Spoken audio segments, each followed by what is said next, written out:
The new year has just begun, and there seem to be many surprising things. First, the fourth prince was imprisoned by Emperor Yu for some reason. And then Prince Jiyue went to the general's palace. Now Prince Jiyue has agreed to guide the third and fourth sons of the Su family in literature and history. Become the teacher of the Su family again. Yulong spring examination is held every 3 years. How many Confucian scholars have been studying day and night for this? And they just hope to be on the gold list and wear official uniforms. Now the Su family has invited Prince Jiyue to guide the 2 sons. There is no doubt that the 2 sons of the Su family will win the first place in this year's spring examination. The Su family is originally a family of military generals. The result of this military test is known without any competition. All the talented candidates are looking forward to a literary test. Now the Su family did this. Although there was nothing unreasonable. After all, they had the ability. With the second son of the Su family, who had a good relationship with the Prince Jiyue, and could invite the Prince Jiyue. If you had the ability to invite the Prince Jiyue, then others would naturally have nothing to say. In fact, it was so. But it was hard to accept in the heart. They forgot to eat and sleep, day and night. But they could not resist a word from the nobles. How unfair. So a scene appeared. A group of literary talents, who had arrived in Langjing, went to the general's mansion to boycott the Su family's behavior. The Su family did this, which was unfair to them. The talented candidates. The sun had just risen. The early sun was still hazy, and the air was still cold in the early morning. But the whole nodding street was already full of people. One foot after another appeared in front of the general's mansion, blocking the door of the mansion. At this moment, outside the general's palace, there was already a rocking chair and a carved table, on which were placed cakes and tea. There was also an exquisite heater burning next to it, completely dispelling the morning chill. The warmth is endless. Su Rao was lying on the rocking chair, with her legs crossed and a mink blanket covering her body, watching the Confucian scholars who came to their house one after another to ask for justice. She was eating cakes, with a dandy face, but her eyes were not bored. My dear granddaughter, the door of our house was besieged, but it was all for you. So you go and solve this matter today, and show the personality of the daughter of the general of my Su family, and take down all those who come to cause trouble for me, and let Shioji see our Raoer style. When Su Rao thought of the calmness when General Su said this, and didn't take it seriously at all, she felt powerless in her heart. If Grandpa hadn't mentioned asking Yunji to teach the third and fourth brothers about literature and history, these things wouldn't have happened. And let Yunji see her style? It's all fine if Yunji doesn't intervene. Grandpa just wants her bad reputation to rise to a higher level. No matter how bored she is, she still has to do things. Who made her the only ugly girl in the Su family who can be frivolous and eccentric? This kind of thing really needs her to take action to solve it. If other people in the Su family take action, once the problem is not solved well, they will also have to get into the dirty water of the Su family relying on power to oppress ordinary people. But Su Rao is different.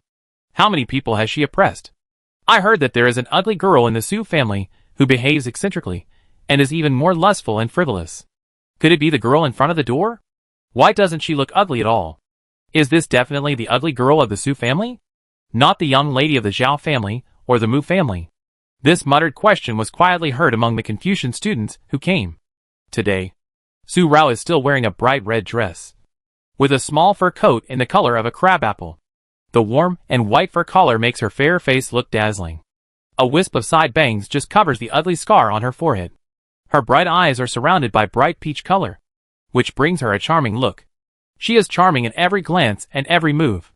She is flamboyant and eye-catching in a red dress.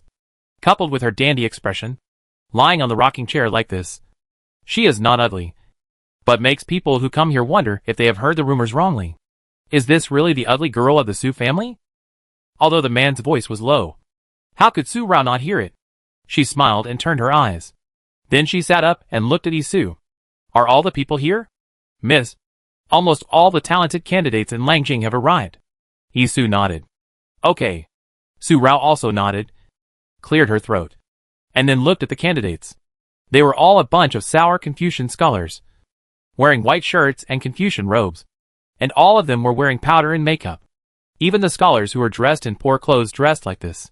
This was not because the scholars were too proud to dress themselves up even when their clothes were washed white. but because this kind of dress had become a trend in Langjing and a symbol of elegance and courtesy among literati. I heard that you gathered here just to ask for justice from my Su family for your literary talent. Well, tell me, what kind of justice do you want, and how to be fair? Su Rao opened her mouth, and she looked like she was making money with kindness. She was not the dandy she should be. This made the Confucian scholars who came here have a very good first impression of Su Rao. They were all angry, but now they were embarrassed. After all, they were all scholars. Shallow face. Princess Rong. Princess Rongwa. At this voice, a student with a little more face took a step forward, holding a folding fan in hand. He bowed, knowing etiquette and being polite. Students like us have studied hard and exhausted all our savings to go to the capital to take the exam, just to show our talents in this spring exam. We still hope to have expectations. But now what the Su family has done, Prince Jiu's virtue and talent are what we look up to, and what we pursue all our lives. The young master of the Su family has been guided by Prince Jiu. What hope do we have? Appealing to emotions and reasoning. These words made Su Rao feel that they had gone too far. He scratched his forehead with his fingers and glanced at General Su, who was hiding in the gate of the mansion. Grandpa, this seems a bit difficult to solve. He convinced me with reason and moved me with emotion. If Rao just dealt with it directly. General Su stroked his big beard and coughed lightly. He seemed embarrassed. My dear granddaughter, Grandpa believes you can do it. Grandpa is old. He has been standing for a long time. It's a bit unable. Grandpa needs to take a rest. You handle it well. You can do it. He put his hands behind his back and left. This is a hands-off shopkeeper. Su Rao was immediately powerless. Grandpa himself felt embarrassed. But he asked her to come. She is not embarrassed? Thick-skinned? Really? How can we, the students who have studied hard for 10 years, be calm when the Su family does this? Are the Su family members bullying others by taking advantage of their power? I heard that Princess Rongwa's reputation is not very good. She dared to hit even the princess, let alone poor students like us. The group of candidates who came to ask for justice. There are at least 100 people, and they have surrounded the entire Nanning Street. Everyone has his own words. The people mentioned above are all polite, but they suddenly say such a harsh word, and the voice is not small. Today, these students came to the Su family. Naturally, there were guards in front of the Su family to prevent these students from breaking into the house. Su Chui and Su Can finally had a chance to show their skills. They stood on the left and right in front of the Su family, and stretched out their arms to stop these scholars from crowding in. Both of them had expressionless faces. The deterrent power was very strong. For secret guards like Su Chui and Su Can, this group of sour Confucian scholars wanted to get through them. Unless they let them go, it would be impossible. But the Confucian scholar, with a mouth full of sarcastic words, actually bypassed Su Chui and Su Can and stepped directly onto the steps in front of the Su family. Although it seemed that he was pushed by the students behind him, he accidentally rushed forward like this. And Su Chui and Su Can did not expect it and did not stop him. But Su Rao's eyes changed. There was a little embarrassment inside. But at this moment, a hint of sadness emerged. Oh! With a low laugh, Su Rao stood up and walked down the steps directly. Her steps were graceful, but her behavior suddenly became frivolous, with a perverse expression on her face. It was fine just now. Why did you come out like this? This princess is a person. She is soft-hearted and not hard-hearted. Don't you think this is not a rat that spoils the whole pot of porridge? What is the reputation of this princess, whether she bullies others or not? I am happy. What do you think? Su Rao's self-proclaimed name changed from a lady to a princess, and her identity level was immediately different. At the right time, a gust of morning breeze blew Su Rao's 3,000 black hair and blew up her bangs. The ugly scar on the left eyebrow was suddenly exposed to the eyes of these Confucian scholars. The appearance of this scar immediately made Su Rao's face look a level worse. When the students saw this, they took a step back in fear. They seemed to be frightened by the sudden appearance. Ugly, ugly girl. With a shout, the Confucian student who stepped onto the steps fell back again and pointed his finger directly at Su Rao's face. It was indeed an ugly girl. The Su family bullied others by taking advantage of their power. And Princess Rongwa was even more perverse and domineering. They bullied poor students like us. Where is justice and fairness? The Su family bullied us so much, and we tried to talk to them kindly. Princess Rongwa, Do you want to hit us? The student who fell down said something else. Where is justice and fairness? It seemed to arouse the anger of the students who came here. Su Rao's posture as if she was going to beat someone up when she walked down the steps made these Confucian students feel that Su Rao was humiliating the integrity of these literati and scholars. There was a commotion in front of the mansion gate. Some students even surrounded Su Chui and Su Can. Several students came forward to help the student who fell up and glared at Su Rao, as if Su Rao had done something that angered the heavens and the people, and it was difficult to forgive and must be punished. Su Rao did not speak, and Su Chui and Su Can were also unable to take action for a while, but were restrained. The students crowded in front of Su Rao in 2 or 3 times, and they were bound to ask the Su family for an explanation. Yi Su raised her arm to block and looked at Su Rao. Miss, this is obviously that person who is provoking trouble. Su Rao also smiled, and her eyes fell directly on the student, who was obviously deliberately looking for trouble. With a smile in the corner of her eyes, the student swallowed his saliva immediately. Su Rao's smile was obviously very dandy, but he felt that Su Rao saw through him.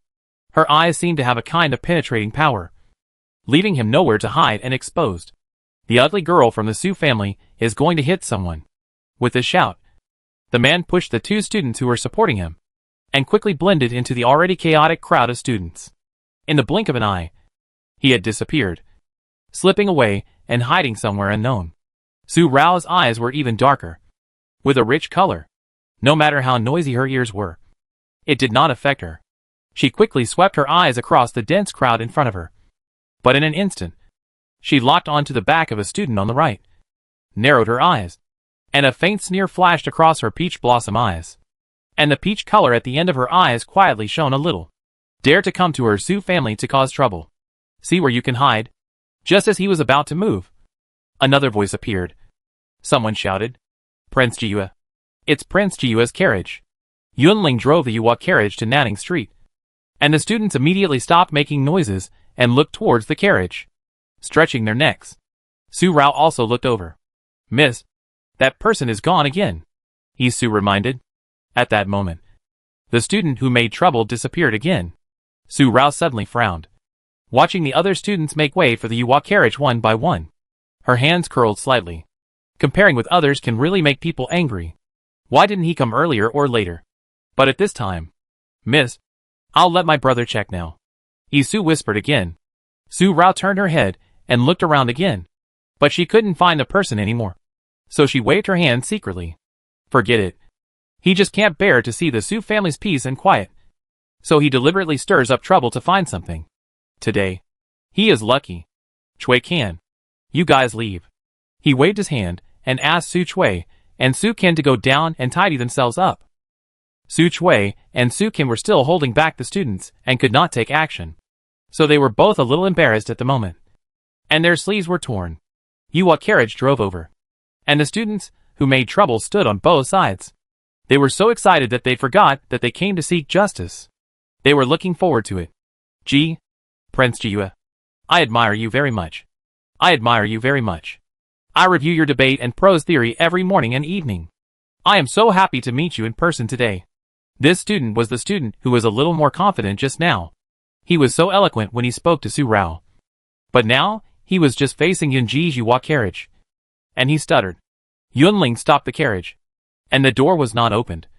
But Yunji's voice came out. All the students are Yunling scholars, talented scholars of literary elegance. Gathering here to make a fuss is unbecoming of students. The spring examination is fair and just. If you have real talent and knowledge, you will win the first place. If not, even with Yunji's help, it will be difficult for you to enter the government. With just this sentence, the cool and light moonlight made the whole Nanning Street quiet for a moment.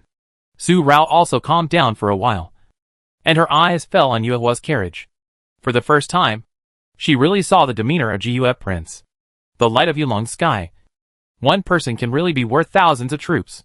Su Rao's eyes were very quiet and calm, but the people in the car seemed to have sensed something.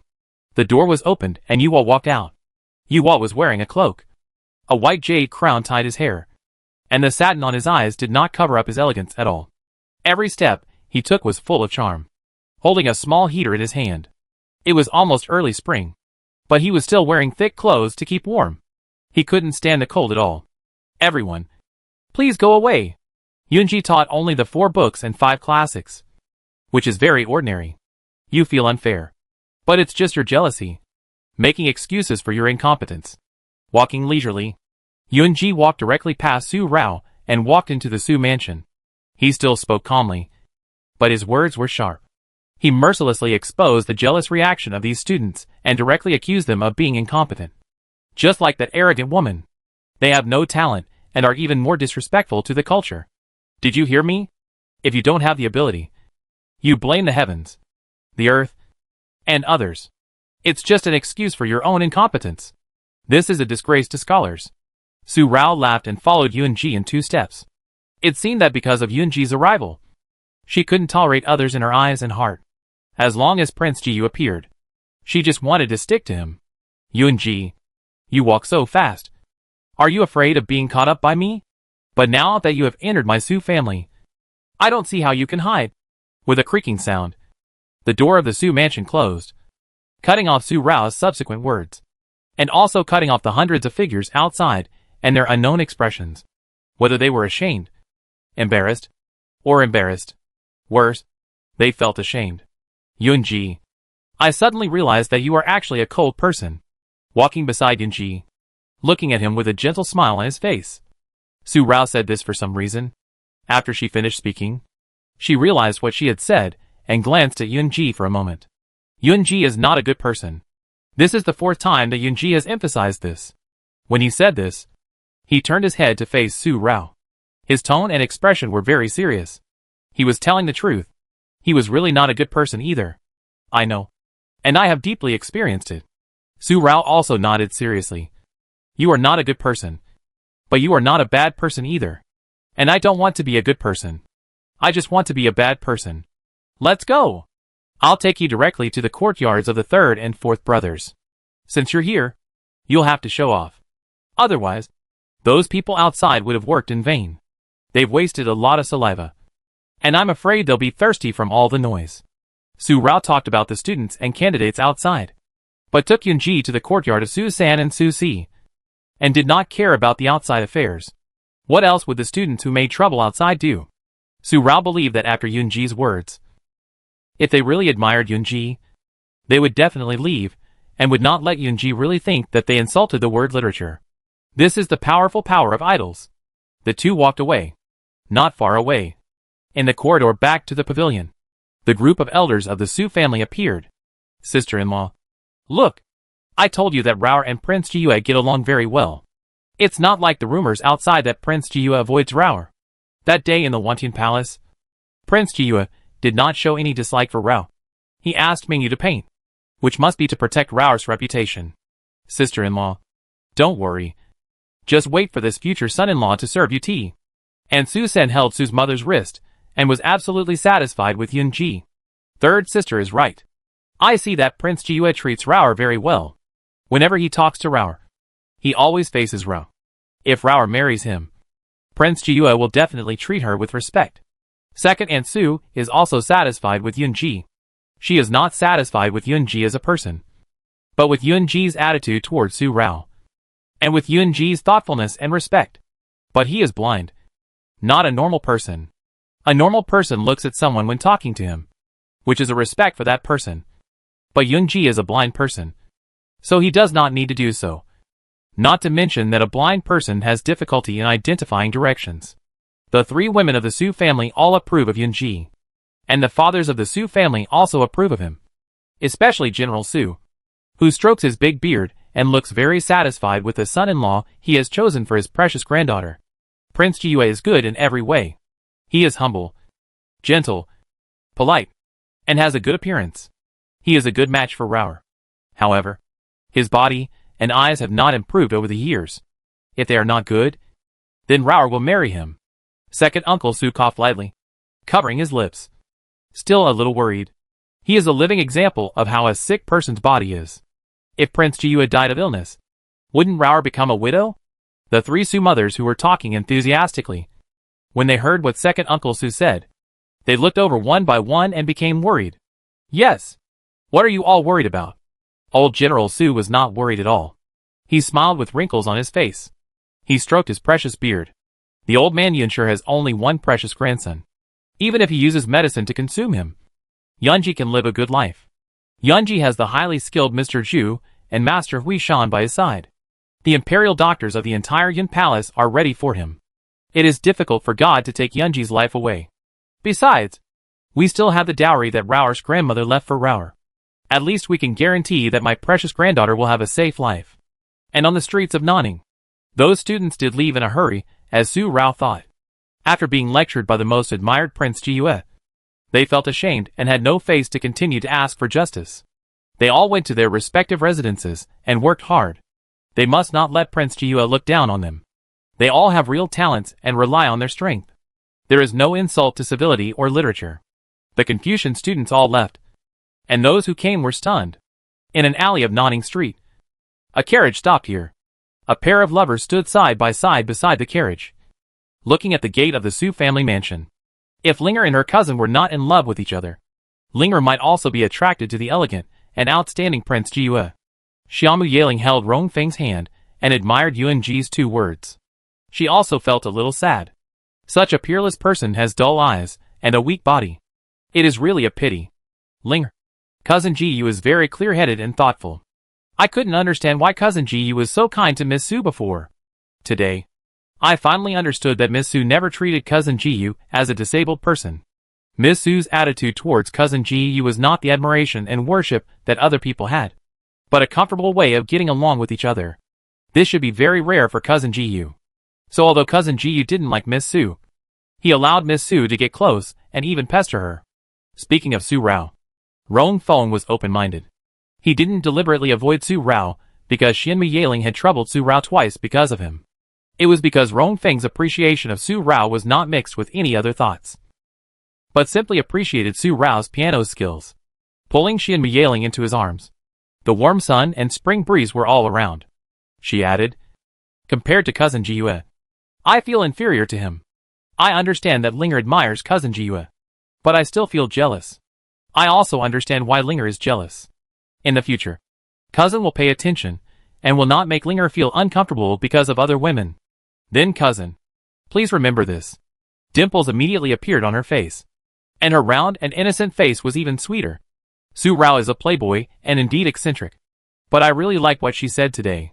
Just do what you like, and others can't do anything to you. The two looked at each other and understood each other's intentions and temperaments. They smiled at each other. By the way, Linger, where is your little uncle? Why is he gone?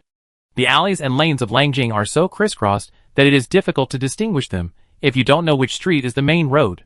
At this moment, in an alley that is not sure which main street it is, a flying foot came out and kicked the student who deliberately caused trouble in front of the Su mansion to the ground.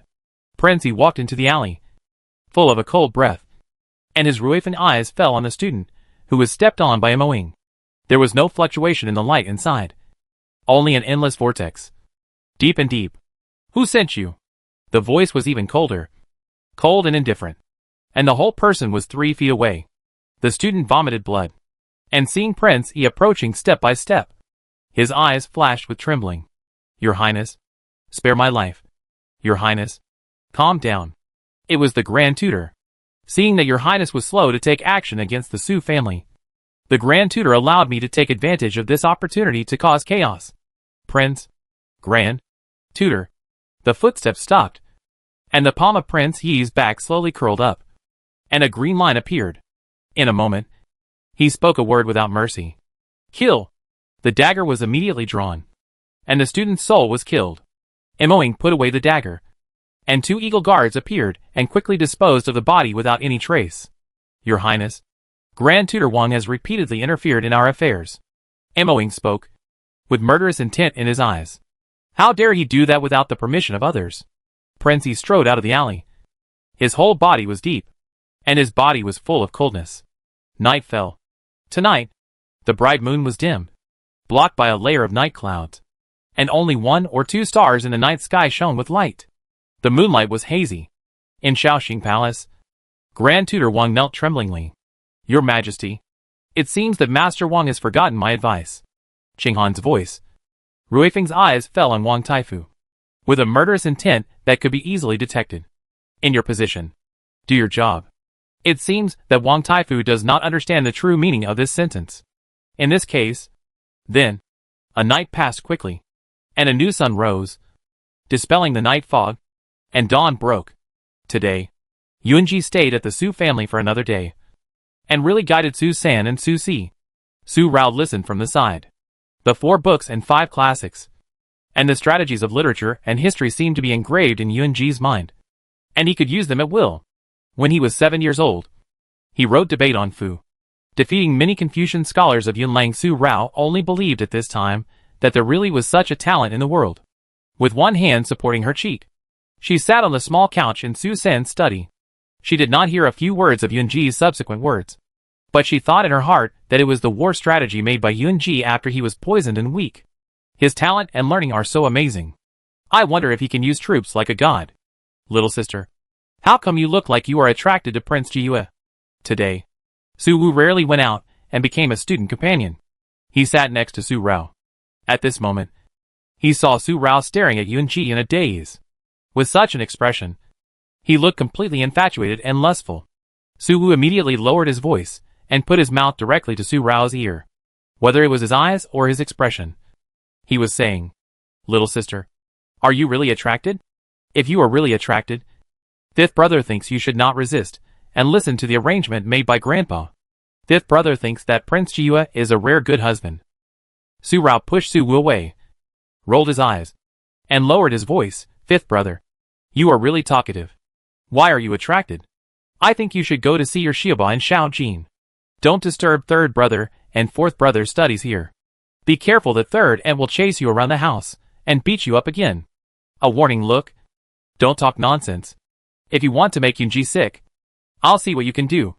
Then quickly glanced at Yunji and the others, and seeing that they didn't hear it, she quietly let out a breath. Su Rao has always remembered the incident in the back mountain of Wanglu Temple when Yunji was angry and sick because of her teasing with Yunji's frail body. If something bad happened to their Su family.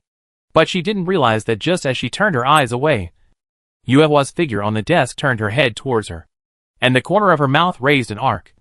Very light, very shallow, but it felt particularly warm. "Little sister, fifth brother doesn't talk too much. Fifth brother is thinking about you." "You?" Su Wu spoke again, not at all warned by Su Rao's eyes. Su Rao immediately looked at him again. Her bright eyes narrowed. A touch of beauty crept up quietly, and in a moment, Su Rao grabbed Su Wu's ears, blocked Su Wu's mouth, and dragged him out. "You talk too much. If you keep arguing, how can the third and fourth brothers study well?"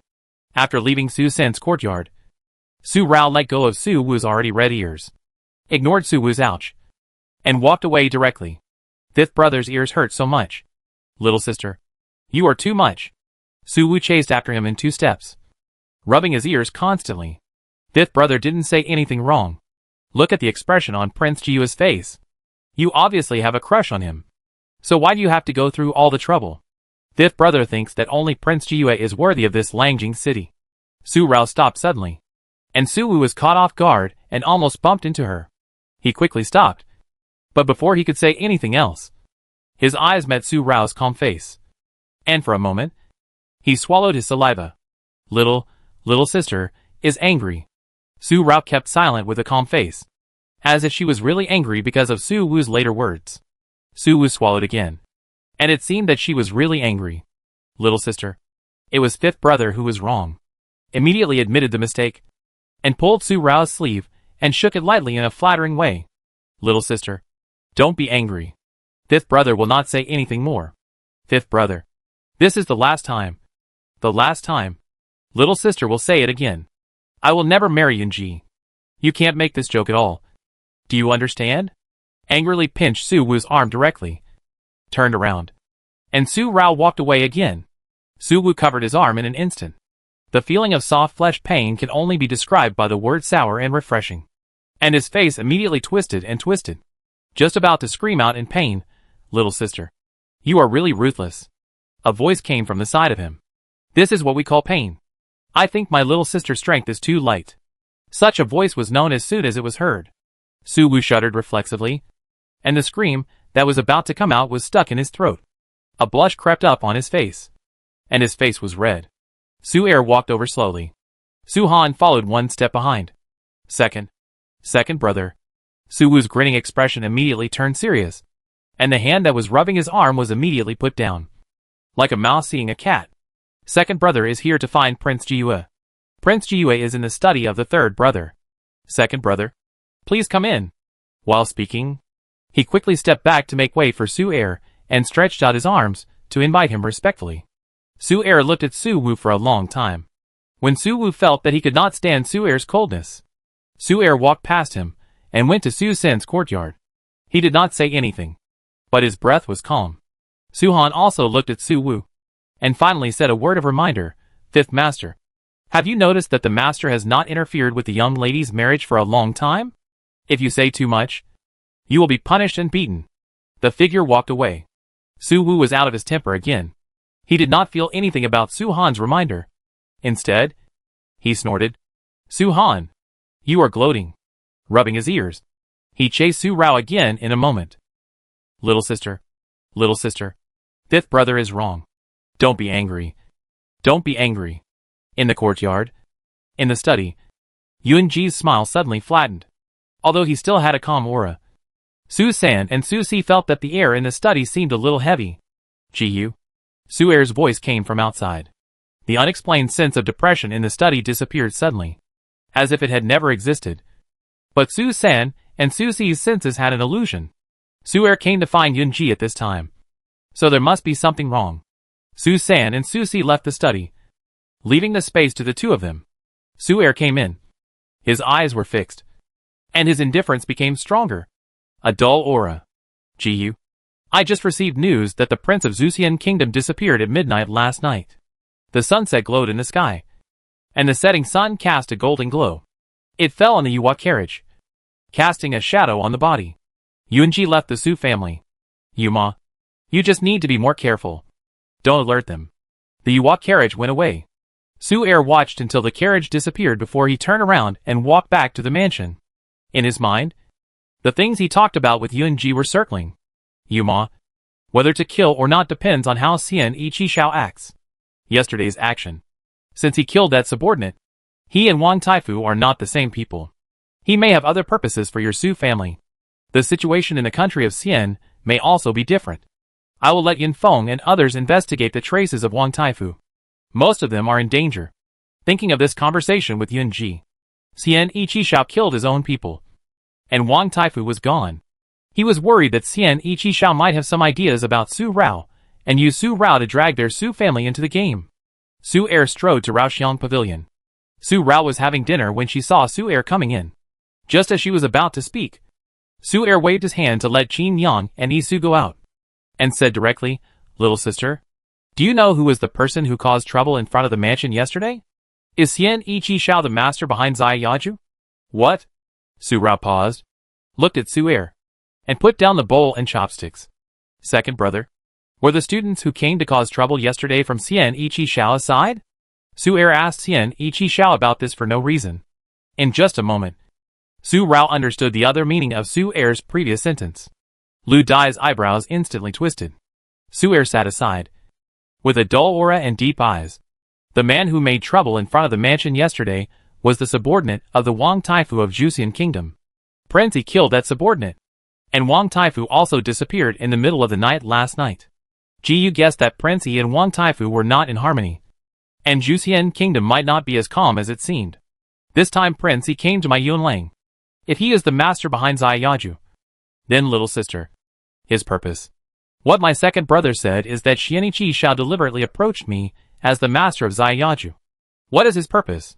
To my Su family. Su-er didn't need to say it clearly. Su-rao already knew it. From the time she saw Xianichi Shao and Xiao Ziyu in the northern mountains of Taiyuan County, she had already thought that Han Machin must have a purpose in approaching her. Xian, Yi, Shi, Xiao, Yao, Ju. Su-rao's words told Su-er that Xianichi Shao was the master behind Zai Yaju. Su-er was silent for a moment, then stood up as if to leave. He felt the indifferent atmosphere around him was thicker and more oppressive. Second brother. Su-rao hurriedly grabbed Su-er. Second brother, don't be impulsive. I know you are worried about me. worried that I will be used. But I won't. I know that Xian Ichi Xiao is the master behind Zayaju. But Xian Ichi Xiao doesn't know that I already know. The enemy is in the open, and we are in the dark. We can't alert Zayaju and make him alert. This will definitely. Little sister, do you think that the second brother is the fifth brother? Su Er asked back, looking at the sleeve that was pulled by Su Rao. A trace of helplessness appeared on his face, and the indifferent feeling disappeared. Su Rao was stunned for a moment, and then let go. If the second brother is not going to move Zayaju, then his posture just now. Second brother came here only to confirm whether the little sister knows or not, since the little sister has already made up her mind. The second brother will not interfere and ruin the little sister's business. And Gu only asked me to pay more attention to the embassy. Little sister, when will the second brother do things without thinking? After this explanation, Isu, who was waiting outside, went to get him a pair of bowls and chopsticks. Then he adjusted his sitting position and sat down again. For a moment, Su Rao was stunned again. It turned out that her second brother just wanted to change his sitting position to face forward and did not intend to leave. She thought too much. Second brother, did Yunji tell you about this? Isu brought the bowls and chopsticks, and Su Rao sat down again, and then asked if Yunji told him. Su Er accompanied Su Rao for dinner, saying, before this, Shirjiua asked the second brother to pay more attention to Prince Yi. He might have a purpose for coming to Yunlang. In the past few months, the second brother has been asking Su Han to pay attention to the embassy. There is nothing unusual in Shaoxing Palace. Prince Yi has never had any ideas about my Su family, and has never come to visit my grandfather, except for the time when my younger sister caught his attention in Wanlu Temple and asked him to look for her. It seems that there is no intersection between my Su family and him. Until yesterday, when the student disguised as a Zhu Xian countryman caused trouble in front of the government gate. As for Xian Ichi Xiao, from the secret observation over the past few months, he really just came to participate in the 5-year exchange meeting of the 3 countries. But since Yunji said what the purpose of Xian Ichi Xiao's coming to Yunlang was, Su Er believed it. Su Er believed that Yunji would not speak casually. Su Er thought about it. Su Rao's eyes flickered immediately. My second brother sent someone to keep an eye on the embassy. But Xian Ichi Xiao was able to quietly go to Taingguan County for several days without being noticed by my second brother. Second brother? Since Yunji said what the purpose of Xian Ichi Xiao's visit was, in my opinion, it was nothing more than the word world. Those who are in high positions and have great power are mostly ambitious. They approached me because I am a daughter of the Su family, just like Yimurue and the others. They both have the same goal. But Xian Ichi Xiao is a prince of another country.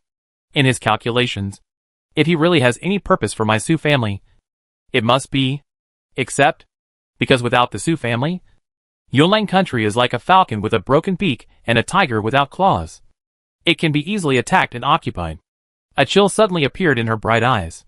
If Xian Ichi Xiao really wanted to kill her like that. Little sister. Su Er seemed to sense Su Rao's murderous intent and held her hand. He squeezed it lightly. Xian Ichi Xiao is the prince of the Siamese kingdom. He is different from the 4th prince and the others. We can't do anything to him before he does anything substantial. Otherwise, once the diplomatic relations between the 2 countries are implicated. Second brother, I understand. I won't act rashly. Su Rao nodded. She naturally knew that Xian Ichi Xiao had a special identity, at least during the months he was in Yunlang. If he hadn't caused any trouble and hadn't been caught by anyone, he couldn't be easily touched. And what exactly Xian Ichi Xiao was going to do, and whether he had done anything. Now everything was just their own guesses and assumptions. He approached her as Han Machin. Apart from discussing cooperation with her and asking for her identity of Mr. Xiao, he did not do anything to hurt her or endanger the Su family. She had no evidence to prove whether the incident in Taingguan County was his doing. On the contrary, Zai Yaja helped her several times. Moreover, if you want to kill someone like Han Machin, you must kill him with a clean and sharp blow. Otherwise he will be a terrible opponent. She has many things on her mind now. So before he provokes her Su family, she will not take the initiative to cause herself such trouble. Rudy secretly touched the Xiaoyao order that she never left in her arms. Peach blossom eyes are deep. The sunset became more and more golden, and a touch of golden red appeared in it, blending and intersecting, reflecting the sky from the western horizon, shining half of the sky. Yunji returned to Qifeng residence. As soon as he got off the carriage, a Zen Buddhist voice came from behind him, and Master Hui Shan came to the Yunwang mansion. Say goodbye to Yunji. Amitabha. Master, are you going to the Siamese countries this time? In the moon room, Yufeng prepared tea for dinner, and Yunji invited Master Hui Shan to have tea. Hearing Master Hui Shan's words about where he was going, he immediately asked, I remember that Prince Yi of the Siamese countries once came to Wanglu Temple to ask for an audience with the master. Yunji asked this question unnecessarily. Is the master's trip to the Siamese countries this time related to what Prince Yi asked that day? I wonder if the master can tell me a thing or two. If it is a secret matter, the master will just pretend that Yunji did not say it. Amitabha. After taking a sip of tea, Master Hui Shan said, My dear friend, what the donor Xin asked for is not a secret to me. But you are the prince of the Yun Palace, so I cannot talk about this matter. It is Yunji who has made it difficult for you. Since it is a royal matter, Yunji will not ask any more questions. Yunji will give you tea to send you off. I wish you a safe journey on your trip to preach Buddhism. Pick up the cup and send it off respectfully. The tea went into his stomach. Master Hui Shan said with a smile, I have seen you this time. You seem to be in better shape and in a more cheerful mood. It seems that you have found your home. Donor Su seems to have helped you a lot. If possible, I would like to suggest that you tell Donor Su about your situation. Maybe you can. Yunji knows. Thank you for your advice. If there is a suitable opportunity, Yunji will let you know. Yunji thanked him with his hands folded together. But what he said was a suitable opportunity. When would it be a suitable opportunity? It was obviously just an excuse. Amitabha. Master Hui Shan shook his head, sighed, and stood up to say goodbye, my friend. Please think about it yourself. I will not say more. It is getting late. I have to leave. Please don't see me off. Master Hui Shan left, and Yunji stood quietly by the window again. The words kept circling in his mind. She would never marry Yunji. He could hear her voice clearly even from a distance of 10 feet. She was so serious when she said those words that he couldn't even joke. Prince, since Master Hui Shan said so, why don't you give it a try? Just in case. Just in case it works. Miss Su's medical skills seemed to be quite good. Yunfeng and Yunling looked at each other, and after a moment, Yunfeng said this. Yunling also showed a glimmer of light in his eyes, looking at Yunji, with some expectations in his heart. If Miss Su could really... The room was quiet. No one responded. Yunji seemed not to hear Yunfeng's words, nor did he feel Yunling's rare hopeful look. He directly opened the window, and the night wind suddenly blew in. Prince, Yunfeng and Yunling immediately expressed their worries.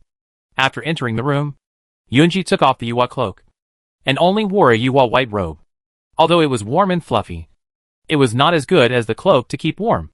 After a moment, he couldn't suppress his coughing and covered his lips with a moon-colored handkerchief. If this weak body was just a lack of blood and energy, it would have been much better with Mr. Zhu. But it was not only the body and eyes that were broken, but also the heart.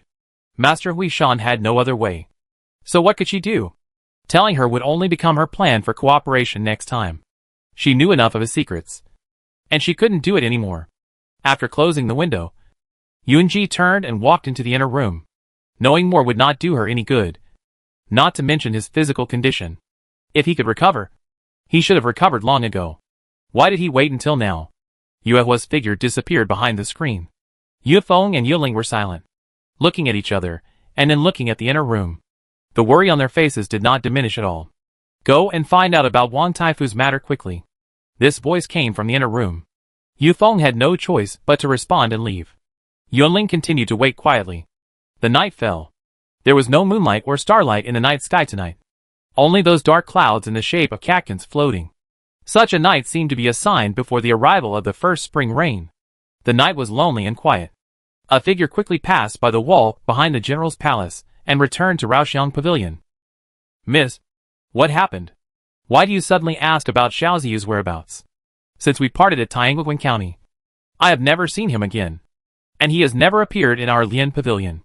Su Er came during dinner.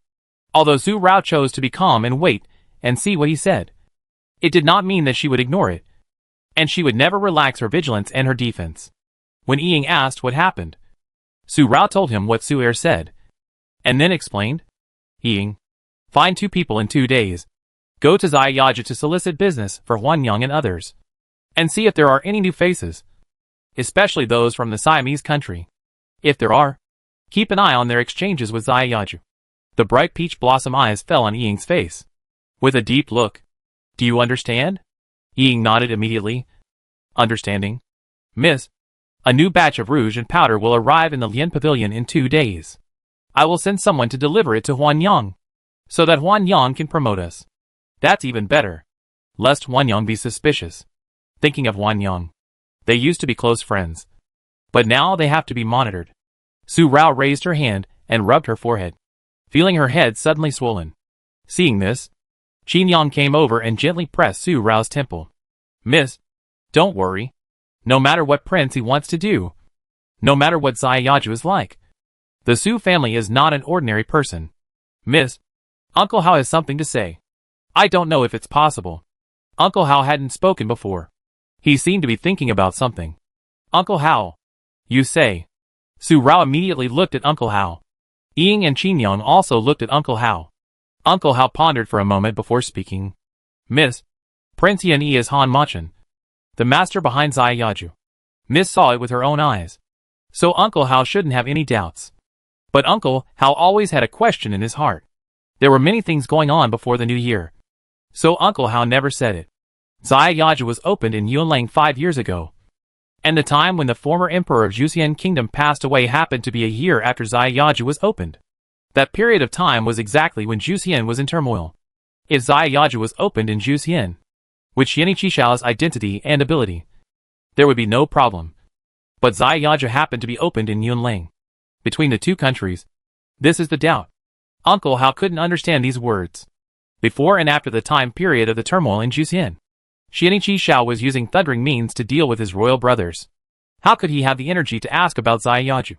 And the people in Juxian have accents. Miss can't hear it.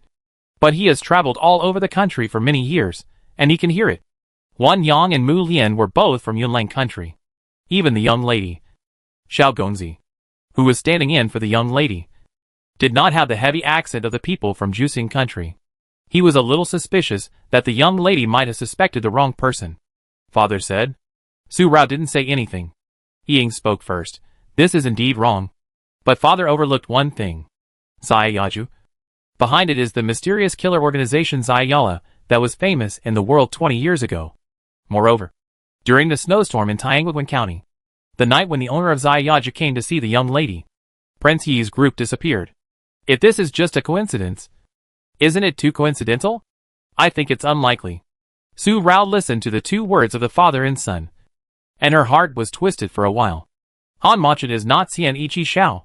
She clearly saw it with her own eyes at that time. She saw that scene in Beishan, and in her test that night. After returning to Beijing, she met Xian Qishao in front of Yunwang Mansion. Xian Qishao's reaction to her was not like the first meeting with her, the ugly girl of the Su family, and his behavior was not in line with the character of Prince Yi that she had heard and known. Cold and indifferent. Strangers stay away. If he said that he didn't know her before that, she would never believe it. The candlelight had burned for most of the time, but Su Rao hadn't rested yet. She sat on the small couch, looking ahead with her bright eyes, thinking. Evidently, all signs showed that Han Machan was Xian Qishao. But because of Uncle Hao's words, Su Rao still doubted what she had seen with her own eyes. After all, the time point that Uncle Hao said was indeed wrong. And at that time in Beishan, she didn't hear any conversation between Xian Qishao and Xiaoziyu. It could only be seen with one's own eyes, but not heard with one's own ears. At the beginning, when she met Xian Qishao by chance in Wanglu Temple, she suspected in her heart that Han Machan was Xian Qishao. Xian Qishao happened to come to the Lian Pavilion to look for Master Xiao, but she didn't see Han Machan in Zayaju. Later, she ran into them in Tianguan County. When Han Machan showed up to look for her at night, the group of Xian Qishao disappeared. These signs could not be coincidences every time, so she confirmed her suspicion that they were definitely the same person. But now, Miss, whether Han Machan is Prince Yi of Juxian Kingdom or not, Isu feels that it is the same for you. Han Machan is too dark and murderous, and Prince Yi is also very cunning. I think you should not have too much contact with these 2 people. It was almost dawn, and Su Rao was still thinking about it. Isu and Qin Yan looked at each other, and Isu came over and pressed Su Rao's shoulder. Miss, don't think too much about what your father and brother said. Since Han Machin has said that he will not appear again, as long as he doesn't come to look for you again, you will only treat him as a partner. As for Xian Ichi Xiao, the young lady has not had much contact with him. It was just the first time they met in front of Prince Yun's mansion. In the future, the young lady should not take the initiative to provoke him, no matter what purpose those people have for the Su family and what they want to do. If they really want to target the young lady, then the young lady just needs to ignore them and not give them the opportunity to approach. What can they do?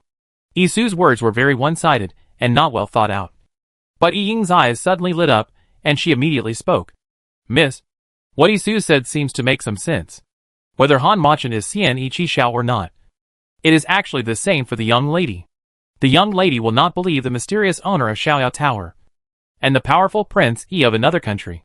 The young lady is even less likely to believe it. So who is Han Machin?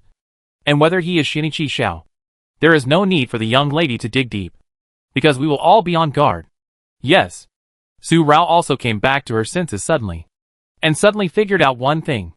So far, whether it is Han Machin or Shinichi Xiao, she has never done anything that is not good for her or the Su family.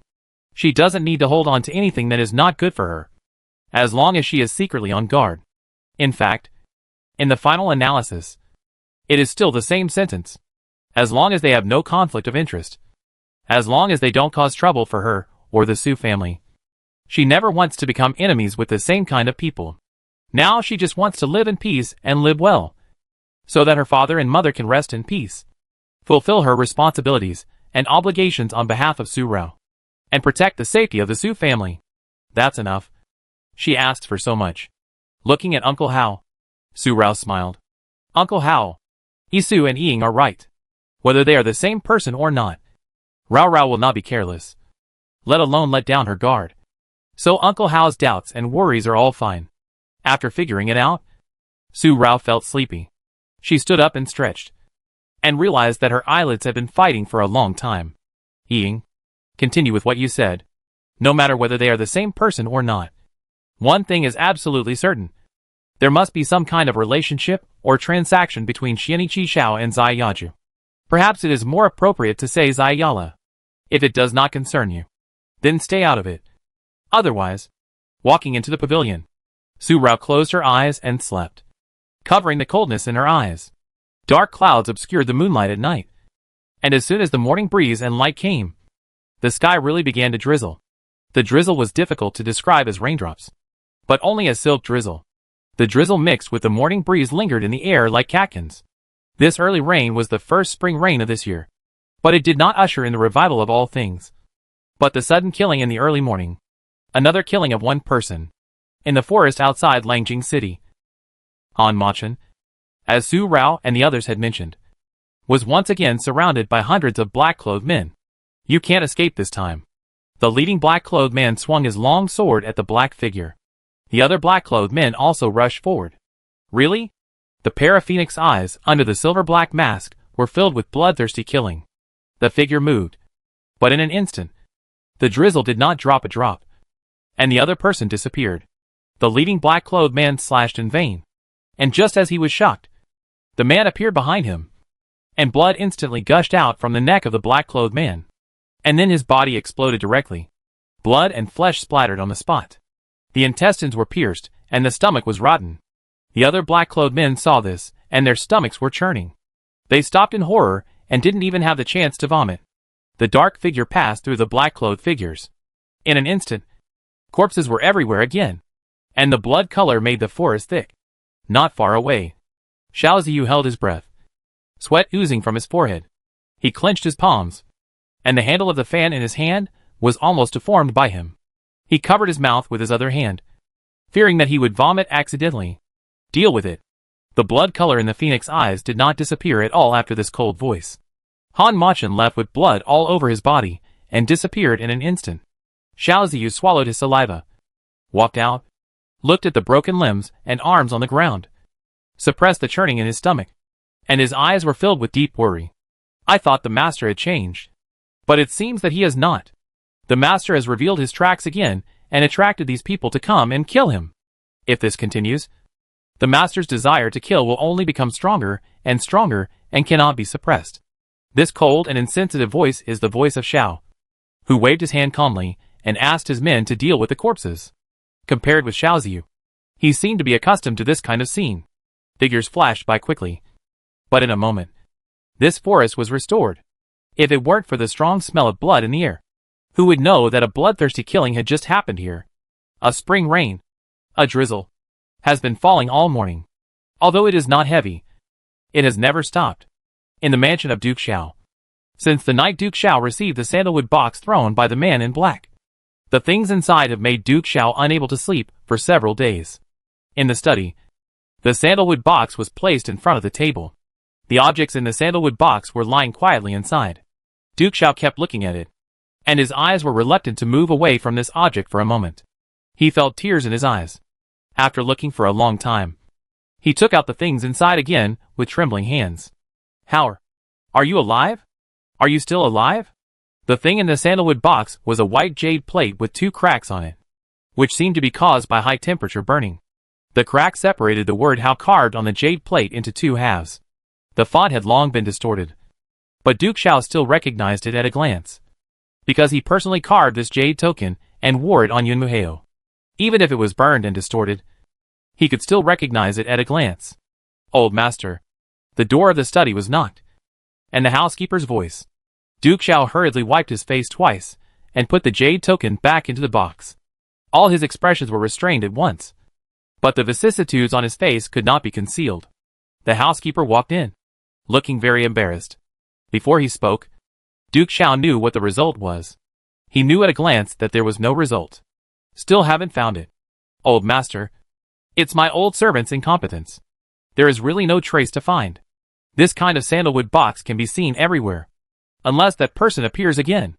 Otherwise, that night, the person was wearing a black mask and his face was unknown. With only this sandalwood box as a clue, he had nowhere to find it. Father. Outside the study, Minister Xiao also came and knocked on the door. Prime Minister Yao actually sent a visiting card to visit their Zhao family. That old thing Yao Fuyue. Duke Xiao immediately stood up and put the sandalwood box away, waving his hand to let the housekeeper go first. Minister Zhao came in and handed over the visiting card. The words in the card seemed to have the intention of making friends. Just one look at it. Duke Xiao frowned. Father, what does the Yao family mean? Do they want to shake hands and make peace with my Zhao family? Minister Zhao spoke, but he was alert in his heart. Their Zhao family and the Yao family have been fighting for half a lifetime. Now what do they want to do with the Yao family's actions? The Yao family. Duke Xiao touched his goat beard, and his expression turned into confusion. At this moment, there were coughs and wheezes in King Fengju. It was difficult to suppress the coughs and wheezes. Today, Yunji did not go to the Su family. He sent Yun Feng to tell General Su that he was not feeling well and would not come today. Yunji was weak to begin with, and it was raining, so General Su naturally wouldn't say anything. But he urged Su Rao to visit him. My dear granddaughter, if Xiao Ji is tired because of our Su family, then Grandpa will be guilty. You go to see Xiao Ji on behalf of Grandpa to see if he is okay, and then send some supplements to Xiao Ji. Su Rao really wanted to roll her eyes at General Su, but she couldn't, because this was her grandfather, not Su Wu. Grandpa, I'm so sleepy. Please let my second brother go. My second brother and Yunji have such a good relationship. It's best for my second brother to go. Rubbing her eyes, Su Rao looked sleepy, because she slept too late last night. Go. Go. Go. You go. General Su pulled Su Rao's hand down, somewhat hating her for not fighting. Rao, where are your big words? You have made bold statements in front of the emperor. With this sound, Su Rao suddenly woke up, and all her sleepiness disappeared. Looking at General Su, he was clearly an old naughty boy, but the dark color in his eyes. You have boasted so much in front of the emperor. My dear granddaughter, the emperor is not so easy to fool, and your grandfather is even harder to fool. Go. Of course I have to go. Straightening up, Su Rao immediately took the tonic from Su Bo's hand. Grandpa has spoken. How can Rao not listen? Rao likes Prince Jiyue so much. How can I not go? Rao will go now. Walked away with big strides. As soon as she turned around, her expression collapsed instantly. She looked reluctant, but she had to go. Who made her dig such a pit? If you dig a pit, you have to fill it. As soon as she left General Su Sung Hall, she saw Isu coming hurriedly from a distance. It was drizzling, but no umbrella was used. Su Rao's eyebrows moved immediately. What happened? Miss, Prince Jiyue is escorting Yifeng to see you, Isu whispered. Su Rao's eyes moved again. Yifeng? Looking for her in private. Could it be? Go back. As soon as he returned to Raoxiang Pavilion, Yunfeng's face was as anxious as the one he saw in Qifeng Garden. As soon as he saw Su Rao coming back, Yifeng immediately took 2 steps forward and bowed. Please, Miss Su. No need to say more. Since we are cooperating, I will be there at your beck and call. You go first. I will follow. Without further delay, Su Rao quickly took the bright red cloak handed by Qin Yang and put it on, and left from the main gate with Isu. Outside the gate of the mansion, Su Bo had already prepared the carriage, and Yifeng left from the back of Raoxiang Pavilion. The young lady seems to be a little different to the Prince Jiyue.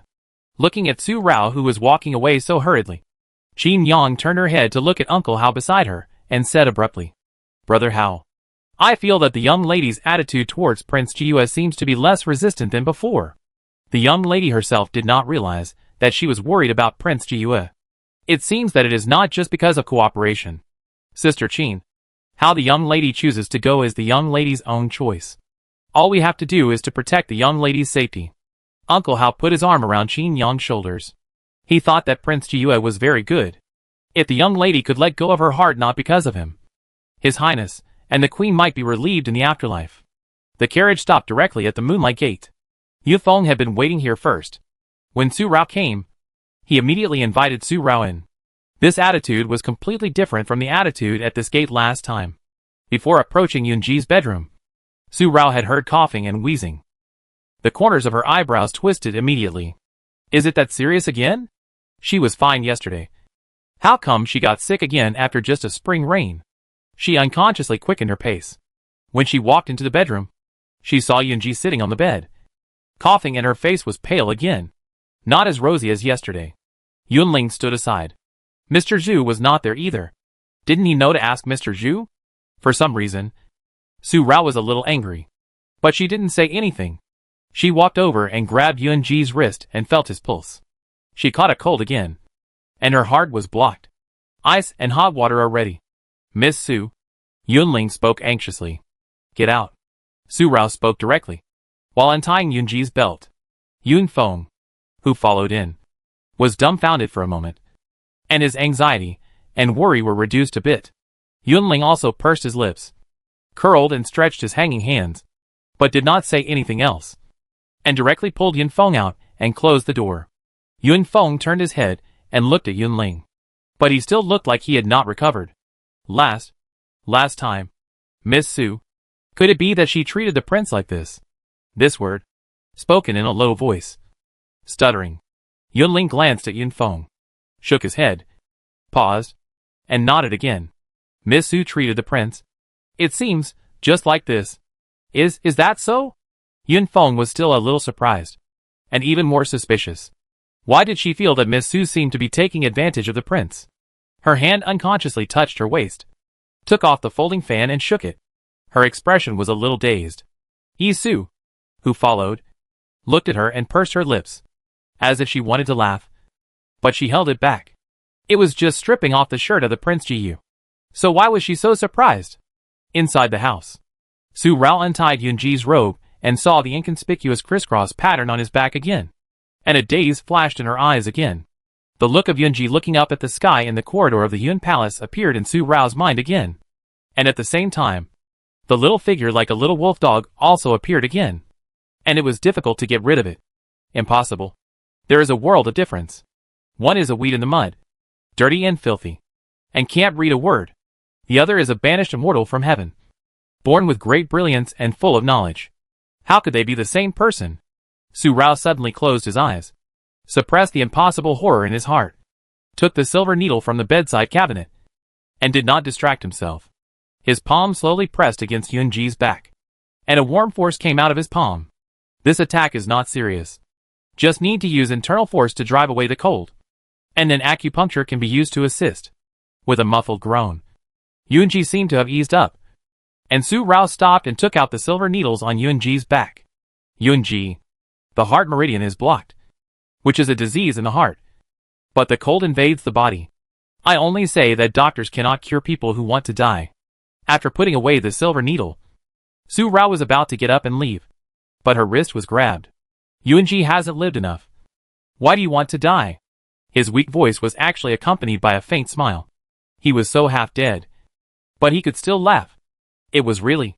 Su Rao looked at him suddenly. If you don't want to die, why did the cold invade your body? You know that you are a broken body, but you still get cold. Mr. Zhu is in the backyard. Why don't you let Yuling find him? It was just a spring rain, and it was a drizzle. How could you be so cold? If you hadn't said it yourself? With Yunling and the others' nervousness about you, you should have invited Mr. Zhu long ago. Su Rao. Yunji let go of Su Rao. But in such a moment, he felt much better. He pulled up the robe that fell to his waist and put it on, and got down on the bed. He seemed powerless to Su Rao's sudden anger.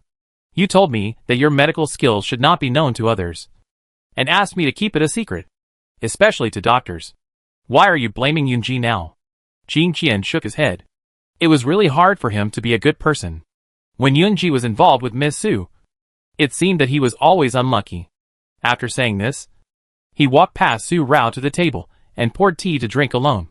When we first met, Miss Su caused Yunji to fall ill for 3 days.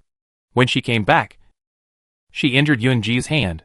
When she came to my Yunwang mansion under the order, she almost made Yunji unable to get up from bed. It was not easy to settle the matter. Just after she came back, Yunji's shoulder was pierced. Then she caused trouble in front of my Yunwang mansion and threatened Yunji again. Then you counted the bad luck he had encountered since he met Su Rao one by one. It seemed that he was really unlucky. And it was like this every time. The anger in Su Rao's heart was extinguished in an instant. She pursed her lips, curled her drooping hands, and her bright eyes flickered. Yunji said something that seemed to be a little at a loss for words. It seemed to be true. Su Rao's embarrassment lasted only for a moment, and she walked over and sat down. She poured herself a cup of tea. It has been said that it is not easy to be a good person, and only disasters can last for thousands of years. Who asked you to be a good person at the beginning? Since you have been a good person once, you can only be a good person to the end. You have no way out. These words are a bit of a trick and a threat. Yunji immediately laughed in a low voice, as if he couldn't win against Su Rao. But he was still annoyed. Su Rao, if you were not Yumo's little sister, a Jing wouldn't care about you either. I would definitely let Yuling throw you away. I don't know how Yumo could bear your ability to irritate people. You are a beautiful woman, with stunning beauty. Yunji smiled without intention, but the one who looked at him narrowed his eyes. It was not because of obsession, but because of astonishment. There are so many men in the world, and the one in front of him is not the only one who is stunning and beautiful. What's more, he has a disabled eye and a weak body. But why can he still amaze everyone and make them fascinated and look up to him? Such a sickly and delicate woman is also stunning and dazzling. Yunji, you are so lively. You are much more comfortable than the unattainable Prince Jiyu. You should smile more happily. When you are happy, you will naturally feel happy and healthy. The man in front of her always seemed to make her feel pity inadvertently. His special light moon charm made it difficult for her to get angry with him easily, especially after the glance at the Guantian pavilion that day. Why did she feel that he might be lonely too? It's really a demon. Happy? Yunji smiled again with his mouth curved, and his smile was warm, without any of the coolness of the past. Is that so? Yes. Su Rao nodded, and then realized that Yunji couldn't see. So he said, smile. You'll look 10 years younger, and you'll feel better now. Yunji was stunned for a moment by the latter question, and then he realized that Su Rao's threats just now were just to make him happy. No wonder Yumo always talks about you, saying that you are a treasure. Dazzling. It turns out that you can really illuminate the darkness. Yunji seemed a little confused when he said this, and it seemed like it was just a joke, since the darkness in front of his eyes. This seems to be the first time that Yunji seems to see light. Golden light, which has disappeared for 10 years. Su Rao, Yunji will use tea instead of wine here. Thank you for your trouble. When the cup came to him, Su Rao was stunned by the sudden serious thank you. But in a moment, he also picked up the cup and touched it directly. Let's not talk about the cooperation between you and me. You are the patient and I am the doctor. You are my second brother's good friend. I sincerely hope that you can be well. Life is precious. How many people want to live but have no chance? After the tea went into his stomach, Su Rao spoke seriously again. Why did you suddenly catch a cold today? And what made you so depressed? I won't ask. And I promise not to explore your secrets. But Yunji, I will give you another sentence. Heart disease needs hard medicine to treat. Heart disease? Hard medicine. Mumbling, Yunji smiled and shook his head. Su Rao, if there is no hard medicine, Yunji will not be able to get better. Su Rao was silent for a breath. The heart meridians are blocked. And the depression is in the heart. It is not a disease. But it is better to say that you don't want to let yourself go. The heart is depressed, and there is a knot in the heart that is difficult to let go. Day after day, year after year, it accumulates and becomes a heart disease. Yunji, I thought your weak body was caused by poisoning. I am sure I can cure you. But it is not. There is no toxin accumulation in your body. It is just a heart disease. I can only apologize. It's okay. Yunji has long been used to it. Yunji accepted it calmly, without loss or despair. Perhaps he had too many hopes and despairs over the years, and he was numb. Su Rao looked at Yunji, who was so calm that he was used to it. Her eyes fell on the satin on his eyes, and suddenly she said, Yunji, can I see your eyes? I can't help your heart disease, but if your eyes are poisoned, maybe I can. Yunji touched the satin on his eyes, and then shook his head again. No. Yunji appreciates your kindness. But Yunji has been used to this white satin, and has long been used to the invisible darkness. Rejected again? Su Rao pursed her lips, took a breath, and drank a cup of tea directly into her stomach, and then said, okay. If one day you want to see the light again, if I can help you, Su Rao will definitely help you. After saying that, she stood up. Grandpa asked me to come and see you. Now I have seen that Prince Jiyu is fine, and the supplements have been delivered. Then it is time for Prince Jiyu to drive me, the ugly girl of the Su family, out of the house again. Both of them understood what this sentence meant. Yunji laughed and raised his hand to make a gesture of invitation. Miss Su, please go away. Su Rao also smiled. Her bright peach eyes were bright and curved into a faint crescent. Yunji, it won't be too long. When the Three Kingdoms Exchange Conference is over, Su Rao will definitely stay away from you and promise not to bother you again. Leaving this sentence, Su Rao left the house. But he never noticed that his sincere smile turned into a misty smile. And he coughed lightly and murmured, Yunji's hard medicine has spent all her efforts just to avoid it. How can Yunji be so selfish as to bind her regardless of her wishes? Yunji's broken body will not be her lifelong lover.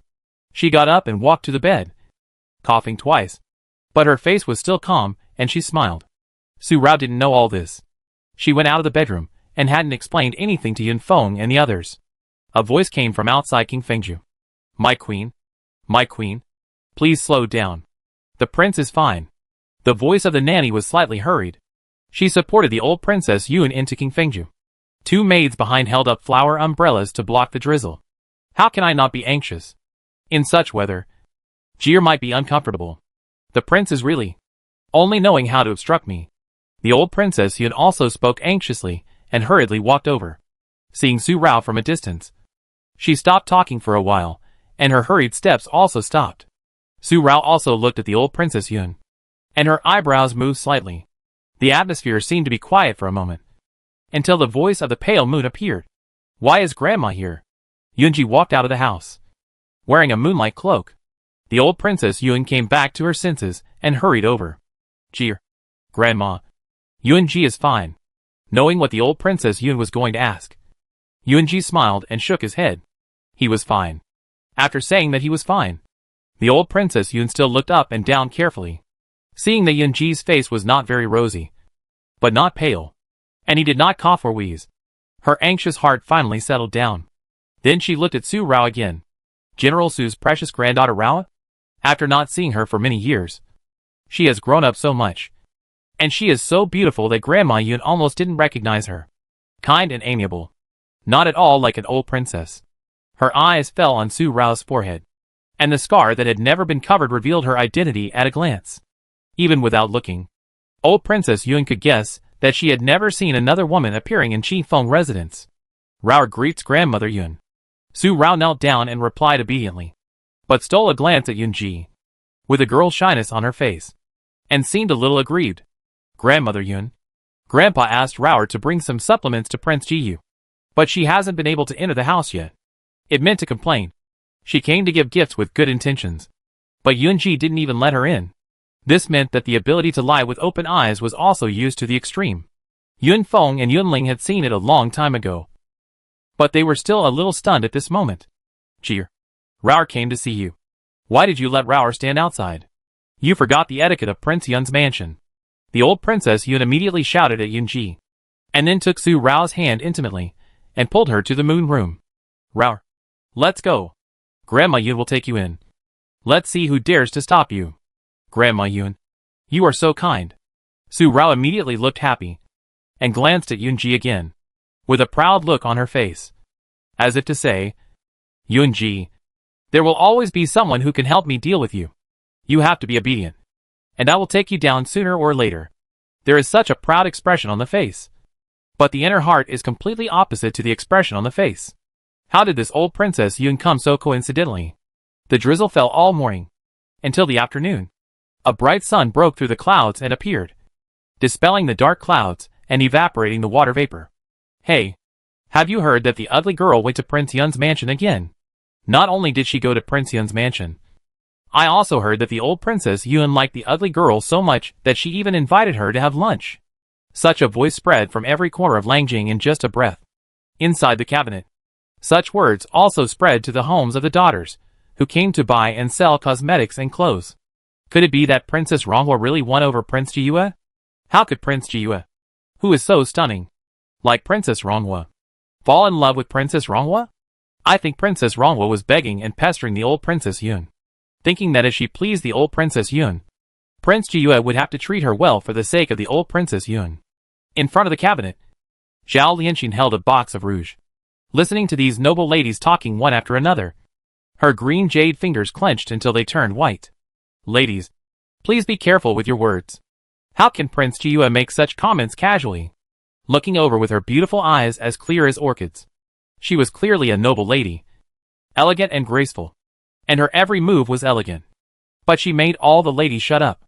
All the ladies present knew that Zhao Lianxin had feelings for Prince Jiyue. Sister Zhao, I'm not saying too much, but why are you so calm? Although Prince Jiyue doesn't like Princess Ronghua, he can't help but be obsessed with Princess Ronghua. Now if the old Princess Lianyun, the lady who spoke, didn't say anything else, but who couldn't hear it? If the old Princess Lianyun sided with Su Rao, then Zhao Lianxin wouldn't have any chance at all. Sister Yi, please don't talk nonsense. Prince Jiyue and I are polite and courteous. Why do you want to make such a reckless statement? What Princess Ronghua does, whether she pleases old Princess Yun or not, has nothing to do with us. Sister Yi, please don't let your reputation be ruined by your mouth. Although she said so, Zhao Lianxin's white hands clenched again, because of the excessive force. A faint pink color was reflected between the 5 fingers. If the rouge box in her hand was not made of fine nanmu, it would have been crushed by her. It can be seen how her heart was churning at the moment. Miss Zhao, are you still buying rouge? Zhao Ji spoke at the right time to ease the sudden anger in the box. Shulan. Zhao Lianxin looked elegant. Let Shulan pay the money. Looked at the Miss Yi she mentioned, and turned away.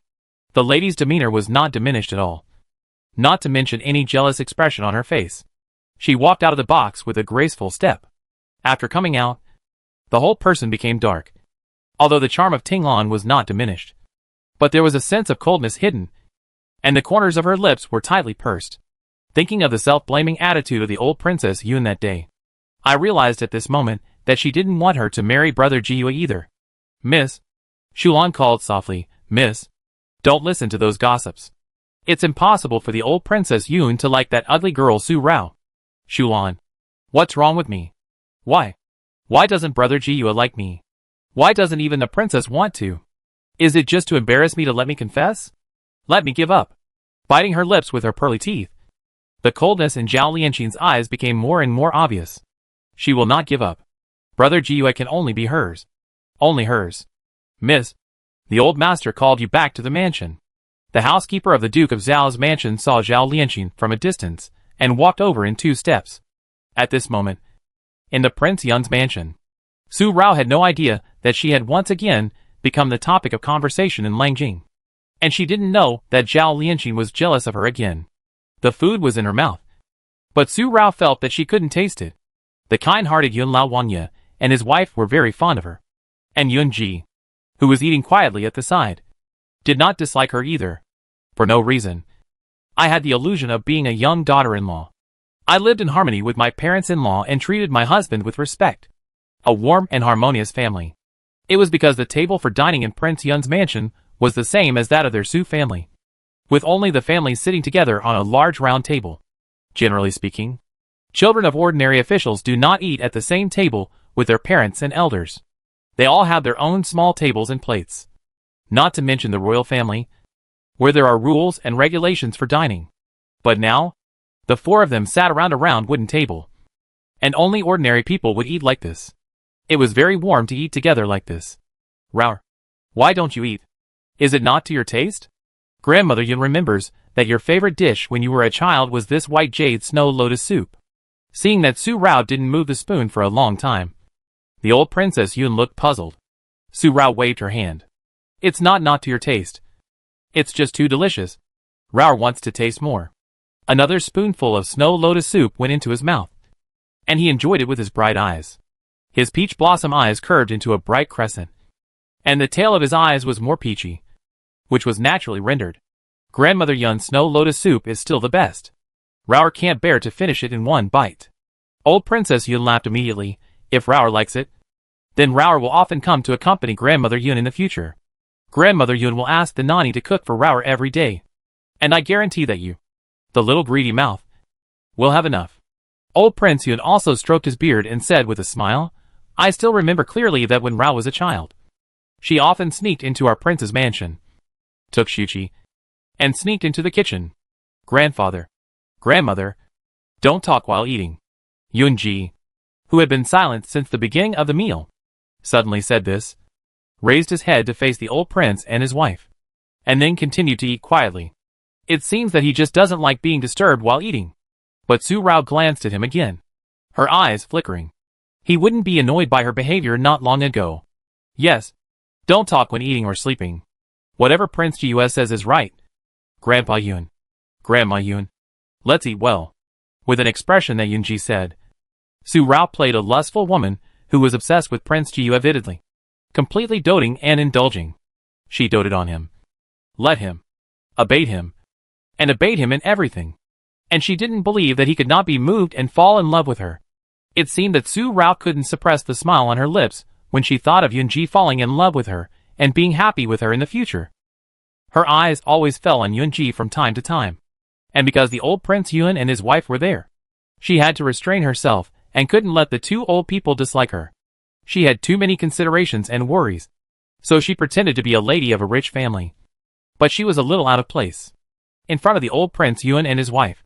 Su Rao did not have the quirky and perverse appearance of the ugly girl of the Su family.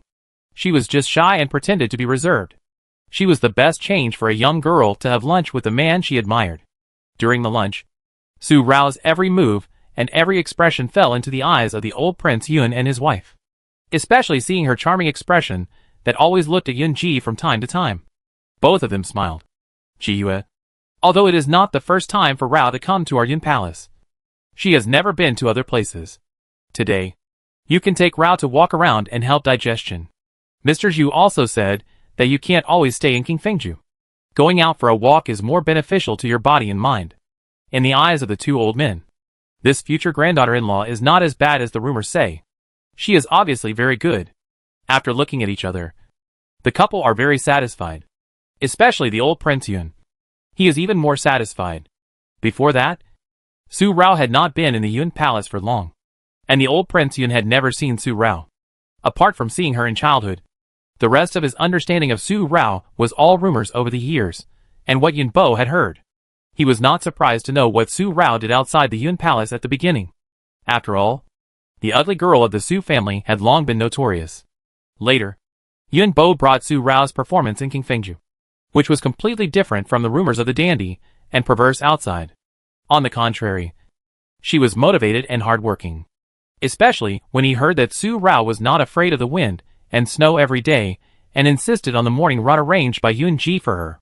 The old Prince Yun's perception of Su Rao has changed when he learned that Yun Ji's attitude towards Su Rao was actually gentle. This made the old Prince Yun determine Su Rao as his granddaughter-in-law. The sun was bright after the rain, but after just a short lunch, the water stains on the road seemed to have evaporated almost completely. When the old Prince Yun spoke, Yun Ji, the grandson, seemed to give his grandfather face. Although he did not say anything, he took Su Rao to visit the Yun Palace. Every blade of grass and every road in the Yun Palace seemed to be engraved in Yun Ji's heart. He could accurately tell which place it was after passing by one. What is there here? Pavilions, waterside pavilions, mountains, rocks, rivers and ponds. There is no place he said wrong. Finally, when he walked to the pavilion in the middle of the lake, Yun Ji stopped and faced Su Rao, with a faint smile on his lips. I apologize. Su Rao took the initiative to admit her mistake without Yun Ji saying anything first. I shouldn't have done that again without considering you and asking you. It's not this. Yun Ji shook his head faintly. Su Rao, who was about to bend down, suddenly raised his head, with a look of confusion on his face. If it's not because of exploitation, then what is it because of? Yun Ji sighed lightly, walked to the stone bench with soft cushions and sat down. Then said, Su Rao, you just acted too much, making your grandfather and grandmother like you. If you continue like this, you will really marry Yun Ji. Su Rao immediately frowned. What do you mean? She also walked over and sat down. Yun Ji, what do you mean by that? I don't quite understand. As long as there is no imperial decree to grant marriage, you are smart. But even Yun Ji can't see through you. But you are stupid. But Yun Ji can't make sense of you. Seemingly a little annoyed, Yun Ji actually flicked Su Rao's forehead. This action was very smooth and accurate, and he didn't feel unfamiliar at all. Yunwang Mansion has only Yun Ji as the heir. Yun Ji has been weak over the years, so Grandpa and Grandma have not said anything about Yun Ji's marriage. But today you have shown your love and admiration for Yun Ji. Grandpa and Grandma may. Yun Ji didn't need to explain the rest. Su Rao understood it immediately. Her hand touching her forehead stopped, and her peach blossom eyes suddenly became annoyed. If the old Prince Yun and his wife went to Emperor Yu for this reason, the imperial edict granting marriage would. Su Rao, tell Yun Ji what you are going to do at the Three Kingdoms Exchange Conference. Otherwise, once the imperial edict is granted in advance, your cooperation with Yun Ji will be in vain, and everything you do will be meaningless. You can only obey and marry Yun Ji. When Yun Ji said this, his voice seemed a little distant, and it was also light and clear, with a little more mist and a little less warmth. Her plan. Su Rao calmed down for a moment, looking at Yun Ji, as if thinking whether to speak or not. After a breath, she made up her mind and was about to speak. Yufeng came over. His steps were hurried, as if he had something urgent to do. Su Rao stopped talking and looked at Yunfeng. Yun Ji also turned to Yunfeng. Yunfeng slightly pinched the hand holding the folding fan, knowing that he was bothering her. But, although he was in a hurry, Yunfeng did not speak first, but looked at Su Rao again. I think the scenery of the pavilion over there is pretty good. I'll go there first. Su Rao naturally had a look, and knew what Yunfeng meant by this reaction. So she stood up and left. After walking away, Yunfeng took out the bamboo tube. Sir, during the morning court today, Prince Yi entered the palace and told Emperor Yu that a letter came from Taifu Wang's family, saying that my mother was ill, and Taifu Wang had left Beijing for Zhuxia a moment ago. Zhuxia Wei Wang would send another minister to replace Taifu Wang to attend the Three Kingdoms Exchange Conference. He said so, but the content written in the letter was that Taifu Wang had died, and the person who left Beijing was a substitute. He saw Su Rao had walked to the pavilion and could no longer hear what he said. So he whispered again, Prince, at 10 o'clock this morning, Prince Yi's subordinate Mo Ying was burying the body of Master Wang in the forest outside Langjing, but he accidentally ran into the murderer. Suddenly, Yun Ji turned to Yunfeng again, and his expression changed. The indifference he had in the past disappeared at this moment, turning into a heavy color, and the whole person felt changed. The air seemed to feel quiet. Oppressive quiet. Yun Feng's breathing was disordered because of this. He killed again. Time seemed to have been suspended for a long time before this dark muttering appeared. Yunji touched the cup, and the sound of tea pouring into the cup was faint and lingering. He didn't even notice when it overflowed onto the table. It was not until Yun Feng reminded him that Yunji stopped in a trance. How many more have you killed? Mo Ying is still alive. After hearing this, Yunji seemed to have returned to normal after drinking the tea. Yun Feng pursed his lips. Prince, none of those who chased that person survived. Mo Ying survived because he hid in the dark and was not noticed by that person. Now Prince Yi is afraid that he has known about that person's existence. He may suspect that the owner of Xiaoyao Tower is not.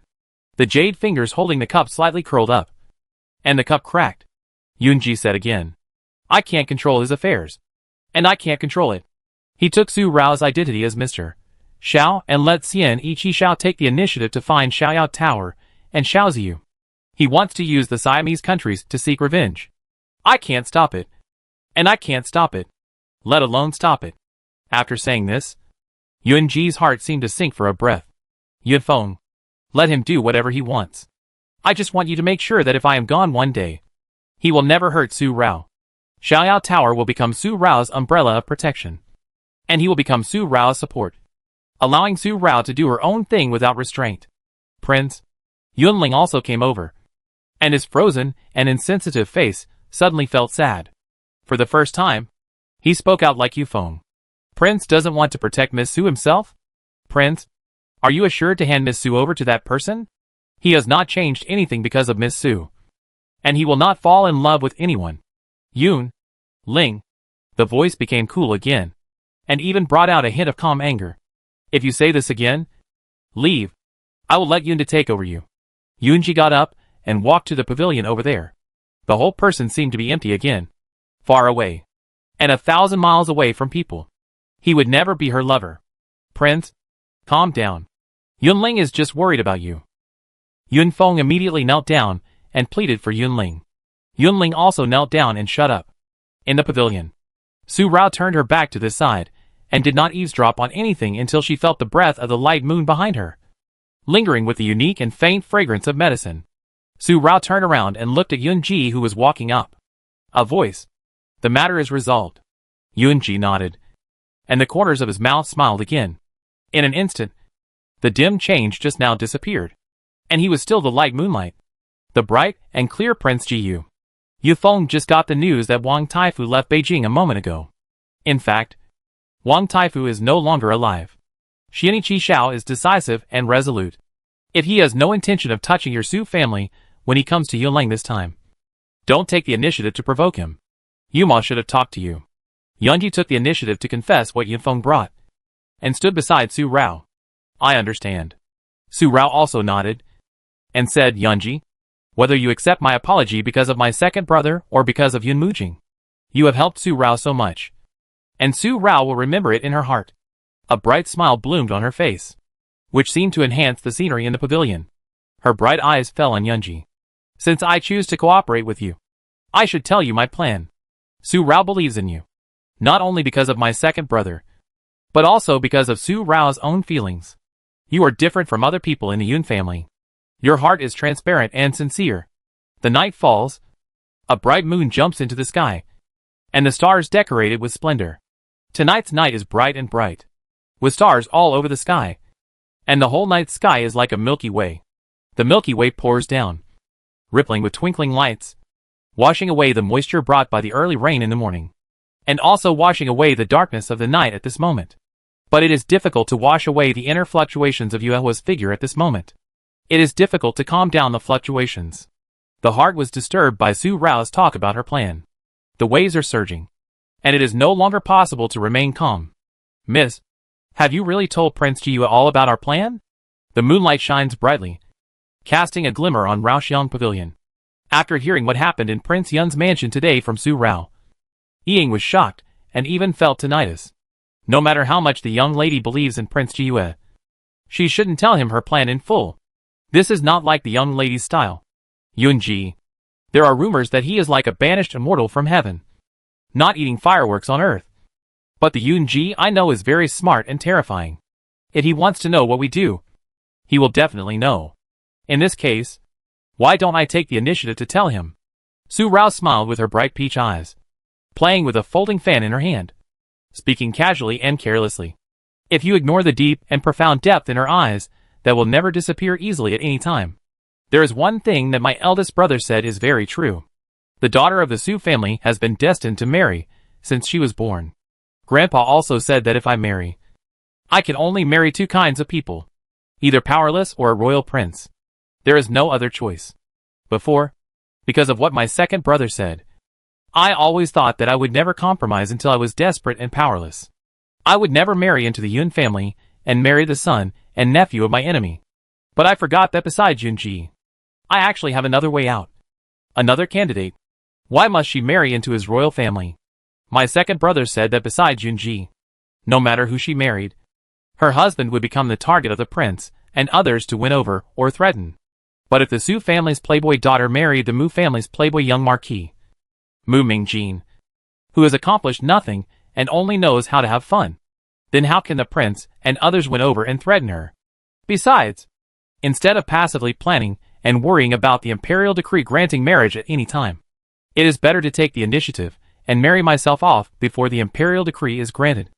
A hint of darkness flashed in her bright eyes, and Su Rao's mouth curled up into a sneer. She wanted to see. That night, Su Rao slept soundly and slept until dawn. But Yunji did not sleep all night. He stood quietly by the window again, and looked at the direction of the Su family again through the satin on his eyes. His whole body seemed lonely, deep, and cold, and his cold hands and feet had no temperature at all. Like an ice cave. She would rather choose to ruin her reputation and find a way out than marry Yunji. How much she must hate the Yun family. How hard it must be for her to endure. And Jing stood in front of the window all night. Yunji did not move or feel tired. The next morning, he seemed to be fine. He kept his promise to General Su and continued to come to the Su family to teach the two young masters. Last night, the stars were bright and the sky was dotted with stars. Today, the sun must be shining brightly, and the sky is clear and cloudless. The traces left by the early spring drizzle have faded and disappeared, and the streets of Langjing have long been clean. At this moment, in the Shaoxing Palace, Prince Yi also sat at the table all night. The candle on the table had long burned out, but he still did not move. The emotions in the pair of Ruifeng's eyes have been in a state of confusion since Mo Ying came back yesterday. The upper eyelids covered 1/3 of the eyeballs, and because of the lowered eyes, they felt completely blocked. I don't know what's going on inside. Mo Ying was waiting on the side. He had not yet recovered from the massacre he had witnessed that night, and his forehead was dotted with sweat. The killing yesterday was incomparable to the killing methods of Xiaoziyu that he had seen before. That person was truly bloodthirsty. Little uncle. The call from outside the palace dispelled the strange feeling of silence in the palace. And Prince Yi also responded and looked at Mo Ying beside him. Go and check who that person is. What is the relationship between Xiaoziyu and him? And what is the relationship between Xiaoyao Tower and him? Yes. Mo Ying nodded, his face still palpitating, and raised his hand to wipe the sweat from his forehead. Fortunately, the prince was cautious and had not yet discussed the planned transaction with Xiaoyao Tower. Otherwise, Mo Ying left, and Xianmu Yaling walked in. The question that was originally on her lips changed when she saw a thick layer of blue in Xianichi Xiao's eyes. Little uncle, did you not sleep all night? His eyebrows frowned. Prince Yi stood up and walked in front of Siam Yaling. He did not answer Siam Yaling's question, but started to talk about the matter that Siam Yaling came to ask about so early in the morning. Teacher Wang was killed by me.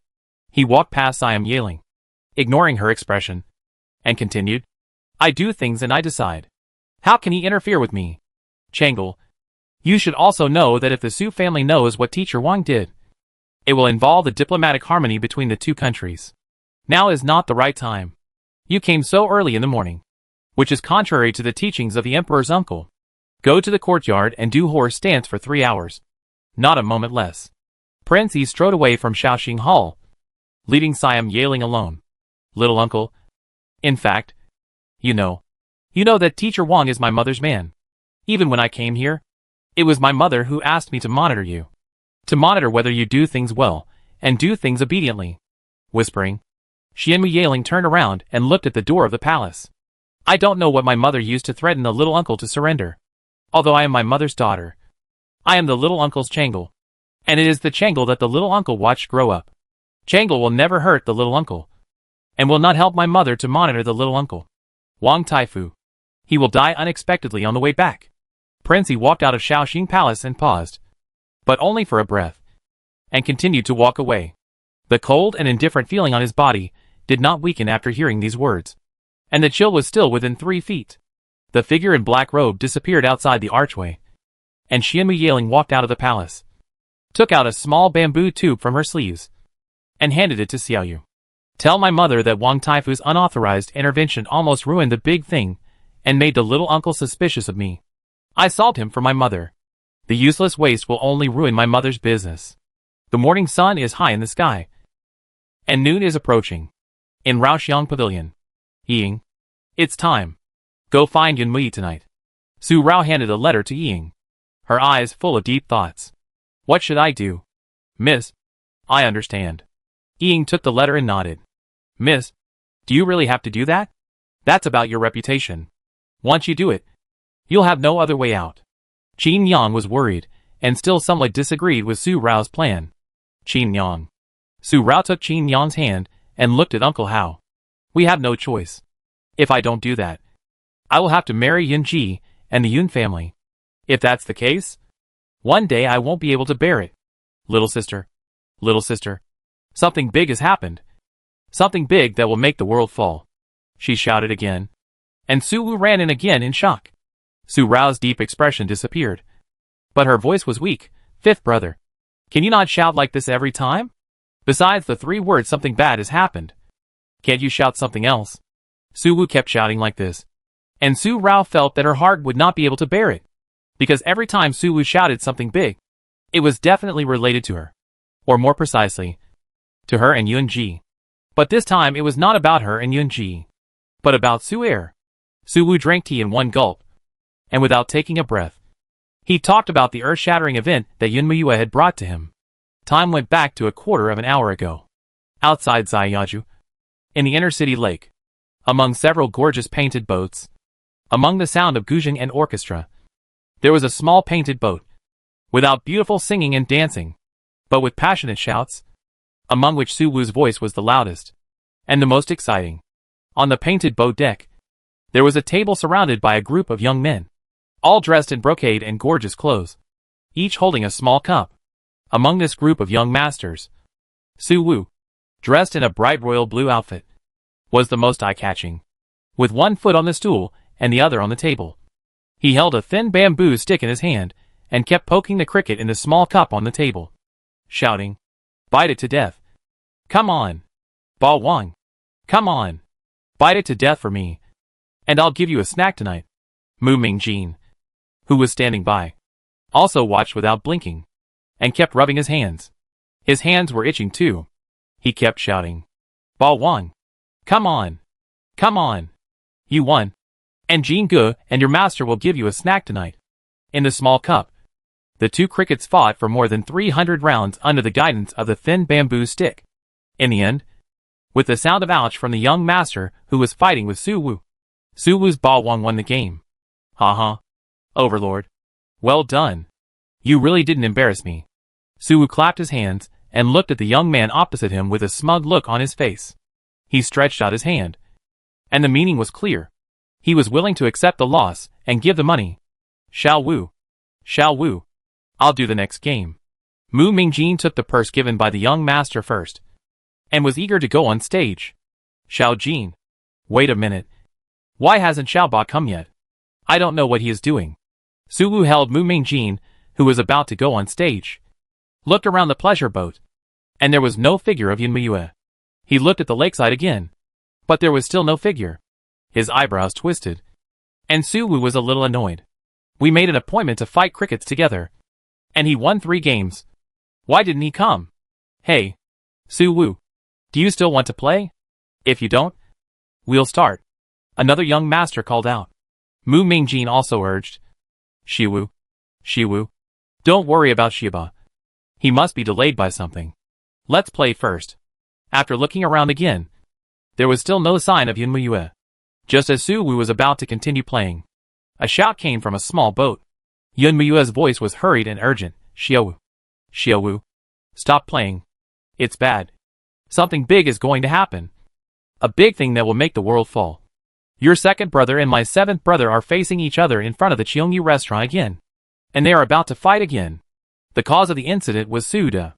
Yao Yeding and a group of noble children went to the Cheongyu restaurant for lunch.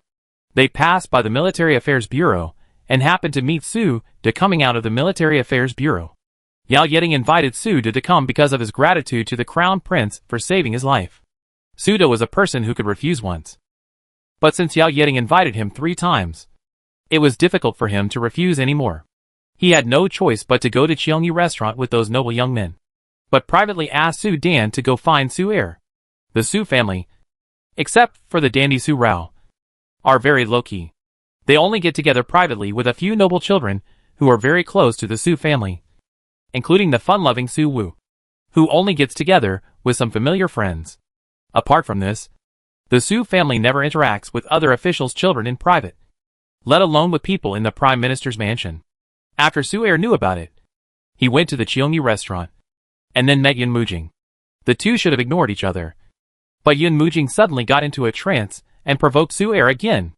I didn't expect that the personal relationship between the eldest son Su and the young master Yao was so good.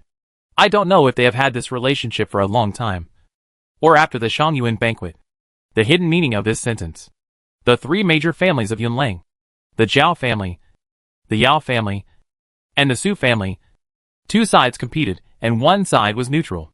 Now that the Zhao family is almost out, the Su family and the Yao family immediately interacted, which was a veiled irony that the Su family was currying favor with the powerful.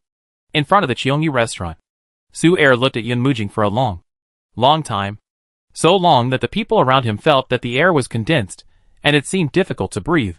But Yun Mujing seemed to be indifferent, with a soft and charming face, and even softer eyebrows, and continued to provoke Su Er, a voice that only the 2 of them could hear.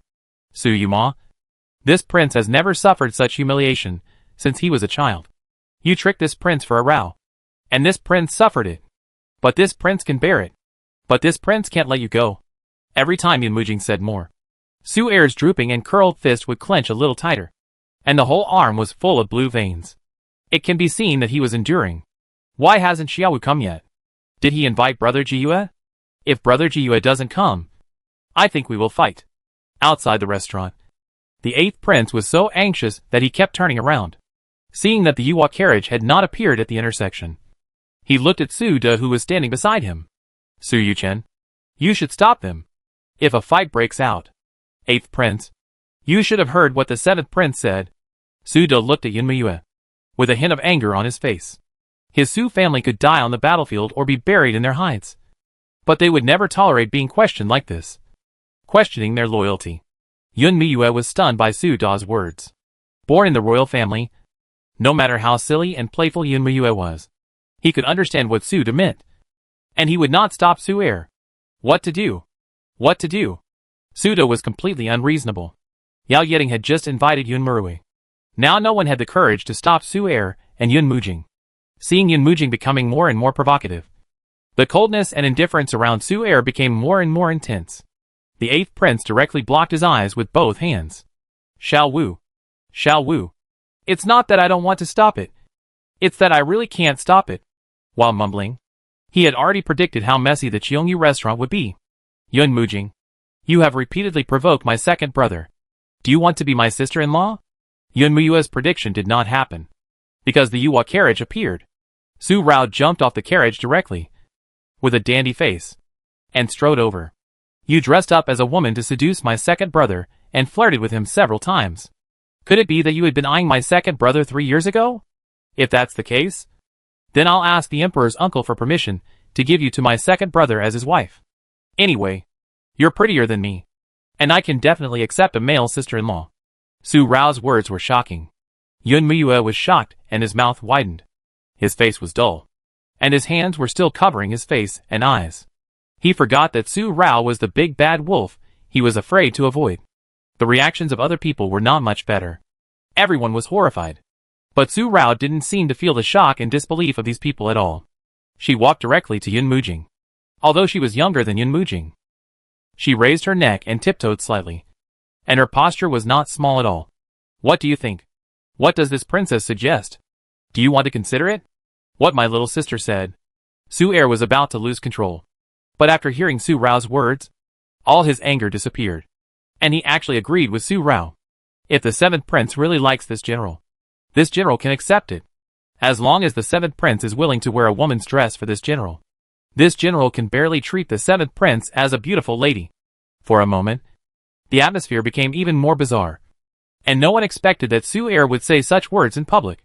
Is this still the indifferent and taciturn young master Su Er?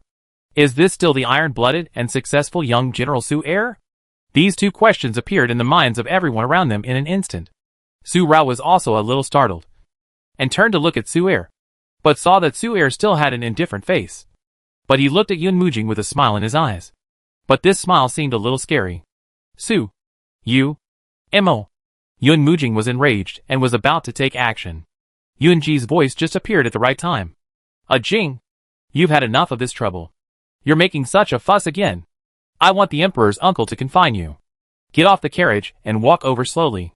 The quiet noise in front of the Cheongyu restaurant disappeared in an instant. Yun Ji walked to Yun Mujing's side. Although he didn't see him, the cold anger on Yun Mujing's face disappeared in an instant. He just looked at Yun Ji. Brother, you said that Su Yuma is your good friend and I am your cousin. You won't ask about the grudge between Su Yuma and me. After saying this, he looked at Su Er again and sneered, Su Yuma. The matter between us is not over. Today, for my brother's sake, this prince will let you go. You won't be so lucky next time. Yun Mujing swung his sleeves, suppressed his anger, and walked away. Su Rao slowly clenched her fists, looking at Yun Mujing who was leaving. Her peach blossom eyes were lightly pink. After a breath, she looked at Su Er, worry in her eyes. Then, Yun Jing, gritting her teeth. Su Rao took a step forward, going to settle accounts with Yun Mujing. As soon as she took a step, her arms were pulled on the left and right, and two words appeared in her ears. One was Yun Ji, Su Rao. Don't do it. The other was Su Er, but he only called her little sister. In the crowd, the square handkerchief in Zhao Lianqin's hand had been kneaded into wrinkles, and her eyes were fixed on Yun Ji's hand holding Su Rao. If her eyes were a knife, Su Rao's hand would have been cut off at this moment, and the blood would not stop. Miss Zhao, I think Prince Jiyue doesn't seem to reject Princess Ronghua, and my father is also willing to marry Princess Ronghua to Prince Jiyue. Now it seems that Prince Jiyue is about to get married. Miss Zhao said it's better to give up early, so as not to be more sad. Yun Murui walked to Zhao Lianqin's side, whispered in her ear, curled his lips and chuckled, walked past Zhao Lianqin to Cheongyu restaurant. Yao Yeting also glanced at Zhao Lianqin from behind, but comforted her with one word. Miss Zhao, don't be sad. Prince Jiyue doesn't like Miss Zhao. It's Prince Jiyue's loss.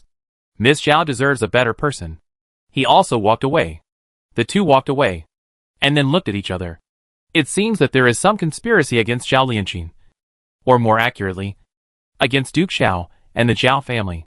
What is the Yao family's plan for the visiting card that Prime Minister Yao gave to Duke Xiao? Arriving at the Cheongyu restaurant, Yun Murui could not see the 7th prince. He said in a low voice, Where is the 7th prince? Why is he making trouble again and provoking the 2nd young master Su? Yun Murui, you are really slow to come. But your 7th prince has just left not long ago. You should be able to catch up with him now. As an elder brother and a prince, should you teach your younger brother how to behave? Or should you let me teach him? Su Rao looked at Yun Murui and knew at a glance that Yun Murui was deliberately stepping on time so as not to offend her Su family or provoke Yun Mujing. Rao, you must not be rude to His Royal Highness the Prince. Su De then stepped forward. Although he was scolding Su Rao, he actually wanted to prevent Yun Murui from finding the source of Su Rao's fault. He bowed his hands. My little sister is spoiled. I will apologize to His Royal Highness the Crown Prince on my behalf. The eldest son is serious. Princess Ronghua is a true character. How can I have the same opinion as Princess Ronghua? Yun Murui's expression did not change much. The Crown Prince was gentle and just laughed at Su Rao's trouble. Now that the Crown Prince has arrived, as the elder brother and the Crown Prince, the 7th Prince's trouble should be handled by the Crown Prince. Yunji also let go of Su Rao's wrist at the right time. He turned to Su Er for a moment. He walked away. Su Er understood and said again, "Brother. Sister. Fifth brother. We should go home. Grandfather is waiting for us to have lunch." Su Er bowed and said goodbye, and directly pulled Su Rao to Yunji's carriage. He resumed his indifferent attitude and aloof aura. This is the normal Su Er. Su De immediately bowed to Yunmuru again, saying that it was not a good idea to keep his parents and elders at home waiting for a long time. "I will take my leave first. Your Highness the Crown Prince will take care of it." Su Wu also immediately chased after him. He didn't dare to stay any longer at this moment. He asked Yun Muyue to keep his overlord cricket for him first. The excitement in front of the Cheongyu restaurant ended just because of 2 or 3 words from Prince Jiyue. The expected war did not happen again, and everyone was relieved for no reason, especially the shopkeeper of the Cheongyu restaurant. He thanked Prince Jiyue with gratitude. If a fight broke out, his restaurant would definitely be demolished. After the Yuwa carriage drove away, Yun Murwei retracted his gaze. His face was warm, the demeanor of a prince, and the majesty of a crown prince. There was no displeasure in his eyes, because Prince Jiyue treated him with such a distant attitude. And he was not annoyed because Yunji handed this difficult matter to him. Let Yao Yeting disperse the people around. Today's matter was just a joke between the 7th prince and the 2nd master Su. He also asked Yao Yeting to tell Jing Xiaoyin that his father was busy with government affairs, so he should not report today's events to his father to avoid disturbing him. In Yuewa's carriage, 2 cups of tea were pushed to Su Er and Su Rao. Yunji did not ask Su Er why Yun Mujing came to provoke him again, and he drank tea quietly. The moonlight around him was like jade. The carriage was quiet. Su Rao pursed her lips, feeling a little depressed and suppressed. She looked at Yunji and then at Su Er. She wanted to say something, but when the words came to her lips, she didn't know what to say, so she could only shut up until Yuewa's carriage drove to Nanning Street. "Yunling, stop the car." Su Er spoke at this time and looked at Su Rao. "Little sister, 2nd brother asks you, do you regard Yun Mujing as a friend again?" Su Er asked without avoiding Yunji. Su Rao knew that Su Er had told Yunji about all the past events between Su Rao and Yun Mujing that she and Su Er had told him. She glanced at Yunji and said, "2nd brother, I don't like Yun Mujing. Never like him. It's not like I treat him as a friend. If he makes trouble for my 2nd brother, he is not my friend. The Su family members are all protective of their shortcomings, and as a daughter of the Su family, she should be more protective. Well, go now and teach Yun Mujing a lesson for our Su family. He caused trouble for my 2nd brother, and my 2nd brother could accommodate him every time. But he caused trouble for my Su family, and this matter is absolutely not allowed." Su Er took a sip of tea, and his face was indifferent again. He no longer accommodated Yun Mujing and tolerated him in the past, and no longer treated him differently. Su Rao was stunned for a moment. Stunned that Su Er seemed to have always been so clear, and he was clear about his strange feelings for Yun Mujing. "Su Rao, go! Ah Jing really needs to be taught a lesson." Yunji also spoke, but he was not protecting him, but had the same attitude as Su Er, which made Su Rao stunned again, and she was a little confused in her heart. It seemed that she felt that she had just seen through Yunji, and Yunji would do something that made her see him unclearly again. "You used to fight over a disagreement. Why are you stunned now?" Noticing that Su Rao didn't move, Yunji said something again, and tilted his head towards Su Rao. Su Rao suddenly came back to her senses, and seeing Su Er also looking at her, she immediately got up and got out of the car. "2nd brother, I will make Yun Mujing remember this for a long time." Su Rao left, and Yunji shook his head. Yuma, you did this for aging, but he may not appreciate it." Su Er looked at Yunji, and in a moment, he took out a pot of wine from the secret compartment in Yunji's car. "He came to trouble me, just to let me go to him. Although I said that I don't treat Yun Mujing as a friend anymore. If she really doesn't treat Yun Mujing as a friend, with her personality, she will not easily give up calculating Yun Mujing, even if it's because of me." After drinking a cup of wine, Su Er laid down directly, smiled bitterly, and shook his head. "Really?" Yunji sighed, and sipped his tea without saying anything else. "Umo. You know that she will never be a true friend of the Yun family, even if it is Su Rao's old friend, unless he is not a Yun family member." The carriage was quiet again. Su Er said nothing more and drank one cup after another. This time Yunji did not stop Su-er, but took out a cup of wine from the secret compartment. He also took a sip. Seeing this, Su-er frowned and snatched the cup from Yunji's hand. "Ji-yu, you are going to die. I am in a bad mood. What kind of wine are you drinking? 1 cup of wine will not kill Yunji." With a smile on his face, Yunji took the cup from Su-er and drank the wine in the cup. Then he picked up the teacup again and cleared the taste of wine in his mouth. "Ji-yu, you are worried." Yunji didn't show anything. Just a glass of wine. But Su-er noticed it. And noticed that Yunji was worried. Looking at the wine pot in front of Yunji, Su-er reached out and took it. And put away the wine he drank. And didn't drink it. Sitting up straight, Su-er looked at Yunji with a serious look on his face. "Ji-yu, but because of my younger sister. You held my younger sister's wrist today. I remember that no woman has ever made you take the initiative. You have never taken the initiative to hold the hand of the daughter of the Zhao family." Yunji's hand shook slightly. And after a breath, he said a faint smile. "Umo, I promised you to marry your younger sister. Maybe it was a wrong decision I made. I found that she is really as you said. Very dazzling and even more brilliant. I don't know when." Yunji couldn't control himself. He always wanted to see her and listen to her voice. Even if it annoyed Yunji, Yunji wanted to keep her by his side at all times. He shook his head lightly and laughed again. "It's just that. Yunji can't do this. Because your little sister doesn't want to marry Yunji at all. Yunji is not her good man. With such a weak body. Besides, Yunji is a member of the Yun family." "Ji-yu, you?" Su-er was stunned for a moment. But he suddenly thought of the time when he went crazy in Yun Mujing's prince's mansion a few years ago. And then he went to King Fengju to find Yunji. And Yunji was also abnormal that day. Could it be that Ji-yu had already liked my little sister? Inside the Yun palace. On the steps, the fat figure came hurriedly again. On the forehead of General Manager Yun, beads of sweat appeared like beads again. "Your Majesty, the Crown Prince has stopped the incident in front of the Cheongyu restaurant. And it has not caused any major impact. Su-er has Prince Ji-yu with him. So I think the Su family will not worry about the 7th prince." Although Yun Murwei had sent a message to Jing Zhaoyin, how could Emperor Yu not know what was happening in Langjing City? After entering the imperial study, Yun, the chief steward, bowed and told him what happened in front of the Cheongyu restaurant. Speaking cautiously, not long after the 7th prince left the Cheongyu restaurant, Princess Ronghua went to look for him. After saying this, Yun Zongwan raised his eyes and quietly looked at Emperor Yu's face. He saw that Emperor Yu was rubbing his eyebrows again. His face was completely helpless against Yun Mujing's trouble again, and he didn't show any anger. Then he added, "Your Majesty, do you want me to stop them? If Princess Ronghua and the 7th prince fight again, then let them fight." Putting down his hands, Emperor Yu's expression darkened. "Jinger has been spoiled by me too much. Now he dares to say anything. And he has repeatedly provoked Su-er. I think it's really time to let Ronghua clean up, so that he won't learn from Linger in the future." The emperor's eyes were full of anger. After a breath, he said, "Tell the prince to go to the Su family and ask if General Su is well." "Yes, I'll go right away."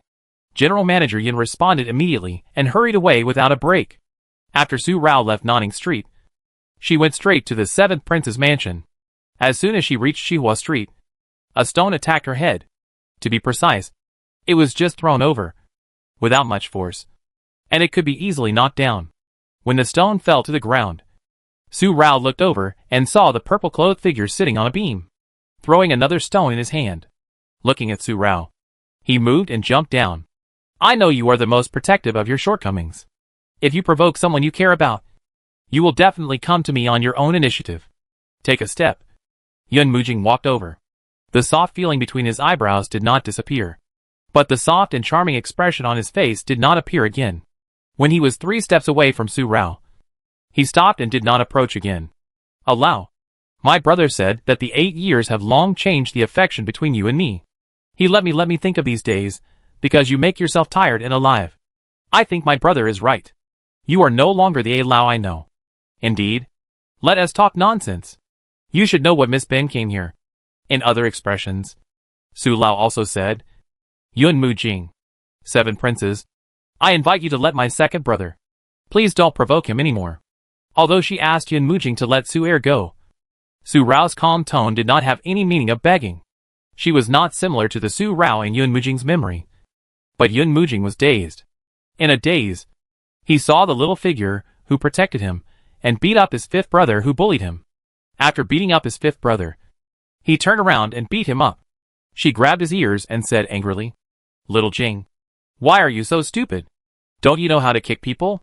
Kick the calf with one foot and the soft flesh with another foot. Isn't that the problem? It's really useless to teach you how to beat people. In the end, I have to do it myself. Tell me why you are so stupid." So stupid. Although she scolded him like this every time. Whenever the fifth brother bullied him, she would beat him back twice as much. Later, the fifth brother accidentally fell into the water and died. No one bullied him anymore. But she would still climb the wall of the prince's mansion to secretly find him, teach him kung fu and protect him. Others said that she had the appearance of Prince Jiue. But in fact, she came to see him. It was just because of their respective identities that my brother was worried that the emperor's grandfather would suspect that my father had secretly negotiated with the Su family because of their friendship. So every time they met, they would meet in the prince's mansion. And my brother would cover for them. And they were never discovered by others. That year, his mother passed away, leaving him alone. If it weren't for Rao's appearance and protection, he might not have lived to this day, let alone to this day. He had already been like the fifth brother, and no one would know when he was killed. Yun Mujing didn't reply to Su Rao's words as his thoughts fell into memories. But he looked so absent-minded. At a glance, Su Rao knew that Yun Mujing remembered the real Su Rao and something between them. The peach blossom eyes swayed again. A touch of peach color was rendered, and the eyebrows were solemn. "Yun Mujing, will you let my second brother go? Just tell me." Taking a step, Su Rao took a step forward. "If you provoke my second brother because of my second brother, then there is nothing to say between us. My second brother's affairs are clear to him. But if..." The peach blossom eyes looked directly at Yun Mujing. The peach color at the end of the eyes became more and more gorgeous. But there was a hint of murderous intent in the bottom of the eyes. A hidden murderous intent. "It's because of me that you repeatedly provoke my second brother and intend to slander my Su family. So, what will you do?" The trance on Yun Mujing's face disappeared, and the pair of soft eyes also fell directly on Su Rao's face, with a hint of obvious strangeness in the bottom of the eyes. "Rao, what will you do? Will you kill me?" Walking directly in front of Su Rao, Yun Mujing's steps were a little urgent, and the sadness in the bottom of his eyes was particularly obvious, obviously glaring. Su Rao had originally been murderous, but because of this man's expression, she suddenly felt pity for him, and felt that the man in front of her was pitiful. Yun Mujing. Taking a step back, Su Rao kept a distance from Yun Mujing. But pitiful people must also have their hateful aspects. Right? I have said it before. Su Rao died a long time ago. 8 years ago. The current Su Rao is a new Su Rao. A brand new Su Rao. How much affection and love do you have with the former Su Rao? It has no meaning to me now. The sadness in Yun Mujing's eyes finally emerged between his face and eyebrows. And it was clearer. At a glance, it could be seen that Su Rao's eyebrows were getting tighter and tighter. Although the murderous intention in his heart was gone, he no longer had any sympathy. Yun Mujing, listen carefully. Su Rao cares most about her family. If anyone dares to hurt them, I will make that person pay back 100 times 1,000 times. Su Rao is no longer the Su Rao she used to be. Yunji protects you, and my second brother lets you do it. But it doesn't mean that I won't touch you. Lastly, leaving these words, Su Rao was ready to leave. She had warned him to this extent. If he continued to commit suicide, brother told me not to hold a grudge anymore, and not to let you make me not myself anymore. But I still want to try. Want to try again. It turns out that no matter how many times, no matter how I try, it's really different. And I can never go back. 8 years have really changed. The words brought out a strong sense of loss. Su Rao, what happened between Su Yuma and me has nothing to do with you. If you want to kill me for Su Yuma. I'm always here to accompany you. Turning around, Yun Mujing left first. Although he was walking away with big strides, Su Rao suddenly had the illusion that he wanted her to hold him and keep him, as long as she stretched out her hand. But Su Rao did not stretch out her hand, but just watched the soft figure walk into her house. And the peach color at the end of her eyes faded a little. Yun Mujing, as Su Rao, I don't hate you. And I am not qualified to hate you for that, Su Rao. Because I am not her. but as Qin Rao. I will never be friends with you. Never. Turning around, Su Rao also left. When Su Rao left, she didn't realize that someone had followed her when she came to Shihua Street. Zhao Lianqin and Xu Lan came out from a corner. Miss, I didn't expect Su Rao to be with the 7th prince. They. Xu Lan was shocked. Zhao Lianqin smiled. The cold feeling in her eyes disappeared, and her aura was elegant and graceful. So Su Rao has been with the 7th prince. The golden light hanging in the sky slowly fell to the west, and the sun was slanting in the sky. Zhao Lianqin went back to the duke's mansion. As soon as she entered the mansion, she saw Duke Xiao standing outside the hall, looking straight at her. Zhao Lianqin clasped her slender jade hands in front of her and curled them slightly. I went to see Prince Jiyu again, Duke Xiao asked with certainty. Turned around and walked into the hall with a calm expression. Zhao Lianqin pursed her lips, did not speak, followed in, and knelt down consciously with her skirt lifted.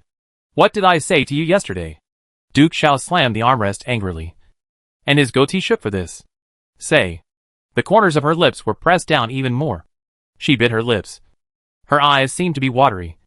And Zhao Lianqin finally spoke. Lianqin is now the only hope of the Zhao family. The 4th prince is already a waste, since the Yao family has taken the initiative to make friends. And His Royal Highness the Crown Prince intends to marry Lianqin. Lianqin should protect the century-old foundation of our Zhao family like my aunt. No matter what. His Royal Highness the Crown Prince must fall in love with Lianqin and marry Lianqin as the Crown Prince's principal wife. The angry expression on the face of Duke Xiao faded a little, and he stood up and helped Zhao Lianqin up. Xiner. You have to know that His Royal Highness the Crown Prince has already made a great trend. The Yao family bowed their heads first, and His Royal Highness the Crown Prince gave my grandfather enough face. If my grandfather wants to protect the century-old foundation of our Zhao family, the family of nobles, he can only compromise and make peace with the Yao family. Only marriage can make both sides feel at ease. A tear finally fell. Zhao Lianqin silently listened to Duke Xiao's words that he would always put his family first. But her beautiful orchid eyes, which were colored by tears, were filled with resentment. She would not listen. The night fell, and the stars and the moon embellished the dark night sky. A figure in black also left from the back door of the Lian Pavilion and swept across the street. In the 4th prince's mansion, there were still pieces of rice paper scattered all over the floor. And on each piece of paper, there was still a word kill. But the tip of the brush never scratched the paper again. Yun Mui was no longer laughing wildly like before, but his whole body was warm again. The wound on his forehead caused by the cup had already scabbed over, but it left a faint mark that was difficult to remove. The servant next to him waited quietly. Suddenly, a stone broke through the window, and the servant fainted without any signs. Before Yun Mui could react, Ying, who was dressed in black and masked, appeared in the hall. As soon as he landed, he spoke directly. 4th prince? Please don't do anything yet. I am not sent by the Crown Prince to assassinate the 4th prince. Yun Mui was about to shoot the brush in his hand as a hidden weapon, when he heard Ying's words and saw that Ying had no intention of attacking. He paused, but the warmth between his eyebrows turned into vigilance. If you are not sent by the Crown Prince, then who are you? What can you do with a destitute son of mine? I don't think the 4th prince is weaker than the Crown Prince. If the Crown Prince, the 6th prince, and Prime Minister Yao had not jointly plotted against him, I believe the 4th prince would not have been so easily. Ying deliberately angered Yun Mui. The brush in Yun Mui's hand suddenly made a sound and broke into 2 pieces. The breath was uneven. Who are you? What is your purpose in coming to my palace? You might as well speak directly. The 4th prince is really generous. Ying took out the letter that Su Rao gave him directly from her arms. 4th prince? Take a look at the content of this letter first, and you will know who I am and why I am here. Knowing that Yun Mui was alert and on guard, Ying opened the letter directly, letting Yun Mui see that there was nothing wrong, and did not approach Yun Mui, but threw it to Yun Mui with the strength of her wrist. This letter was written by the prince to Mr. Xiao, and it was about Yun Murui and Yao Yeding blaming Yun Mui for the robbery of the goods in the casket pavilion. The letter was delivered to Ying along with the batch of goods, but Ying did not reply to the person who sent the letter at that time, only saying that their young master was not there, and he would let the young master know about this matter. There was no trace of the prince's signature on the letter, but Yun Mui knew it was written by Yun Murui at a glance. They had fought for many years since childhood, and they knew each other's handwriting well. Moreover, Yun Murue had a little habit every time he wrote a letter. That is, he would put a dot at the end after writing the last word. Looking at the content on the letter, Yun Mui was depressed. My son is not someone who can be easily used. Nor is he stupid. We in Lian Pavilion never take the initiative to cause trouble. But we are not afraid of it. The prince and his men not only touched the goods of our Lian Pavilion, but also wanted to use my son. If our Lian Pavilion does not return this matter, how can we live in Langjing in the future? Seeing Yun Mui finish reading the letter, Ying spoke again. Fourth prince, there is a saying that the enemy of my enemy is my friend. Not to mention that my son has no grudges with the fourth prince. In the season of revival of all things, spring returns to the earth. Seedlings begin to sprout and grow. The temperature has been rising day by day, and the morning breeze is no longer as cold as in winter, but warm and gentle. Today, the Su family invited gods for Su San and Su Si. Inviting gods is something that every student's family will do for them before participating in the spring examination. They will invite the wind and Wu Xuxing in the sky to bless the students to pass the imperial examination this year. As early as a month ago, the Su family had invited the Wu Xuxing and Wu Xuxing sculptures from the Qingyun Temple in Yun County. 10 days before the spring examination, Su San and Su Si invited these two gods and stars into the study room of the family courtyard, burning incense and praying, offering fruits and vegetables. In Su Rao's eyes, this ceremony of inviting gods is not much different from worshipping ancestors. The only difference is that worshipping ancestors is in the ancestral hall, while inviting gods is to invite gods and stars to Su San and Su Si's study. I didn't expect Grandpa to be so superstitious. Seeing Su San and Su Si praying to the two statues of stars, Su Rao muttered. Yun Ji's ears moved slightly, and he heard Su Rao's muttering. He turned his head and chuckled. Yun Ji thinks that it is not that General Su is superstitious, but he just wants to reassure the two young masters. Su Rao also turned his head and looked at Yun Ji for a moment, unable to understand. It's just an examination, with the abilities of my third and fourth brothers. And you, the Prince Ji, are here to guide them. Why should you be nervous? Little sister, you don't understand this. Su Wu interrupted, and the two brothers put their arms around Su Rao's shoulders. Third and fourth brothers are my Su family members, and they are guided by Prince Ji. Although they are confident, they can't help but feel nervous. They are afraid that if they don't do well in the exam, my Su family will be ridiculed and Prince Ji's reputation will be affected. Su Wu said this with a proud look on his face. He was finally smarter than his little sister. So that's how it is. Fifth brother is really smart. How could Su Rao not see Su Wu's little tricks? Her bright eyes showed peach color. Her smile curved into a crescent, and she rarely cooperated and gave a thumbs up, praising Su Wu generously. Su Wu was even more proud. Of course. Don't you see whose fifth brother I am? The brother and sister. One tried hard to pretend to praise, and the other knew it, but was still happy and proud. Such a warm and harmonious family. Yunji smiled faintly. I don't know when. In front of the Su family, he disappeared from the feeling of being thousands of miles away from others within 3 feet of his body. And the moonlight was brilliant. This change in Yunji may not be easily noticed by others, but Su Er, who has known him for many years, found it at a glance. Thinking of what Yunji said to him that day, he had never seen Jiyu so unconfident. No matter what happened, he could always plan and win. But he was so cowardly when it came to his younger sister. And Mo Gan's eyes fell on Su Rao again, and he saw her and Su Wu laughing and joking quietly. After a breath, he shook his head secretly. Since Su Er didn't ask about Su Rao's affairs, he would not force Su Rao for Yunji. In matters of love, the most important thing is mutual consent. Since they all want mutual affection, only mutual affection can make the two hearts meet. And Su Er believes that as long as Yunji wants, he will definitely make Su Rao like him and marry him willingly. Prince, the Emperor invites you to the palace. Yunling walked over and whispered beside Yunji. The joke between Su Rao and Su Wu stopped. Su Rao immediately looked at Yunji, and a dark color quietly appeared in her eyes. She did not ask why Emperor Yu was looking for Yunji at this time. Could it be the imperial decree granting marriage? Uncle Emperor is looking for Yunji, most likely related to the spring examination. As if he had noticed Su Rao's thoughts, Yunji spoke and asked Su Rao to tell General Su and the others. And then Yunji said goodbye first. Your Highness, This is where those people first hunted down the owner of Xiaoyao Tower in Yunlang country. And that place is the Su family villa. Prince Yi and Moing appeared in the forest behind the Su family villa.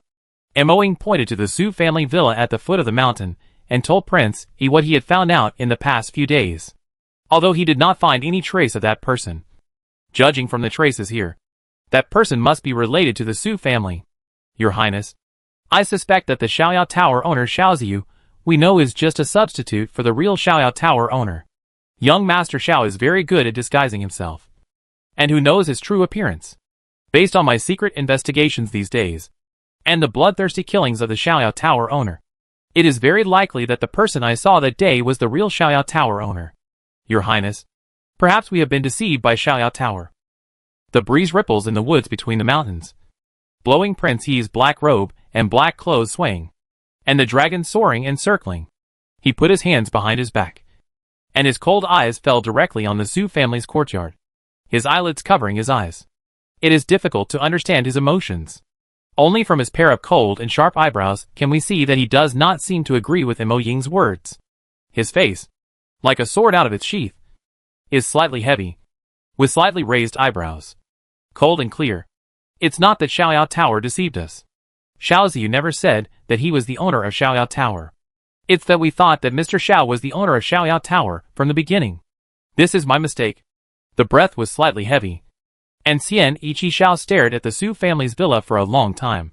The cold and indifferent air was thick around him. It seemed that the wind had been blowing for a long time, making it even colder. Continue to investigate. We must find out who the real owner of Xiaoyao Tower is. Keep an eye on the Su family, especially Su Heir. I want to know his every move. The Yuhua carriage went to the Yun Palace. Su Rao stood outside the mansion gate and kept looking until the carriage disappeared from her sight. She looked away. Miss, since Prince Jiyue said so, Emperor Yu's visit to Prince Jiyue must have nothing to do with you. Yi Su knew what Su Rao was worried about, and whispered to comfort her. Su Rao nodded. She naturally understood. But she was just a little curious. What could have happened to summon Yunji to the palace? In her memory, Yunji didn't seem to enter the palace very often, and the executioner wouldn't summon Yunji casually. The carriage entered the Yun Palace. The matter Emperor Yu was looking for Yunji was indeed related to the spring examination. The spring examination, which was held every 3 years, and the Three Kingdoms Exchange Conference, which was held every 5 years, were only 5 days apart. Emperor Yu planned to combine the spring examination and the Three Kingdoms Exchange Conference directly. The questions for this spring examination will be based on the exchanges with the two countries of Siam and Danyang at the Three Kingdoms Exchange Conference, in order to compete for the top spot in the spring examination. However, due to the large number of candidates, a group of candidates must be eliminated in advance before the Three Kingdoms Exchange Conference begins. Finally, the top 3 candidates will be selected from the civil and military examinations, and they will participate in the Three Kingdoms Exchange Conference together with Yunlang civil and military officials. Emperor Yu plans to let Yunji do this. First, Yunji's reputation for virtue and talent is well known in the Three Kingdoms, and it is most effective to have him conduct the assessment. Second, Yunji is a role model admired by almost all students. If Yunji eliminates those students and candidates, it will not arouse public outrage among the candidates. As Uncle Huang said, there are many people from Siam and Tanyang coming to the Three Kingdoms Exchange Conference. If we open the examination venue, the guards of the royal hunting grounds in Kia Mountain will definitely be relaxed. This matter really needs to be carefully considered. But Uncle Huang asked Ji Yu to test the students. If Su Zhuzhou and Yu Qing are among the top 3, it is inevitable that some people will say Yunji is partial. What Yunji said made sense. After all, he had been guiding Su San and Su Si in their essays on literature and history for more than a month. Now he was asked to be an examiner. Ji Yu, Uncle Huang remembers what you said in front of the Su family. If you have real talent and knowledge, you will win the first place. If not, even with your help, it will be difficult for you to become an official. Uncle Huang believes in you. Emperor Yu didn't think there was anything wrong with what Yunji said. He directly handed the list of all the students to Yunji, and the matter was settled. Yunji had no choice but to take the list. There was nothing else to do. Yunji was about to leave the palace when Emperor Yu stood up. Ji Yu, don't leave the palace yet. Walk with me. He took a step and walked out of the Yunshan Palace first. Yunji took a breath and followed him out, walking along the corridor outside the palace. On the steps and terraces, there were no palace servants following. Only Yunji and Emperor Yu. Yunji followed Emperor Yu's side, following his steps, not falling behind. He took every step steadily, and the steps and palace paths under his feet were all in his mind. No one would think that he was blind. After walking down the steps, Emperor Yu turned his head and glanced at the white satin on Yunji's eyes, and sighed lightly. Ji, you are not in good health. The Emperor's uncle should have let you rest well, and should not have bothered you with government affairs. But the three-country exchange meeting is coming soon. This exchange is actually just another national strength contest between the three countries. You are the light of my Yunlang sky. Only when you are here, the Emperor's uncle can feel at ease. Ji understands. The Emperor's uncle does not need to worry about Ji. Ji will handle the things that the Emperor's uncle has instructed, and will not affect the exchange meeting. Yunji replied lightly, as if he did not notice that Emperor Yu looked at him. He did not stop his steps, strolling leisurely in the garden, and his moonlit clothes fluttered. The two walked slowly towards the imperial garden. When Emperor Yu spoke, Yunji replied. If Emperor Yu did not speak, Yunji would be very quiet and accompany him, accompanying Emperor Yu for a walk. In the early spring, the branches of the imperial garden showed their sharp corners, full of vitality. The fish in the clear river pool were happy and rippled. Fluffy and tender grass also grew in the cracks of the stone ground, swaying in the warm spring breeze. Going out to the Guantian pavilion, Emperor Yu did not sit down, but walked to the pavilion railing, stood with his hands behind his back, and looked down at the huge Yun Palace. Yunji followed and stood aside. The position he stood in was exactly where Su Rao stood last time, facing the square. It was exactly the position of the East Palace. Ji Yue, you often go to the Su family these days. How are you getting along with Ronghua?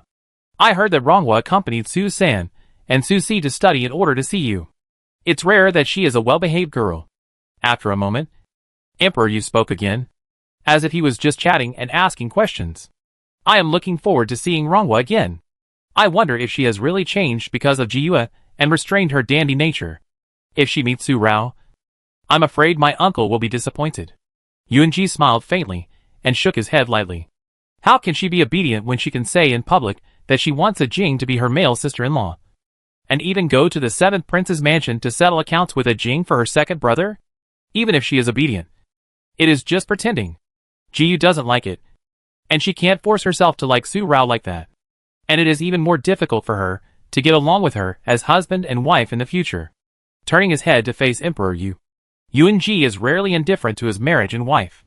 There is a hint of resistance in his words, as if he is unwilling to marry Su Rao easily. Uncle, Princey has not made any moves in recent days, and has not made any plans to take advantage of Su Rao as you suspect. Although Ji Yu will eventually marry Su Rao, at least Ji Yu is unwilling to force herself now. Please give Ji Yu some more time. Since childhood, Yunji has never spoken to Emperor Yu in such an attitude, and has so obviously revealed his inner resistance. It was not as cold as the day of the Lantern Festival in Yunshan Palace. The mention of Yun Mujing seemed to poke the heart of Emperor Yu and touched his heart. With a warm look on his face, Emperor Yu reached out and patted Yunji on the shoulder. It felt that he lacked the depth of a king. Accompanying the king is like accompanying a tiger. On the contrary, he showed the care of the elders for the younger generation. Uncles are like fathers. Ji Yue, although I let you marry Ronghua for the sake of the country, how could the emperor's uncle really let you marry a dandy girl? Ronghua is actually a good child. Her character has the perseverance and integrity of the Su family, but she is spoiled a little too much by the old general. When you really get along with her in the future, you will find that she will be a good prince's consort. Yunji did not say anything else, but just nodded. Speaking of Jing, he has been in the mausoleum again. It has been 3 days and 3 nights. Ji Yue, you go and bring him out. He disturbs his mother's peace all day long. How can I control him now? Speaking of Yun Mujing, Emperor Yu was annoyed and helpless. This time, it was a real father who spoiled his disobedient son, beating and scolding him, but couldn't bear to let him go. Rubbing his eyebrows, he had a severe headache. Ji Yue may not be able to control Ajing's work now. Ji Yue will go to check it out. But if Ajing doesn't come out, Ji Yue may have no other choice. Yunji's aura remained the same. But he suddenly felt a sense of haziness. Instantly, the aura was hazy, and it became clearer, reducing the feeling of the breeze and bright moon. The Yuhua carriage left the Yun Palace. Just as it reached the intersection of Beiyang Street and Nanning Street, Yufeng came, and his steps were hurried. Something seemed to have happened again. The carriage that was originally going back to the Su family turned back to the Yun Palace. The martial arts practice field in the backyard of Qingfeng residence was usually very quiet. Although it was called a shooting range, Yunji had never come here to practice archery once. Today, the Yuhua carriage drove directly here and stopped. There was a click on the grass in the field, and a dark passage appeared on the flat ground. The steps extended, and Yunji stepped into it. The candlelight in the dark passage was dim, and it felt cold. I don't know how long I walked before I saw the sudden light. It was no longer the dim candlelight in the dark passage, but the light emitted by the night pearl, as bright as daylight. A stone house was built underground, with a dark color and a hint of red inside. Inside the house, Yue Shiba was waiting. When he saw Yuhua coming in, he immediately took 2 steps to meet her, knelt on one knee, and kowtowed to the prince. What did you find out? Yunji walked over and sat on the small couch. Shiba immediately said, Prince, there are undercurrents in Juxian. The emperor of Juxian has not been to court for many days. The court is suspected to be controlled by the queen of Juxian. There is something unclear between Xiani Qishao and the queen of Juxian, but it is difficult for me to find out at present. I only know that Xiani Qishao came to Yunlang this time because the queen of Juxian used this matter as a threat, and Xiani Qishao's several abnormal behaviors were all related to it. After speaking, Shiba stood up and waited quietly to the side. Yunji took the cup beside him and took a sip of tea. His face looked indifferent, with satin covering his eyes and eyebrows. It was unknown whether he had any other expression. After a moment, he said, Continue to investigate? Yes. 18 responded and left. Yufeng and Yuling looked at each other. Yufeng slightly curled the handle of the fan in his hand. Seeing that Yunji did not have any extra reaction, he endured and endured, but he still said more. Prince, the affairs of Zhu Siam are not easy to investigate. Why don't I find Mu Bai? He must know more than us. As long as we ask, we can know everything. Yunling also looked at Yunji. His eyes moved slightly. Although he did not speak, he had the same meaning as Yunfeng. 18 went to Zhu Siam for several months, but only found such a little information. It would be faster and more accurate to ask Xiao Mubai directly. Xian Ichi Xiao secretly went to find Master Xiao, and Xiaoyao Tower deliberately used this as a plan. In fact, both parties wanted to trade with him, but he was waiting for Xian Ichi Xiao to speak first, so as to seize the initiative. After sitting for a while, Yunji got up and left the house, walked out of the house, walked through the secret passage, and went to another room. Xian Ichi Xiao wanted to cooperate with Xiaoyao Tower for a trade, and he was waiting for Xian Ichi Xiao to speak first. But now Xian Ichi Xiao has doubts about whether Xiaoziyu is the owner of Xiaoyao Tower, and will not easily talk about cooperation with Xiaoyao Tower. Now Xiaoyao residence must be secretly monitored by Xian Ichi Xiao's people. Yu Wang Mansion cannot have any relationship with Xiaoyao Tower, let alone any relationship with him. After hearing this, Yun Feng and Yunling understood. If they go to find Xiaoziyu now, if Xianichi Xiao accidentally notices it, Prince, what should we do next? Xianichi Xiao has already found the location of the back mountain of the Su family's villa. He seems to suspect that the second son is the one. I guess he will keep a closer eye on the Su family. Yufeng spoke again. Xianichi Xiao had already paid too much attention to Miss Su. If he continued to focus on the Su family, he might find out that Miss Su was disguised and pay more attention to her. In this way, everything that the prince had done before, walking to another stone house, Yunji waved his hand to let Yufeng and Yunling not follow him in, and did not answer Yunfeng's questions again. The moon was all over her. Her radiance could no longer be concealed. Xianichi Xiao might have already discovered the dazzling her hidden under the quirky and perverse appearance. Walking into the stone house, the moon-colored sleeves disappeared in the sight of Yufeng and Yunling. The two looked at each other again.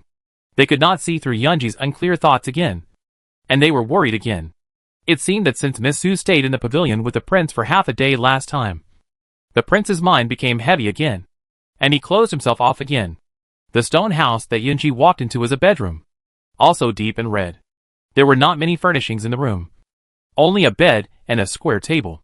On the bed were several black robes, all of which were Han Machen's clothes. On the table was the silver black mask. Judging from the layout here, this bedroom seemed to be Han Machen's residence. Yunji walked to the table and accurately picked up the silver black mask placed on the table. His jade fingers were pinching it until it turned white. Your actions implicated Su Rao, causing those people to almost target her, putting her in danger. And now you accidentally caused Xianing Qishao to discover your existence, and once again implicated the Su family. If Xianing Qishao continues to investigate, sooner or later you will implicate Su Rao. Han Machen, I asked you to protect Su Rao. Is it right or wrong? Mumbling, Yunji seemed a little confused about whether his choice was right or wrong. A crack appeared on the silver black mask in his hand, seemingly without any effort.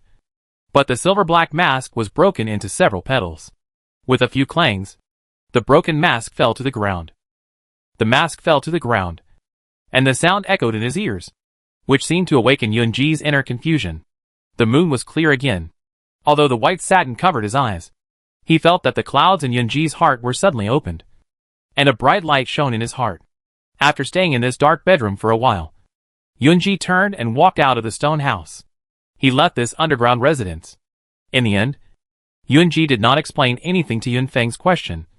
But Yuehua's carriage drove away from King Fengju and went to Su's house again. At this moment, the sunset appeared, and it was time for dinner. In Songha Hall, the Su family sat around a table for dinner, and the servant informed Jiyu, the prince, to come. Yuehua walked in. Su Rao was still eating the dishes, and for a moment, she turned her head while biting her chopsticks. Why are you here, Shuji? But you're here just in time for dinner. Although Yunji was instructing Su San and Su Si, he had never had dinner at the Su family. When he came here, General Su immediately waved his hand and asked Su Bo to prepare a set of bowls and chopsticks for Yunji, and urged Su Wu to make way and put a chair for Yunji next to Su Rao. General Su did not hide his intentions at all. Su Rao swallowed the food in her mouth silently. She was already exhausted by General Su's enthusiasm and had no energy to say anything. Put down the bowls and chopsticks and moved her own stool to the side.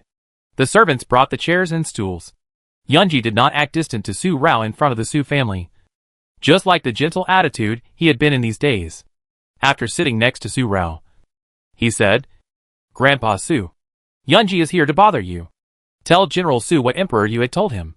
Starting tomorrow, he will no longer come to instruct Su San and Su Si. The two young masters are already talented, and Yunji's guidance is just icing on the cake. Now that the Emperor's uncle has asked Yunji to be the examiner, and if he instructs the two young masters again, there may be rumors and gossip, which will affect the reputation of the Su family and the two young masters. Xiao Ji. General Su stroked his beard and said in a bold voice, Since the Emperor has asked you to do something, you should stop caring about these two boys. They have learned enough these days. He waved his hand again. Come on. Come on. Let's eat. He winked at Su Rao again. Dear granddaughter, did you hear that? Xiao Ji will not come tomorrow. So why not take advantage of this last chance to get him? The pair of pale eyes, with a sense of mischievousness, swept across the dishes on the table again. Hurry up and pick up some food for Xiao Ji. Be more attentive. General Su made this expression without any concealment, and the other members of the Su family felt ashamed. All eyes fell on Yunji's eyes, and then looked at General Su. Mother Su was even more helpless. How could her father teach Rao bad things again? Xiao Ji, when you eat at the Su family, treat it as your own home. Don't be restrained. Looking at Yunji, Mother Su called a maid and prepared to let the maid serve Yunji. Seeing this, Su Rao spoke, Mother, let Rao come. Yunji is not in good health, and the maid doesn't know if he has any food taboos. Turning her head to look at Yunji, she passed the light dishes to Yunji. The sunset glowed red on the horizon. During the dinner, this time it was the Su family's turn to Yunji, the future grandson-in-law. The son-in-law was more satisfied. Except for his weak body and dull eyes, he was really impeccable, and every move was elegant. In the pavilion in the courtyard, Su-er looked at Yunji, and after a moment, he laughed and said, Jiyue, my little sister seems to be less resistant to you than before. I believe that one day you will make my little sister willing to marry you. Yuma, do you really believe that I am the only one who can make your little sister happy? Yunji turned his head and looked at Su-er, asking this question without any confidence. With this weak body and eye disease, Yunji himself has no confidence. Before, if Yunji married Su Rao, he would also let Su Rao go. So he had no burden in his heart. But now, Yunji seems to be confused. If Yunji really married Su Rao, Yunji was afraid that he would not be able to let go. But Yunji could not guarantee how long he could live. Jiyue. Su-er pressed Yunji's shoulder and squeezed it lightly. I believe in you. You have survived the most difficult year and lived well for another 9 years. You will live well in the future. Not for anything else. Just for my little sister. I also believe that you can make yourself live well and live with my little sister until old age. Serious expression. Firm tone. He believes. Yunji suddenly laughed. Umo. You really have too much confidence in Yunji. But Yunji is a man, not a god. Su-er also laughed. A light laugh. A joke. But a sincere word, in my heart. You have always been a god, not a man. Second brother. This call came from Su-er's courtyard. Su-er looked. From a distance, he saw Su Rao coming. On this last day and night. Seize the opportunity to be alone with my little sister. Yunji. You have to believe in yourself. You are the light of my Yunlang sky. One person can fight against thousands of troops. Not to mention my little sister is just a girl. I believe that you and my little sister will be in love with each other. After a glance, Su-er suddenly left and went back to his room. Yunji. What were you talking about with my second brother? Why did he leave suddenly? Su Rao walked into Su-er's courtyard with a puzzled look. Yunji turned around and smiled softly. The emperor's uncle came to Yunji today and asked about the things between you and me. I said that you are still a playboy and eccentric. The obedience in the mansion is all pretended. I don't like you like that. I resisted it and asked the emperor's uncle to give me some time. After hearing this, Su Rao's thoughts on why Su-er left immediately stopped. She walked in front of Yunji, bowed directly, and thanked him. Su Rao. I don't want your thanks. I want to ask you for a favor. Yunji stepped aside and did not accept Su Rao's thanks. And then said, A Jing went to the mausoleum of imperial concubine Jing again. I didn't ask what you said and did to a Jing that day. And I also know that you will not treat a Jing as a friend anymore. But now he has been in the mausoleum for 3 days and 3 nights. If he continues to stay there, the underground is dark and damp. And I am afraid he will get sick. I want you to go to the mausoleum with me and bring him out. Su Rao immediately frowned. And her eyebrows became deep. And the ugly scar on the left eyebrow was wrinkled. Su Rao. You shouldn't have been at odds with a Jing. Even if you can finally get what you want, it won't be a good thing for you in the future. No matter which of the crown prince or the 4th prince ascends the throne. Yunji noticed Su Rao's displeasure. But he continued, Now the emperor's uncle trusts the Su family. But the premise is that you must marry into the Yun family. Marry Yunji. Once you marry someone else, the emperor's uncle's trust in the Su family will not be as strong as before.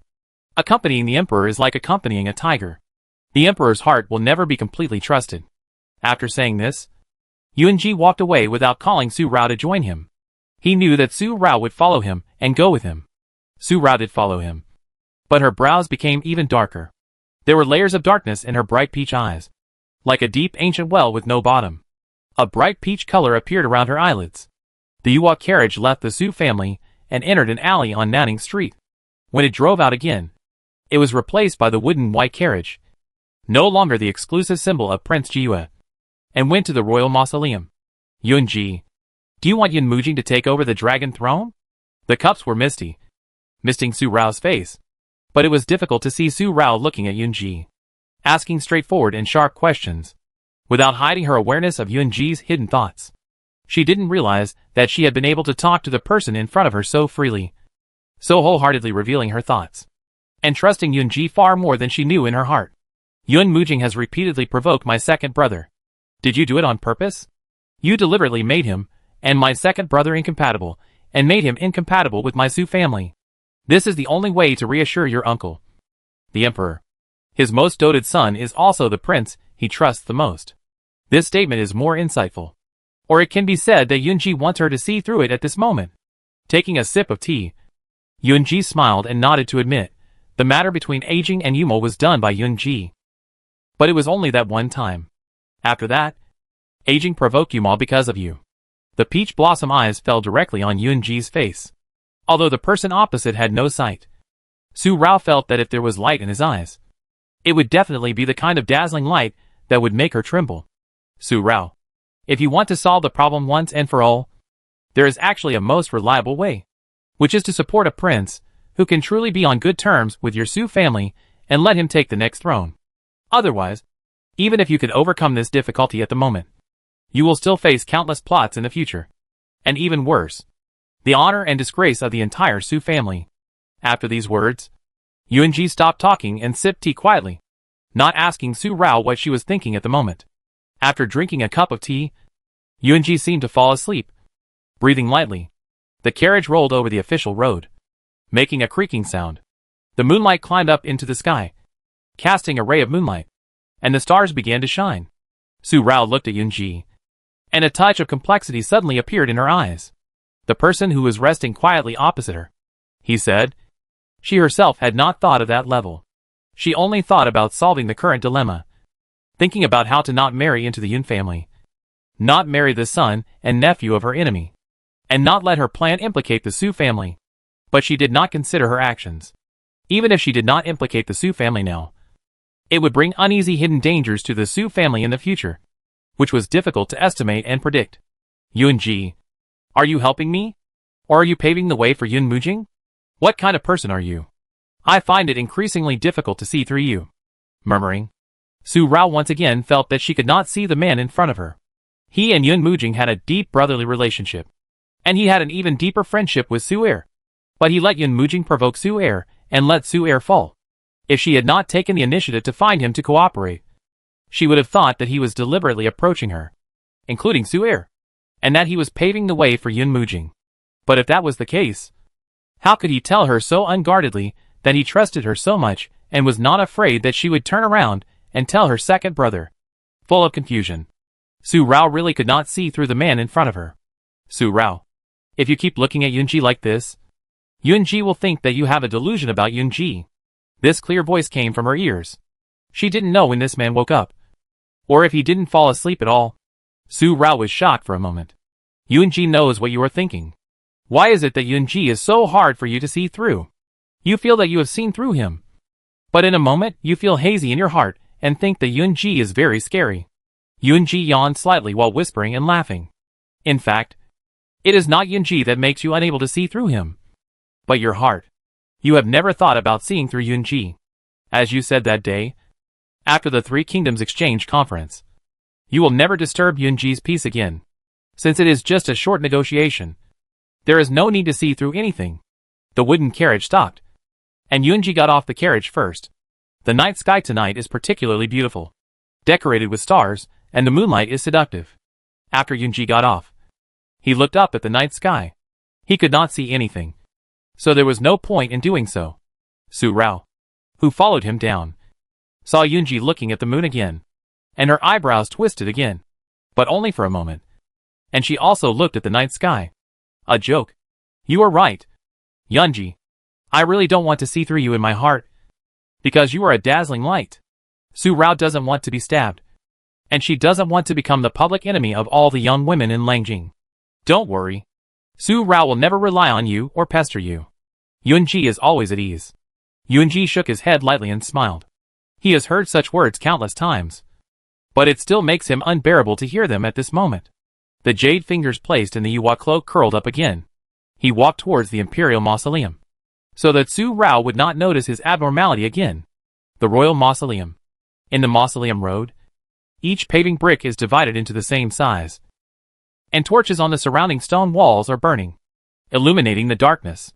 Every 5 steps, there is a mausoleum guardian god made of huge stones standing tall, holding a spear in hand and shouting with angry eyes, guarding the royal family in the mausoleum from being disturbed by monsters and demons, so that they can sleep peacefully here. This royal mausoleum is not the royal mausoleum of Daqin, but the mausoleum of the Yun family, which was built only 8 years after Yunlang moved the capital to Daqin Imperial City. There are only a few bodies buried in it. The remains of the other ancestors of the Yun family are buried in the mausoleum of Yun County. The mausoleum of the deceased King Yun is in the first place of the dragon head of the mountain in this new imperial mausoleum, with excellent feng shui and geography. Because concubine Jing is the concubine of Emperor Yu and not the queen, she can only be buried in the concubine mausoleum. In fact, what is buried in this concubine mausoleum is not the body of concubine Jing, but just a set of clothes. When concubine Jing died, Yulang was still a vassal state, and her body was also buried in Yun County. After Emperor Yu ascended the throne, when he canonized concubine Jing as imperial concubine Jing, he also built a tomb for her in the current concubine mausoleum, so that Yun Mujing could have a place to rely on when he missed his mother. From this point, we can see how much Emperor Yu doted on imperial concubine Jing, who had passed away for more than 11 years, and he indulged and doted on their son Yun Mujing to the extreme. Yunling led the way in front, and Su Rao and Yunji followed side by side. Yunji reminded Su Rao from time to time which stone bricks could not be stepped on, and where there were hidden installations. It seemed that Yunji knew every place in Langjing by heart. Even such a mausoleum. He knew it well. When he walked outside the mausoleum of imperial concubine Jing, a tightly closed stone door blocked his view. Yunji's ears moved slightly, and then he pushed the door open directly. He walked in. Su Rao hesitated for a moment, but eventually followed him in. It was too late to regret now that he had come here. When he walked in, what caught Su Rao's eyes was not the magnificence of the mausoleum, nor the coffin and tablet placed in the middle, but the purple-clothed figure who was curled up and didn't know if he was asleep. He was completely curled up and hugged his knees. Yunji seemed to have noticed something. Perhaps he knew what was going on inside when he moved his ears outside. Without walking over or making any sound, Yunji walked to a place with a futon nearby, sat down cross-legged, and calmed his breath. This mausoleum is more like a palace than a mausoleum. The concubine's bedroom is magnificent and grand. The candlelight in the bedroom flickered and shone, illuminating the entire bedroom. Su Rao watching Yunji sitting down so freely, and then glanced at the figure curled up and wrapped around herself. The expression in her bright eyes was unclear. In a breath, she also walked to Yunji and sat down. She didn't say anything. She just sat there quietly. She also kept her eyes open, without any feeling of dozing off or being sleepy. Her bright eyes were always on the white candles burning on the altar, watching them burn out bit by bit, and finally extinguished and turned into oil wax. Although there was no sunlight shining in, Su Rao knew that it was dawn. The curled-up figure seemed to have just woken up and moved. "Since you're awake, let's go back." Yunji spoke, stood up, straightened his slightly wrinkled clothes, and walked away. Since he had been sitting like this all night, even though he was cushioned by a futon, Yunji still felt a little uncomfortable and coughed lightly. Su Rao also got up and saw that Yunji's face had turned pale again. Lu Dai's eyebrows twisted immediately. She glanced at Yun Mujing again and saw that he was dazed, as if he had not recovered from Yunji's words. Su Rao chased after him. "Yunji, you asked me to come just to sit with you all night?" Yunji turned his head and nodded. "Seeing you is enough." As soon as Yunji finished speaking, footsteps sounded from behind, and Yun Mujing followed him out. He walked behind Yunji, not saying anything. And after leaving the mausoleum and getting on the carriage, he still didn't say anything. Yun Mujing, who was like this, didn't have the cynical look of the seventh prince. He was completely like a dull person. On the way back, 3 people, 1 carriage. The carriage was very quiet, and Su Rao once again felt the pressure of this silence. After a moment of silence, she leaned against the wall of the carriage, as if closing her eyes to rest. She didn't sleep all night, but in an instant, Su Rao had fallen asleep, just sitting in the carriage, and fell asleep. Her head fell little by little, and rested on Yunji's shoulder beside her, breathing lightly and slowly. Yun Mujing watched, seeing Su Rao being so intimate and natural to Yunji even when she was asleep, without the alienation and strangeness when facing him. For a breath, she lowered her eyes. "Brother, I'm sorry. I was willful again. I made you worried and caused you to catch a cold." Yunji shook his head. He was fine. A light sigh. "Can you see clearly now? Are you awake?" "Awake." Nodding. Yun Mujing glanced at Su Rao again and laughed softly. This Pan An's appearance, even if lost and sad, was still fascinating. The tenderness between his eyebrows was also that of a girl. "I believed everything my brother said before.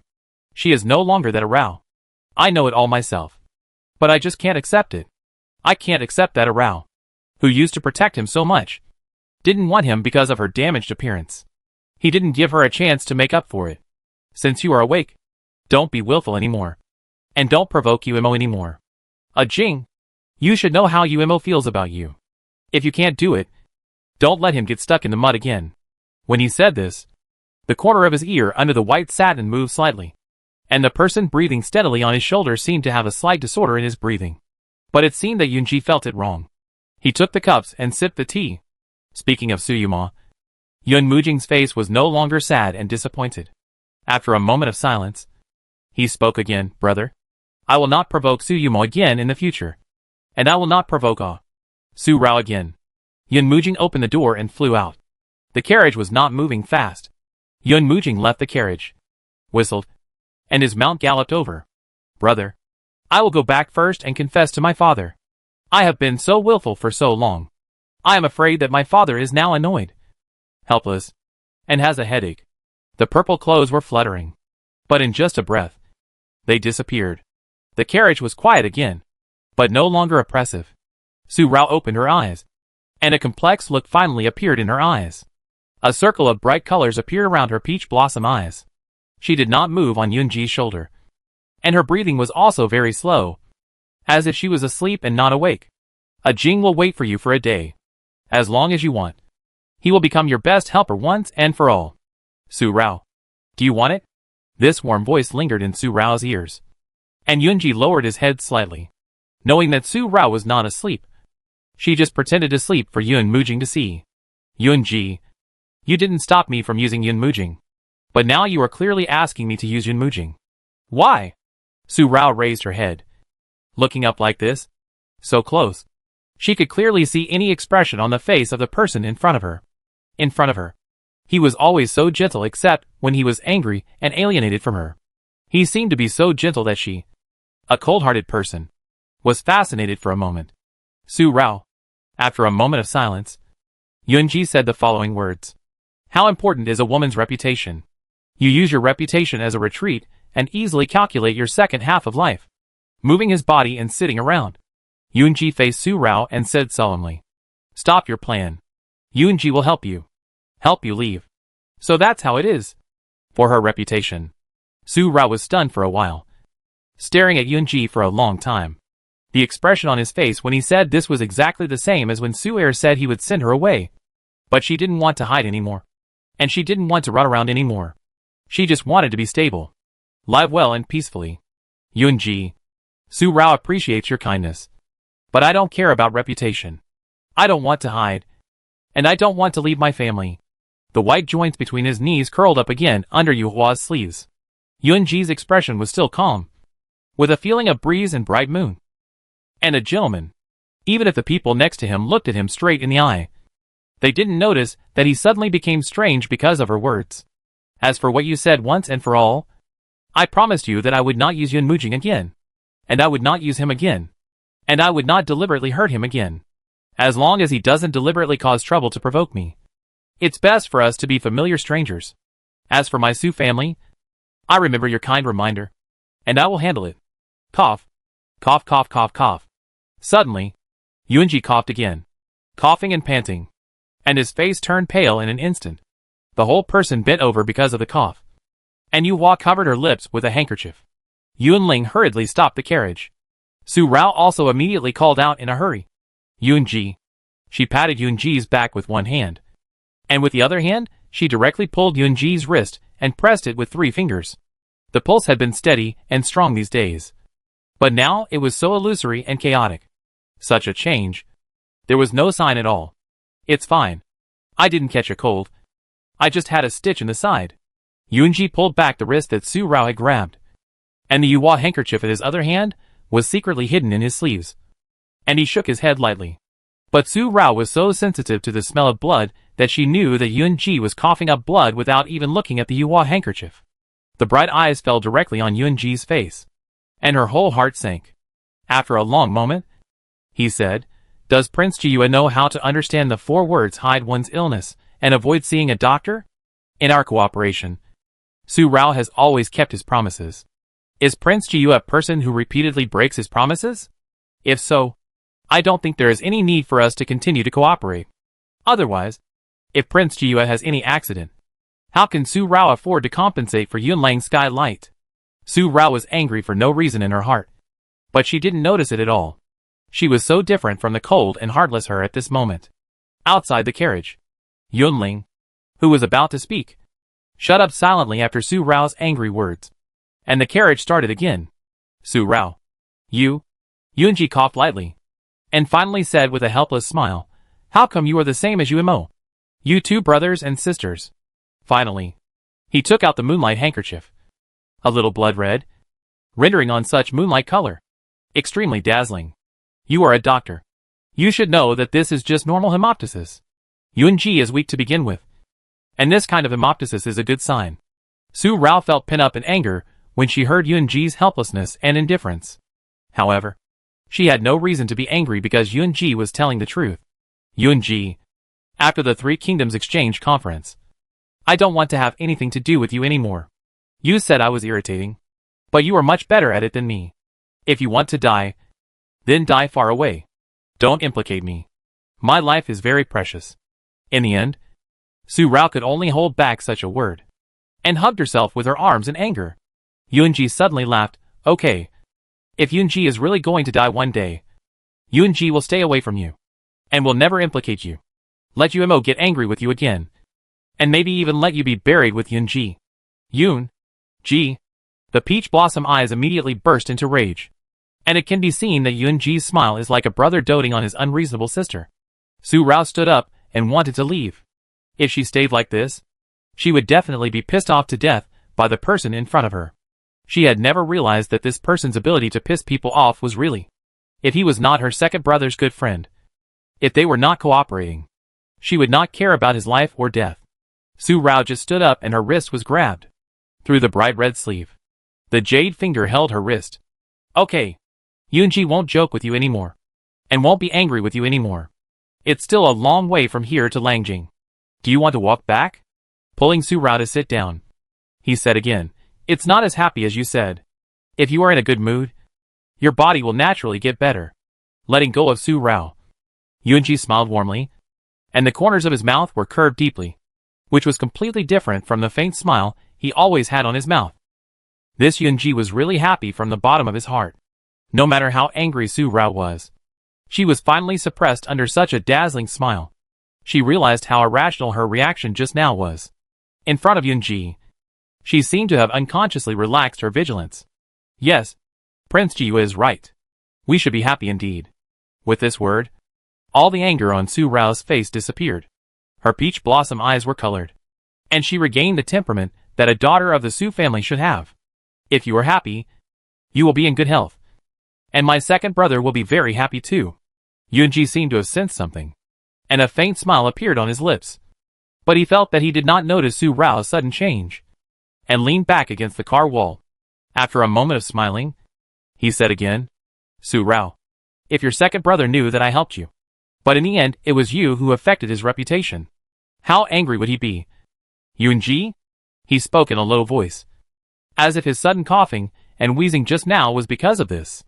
Your second brother asked me to marry you, and after marrying you, he would let you go. He would arrange everything for you later. But now? Another sigh. No more words. What? Su Rao immediately twisted his eyebrows. When did this happen? How come I don't know?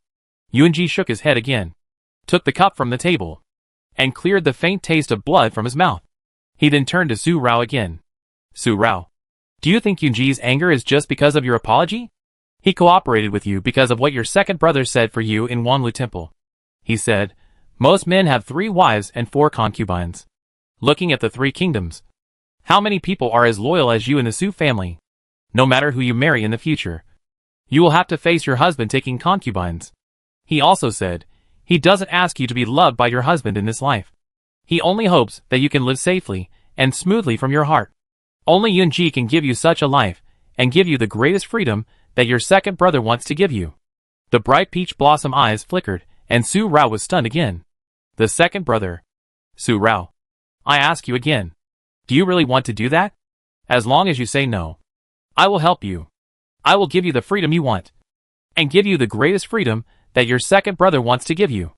This question was the first time that Yunji did not suppress his inner expectations in front of Su Rao, hoping that Su Rao could say no. But Su Rao did not notice that Yunji was so obviously abnormal. The wooden white carriage drove into the city gate. Su Rao did not answer yet. It was not until the carriage stopped again, at the back door of the general's palace, that Su Rao shook his head. Yunji. It's too late.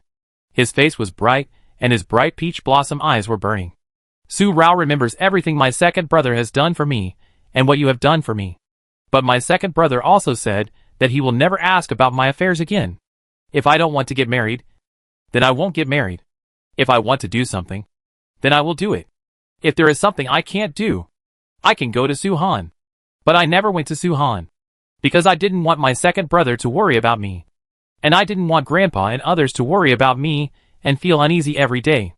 Standing up, Su Rao walked down the carriage. Yunji, I told you my plan. Not to make you my second brother. You must not break your promise to me again. At this moment, Su Rao just woke up and realized why Yunji took her to the Imperial Mausoleum. Not to pick up Yun Mujing, but just to say this to her.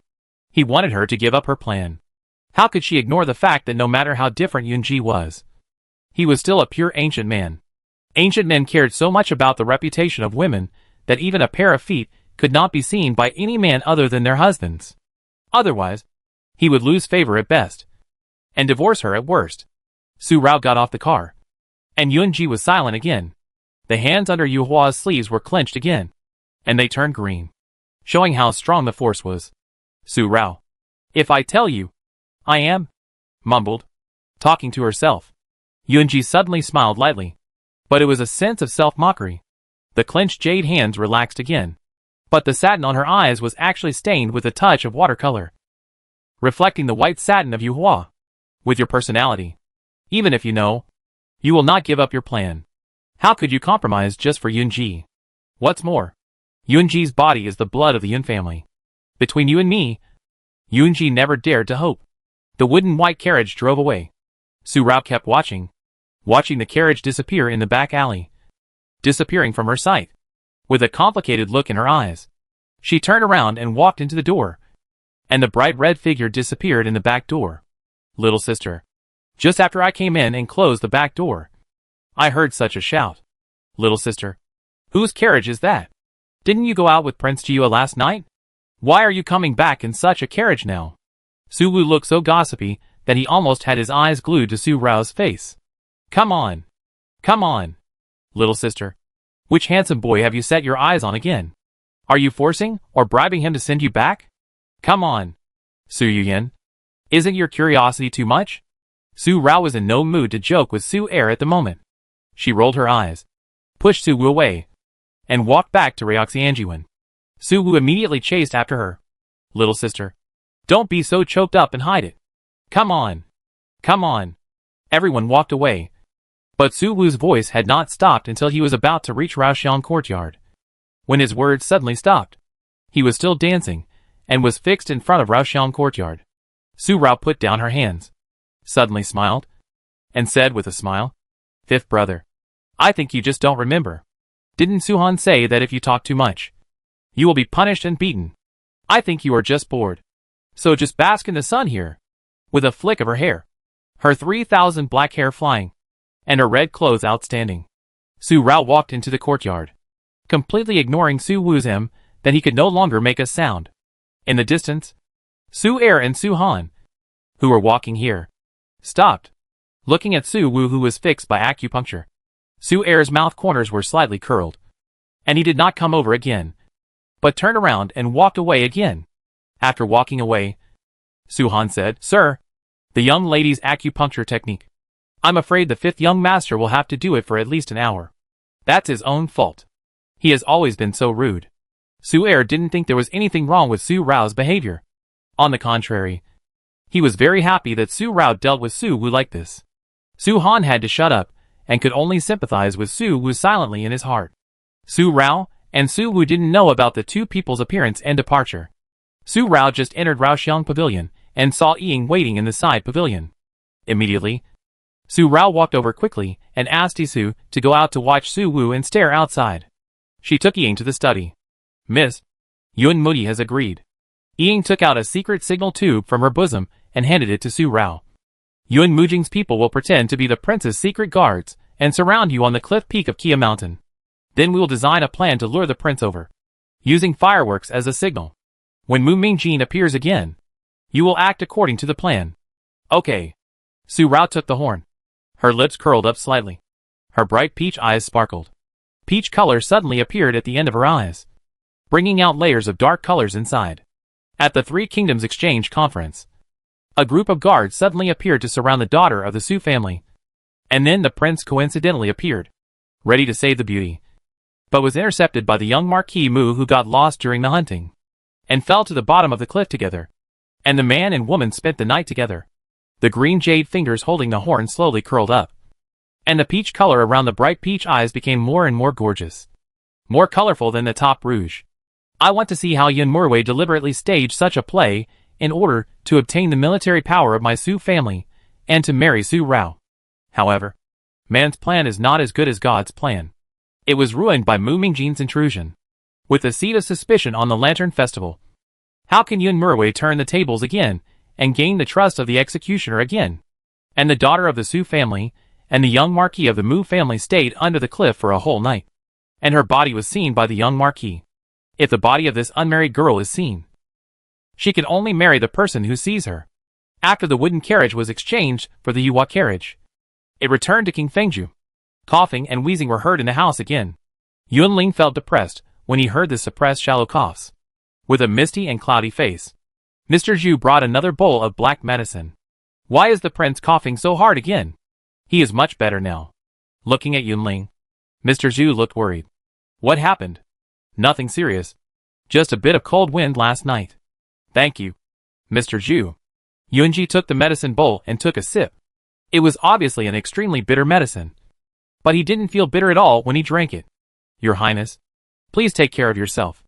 Although it is early spring, it is still cold in the morning and evening. Your Highness, please do not stay out all night like this again. Yunji was unwilling to explain the reason, so Mr. Zhu had to shake his head and leave with the medicine bowl after giving him this warning. Not long after Mr. Zhu left, Yun Feng strode in. Just as he was about to speak, he saw Yunji's pale face and stopped talking suddenly. What's the matter? Yunji asked, suppressing his cough. Slim Jade took the young master's folding fan again in her hand. Yun Feng pursed his lips, took a breath, and spoke. Prince, I just received news that Prime Minister Yao had secretly visited Duke Xiao a few days ago, and seemed to want to turn hostility into friendship and to form an alliance. Marriage? Yunling looked at Yun Feng with a rare look of surprise. Yun Feng, are you talking about the Zhao family and the Yao family? They are actually going to form an alliance? It may be the prince. Holding the red-clothed young man on the fan, Yunji's face was light, and his voice was clear, but he felt that he could see through him. Yun Feng and Yunling immediately looked at each other and looked at Yunji. Prince, the prince is not planning to take advantage of Miss Su. How could he? Yunji stood up, walked to the window frame, and stood there again, facing the direction of the Su family. Compared to the fourth prince, the crown prince is more cunning. After the incident at the Lantern Festival, the fourth prince was deposed, and the sixth prince apologized, and with the advice of the emperor's uncle, who was a loving father, to use his heart and feelings. Under such circumstances, in order to gain the emperor's uncle's trust, the crown prince had to let him know that he had never intended to take the military power of the Su family. If he wanted the emperor's uncle to truly trust him, he had to make sure that the selection of the crown princess was a reality. But prince, didn't you say that Miss Mu is very likely to? Yun Feng was a little confused. The prince deliberately approached Miss Mu on the Lantern Festival banquet, and the position of the crown princess is very likely to fall on Miss Mu.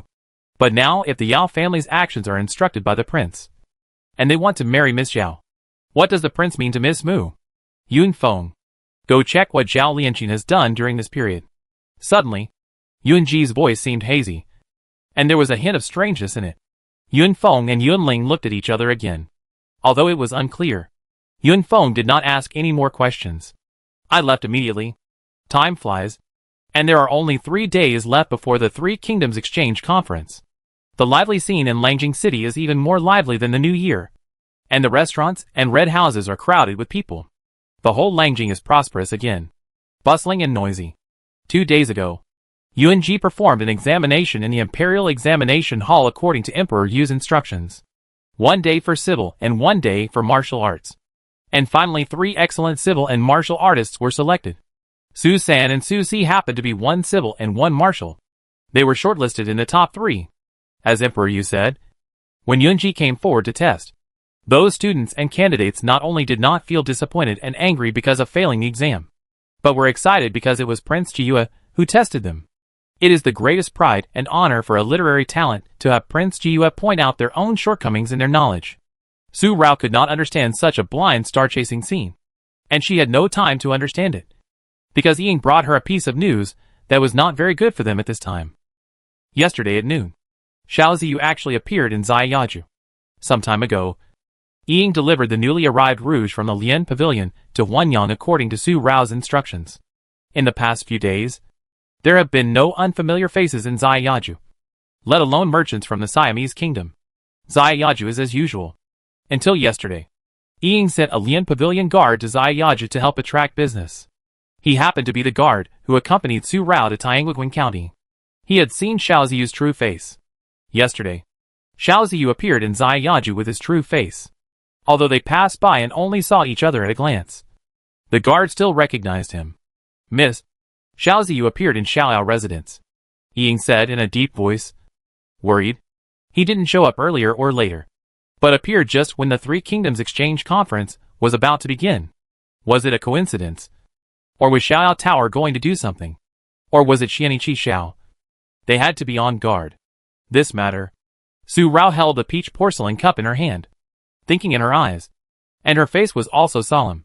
After a breath, she suddenly put down the cup and said in a deep voice, Ying, don't worry about this matter. Just keep a close eye on Yun Muyi, and don't let anything unexpected happen. I will go to Xiaoyao residence to meet Xiao Ziyu in person to see what he wants to do by appearing at this time. Ying nodded. It could only be like this. Ziyaju, no matter when, where, year, or month, has always been full of singing, dancing, and pipa. Now, because of the upcoming Three Kingdoms Exchange Conference, it is even more so day and night, with bright lights every night, and the painted boats are filled with music, pipa, orchestra, and pipa music every day, especially at night. The entire inner city lake is surrounded by shimmering candlelight, and above the surface of the lake, lanterns are swaying and sparkling. In the gorgeous painted boats, officials, wealthy merchants, poetry and literary friends, and wine business are bustling and lively, stretching the entire Beiyang Street. Still in Huanyang's Swan Pavilion, Su Rao is once again dressed in a young man's outfit, with a white square scarf tied up her black hair, makeup at the corners of her eyes, and a scholar's folding fan in her hand. No matter how you look at her, she looks shy and scholarly. Oh! Oh! Oh! This young master hasn't come to my place for a long time. I thought he had forgotten me. Huanyang walked in with her graceful waist twisting, shaking the flower-covered fan in her hand. But her words were full of resentment, and she even hit Su Rao's shoulder, almost clinging to Su Rao. Young master has not come for a long time. I am very sad. Su Rao turned her head and looked at Huanyang like this. Her eyes suddenly rippled. She had clearly used eye pencil to outline her peach blossom eyes and change the shape of her eyes. But her eyes still had a look of looking around, and every frown and glance were full of charm. Mr. Zhao's romantic charm, with her shy appearance, was not at all inconsistent, but more unique. Without saying anything, Huanyang suddenly shuddered all over. Stay away from Su Rao. I can't bear it. If you were a man, I don't know how many innocent girls you would have harmed. You are really a disaster. Really? Su Rao raised her lips, but showed a bitter expression. It seems that my disguise is not good enough. I look like a shy and weak scholar, but I can still attract Huanyang's soul. Huanyang immediately laughed and scolded, Little girl, don't be so narcissistic. How can you easily seduce my soul? Su Rao also laughed, stopped joking with Huanyang, and looked at the singing and dancing in the pleasure boat outside, with pure appreciation on her face. Her eyes revealed a kind of eagerness to try, as if she also wanted to go and have fun. Seeing this, Huanyang teased again, Why? Miss Su is tired of the fairy in the sky at home. So she came to my Xiaoliao residence to have fun. This beauty really can't be seen all the time. Otherwise you will get tired of it after a long time. Su Rao nodded seriously. If you don't come out to change beauties and change my taste, I feel like I will get moldy. Huan Yang immediately shook her head with a smile. But the rumors I heard in the streets are not like this. I heard that Miss Su said that she would let Prince Jiyue come in with 3 books, 6 ceremonies and 8 sedan chairs. So I obediently learned the poems that I disliked the most. She stayed in the mansion all day to stick to Prince Jiyue, just to make him happy. It has been a long time since that bright red figure appeared outside the mansions of those handsome officials. It's really a pity. It's a pity. I'm afraid only Huan Yang thinks so. Su Rao didn't think so. I think the women around them want to eat the ugly girl from the Su family. The handsome and elegant Mr. Xiao was forced to leave his hometown by the ugly girl from the Su family. This made it difficult for many women to see Mr. Zhao's style again. This is more casual. Just a casual chat. I haven't seen Mr. Xiao for a long time. And I miss him a little. Not to mention those girls who are in love. Do you think that the ugly girl from the Su family is too much? If she hadn't forced Mr. Xiao away, how lively would this pleasure boat be tonight? The water flow in Xiaoliao residence would at least double. I can also go and have a good time. Instead of just looking at you like this now. Feeling jealous, Huan Yang stopped shaking the round fan in her hand and rolled her eyes at Su Rao. I say, just forget it. With such a beautiful lady by my side, how can I believe that there is any beauty in my Xiaoliao residence that can catch your eye? You came out tonight. Most likely because you couldn't see Prince Jiyue. So you thought of me. Huan Yang said this with a jealous tone. Su Rao smiled immediately and hugged Huan Yang's arms flatteringly. Oh, dear Huan Yang. Don't say it so bluntly. It hurts our feelings. We have been in love for 4 years. If we hurt it so casually, it will be a waste of money.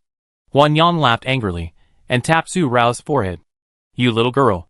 Huan Yang. I finally came out. What good things have happened in Ziyaju these days? Are there any new handsome guys? Tell me about it. I really come here to be cool. After chatting for so long, Su Rao accidentally revealed the real purpose of her coming to Ziyaju. The only new handsome guy is Xiaoziyu. Will Huan Yang tell her? The heart is deep and deep. But there is a strong sense of lust on the face. A stream of light appeared in the bottom of her eyes, overflowing with color and beauty. But it was covered by the luxurious candlelight in Ziyaju at night, and it was difficult to detect. There is no new handsome guy. But the old humble young man has such a one. And he also has a beautiful wife. At the right time, Huan Yang pointed the round fan in her hand to a pleasure boat in the inner city lake outside the window. This pleasure boat was not there before, and just sailed into the center of the lake. The pleasure boat sailed to the center of the lake, and the sound of the piano was like the lingering spring rain in March and the warm and gentle morning breeze in May. Rao Rao's heart was rippled. It was as if the dark clouds covering the horizon were cleared away, and she suddenly felt a sense of enlightenment in her heart. I remember that you fell in love with that girl, but you were scared by your second brother in the end. Now you have a cute and lovely beauty by your side. Miss Su, dare to be cool again? This time you won't be scared by the 7th prince and the 2nd young master Su. Su Rao's eyebrows moved immediately, and she knew who the old modest young master and beautiful lady were in Huan Yang's mouth. Rong Feng and Xian Muyeling. Since Xian Muyeling came to Langjing, she took Rong Feng shopping every day. In just a few months, she visited almost all the restaurants and tea houses in Langjing. They were frequent visitors to Ziyaju, and were dragged here by Siam Yeling almost every night, playing the zither and enjoying the leisurely life. Rong Feng. Su Rao pouted as she muttered. He has a modest and gentlemanly appearance, and looks warm and sunny, but he just likes to meddle in other people's business. I have lost interest in him a long time ago. Besides, I would rather tear down 10 temples than ruin a marriage. Although I am lustful with principles. The folding fan swayed slightly, showing that she was very principled. Miss Huan, don't you have any new people in Ziyaju? Why is your business getting worse day by day after Mr. Xiao left? If this continues, I think it will be not long before you close down. She looked worried. Worried about Huan Yang's business. But there was a teasing interest in her eyes. Don't hide it. I finally got a chance to come here, so I have to feast my eyes. Young master, which eye of yours saw that my business was bleak? Huan Yang glanced at Su Rao. My Ziyaju is full of music and dancing every night. and the money is flowing constantly. I think the young master is idle and has nothing to do. So he comes here to entertain me. Twisting her waist again, Huan Yang left without caring about Su Rao. If the young master wants to see a beauty, I will arrange it for him. But if the young master wants to see that handsome guy, I will show him the way. Turn right when you go out. He is so handsome. Huan Yang seemed to be annoyed by Su Rao's words and left in anger. Su Rao immediately shook her head and laughed, and chased after Huan Yang in 2 steps to stop her. Huan Yang, isn't this just a joke? Why are you still annoyed? How is the money flowing into Zayaju? How can I not know? A flattering smile. Okay, Huan Yang, don't be so stingy. Huan Yang glared at Su Rao again, looking at her like this, and in a moment, she knocked Su Rao's hand away with her fan. Little girl, what are you thinking about? You're playing word puzzles with me. If you have something to say, just tell me. My time is precious and I'm busy. Su Rao's eyes suddenly showed a dark color again. But it was only a moment when the light flashed by. Her eyes were solemn and serious. Ying told me that he met Xiaoziyu in Zayaju today. So, I came to see why Xiaoziyu came to Langjing. He is now Mr. Xiao, and his every move involves my Lian Pavilion. Since I know it, I naturally want to find out clearly. Turning around, Su Rao walked to the table and sat down, took the wine cup and drank it directly. Since Huan Yang has noticed it, hiding it will only make her suspicious. It's better to admit it openly. She came to find Xiaoziyu. I knew that you, little girl, never come to my Zayaju without anything to do. Huan Yang really didn't doubt it, and came over to sit down again, shaking her round fan. But the sight that fell on Su Rao was full of envy.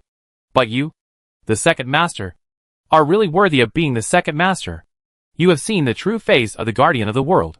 I have been in Zayaju for so many years, but I am not qualified to see the face of the guardian of the world. These words were sour. Su Rao was shocked. Huan Yang had never seen the true face of the guardian of the world. Clang! The sound of the golden sword and iron horse came in from the window.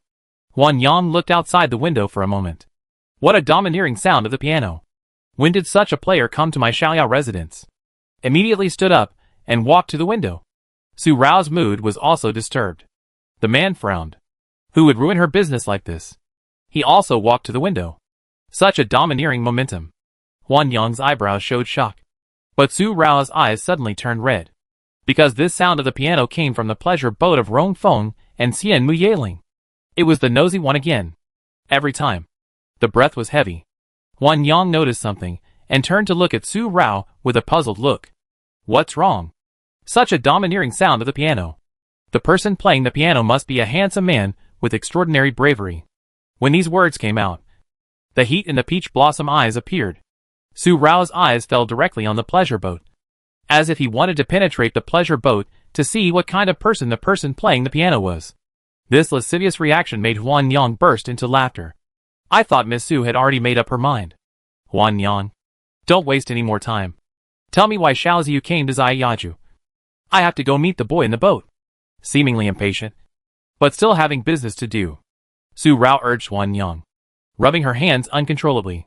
Huan Yang suddenly smiled, and even smiled to reveal a few fine lines at the corners of her eyes. You little girl, what can you do in Zayaju? You are here to check the accounts. Hurry up, or your handsome boy will run away. Her eyes were shining. So he was just here to check the accounts. Su Rao immediately strode away. Beautiful Lady Huan, when I capture that handsome boy, I will definitely drink 3 jars of wine with you. After leaving Huan Pavilion, Su Rao suddenly stopped, as if she thought of something wrong with her outfit. She was going to go out through the front door, but she turned around and left through the back door of Zayaju. Huan Yang, who followed her out, looked at Su Rao's anxious look and shook her head with a smile. This little girl, seeing the handsome boy, hasn't completely lost her mind. She shook her head and went downstairs and went out through the main door of Zayaju. She wanted to take a look at such a magnificent person. Who is he? Inside the painted boat, the person playing the zither was dressed in moonlight, with such a clear purpose that you could tell who he was without even looking. After the song, Yunji stopped. I am so grateful that I can hear my cousin Ji use exquisite zither skills in my lifetime. Rongfeng, who was standing by, was so excited that he couldn't even finish the sentence. In the past, He was such a gentle man, and his every move was well controlled. But now, he had lost his gentlemanly demeanor.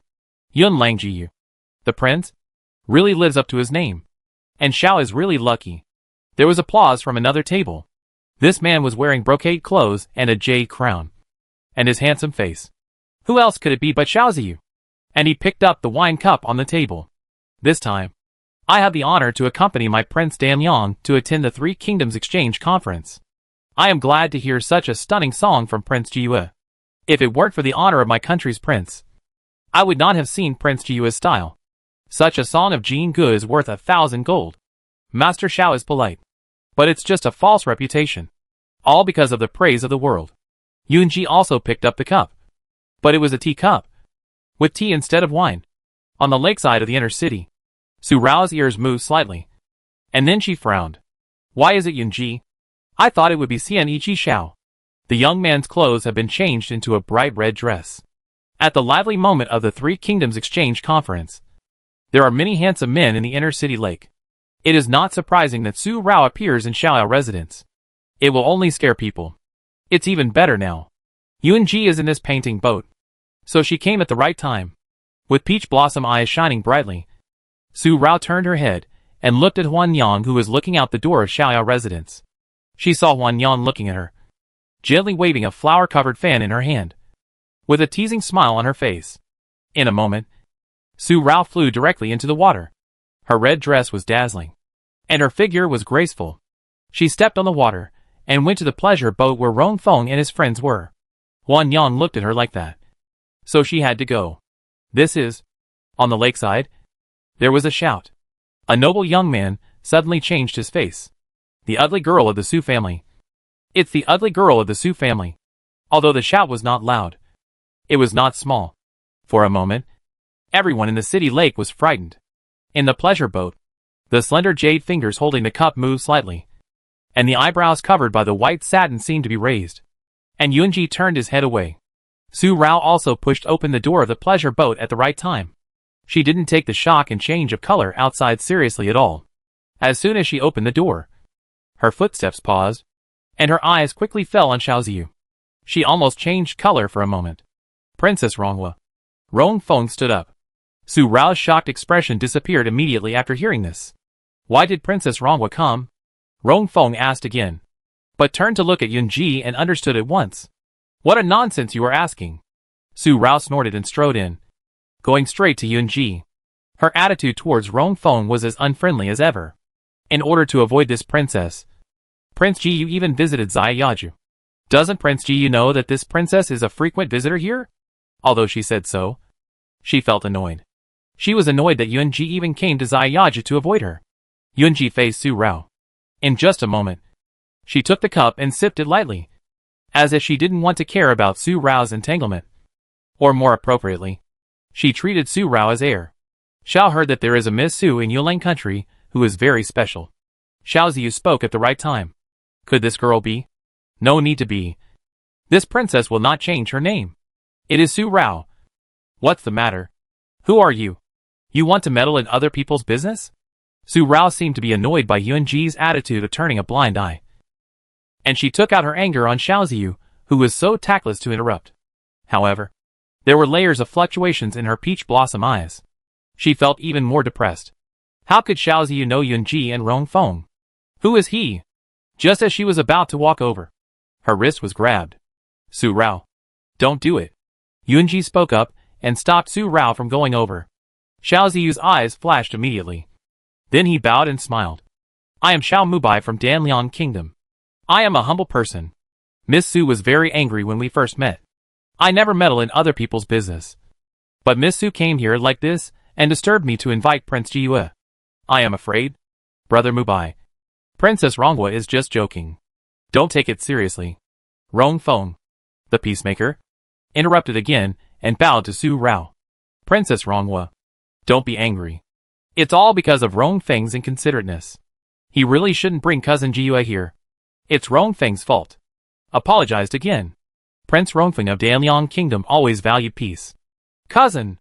After another voice, Xian Mu Yaling came to the painting boat, and Xian Qishao followed her. 3 kingdoms. For princes, all gathered together on such a night. Xian Muyaling walked in front of Rong Feng and stood between him and Su Rao. Princess Ronghua, if you dare to have ideas about my cousin. Her hand directly touched the curved knife on her waist, and her eyes were full of venom. Su Rao sneered immediately. Xian Muyaling, I think you treat him as a treasure. Will this princess like him? You'd better watch yourself. You meddlesome person. After saying that, Su Rao looked at Yunji again. Just because Yunji held her wrist, all her anger disappeared. She was even more smiling. Her face was lingering with blush. Yunji, you are holding me like this. Don't let go. Otherwise I will beat you up. If I can't beat you and get hurt, I will tell my second brother that it is because you don't care about me that I will fight with others. Yunji was about to let go of Su Rao's wrist, but Su Rao's threat came in time. With just a voice of Su Air, Yunji held the hand that was about to be released again, and in a breath, he directly pulled Su Rao away. Yunji's patience is limited. Princess Ronghua, please don't go too far again. The light voice revealed a strong sense of alienation, as if to pull Su Rao to Su Air. Su Rao stumbled, but became more and more happy. So what if it's limited? I said I would make you like me. This is the second time you've pulled my wrist. I'm particularly happy. Yunji's footsteps suddenly stopped, and then he took a breath and let go of Su Rao's wrist. Su Rao. The voice was directly cold, facing Su Rao for a long time.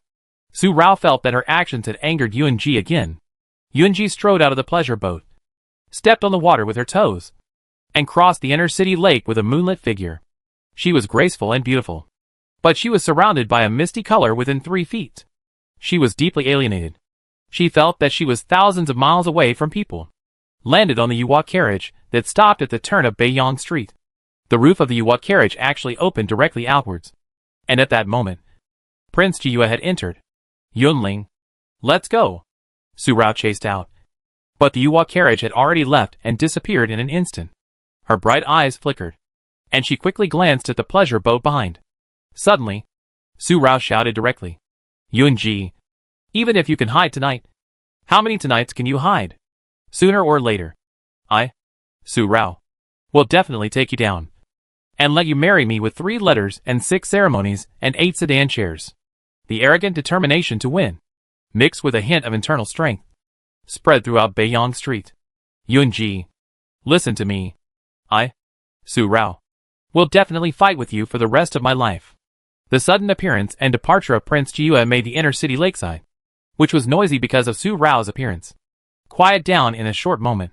Everyone was stunned, compared with the shock and fright when the ugly girl of the Su family came. It was unbelievable at this moment. It was unbelievable that Prince Jiyue would be in the painting boat. Before everyone came back to their senses, Su Rao shouted twice again, and the whole Beiyang Street was stunned again. The horrifying threat and confession of the ugly girl of the Su family was really frightening. Although everyone in Langjing knew Su Rao's reputation, even a 3-year-old kid knew Su Rao's reputation. It was rare for Su Rao to be so arrogant, not to mention in the noisy and lively Ziyaju. Miss Su is so bold. Pa, pa, pa. 3 applause and praise. Xiao Mubai walked to Su Rao's side. Then she said, dressed in red, she is a beautiful girl from a military family. She is worthy of the name of Miss Su. Su Rao glanced sideways, looked up and down, and finally her eyes fell on Xiao Mubai's face. This familiar face. But at this moment, she was so unfamiliar with it. Danliang Kingdom. Xiao Mubai, the gentleman who walks through the flowers and picks every flower, is just a flower thief. Xiao Mubai nodded and smiled. I am Xiao. Mind your own business? Su Rao asked again, glancing at Rong Feng behind Xian Muyaling. The meaning was very clear. If you don't mind your own business, I will let you go, because I am in a very good mood tonight. Otherwise, how can I? Xiao Mubai immediately folded his fan and shook it lightly. I like lovers to get married. So how could I do such a thing to break up a couple? Su Rao snorted again, but was very satisfied with Xiao Mubai's answer. She walked past Xiao Mubai without any eye contact with him, and walked into the pleasure boat again. Without pestering Yunji, she walked in and sat directly at the piano table, cross-legged, with a heroic posture, although she didn't have the slightest girlish demeanor. As Xiao Mubai praised, she was dressed in bright red, a daughter of a general, and had her own charm. She looked at Xian Muyaling, Xiaomu Yaling. Since we happen to meet here, and it's such a good time tonight, let's settle the account of the Lantern Festival. You are the first person who has been lucky under this princess since childhood, and you won't have that good luck tonight. This Su family daughter is frivolous and eccentric, and the ugly scar on her forehead is extremely eye-catching under the dim lights. She is very vengeful, and will take revenge. This meaning is clear at a glance. Princess Ronghua. Rong Feng hurriedly spoke again. He was ready to be a peacemaker again. This time, before Su Rao could speak, Prince Yi, who had not spoken a word since arriving at the pleasure boat, actually spoke. Changel, since Princess Ronghua wants to compete with you, then compete. Walking to a table, Prince Yi lifted his robe and sat down. His cold and auspicious phoenix eyes fell on Su Rao. The light in his eyes did not move. His eyelids covered 1/3 of his pupils, and his eyes were difficult to understand. I don't know what he meant by this. Brother Mubai, please sit down. He raised his hand to signal Xiao Mubai, who followed in to sit down. He was so familiar with this Xiao Mubai in his true appearance, and he did not avoid her at all. Su Rao's eyes immediately deepened again. Xian Ichi Xiao looked at Rong Feng again and asked him to sit down. Rong Feng had no choice but to shut up and sit down. Although Rong Feng and Xian Ichi Xiao were equal in status, Xian Ichi Xiao was the younger uncle of Xian Muyaling, and his generation was twice as old as Rong Feng. In addition, Rong Feng's aunt was the queen of the Siamese countries, so Rong Feng would show some respect to Xian Ichi Xiao. Brother Qi Xiao, it's rare that you are in such a good mood. Xiao will accompany you. Xiao Mubai also walked to the table next to Prince Yi and sat down freely. But when he sat down, he secretly glanced at Su Rao. His gaze was extremely fast, but Su Rao caught it at a glance, and her eyes became even deeper. This person is from Damyan country. Another idea suddenly came to his mind. His eyes quickly fell on Rong Feng again. Suddenly I realized. Rong Feng's eyes, the narrow and long phoenix eyes, if they were bloodthirsty, seemed to be more like Han Machen's eyes, the cold and narrow phoenix eyes, than Xian Ichi Xiao's auspicious phoenix eyes. Su Rao's face was still in such a perverse attitude, without any change. I never realized that Princess Ronghua was such a person of temperament. I was short-sighted before. Then tonight, you and I will play a song to forget our grievances. Prince Yi spoke, and Xian Muyaling was not a coward. Since Su Rao was sitting at the piano table, she wanted to compete with her in piano skills. Xian Muyaling directly took a jade flute placed aside. Seeing this, Su Rao sneered. This princess has no temperament at all. Revenge is her character. When she plucked the strings of the zither, there was a clanging sound, but it was not the kind of pleasant music, but rather harsh, which was completely like a person who had no understanding of music. For a moment, Rong Feng frowned. How could it be? What are you looking at? This princess can only play one song. Seeing Rong Feng's expression, Su Rao hummed directly, and her inner strength suddenly poured into the strings of the zither. She looked at Xian Muyaling again, and looked at her provocatively. Xiao Muyaling, you have to take it well. If you get hurt or die, don't blame this princess for not reminding you. Tonight, this princess will let you see what the style of the Guyue prince is. Painting is nothing. Another zheng sound.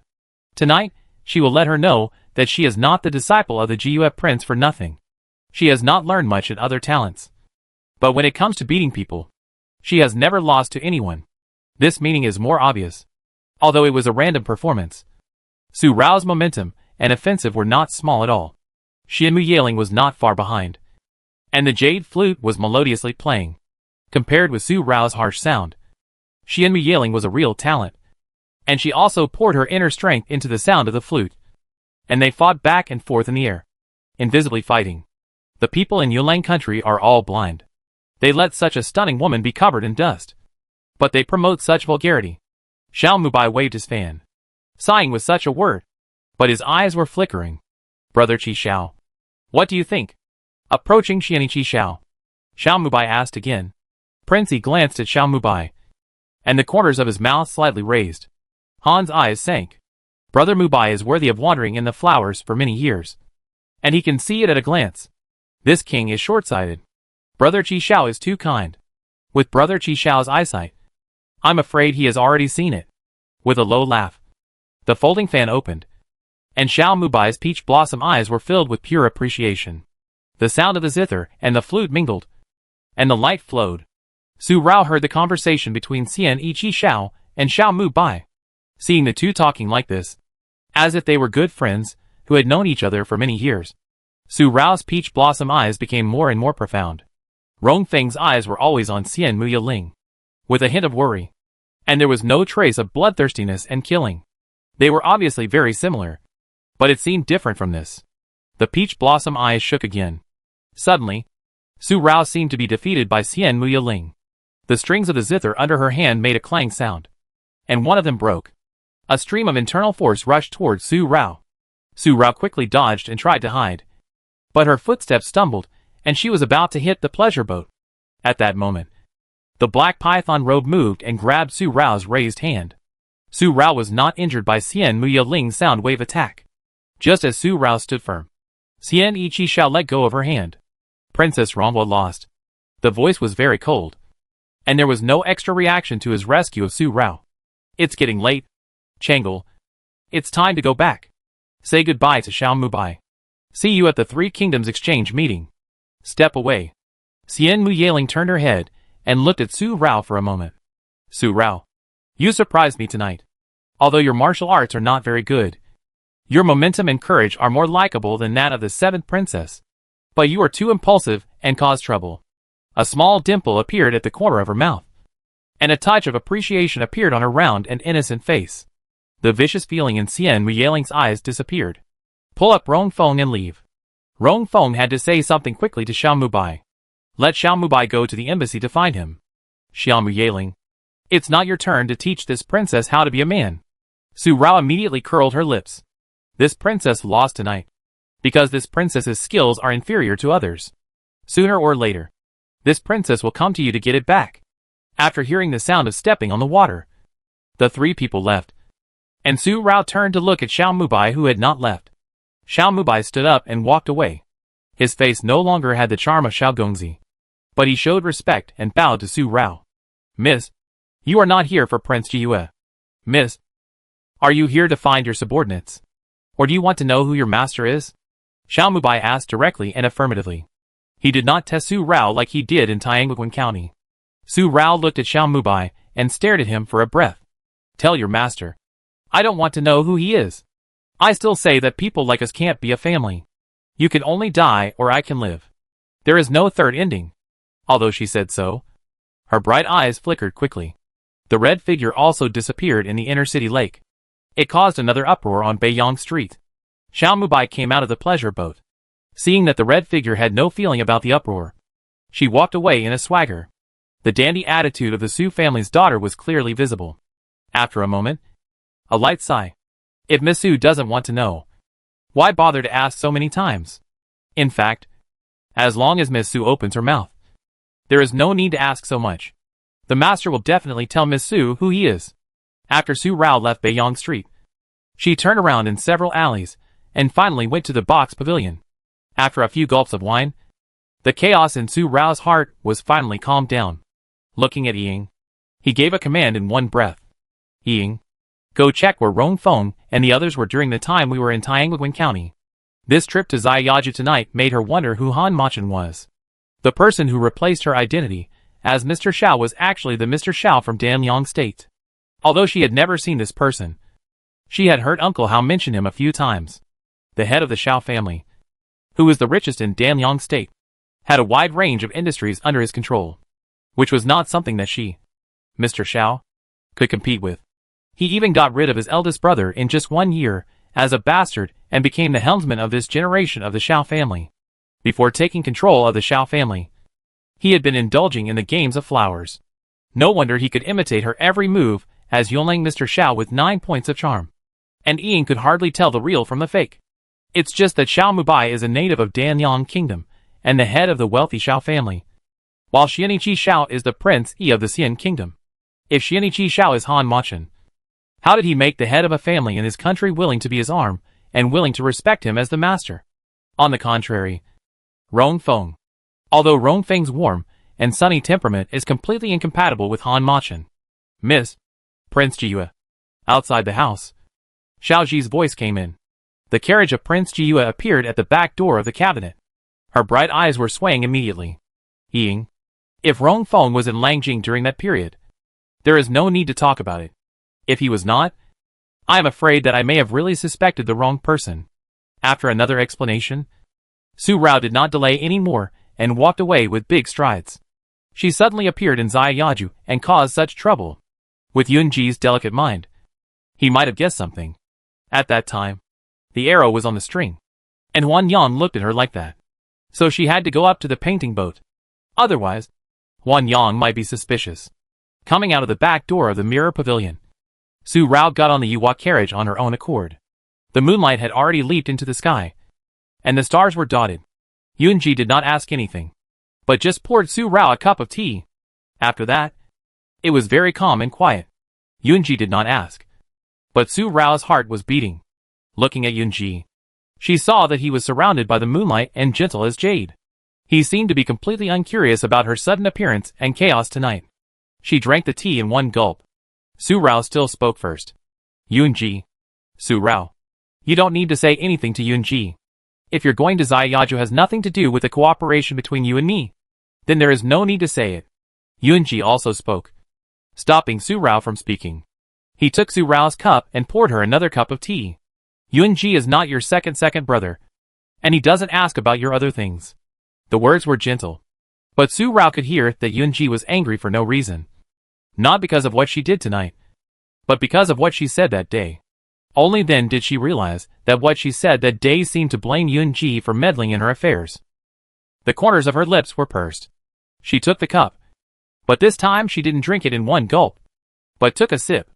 Yunji, I was a little radical that day. I know you said those words for my own good. I shouldn't have spoken to you like that. Su Rao apologized frankly in a low voice.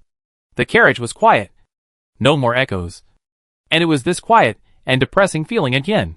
Su Rao didn't like this feeling, especially when facing Yunji alone. It made her feel a little breathless. Even more depressing. Yunji, if you are angry, then say it clearly. Don't be cold and violent to me like my second brother. You said you are not my second brothers. She is obviously not an impatient person, but she has been pretending to be Su Rao for a long time, and she can't control her temper, especially when facing Yunji, who responded to her with silence. She actually hoped that he would scold her. It's better than using this silence to confront her. Su Rao showed a little impatience on her face. Although Yunji couldn't see it, he knew it. After a breath, he said again, Yunji is not angry, nor cold and violent. He just doesn't know what to say to you, so he chooses to be silent. Su Rao, if you feel that Yunji's silence makes you depressed, then read a book to Yunji. Hand over a book at hand. You are coming home so late. Yunji will take you back so that Grandpa Su and the others won't ask. Just for this, Su Rao felt complicated again. She looked at the book in front of her. After a breath, she said nothing and took the book to read. The Yuhua carriage slowly drove away from the back alley of the Mirror Pavilion and went to Nanning Street. It stopped at the back door of the general's mansion, and the sound of reading in the carriage disappeared. Su Rao got off the carriage. She only said a word of thanks. She went back to the mansion without saying anything else. The Yuhua carriage did not stop for a moment. After leaving Nanning Street, Yu Feng appeared. Prince, His Royal Highness the Crown Prince sent Miss Zhao back. The carriage stopped in front of the Duke Zhao's mansion. Zhao Lianqing got out of the carriage. Miss Zhao, if you want to be my crown princess, take your heart away first. My harem will not tolerate anyone with ulterior motives, not to mention my bedmate and my wife. Yun Murui glanced at Zhao Lianqing and lowered the window. The guard drove away. Her slender jade hands curled up in her sleeves. But Zhao Lianqing's face was her usual reserved lady's demeanor. In one breath, she stepped into the mansion. Xianxiang Garden. The spring orchids in the garden were in full bloom. Under the night sky, the moonlight was hazy, and the white was red. The bright candlelight shone on the window lattice, reflecting the silhouette. With a clang, the four treasures of the study, and the poems and paintings on the desk all fell to the ground. Zhao Lianqing's face darkened after she returned to Xianxiang Garden. The ink spilled and splashed on the hem of her dress, ruining her fine satin pleated skirt. The charm of the shore and orchids was gone. Yun Murui deliberately took her to the inner city lake, just to let her see Su Rao pestering brother Jiyu again, so as to humiliate her. She didn't care about his position as the crown princess at all. Miss, Shulan was frightened. Miss, don't be angry. How could the crown prince know what you want? Su Rao is such a shameless person. And Prince Ji will never like her. Miss, don't get angry for such a shameless person.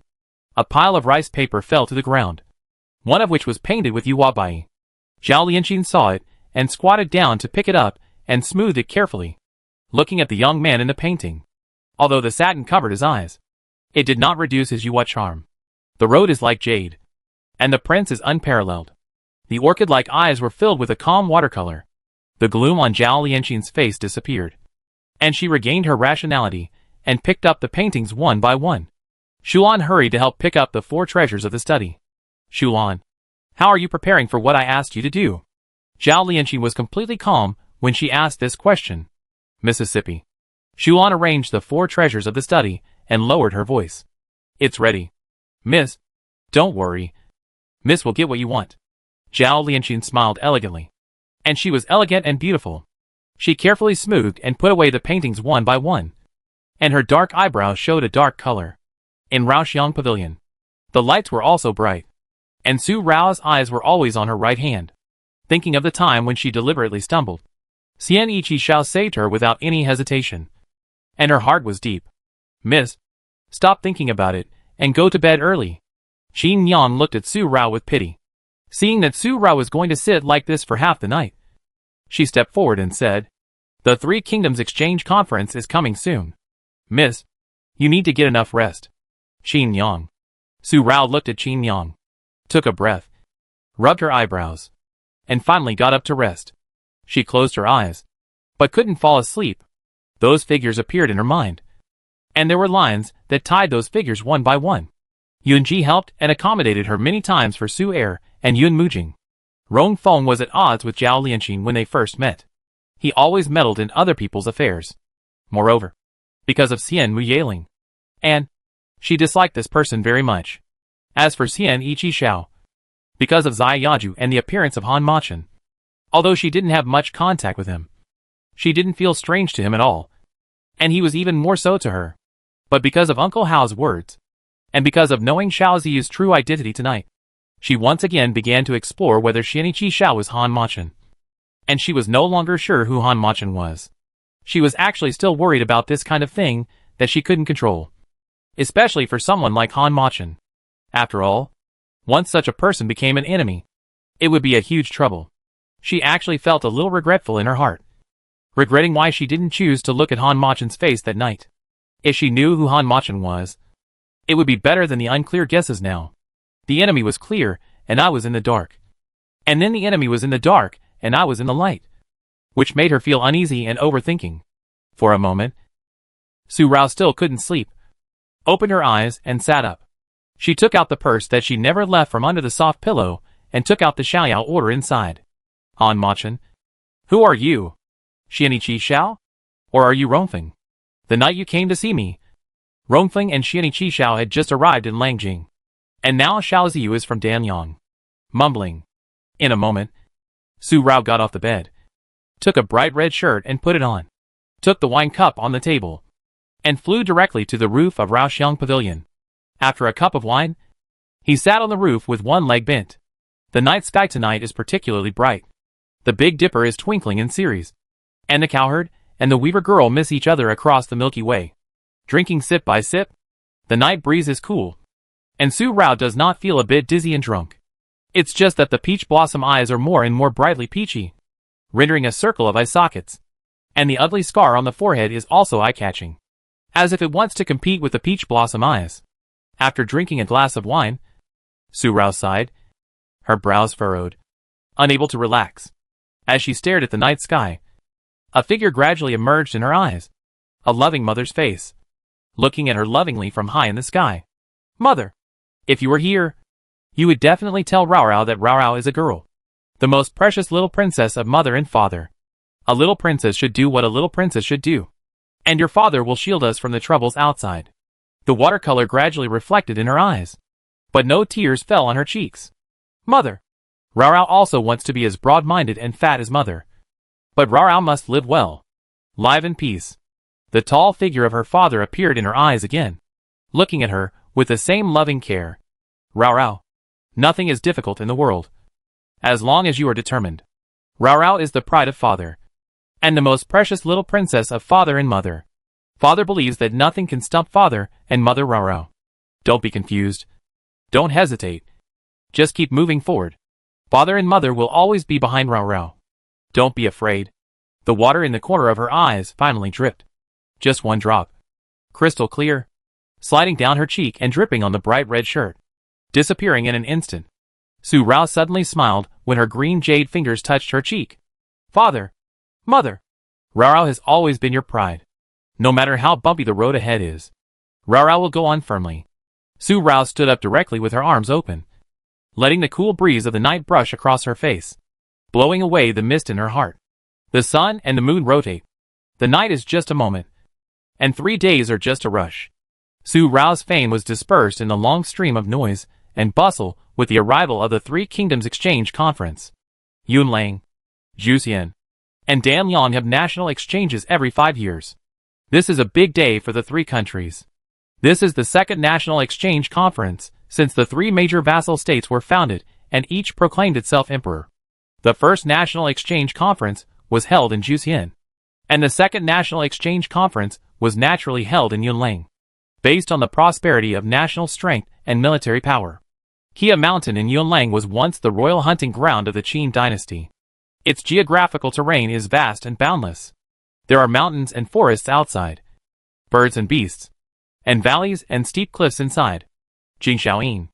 This time the emperor has entrusted the security of the Three Kingdoms Exchange Conference to me, so I cannot afford to make any mistakes. You all should be very alert to me. If anything happens during the exchange conference, you should know. In the early spring season, the grass in the forest has grown fluffy grass. The royal tents were built a month ago, and the surroundings were heavily guarded. Every 3 steps away, there would be a soldier holding a spear, wearing armor, standing straight. At about 3:30 in the morning, Yuan Mushu had led Jing Xiaoyin and the royal guards to carefully arrange the deployment of defenses around the royal hunting ground. Originally, Emperor Yu wanted Su Heir to take charge of the security of the Three Kingdoms Exchange Conference, but Su Heir refused on the grounds of military affairs, so the matter fell on the 6th prince. This matter had been decided years ago, so although the Lantern Festival banquet happened later, Emperor Yu did not replace Yun Muxia for this reason. After all, Emperor Yu has already chosen Yun Murui. If he replaces the 6th prince at this time, because of what he did at the Lantern Festival, it will be extremely detrimental to the Crown Prince's majesty, as the Crown Prince, and the prestige of the court. This is not what Emperor Yu wants to see. The entire royal hunting ground is so strict that even a fly cannot fly in. At the end of the hour, gongs and drums sounded, and stringed instruments, pipa and guzheng were played.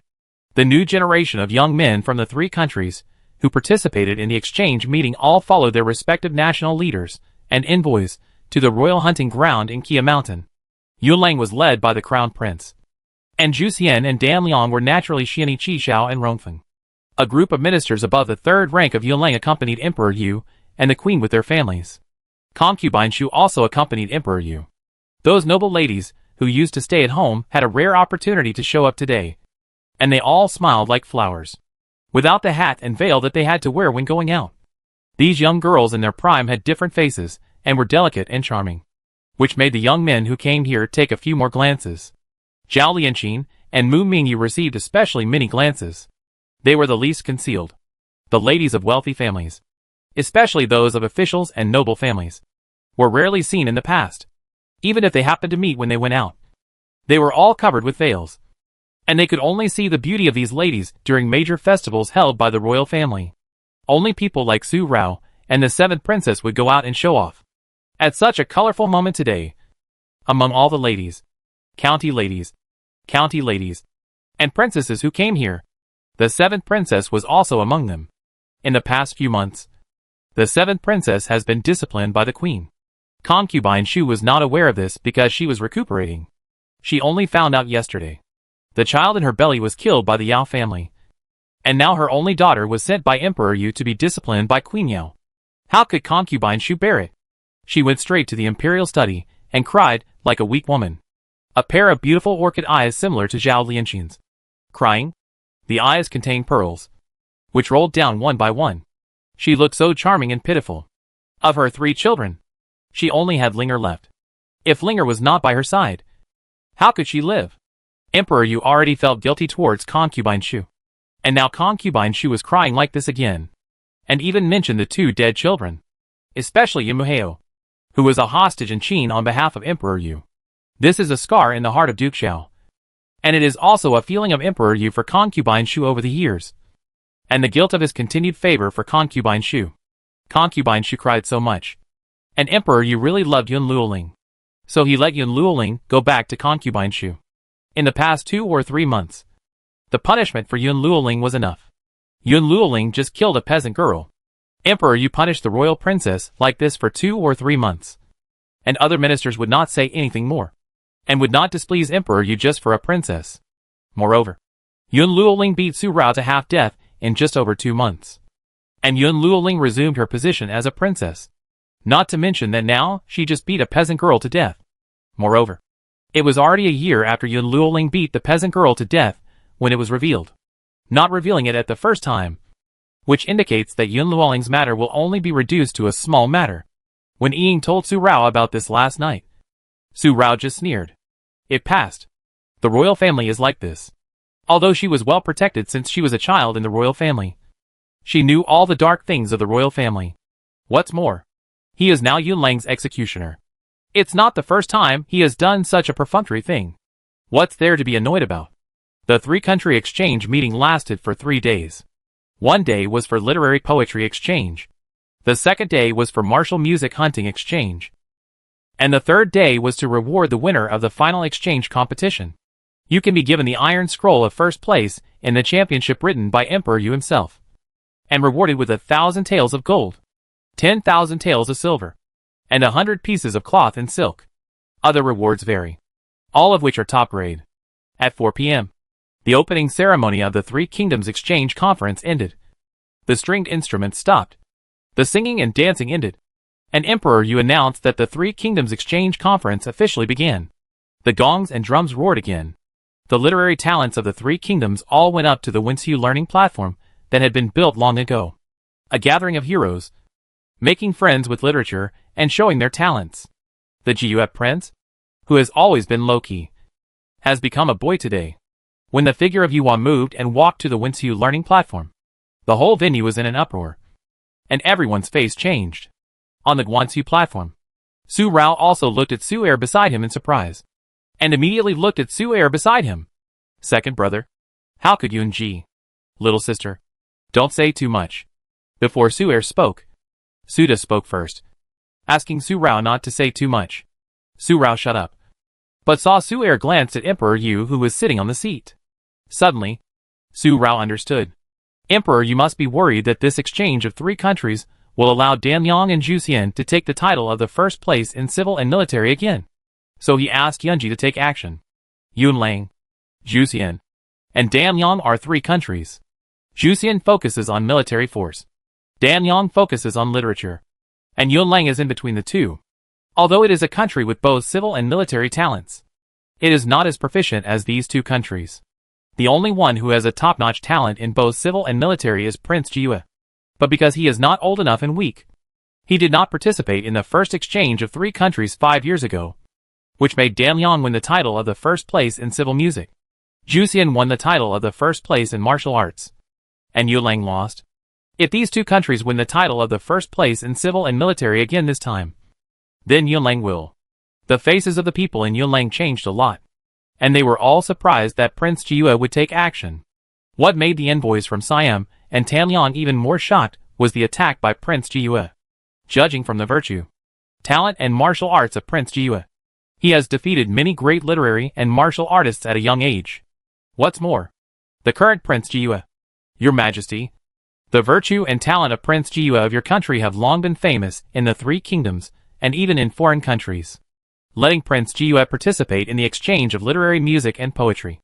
Is it too unfair to our Dan Yang and the Siamese countries? The envoy of Dan Yang spoke first. This is clearly not kind to Yun Lang. If Prince Jiyue takes action, the first person to win the literary championship this year, wouldn't their Dan Yang country? With this statement, the new envoy of the Siamese countries also agreed. He immediately said, Prince Jiyue is the light of your Yunlang sky. He has defeated so many masters of Confucianism. How can he be allowed to participate in the exchange with the fledgling students from our two countries? Yunlang is clearly bullying the weak with the strong. For a while, such a chaos arose on the first day of the three-country exchange meeting. The faces of all the nobles and ministers of Yunlang were a little ugly. What is bullying the weak with the strong? Emperor Yu also sank his face. This prince heard that at the three-country exchange meeting held in Juxian 5 years ago, Prince Yi of Juxian directly challenged the Wuxiu hunting champion. At that time, Prince Yi was also the first warrior of Juxian, famous in the three countries, and even outside the country. The two envoys did not say such nonsense at the time. With a voice of both strength and softness, Yun Mujing strode up to the Wuxiu learning platform. With charming eyes, he fell on the envoys of Juxian and Tan Liang who were talking on the opposite Guanxu platform. The words were extremely sharp. Dressed in the brocade clothes of the Prince of Shu, this Pan An's appearance was 3 times more beautiful than that of a woman. But when he spoke like this, the prince's style was even more full. Could it be that everyone present is a group of cowards who have been scared to death when facing our country's Jiyue prince and are ready to be defeated without a fight? The words of the 7th prince are really humiliating. The envoys of Juxian and Tan Liang were all angry. 2 envoys. Yunji just opened his mouth. Facing the viewing platform, Yunji only asked 2 envoys 2 questions. There was a faint smile on the corner of his mouth. The bright morning sun bathed his body, shining a thin halo. Although it was so indifferent, it made others feel awe for no reason. Are there any rules for the three-country exchange meeting that Yunji cannot participate in the exchange? Yunji is 15 years old, not yet 25 years old. Why can't he participate? Just these 2 rhetorical questions. The voice is as gurgling as flowing water, clear and melodious. But it made the envoys of Zhu Xian and Dan Liang suddenly speechless. Their eyes were covered with satin. But the envoys of the 2 countries felt that there was a gaze falling on them for no reason. Although it was indifferent, it made their hearts tremble for a while, and their breathing was disordered for a breath. If the 2 envoys can point out a condition that Yunji does not meet, Yunji will withdraw on his own initiative. The conditions for participating in the Three Kingdoms Exchange Conference are that the students must be young men between the ages of 15 and 25, have achievements, knowledge, and have a recommender. Prince Jiyu. He is the prince of the Yun Palace, and he is also the light of the Yunlang sky. Needless to say, his recommender is Emperor Yu. This time he meets all the conditions for participating in the Three Kingdoms Exchange Conference. It is unreasonable to prevent Prince Jiyu from participating in this Three Kingdoms Exchange Conference just because he was famous for his virtues when he was young and he is afraid that his country will lose. What is the reason? What cousin Jiyu said is very true. On the Winsu school stage, Rong Feng stepped forward and waved his hand to ask the envoys of other countries not to say anything more. Cousin Jiyu is a genius. With Cousin Jiyu participating, winning or losing is not important. Rong Feng is young and meets the requirements. With his talent, he is naturally the first to participate in the exchange of literary music and poetry, and take the lead. On the stage for viewing music, Prince Yi also waved his hand to shut up the new envoy. If you are not as good as others, then admit defeat. The cold face. But when the pair of auspicious phoenix eyes looked at Yunji, the light inside moved. Yulang Jiyu Prince really entered this world. This chaos ended with just a few words. And Emperor Yu did not say anything. Although the edge of this small matter has not been revealed, it has already begun to compete. The gongs and drums sounded again, because of the participation of Prince Jiyu. The literature students, who participated in Zhu Xian and Dan Yang, had already admitted defeat in their hearts. In an exchange of literary music and poetry, there was no suspense at all. And the first place in literary music fell to Yunlang State. Prince Jiyu won the first place in Winsu. Prince Danyang Rongfeng won the second place. And the third place was also from Yunlang country, won by Su San, which can be said to have wiped out the shame of the first national exchange 5 years ago. Yunlang Kingdom won the first battle. The sunset was brilliant, and the sunset glow in the sky illuminated half of the sky. The literary and poetic exchange of the day ended without any waves. The loss of Juxin Kingdom was inevitable, and Danyang Kingdom lost in the field they were best at, and they felt unspeakable loss in their hearts. All the students who came to participate were like this. Even Rong Feng felt a little disappointed. Although Rong Feng knew that his cousin Jiyu was talented and famous all over the world, He asked himself that his talent and poetry were not weak. But he didn't even catch a move of Yunji. Just a 1,000-character article, covering a wide range of astronomy, 9 states, ethics and history, has made him defeated. Don't be disappointed, Your Highness. Although I, Dan Liang, lost this time, I was fortunate to see the style of Yulang Jiyue, the prince. This is a great benefit to us. The 1,000 characters essay has harmonious rhymes, is easy to understand and remember, but it is all-encompassing and truly a stunning work. Xiao Mubai patted Rong Feng's shoulder comfortingly. Although he lost to Jiyue, it was also beneficial.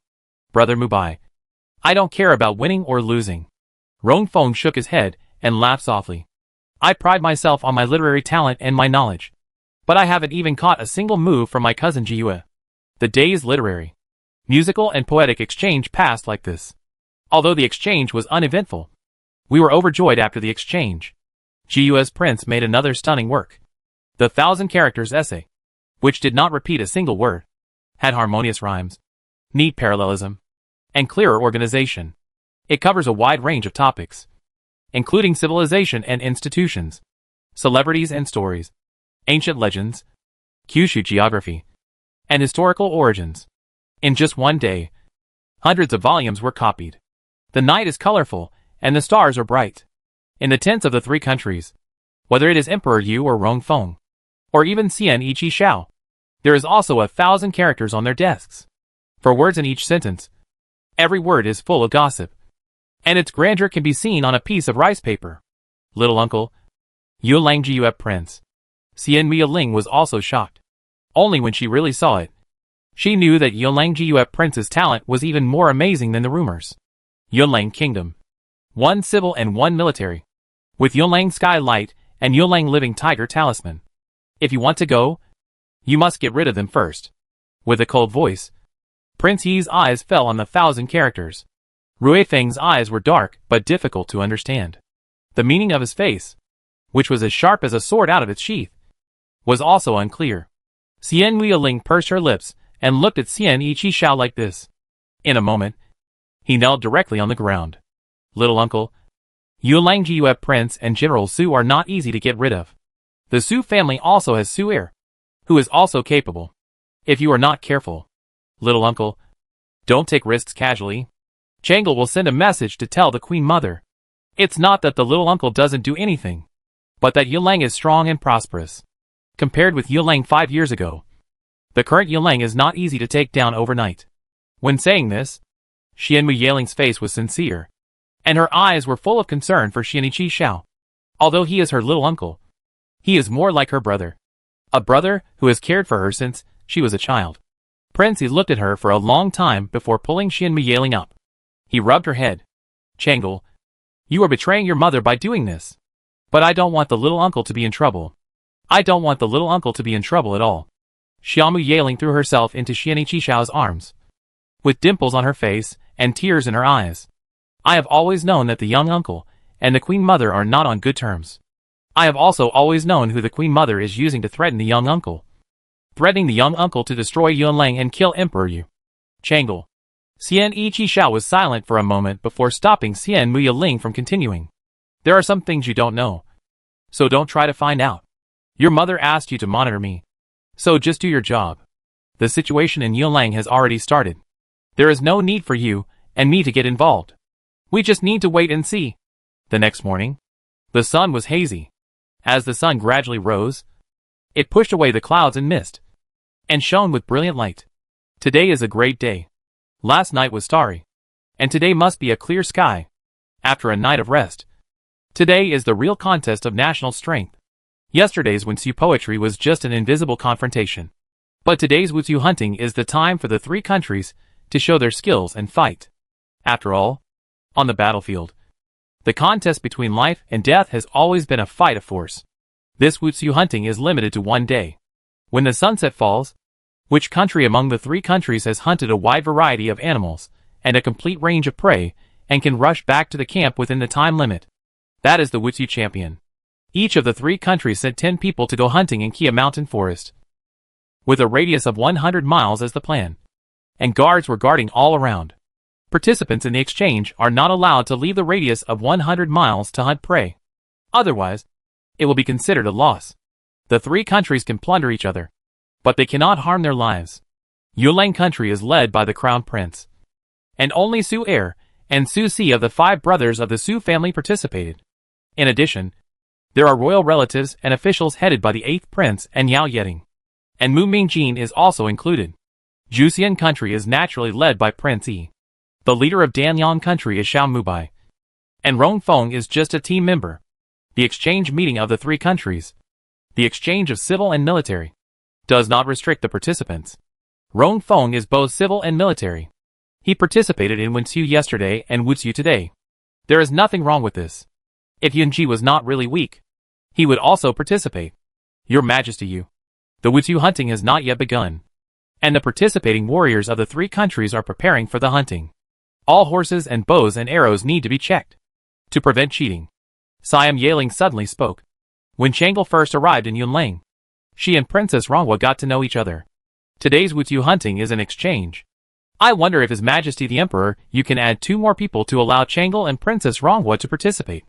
Princess Rongwa is the daughter of the Yunlang General's palace. She is a daughter of a general. Changle has fought with her several times, but was not happy. If this time, she can take this opportunity to laugh off the grudges with Princess Rongwa. Wouldn't it be great? After speaking, she asked Su Rao directly.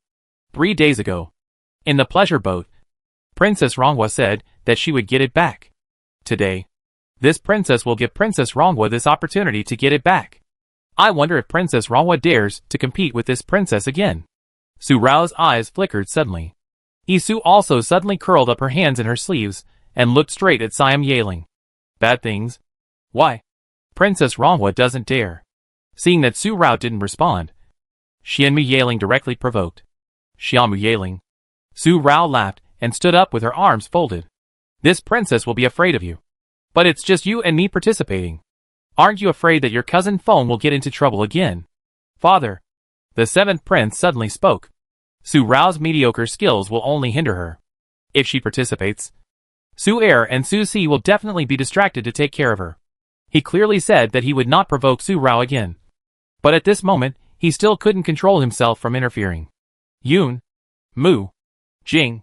Su Rao was immediately annoyed and looked at Yun Mujing angrily. But the depths of her peach blossom eyes showed complexity again. Although Yun Mujing's words seemed to be deliberately making trouble for her, he would belittle her whenever he had a chance, thinking that she was just an ugly dandy who had accomplished nothing. But Su Rao knew it in her heart. She knew that Yun Mujing was worried about Su Rao. Worried that Su Rao would get hurt. And hurt by Siam Yaling. After all, Wuxiu hunting is dangerous and unpredictable. This prince won't let you participate. Who dares to covet this prince's brother? Yun Mujing snorted coldly. Su Rao became more and more annoyed. Yun Mujing, you want to be beaten, don't you? On the Guanxu stage, Zhao Lianqing watched. Watching Su Rao and Yun Mujing seemed to be fighting. And her beautiful orchid eyes suddenly flashed darkly. After a breath, her eyes fell on Yunji again, bringing out suppressed attachment. Brother Jiyu, after tomorrow's reward banquet, Xiner can be with Brother Jiyu forever. And we will be very happy. We will definitely. In the bottom of his eyes, he reflected his determination to win. Jing. Rongwa. The 3 Kingdoms Exchange Conference is not a place for you to make trouble. Emperor Yu immediately scolded. As for Princess Changle and Rongwa's participation in the Wuxiu hunt, Your Majesty, this is absolutely not allowed. How can women be allowed to participate in the 3 Kingdoms Exchange? This is nonsense. The Imperial Censor also spoke hastily. Empress Yu stopped talking and looked at the Imperial Censor. After a breath, she asked Yunji directly, what does Ji think of this matter? When Emperor Yu asked Yunji, all eyes fell on Yunji. Su Rao also looked at Yunji. Her bright eyes flickered. Yunji would not agree. Otherwise her plan would be messed up. Yunji took a sip of tea, seemed to be thinking. And after a moment, he said, Uncle Emperor, the 3 Kingdoms Exchange is an exchange between the 3 countries. So there is no saying that women cannot participate. However, if Princess Rongwa and Princess Changle are allowed to participate, it will not be fair to the Danyan Kingdom. Shaking his head lightly, Yunji objected. Her bright peach eyes immediately curved into crescents. and the peach color at the end of her eyes was lingering. It wasn't that she didn't want to participate. Was she afraid of Siam Yaling? It was that her Gu prince was afraid that she would get hurt. So he didn't let her participate. Su Rao just expressed this meaning. And just when she was about to speak with Siam Yaling, she was stopped by Yunji's sudden words. Why not let the 7th princess also participate? And shuffle them. Each with a team. Princess Changle with our country. The 7th princess with Danyang. And as for Princess Rongwa, she will follow the Siam. This is fair. Okay. Emperor Yu laughed immediately. Men are brave and heroic. And girls should also be brave and heroic. Princess Changle is as brave as men. So how can my 7th princess and Rongwa be cowardly? Emperor Yu thought everything Yunji said was good. And he clapped his hands and made a decision. He decided to do as Yunji said and let Su Rao and Yun Luoling accompany Princess Changle to participate. But they were just going to play with them. The prey they hunted could not be snatched by men. So they could only snatch it among the 3 girls, which could prevent the girls from being accidentally hurt by men. Emperor Yu was thoughtful and allowed women to participate in the 3 kingdoms exchange meeting. How could this be possible? The imperial censor was about to make another suggestion, but was secretly glanced at by Prime Minister Yao on the side. With a hidden look. Brother, can you see that Princess Changle of Juxian Kingdom Jiachuan has been provoking again and again? Clearly wanting to slap the face of the Su family girl to slap the face of my country Yunlang. The emperor wanted the daughter of the Su family to seek back the face lost by the royal family on the Lantern Festival. The imperial censor suddenly came to his senses and secretly thanked Prime Minister Yao. Thank you, Brother Yao, for reminding me. Otherwise, I would have annoyed the emperor. The exchange between the two was only a short moment. Emperor Yu ordered Jing Xiaoyin to prepare 3 horses for Su Rao and the other 2. They were not docile mares, but excellent horses that could run 1,000 miles. Zhu Siam was originally a country on horseback. Siam Mu Yaling could easily control such a 1,000-mile horse. And Su Rao was the daughter of the general's mansion. So it was no problem.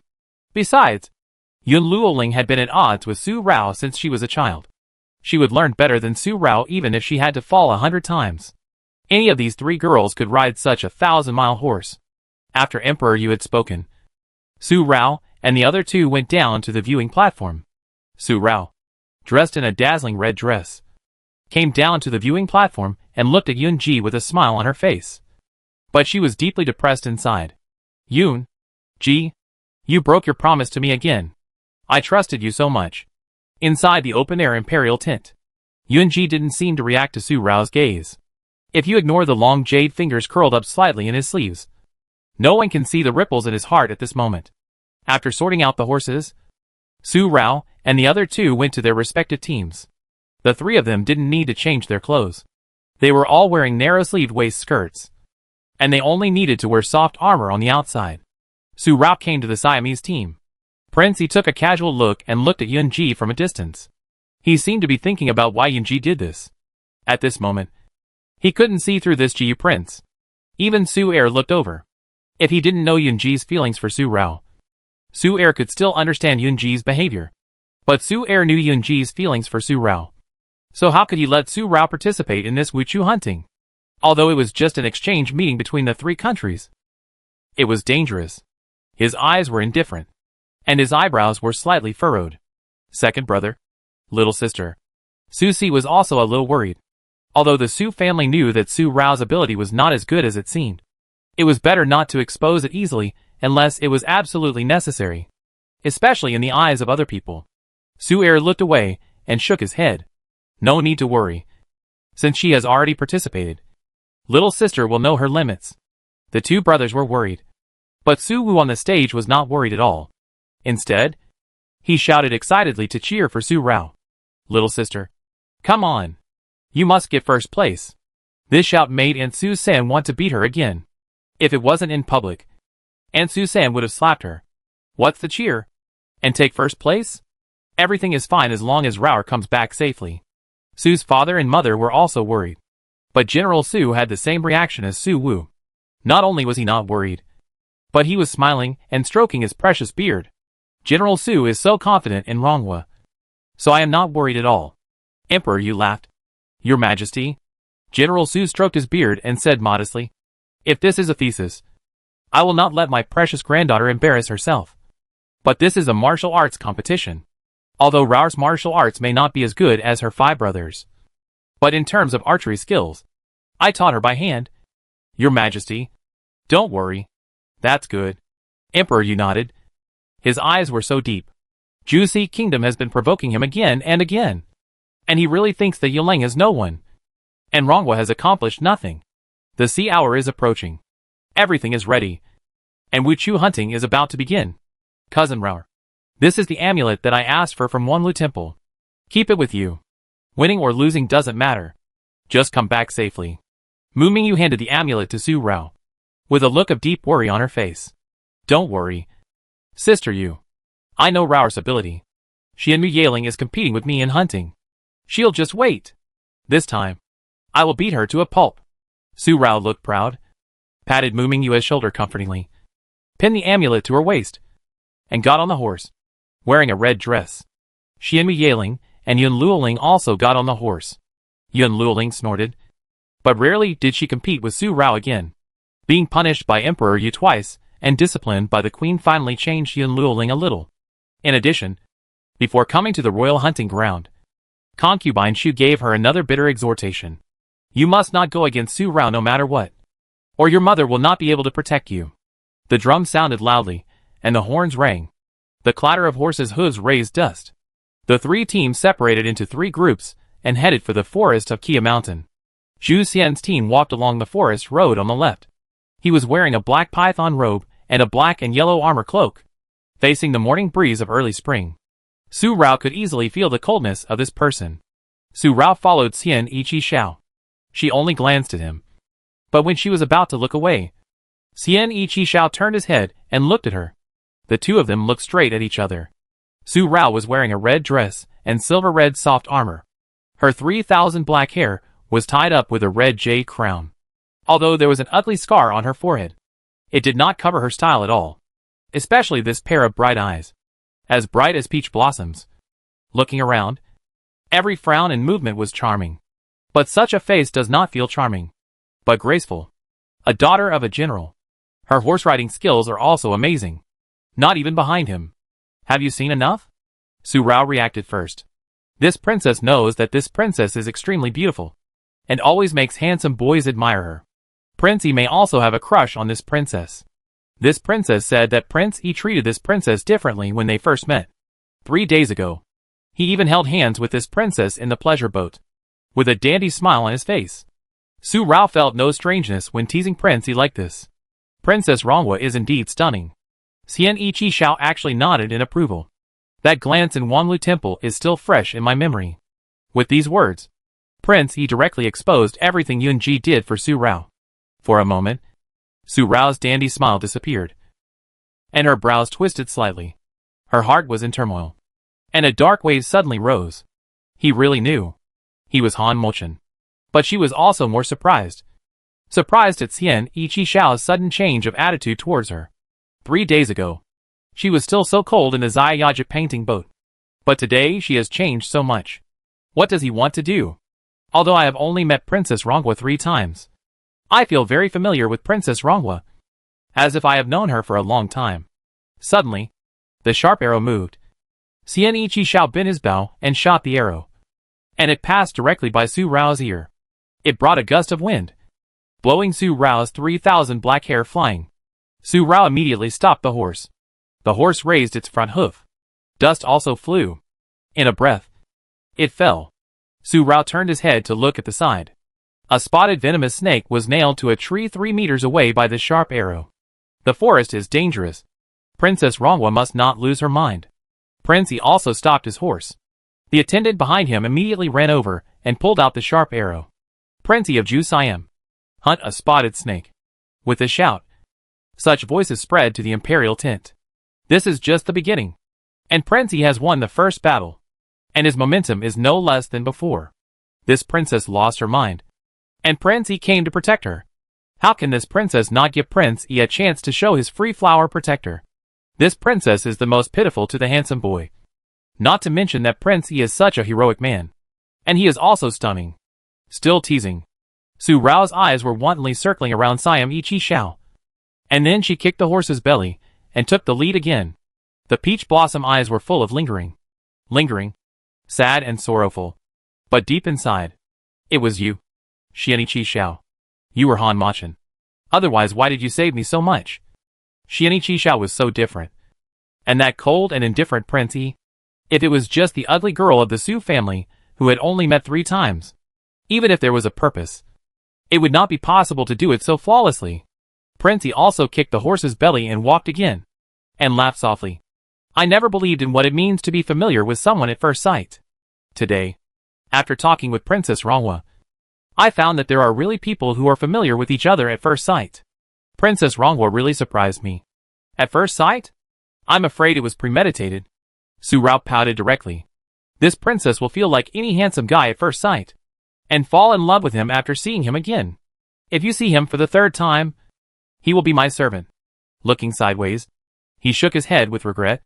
It's a pity that this princess has someone she loves now. If Princey can wait, after this princess takes Yunji, how about you become the 2nd wife? Ha, ha ha ha ha. Laughing freely, Su Rao kicked the horse's belly again, and the horse ran away instantly. The red dress was cool and dazzling. Prince Yi's face turned black for a while. The Siamese warriors following behind were all horrified. Although they had heard of the ugly girl of Yun Lang's Su family, they saw her today. One morning, the prey of the 3 countries had piled up like a small mountain. During this period, the Danyang Kingdom and the Yunlang Kingdom met at an intersection of forest roads. In a battle, each prey was taken away, but it was a mutual exchange. Su Er took a wild goat from Xiao Mubai, and Rong Feng took back a hare from Mu Mingjin. There was only one battle between the 2 parties, and then they went into the forest separately. After all, it is very likely that the Siamese kingdom had hunted a lot of prey during their battle, so they would not waste all their time on such a battle at this moment. Wuchu hunting emphasizes the number and completeness of the prey hunted by each party, and the champion is judged by this. Generally, there will be no large-scale battles between each other until the end, and they will focus on hunting. In the Kia Mountain Forest, the 3 countries are fighting more and more.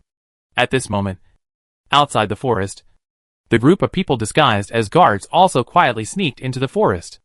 Mr. Ying, didn't we agree to take action after the sunset and Wuchu hunting? Why are we going out now? If we alarm. Turning his head to look at Ying, who was wearing a mask, Yun Mui frowned slightly, and the warmth between his brows disappeared completely. Your Highness the 4th Prince, things have changed. The Su family's daughter has entered the forest.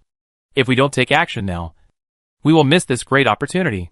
Ying told Yun Mui the news that Isu had just brought to him secretly. Because of the sudden change, their master decided to advance the plan. Could it be that the 4th Prince is timid? Seeing that Yun Mui's eyebrows were still frowning after he finished speaking, Ying laughed. But now the 4th Prince has no way out. When he cooperated with my Lian Pavilion, the 4th Prince had no way out. He can only go all out. Either he will solve the prince and others together with my Lian Pavilion, or, although Ying said this with a smile, Yun Mui was immediately furious. Mr. Ying is threatening this prince. Why does the 4th Prince think so? Although the mask covered her face, Ying's confusion about Yun Mui's words was very clear. I don't know why Yun Mui felt this way, thinking that he was threatening him. They were working together. I just want to remind the 4th Prince that there is no turning back once the bow is shot. If the 4th Prince gives up this great opportunity today, when will the next time be? And can the 4th Prince wait until the next time? Qingqian shook his head. It seems that he feels sorry for the 4th Prince again. These days, the Duke of Zhao, who said he was planning for the 4th Prince, is now actively busy planning Miss Zhao's marriage with the intelligence of His Royal Highness the 4th Prince. Doesn't he understand? In order to protect the Zhao family's centurial foundation, the Duke of Zhao had already joined the prince's school. Compared to a grandson who has no blood relationship, a grandson-in-law seems to be more able to give Duke Zhao the wealth he wants. The 2 jumped up, and Ying left to chase those who left first. Yun Mui's face was gloomy. The veins on his curled hands burst. After a breath, he waved. Let Xian Ti beside him whisper. You follow him and beware of this person. If he has any other plans. There was no suppression of murderous intent in his eyes. He really would not miss this opportunity. Even if they did not come to find him, he would go all out. If he ended up imprisoned, how could he let Yun Murwei and others live comfortably? After a brief explanation, Yun Mui turned around and strode away. Xian also immediately chased after him in 2 steps. Warm wind blew on my face. In the camp, the shouting and reporting had almost never stopped since the hunting began. Prince Yi of Juxian was still far ahead. Su Er was chasing closely behind. And Xiao Mubai of Danliang was not far behind. The prey of these 3 people was only going up and not down. Within 100 miles, in the forest on 3 sides, arrows with different tails and feathers appeared in an endless stream. The 3 girls finally met at an intersection of forest roads.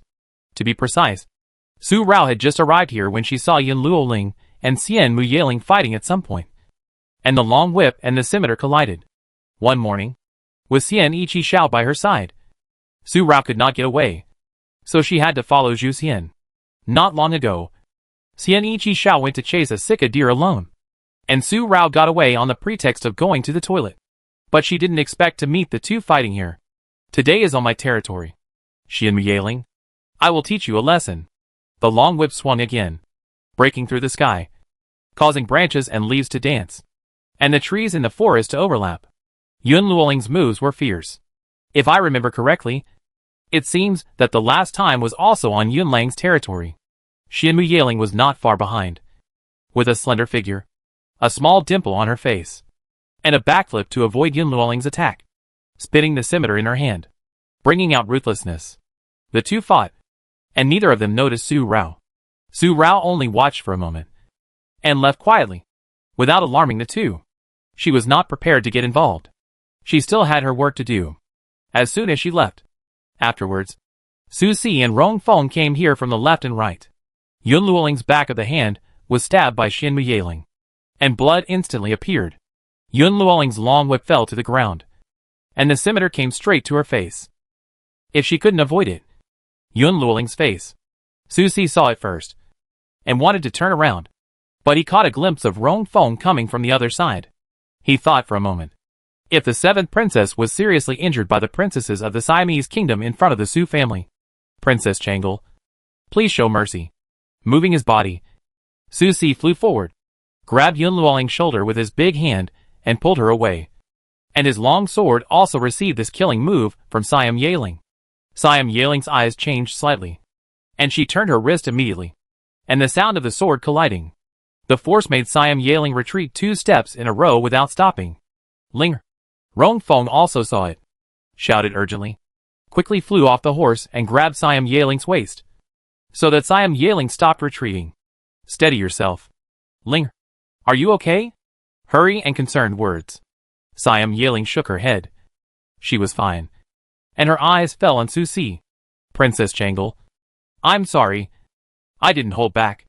Su Si let go of Yun Luoling and kept his distance, then bowed to Xian Muyeling. Gentle and elegant. While these people were colliding, Su Er also met someone in the forest. However, he was not one of the warriors who participated in the Wu Chu hunting, but Yun Mujing, who had sneaked into the forest without knowing when the sun had already passed halfway in the west. The trees in the forest were swaying in the spring breeze, and the black clothes and the purple robes of Shu brocade were rustling in the wind. Su Er and Yun Mujing were 3 meters apart, separated by a poplar tree, but they could not block the strong sense of indifference coming from Su Er. The breath was heavy. Yun, Mu, Jing.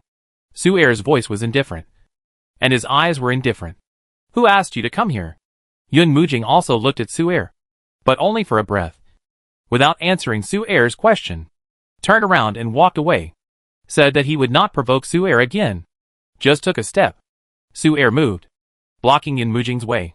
You are here to see my little sister. You are worried about her. Affirmative question.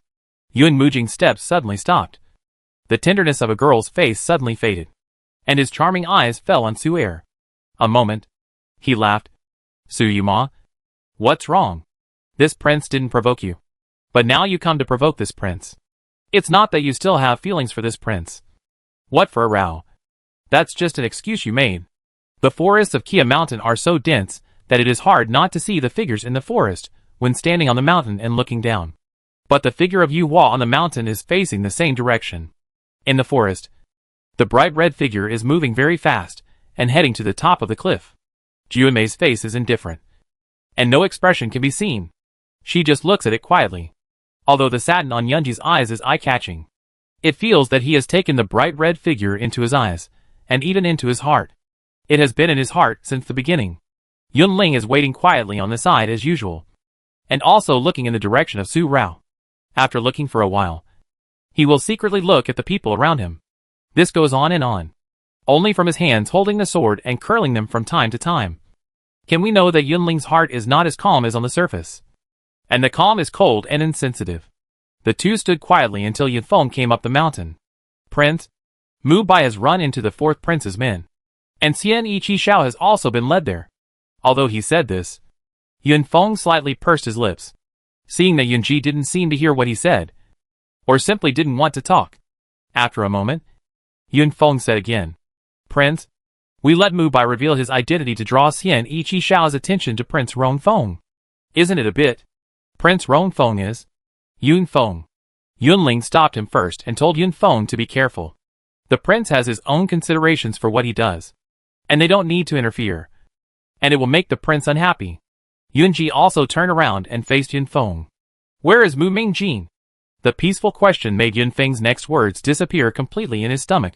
He could only replying to the prince, Isu has gone to lead Mu Mingjin, and Ying has also gone to lead His Royal Highness the Crown Prince. I estimate that in less than half an hour, His Royal Highness the Crown Prince and young Marquis Mu will appear at the cliff peak one after another. Yunji nodded lightly and walked away from the mountains. Yu Hua was graceful and disappeared in a breath. Yunfeng, you are talking too much again. But you forgot that I displeased the prince last time. Yunling spoke again, with a slight frown on his brows, with a slight displeasure for Yunfeng's careless words. Yunfeng smiled and shook his head. He didn't want to say much, but when it came to the prince, he always couldn't control his mouth. I don't know when. The smiling tiger feeling on his face had disappeared. Pay attention in the future. Yunling looked at him for a breath, and then said, Where is Xian Ti? Have you reminded Xiao Mubai that Xian Ti is no longer Xian Ti?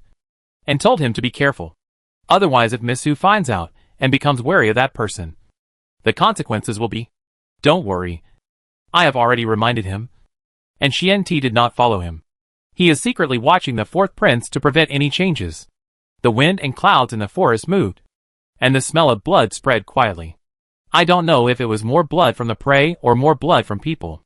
I saw that the fourth prince's men who pretended to be guards died one by one in the flying paper fan. The paper fan was stained with blood, and the forest was also red. You are really determined to chase our master again and again.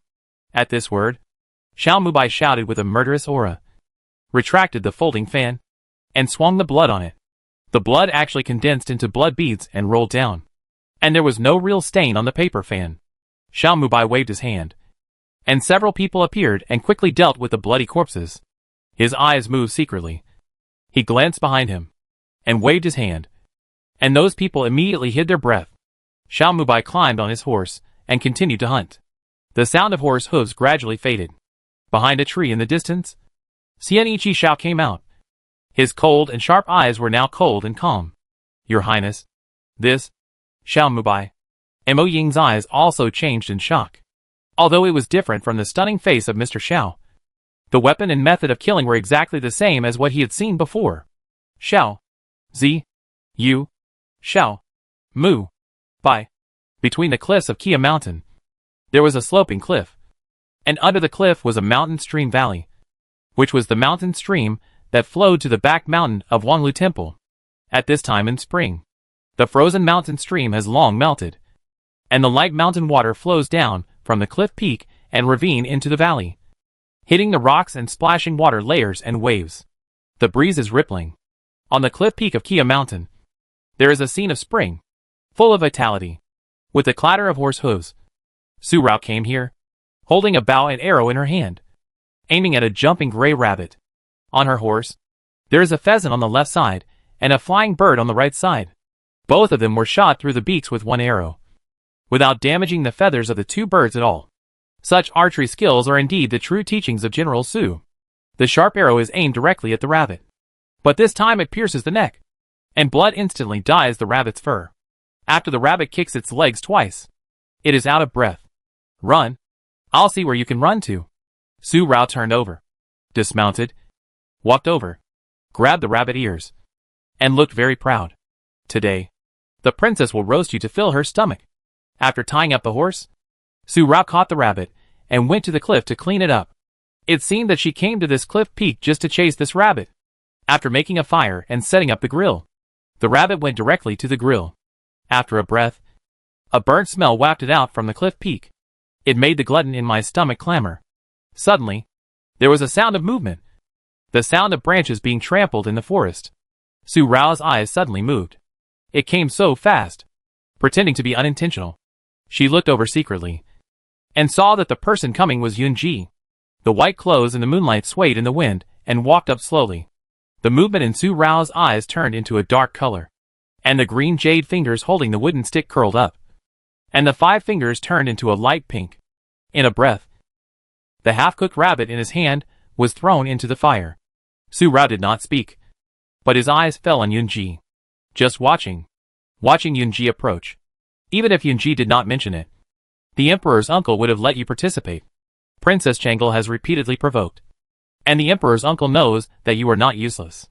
Yunji explained and walked to the fire opposite Su Rao.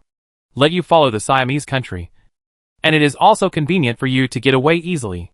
The warm wind between the peaks blew on his face, blowing the satin on his face and the thick black hair flying more.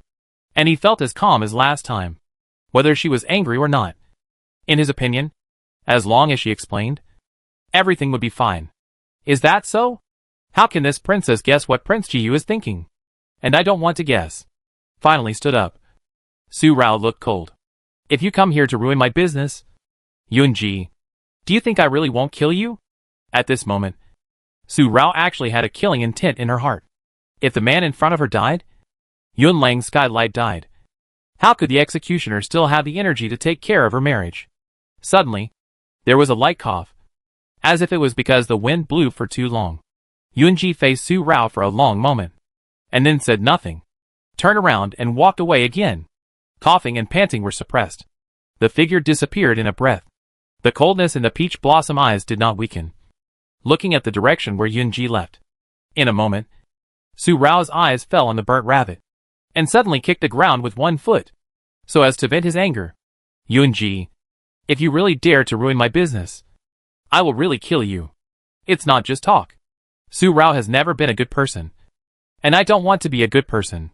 After a long time, Su Rao looked up at the bright sun that was halfway across the sky, and then continued to sit down and prepare to roast the rabbit. The anger on her face disappeared. It turned into silence. Just as she sat down, there was another faint sound. Su Rao's eyebrows moved again. This time they really came. As soon as the thought came out of her mind, a wave of black-clothed people appeared in the air. They jumped to the top of the cliff with light skills. They were all in black clothes and masks. Seeing that they were actually black-clothed people, Su Rao's eyebrows were immediately twisted. With just this one glance, Su Rao saw that these black-clothed people who suddenly appeared were not the people she arranged. Who are you? In a deep voice. Because this group of black-clothed people carried a murderous aura. They were definitely not Yin Muyi's secret guards. Secret guards would not reveal their aura. What's more, they were so black-clothed and masked. Remember? Catch them alive. The leader's eyes also fell on Su Rao. Ignoring Su Rao's questions, the long sword in his hand pointed directly at Su Rao's face, and his body moved first, and the long sword came straight to Su Rao. With a fierce killing, the other men in black also moved. In a breath, they surrounded Su Rao. Su Rao suddenly stepped back with her toes, and at the same time, the fire in front of her was kicked away by her feet. The red clothes were blazing, and the eyebrows were cold. Holding the folding fan in his hand, he spoke again. Who are you? The black-clothed man still didn't say anything, and the sword was approaching Su Rao. For a moment, the sword energy swept across, and the swords were approaching. The branches and forests around were even shaken by the sword energy and wind. These black-clothed men said that they would capture them alive, so they were still reserved when they attacked. But they didn't expect that they seemed to underestimate the woman in front of them. In just a moment, dozens of people died under Su Rao's fan blade, and the blood instantly dyed the fluffy tender grass that had just grown on the cliff peak red. On the cliff peak, such a killing suddenly occurred, and in a valley not far from the cliff peak, Yun Muya and Yun Mui, Fourth brother. You? Seeing that the fourth brother, who was supposed to be imprisoned in the fourth prince's mansion, appeared in Kia Mountain, Yunmuyue quickly dismounted and ran over. Why are you here? With a shocked face and hurried steps. He lowered his voice, and did not dare to shout, as if he was afraid of alarming the guards in Kia Mountain and other Wutsu hunting contestants. Knowing that Yunmui was here. Eighth brother. Just pretend that you didn't see the fourth brother. A reflection of light on his hand behind his back showed Yunmuyue's anxious look with a low voice. The reflection quietly retracted, and Yunmui said nothing more, and was about to continue to walk away.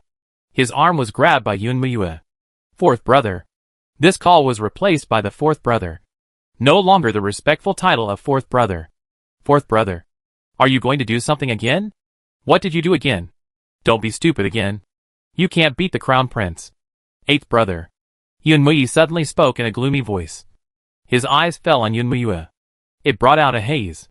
The warm feeling between his eyebrows had long disappeared without a trace. Why am I imprisoned? If it weren't for Yunmurue, Yunmushu, and the Yao family to plot against me, how could I lose and end up like that? I am so miserable. And they can't think of being comfortable. Yunmuyue's hand holding Yunmui's arm was pulled down by Yunmui. Eighth brother.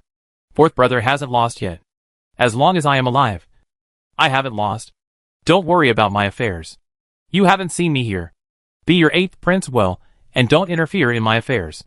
Pushing Yunmui away, Yunmui walked around him and left. Eighth brother. Never grow up. Yunmui pursed his lips. Seeing Yunmui was about to disappear from his sight, he suddenly felt panic in his heart. If he didn't stop the fourth brother this time, the fourth brother would disappear forever. This thought rushed into his mind, and Yunmui quickly chased him, and grabbed Yunmui before he went up to the cliff. Fourth brother. Fourth brother. You listen to your brother. You must not cause trouble at the Three Kingdoms Exchange Conference.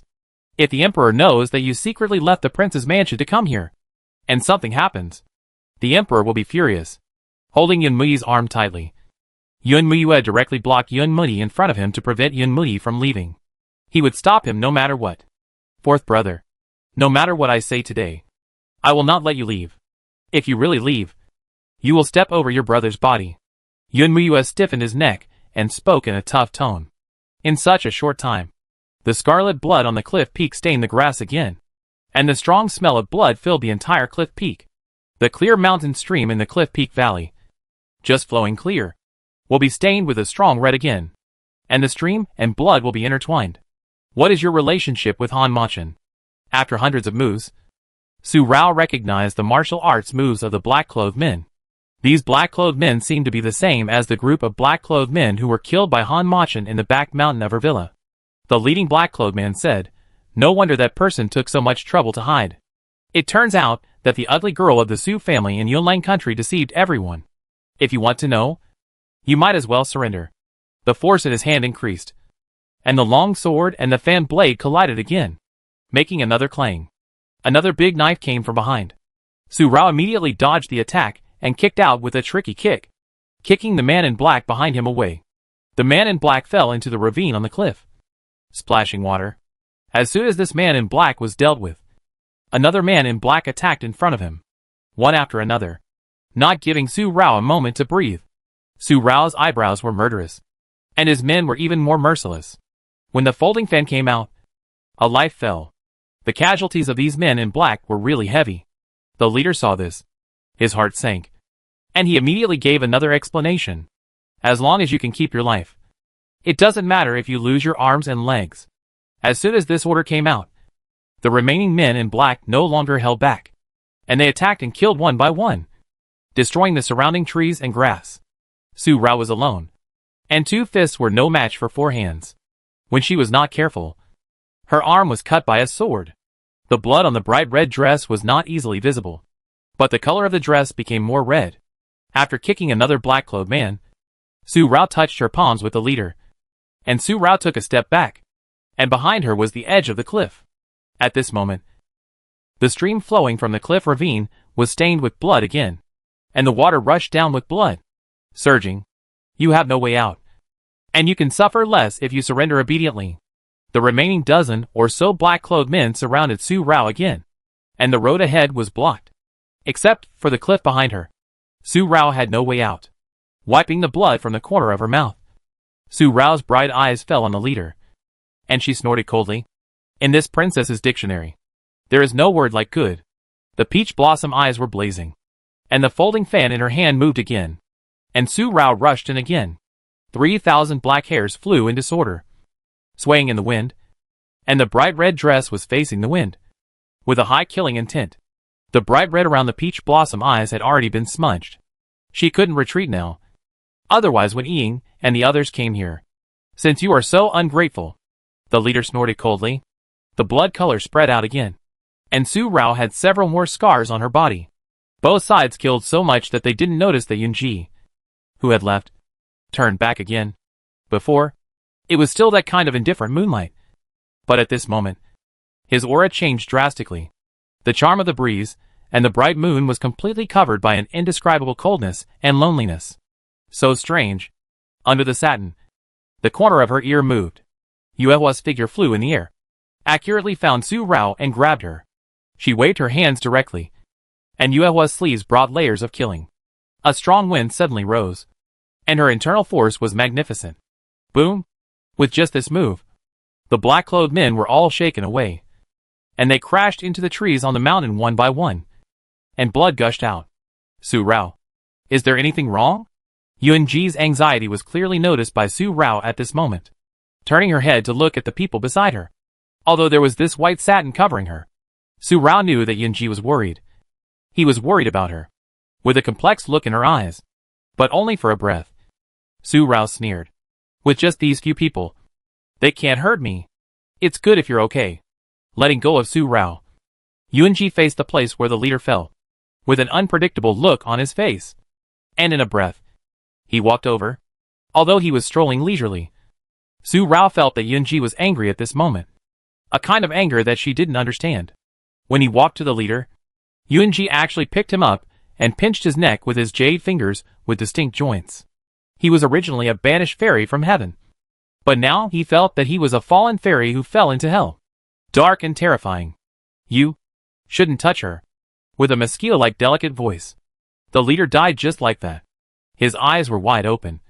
His pupils were dilated, and he died with his eyes open.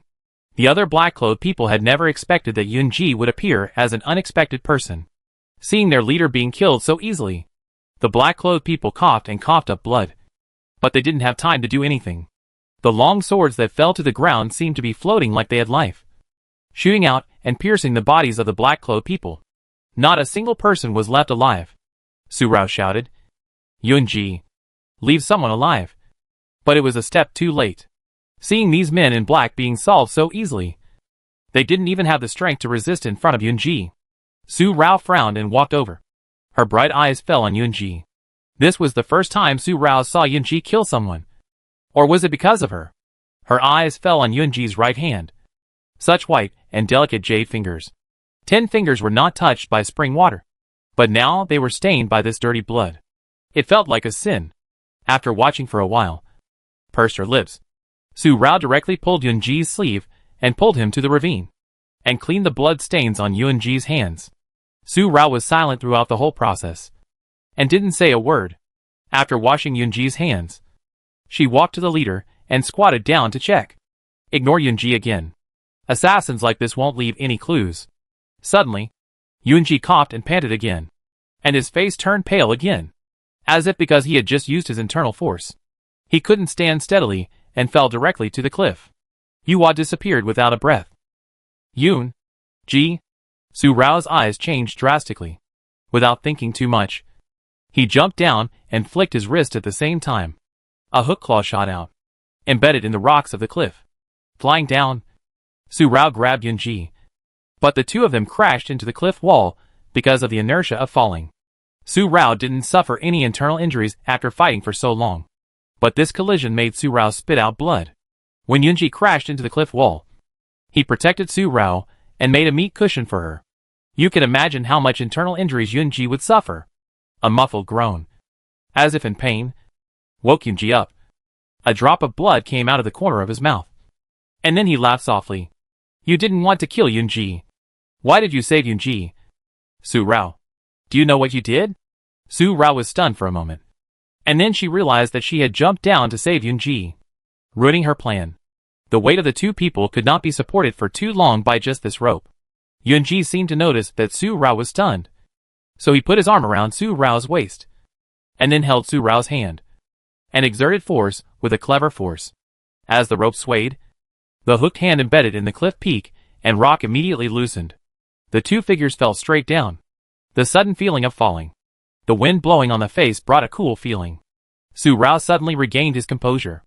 The man in front of her was carrying her like this, and he was able to control his body steadily. The speed of his fall was extremely fast. She couldn't even see his face, but she saw her slow heart clearly without any warning. She didn't know when it started, but she seemed to have put the man in front of her in her heart. It was not because of her second brother, nor because of Yun Mujing, but unconsciously, she seemed to have. Was it because he was gentle to her from the beginning? Or because she saw the crisscross pattern on his back? She found that he was not as bright and beautiful as he seemed. Or was it because of the glance in the Guantian pavilion? She seemed to see his heart. He was also lonely. If it weren't for my second brother, Yunji, there would be no intersection between you and me. You said that every time you met me, nothing good happened. But now I feel that every time I meet you, something bad always happens. The following words were drowned out with a sound of falling into the pool in the valley. And Yunji and Su Rao fell into this pool. The clear river water was stained with blood in an instant, and bubbles gurgled. The two of them fell like this.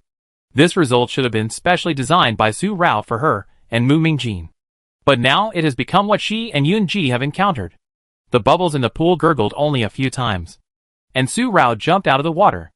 Most of the rapid impact brought by the descent was unloaded by the pool of water. That is, the internal injuries suffered when hitting the cliff. And the head was a little dizzy. There were no other problems. He wiped the water stains on his face, and after his vision was clear, he saw that the person next to him did not come out, but sank into the pool. The white satin on his eyes loosened after falling into the pool, and the moonlight white clothes were now stained with blood. The bright red blood wrapped his whole body, closed his eyes, and sank like this.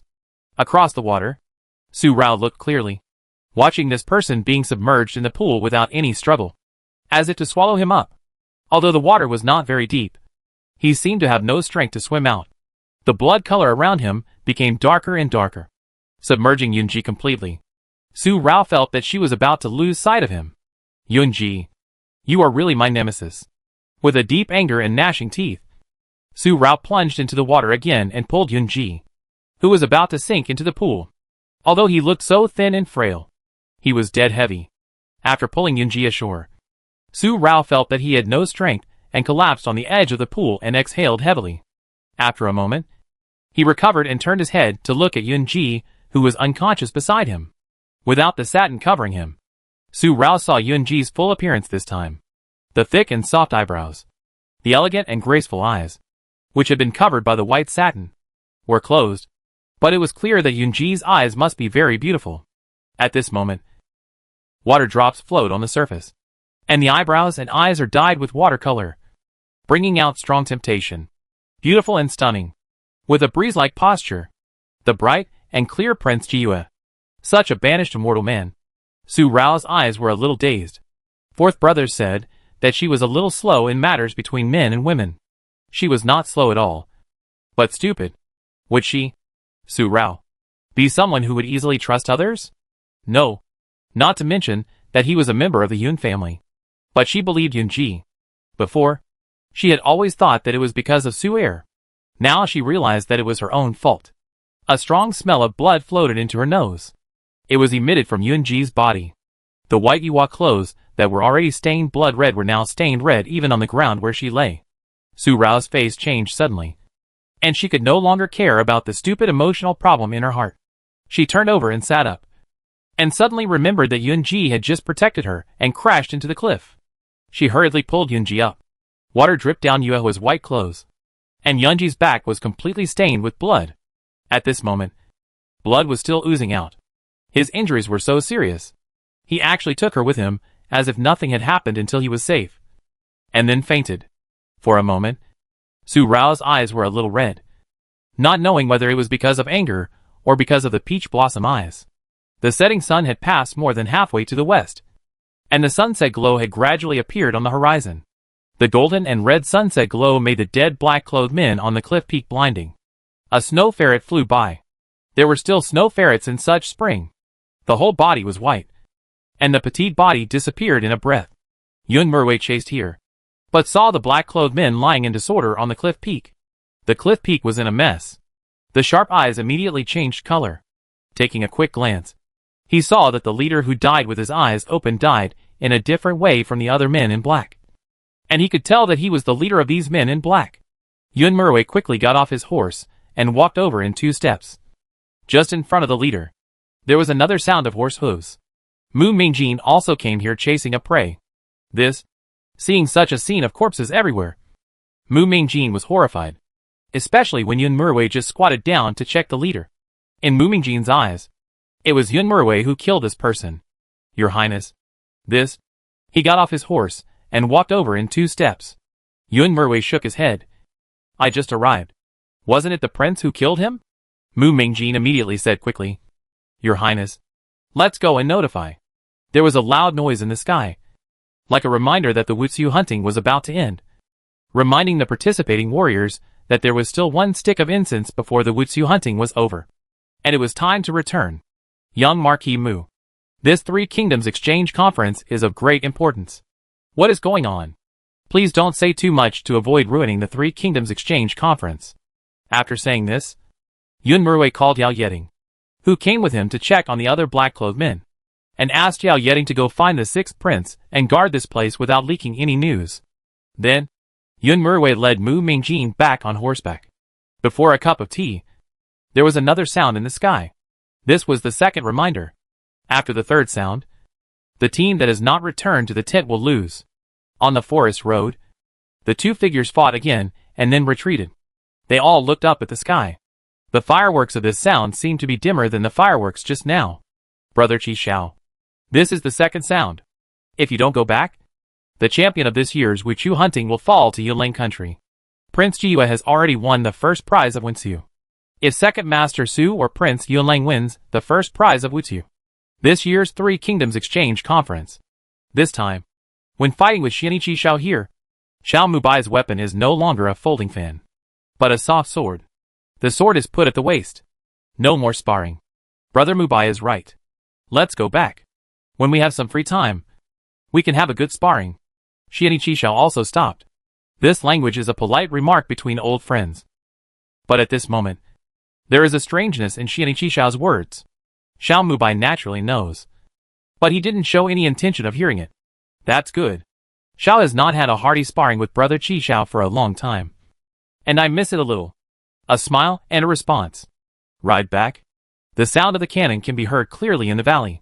In front of a cave in the valley, the peach blossom eyes looked straight at the cliff. Su Rao was wearing thin clothes. The bright red cape and protective soft armor had been removed, and she was only wearing a bright red lining, which was only half dry. 3,000 black hairs were scattered, fluttering in the valley breeze. Ying's secret signal had been sent, but now she had fallen into the valley. After looking for a while, Su Rao turned her head and looked into the cave. The burning bonfire kept the unconscious. The person looked even thinner and weaker in the reflection, lying on the hay, with an extremely pale face, and the scars on his back had been treated. The clothes covering him at the moment were Su Rao's clothes, and Yunji's blood-stained Yuwa clothes had been washed and hung next to the fire. Seeing this, Su Rao's heart was heavy, and her drooping green jade fingers were curled and tinged pink. After a breath, he walked in. He walked to Yunji's side and lifted his clothes. The bloody wound was injured by the protruding rocks on the cliff when he hit the cliff, which was very hideous. Although the wound was no longer bleeding, the layer of herbs applied externally was stained again. Su Rao used very gentle techniques to clean the layer of herbs. Looking at the hideous wound, her bright eyes were surrounded by red. After a moment, she took the hemostatic herbs next to her and applied them externally again. After doing all this, she changed the medicine on her injured arm. She hugged her knees and walked to a stone and sat quietly. The fish was roasting on the fire, and the oil was sizzling. But Su Rao had no appetite at all. Her eyes were still fixed on Yunji's face. Even though he was unconscious, his eyebrows were slightly frowned. This was the first time she saw Yunji frowning so clearly. Such a beautiful and stunning face. Frowning like this. But still so perfect. Yunji. I did something wrong. I did something wrong from the beginning. I shouldn't have followed my second brother to see you. And I shouldn't have thought of using you to accomplish my goal. In the end, I failed to accomplish my goal. And I got myself involved. Mumbling softly, Su Rao suddenly stretched out her hand and stretched it to Yunji's neck. As long as she exerted force, the man in front of her would never exist again, and her marriage would have room for maneuver and the next opportunity. She pinched Yunji's neck, but looking at Yunji, who was so defenseless and lifeless at this moment, she couldn't increase the strength in her hand. Suddenly, Su Rao kicked the ground again in anger, and her eyes were red. A tear fell on her cheek without any warning. Why? Why do I like you? Why? Your Yun family killed my father, mother, and concubine, and destroyed my family, country, and the world. And now I actually like you. Yunji. Is this ridiculous? You are innocent. But aren't my family members innocent? What did they do wrong? Just because they are the crown prince and the crown princess of the Qin dynasty. They deserve it. They deserve to die. With a cough, Yunji seemed to be conscious. Su Rao's questioning words suddenly stopped, and she quickly wiped the tears from her face. But Yunji did not wake up. Just an unconscious cough. Sweat beads oozed from his forehead, dripping down his forehead one by one. The whole person was shaking. Su Rao's eyebrows were twisted again, and her hand touched Yunji's forehead. It turned out to be hot. Rao! Rao! Su Rao didn't hear the mosquito-like whispers clearly. She touched Yunji's forehead and saw more and more sweat on his forehead. They were all injured and couldn't go up to the cliff at the moment. The earliest would be tomorrow. If Yunji was left alone and allowed to burn, he might not survive until tomorrow morning when Su and her men found them. Yunji. This is the last time. The last time Qinra will save you. After we go back, I will have nothing to do with you. Even if I marry Yun Mujing, I don't want to have anything to do with you. I won't like you. I will never let myself like the Yun family. Helping Yunji up, they put their palms together, and strong internal force came out of their palms. Su Rao had already suffered internal injuries, and now she was healing Yunji like this. After just a breath, blood flowed from the corners of her mouth, and her face turned pale. In the Kia mountain forest, horses returned one after another, raising layers of dust, galloping and leaping along the way, and the trees in the forest retreated rapidly. The boys who participated in the Wutsu hunting all returned before the last cannon shot. When they met on the way, whoever was more powerful would get the other's prey into his pocket, and the competition between prey entered the final stage. The three countries, each relying on their own abilities, rushed back to the camp one after another. The third cannon finally sounded. The last quarter of an hour of burning incense also burned to the end. Yun Murui, Xiani Qi Xiao, and Xiao Mubai all rushed back when the incense was about to go out. Mu Mingjin and Zhu Xian, and the rest of Dan Yang also rushed back. And those who did not return, Su Si and Yun Luling, Rong Feng and Xian Muyeling, and Yao Yeding, who guarded the place on the cliff peak. In addition to Su Rao and Su Er, none of the three brothers and sisters of the Su family came back, especially Su Er, which surprised the ministers of Yun Lang who were waiting for the result. General Su Xiao, who could shoot arrows at 100 paces, did not come back at the specified time. At this moment, Su Er, who surprised everyone, was shuttling through the forest. Su Er seemed not to hear the last cannon shot, and followed the person in front of him, always keeping a distance of 3 steps. Su Yuma, are you done? Yun Mujing couldn't get rid of Su Er no matter how hard he tried, no matter how bad the words he said and scolded. Su Er just followed him, like a dog-skin plaster. Suddenly stopping, Yun Mujing turned around and looked at Su Er, who also stopped. The tenderness between his eyebrows, that only girls have turned into uncontrollable anger. Pan An's face was slightly red. Even if he was a man, he felt that it could seduce his soul and make him want to stay on the bed. But Su Er had no expression on his face. The Wutsu hunting is over, and Kia Forest is not a place for you to enter. The voice was indifferent, and the breath was dull. Su Er had no feeling at all about Yun Mujing's anger, or he had long been accustomed to it. Su Yuma, it is not your turn to meddle in where this prince goes, and whether he should go. If you are a real man, you'd better not follow this prince anymore. Otherwise you still have evil fantasies about this prince. Su Yuma, don't forget that you are a child of the Su family. the second son of the General Yunlang's palace. After saying this, Yun Mujing was still angry, and walked away again. If it is really rumored that the second son of the Su family has a love affair with Long Yang, the entire Su family will become a laughing stock of Yunlang in an instant, and be criticized and ridiculed by the world. This was a threat. But it was also the truth that Yun Mujing said. He had just taken a step, but the person behind him appeared in front of him and blocked Yun Mujing's way. Yun Mujing, if you don't appear in front of me, you can do whatever you want. But if you appear in front of me, I can't let you go to my little sister. My little sister doesn't like you, so you better not provoke her. Yun Mujing's threat seemed to be no threat to Su Er at all. Standing in front of Yun Mujing, Su Er was still indifferent. In a breath, the sleeve arrow came out. Yun Mujing couldn't bear it anymore, and finally fought with Su Er again.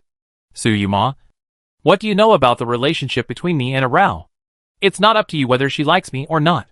You are just jealous. The two fought again. The sunset glow has completely illuminated half of the sky, and the sunset is also golden and bright. It's such a good weather. But I feel that something is hidden inside. It seems that the sky will change color soon.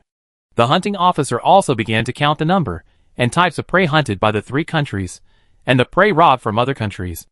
And the count was completed before the sunset and night fell. The first person to win the Wuchu Championship was selected. Tomorrow, the prey will be roasted to celebrate and reward the 2 champions of Wen and Wuchu. The exchange meeting of the 3 countries will officially end and come to a perfect end. While the hunting officer was counting the prey, Emperor Yu also asked Yun Murui at the right time, why Su Er hasn't come back yet. Yun Murui said that he and Su Er went hunting separately not long after entering the forest, and he didn't know why Su Er didn't come back in time.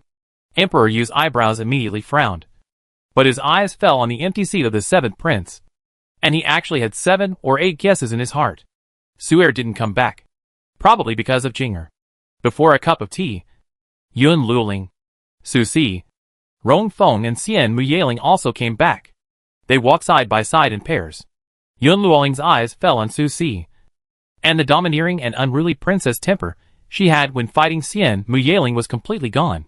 Instead, she showed her feminine charm, and seemed to have a crush on Su Si because she was a hero saving a beauty. 2 of the 3 girls who participated in the Wuchu hunting have come back, but Su Rao has not appeared yet. Xian Yiqi glanced outside the tent door from time to time. His cold eyes did not move, but he felt that the light inside was shaking again, as if he also felt worried, but he did not notice it. Prince E, when did you and my little sister separate? Where did you separate? How come you are back, but my little sister is still missing? Did you deliberately leave my little sister and leave her alone in the forest and come back by yourself? Such words Su Wu asked when Xian Yiqi came back, and Su Rao did not come back, and stared at Xian Yiqi, a pair of fiery eyes. Just looking at Xian Yiqi like this, as long as he has a guilty reaction, Su Wu can see it clearly and understand it at the first time. Yun Mu, who came back, looked at Su Wu from a distance, and saw Su Wu's anxious look. Thinking of the 4th brother, he stopped. The hanging hands curled and loosened and curled. The feet raised and fell and raised, and repeated for a long time. But in the end, he did not come forward to find Su Wu and tell Su Wu his guess. Shi Wu, I'm sorry. I can't tell you that Su Rao hasn't come back yet. It's very likely that 4th brother has done something again. But don't worry. Su Rao must be fine. 4th brother promised me that he has gone back. With a trace of guilt in his eyes, Yun Muyue finally turned around and strode away. He didn't dare to go to Su Wu, because he was afraid that if he went, he would not be able to hide the truth and betray 4th brother. Su Rao hadn't returned for a long time, and the other members of the Su family began to worry. Some people came back one after another, but there was still no sign of Su Er and Su Rao. A restless voice rose in the tent. What's going on? The sunset is about to fall. Why haven't young Master Su Er and Princess Rongwa returned yet? Could something have happened? With such a voice, muttering in a low voice, the ministers and generals of various departments looked at the Su family from time to time, especially at General Su. It was rare for General Su to be as cheerful as he was in the morning. His sharp eyes, which had been through many battles, would occasionally fall over the entrance of the tent and then onto Xian Yiqi. His sharp eyes were gloomy, filled with worry. Seeing this, Emperor Yu comforted him gently. Don't worry. General, Su-er may have encountered some rare wild animal and chased it without knowing the time. As for Ronghua, he is probably roasting rabbits somewhere to satisfy his cravings and has long forgotten the Wuchu hunting competition. Emperor Yu's two unintentional words made Yun Murway's heart suddenly thump. He suddenly thought of what he saw on the cliff peak. Those scattered charred charcoal trees. And the charred fragrance tossed aside. For a moment, his face changed slightly. And his eyes moved. Before this, Yun Murway had planned to wait until tonight to tell Emperor Yu alone about what he saw on the cliff peak. After all, the Three Kingdoms Exchange Conference is of great importance. If Zhu Xian and Dan Liang knew that there were men in black on Kia Mountain for no reason during the Three Kingdoms Exchange Conference, and Yuelang Kingdom was so lax at its defense of the Three Kingdoms Exchange Conference. Secondly, Yun Muxia is responsible for the safety and defense of this Three Kingdoms Exchange Conference. If he tells Emperor Yu now, Emperor Yu will be furious that Yun Muxia is not doing his job well. If those men in black are here to assassinate the royal family and destroy the Three Kingdoms Exchange Conference, the consequences will be disastrous. But at this moment, Yun Murway can't wait any longer. According to what Emperor Yu said, thinking of those men in black on the cliff peak and the mess, the burnt rabbit, and the charred wood scattered all over the mountain, it is very likely that Su Rao was chased by those men in black. And Su-er happened to meet him. Or Su Rao found Su-er.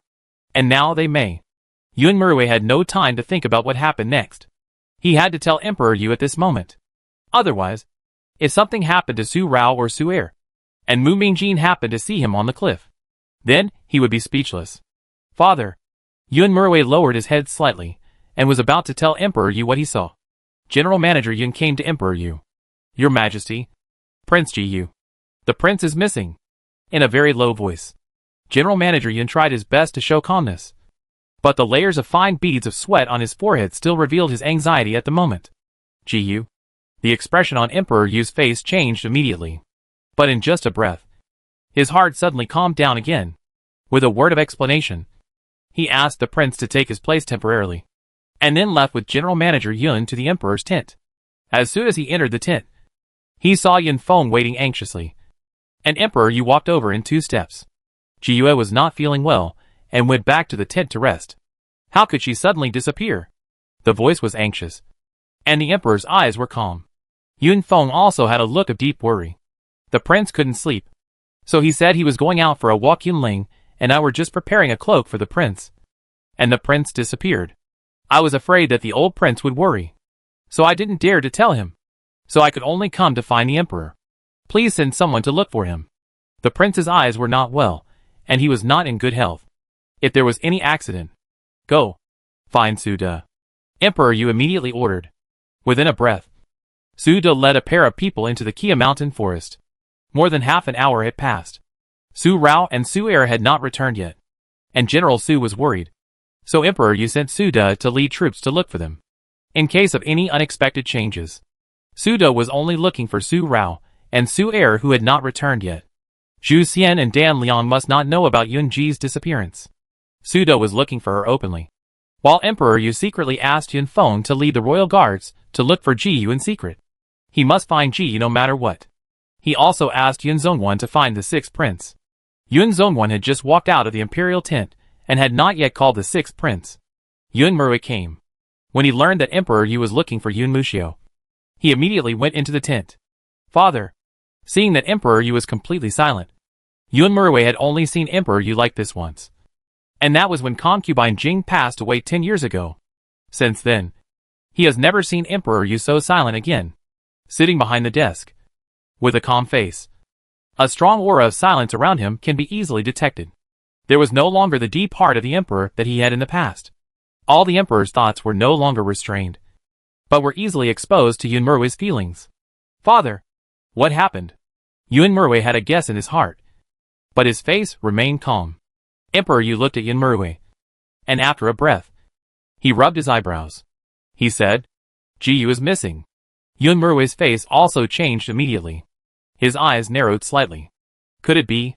Yun Murway thought of the matter on the cliff peak again, and immediately informed Emperor Yu quickly that there could be no more delays. I saw that nothing unexpected happened, and the exchange between the 3 countries was important. So I thought about telling Father Yu later.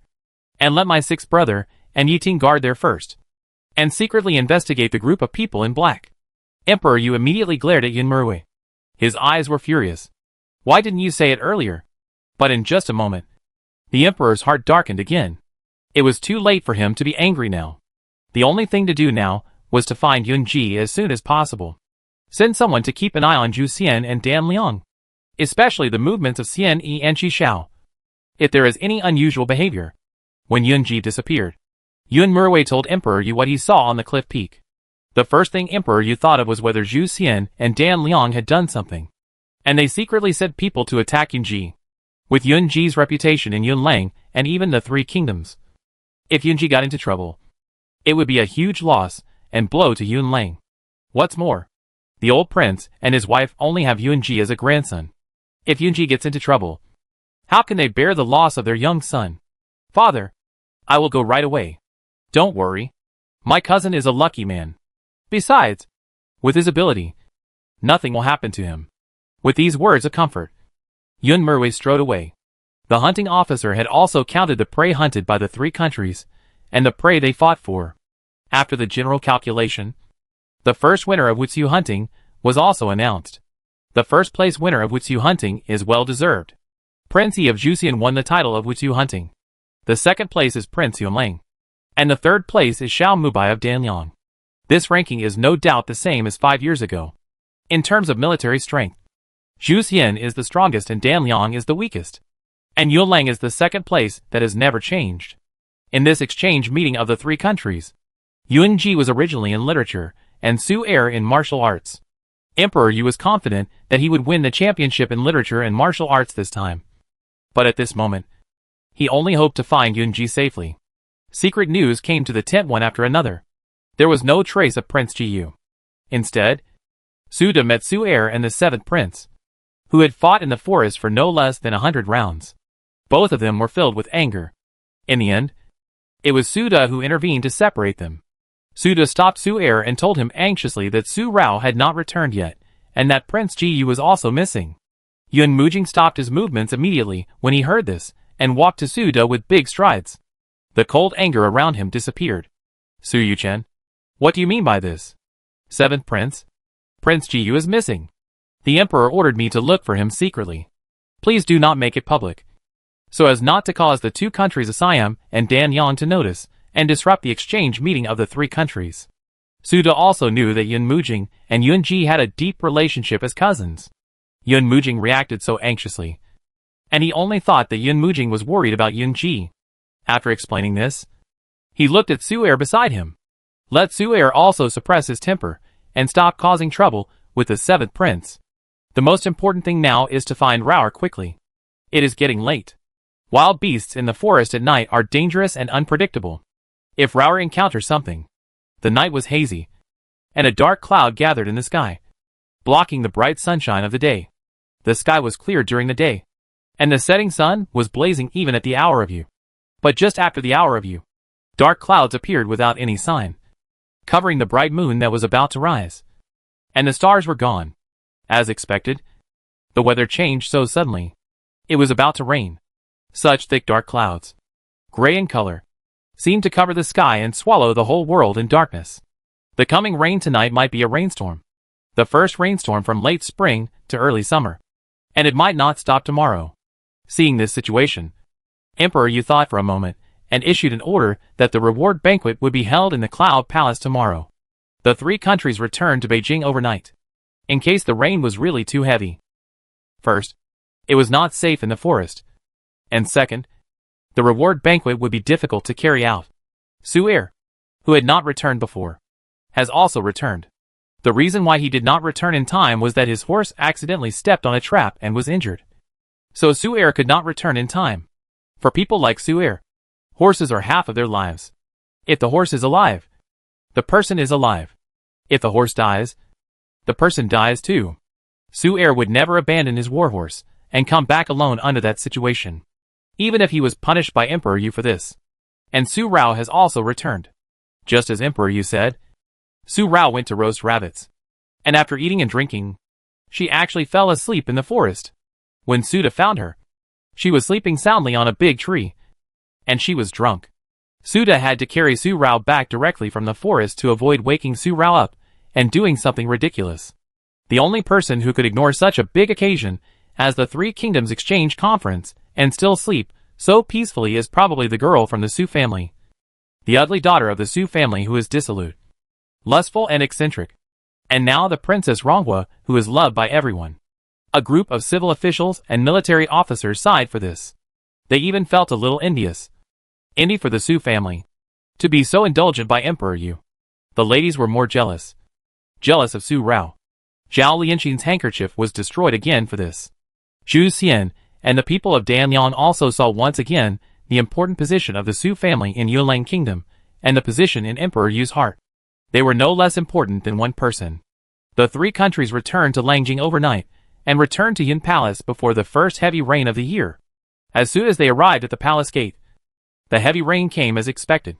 The heavy rain fell like a stream. And the wind blew and the rain hit. Emperor Yu let Prince Yi and Rongfeng live in Yun Palace. They also saved themselves from running back and forth.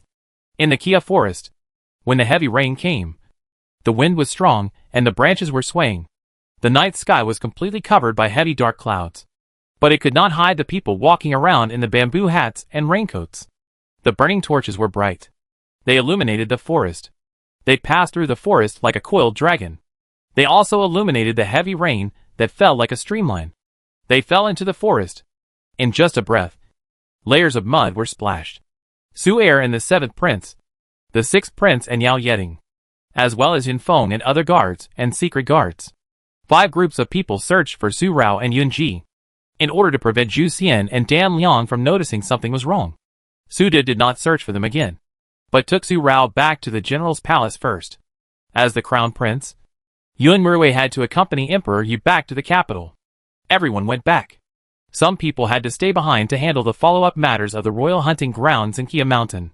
Su Er, who did not return in time, was naturally the one left behind. Together with the sixth prince, he handled the follow-up affairs in the royal hunting ground of Kia Mountain. As for the extra seventh prince, he wanted to play with him again. With a degree of doting on him by Emperor Yu, he only annoyed him a few words, and then let him continue to toss and turn, doting on him for 10 years. Leaving these people in Kia Mountain, Zhu Xian and Dan Liang did not think there was anything wrong. Xian Ichi Shao's focus at this moment was on Xiaomubai, and he did not notice the abnormality. Su Er asked the guards to search in the forest, and he and Yun Mujing went to the cliff peak first. It was pouring rain, and they all wore straw raincoats and hats. But the bottom of the clothes had already been stained with water, and the boots were all wet, which showed how heavy the rain was. The streamlined rain flowed along the edge of the hat, like a waterfall pouring down. All blurred their vision. After a search, there was no clue on the black-clothed people on the cliff peak. Instead, the seventh prince found the amulet that Mu Mingyu gave to Su Rao in a meadow on the cliff. It was left in the grass.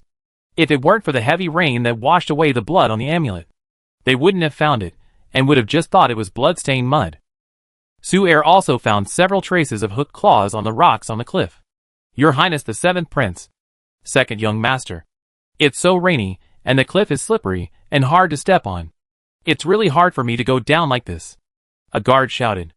At the right time, there was a thunder and lightning, which made the figures of the guards, who tried to go down on the cliff, more eye-catching. They had thick robes tied around their waists, but their feet were slippery, and they couldn't even step on the protruding rocks on the edge of the cliff. Not to mention climbing down. The wind and rain were getting stronger and stronger, and it was difficult to light torches. In the dark night, one could only see clearly with the occasional flash of lightning. See the surrounding environment clearly. Even if the road was flat, he dared not walk rashly in such a dark night with heavy rain, let alone go down the cliff. They are all a bunch of useless trash. Get out of the way. Yun Mujing was full of anger and pulled the guard, who was talking, away. He was going to go down by himself. His arm was grabbed by Su Er. In a deep voice. Yun Mujing, such a rainy night is not the time for you to show off your skills. The mountainside of this peak is Wanglu Temple. Let's take a detour. Pull Yun Mujing away from the edge of the cliff. Yun Mujing was furious, but he rarely did not confront Su Er again. He quickly jumped on the horse and rushed to Wanglu Temple. Su Er also quickly explained to Su Han, asking Su Han to continue looking with his men. and to inform each other with firework signals if there was any news. Then he chased after the seventh prince. There was another thunder and lightning, and the torrential rain became thicker and heavier. The mountain stream on the cliff peak poured down even more, and the water level in the pool in the valley rose. The fire in the cave had been extinguished for a long time, and the cold wind was blowing. The cold body was shivering. Su Rao's face became paler and paler, and then he opened his eyes and restrained his breath. He coughed and wiped the blood from the corner of his mouth. He touched the forehead of the man opposite him. Although he was still hot, it was not as serious as before. However, his body was still trembling, and his body could not bear the cold. His white lips were even more light blue. Blue and white. Rao! Rao! Yunji still didn't wake up after this mumbling. He was still mumbling unconsciously, but his voice was louder than before. Su Rao was also close, so he could hear it more clearly. For a moment, the whole person froze. Another mutter, still calling out Rao Rao. Yunji seemed to have had a nightmare. His thin body trembled more and more uncontrollably.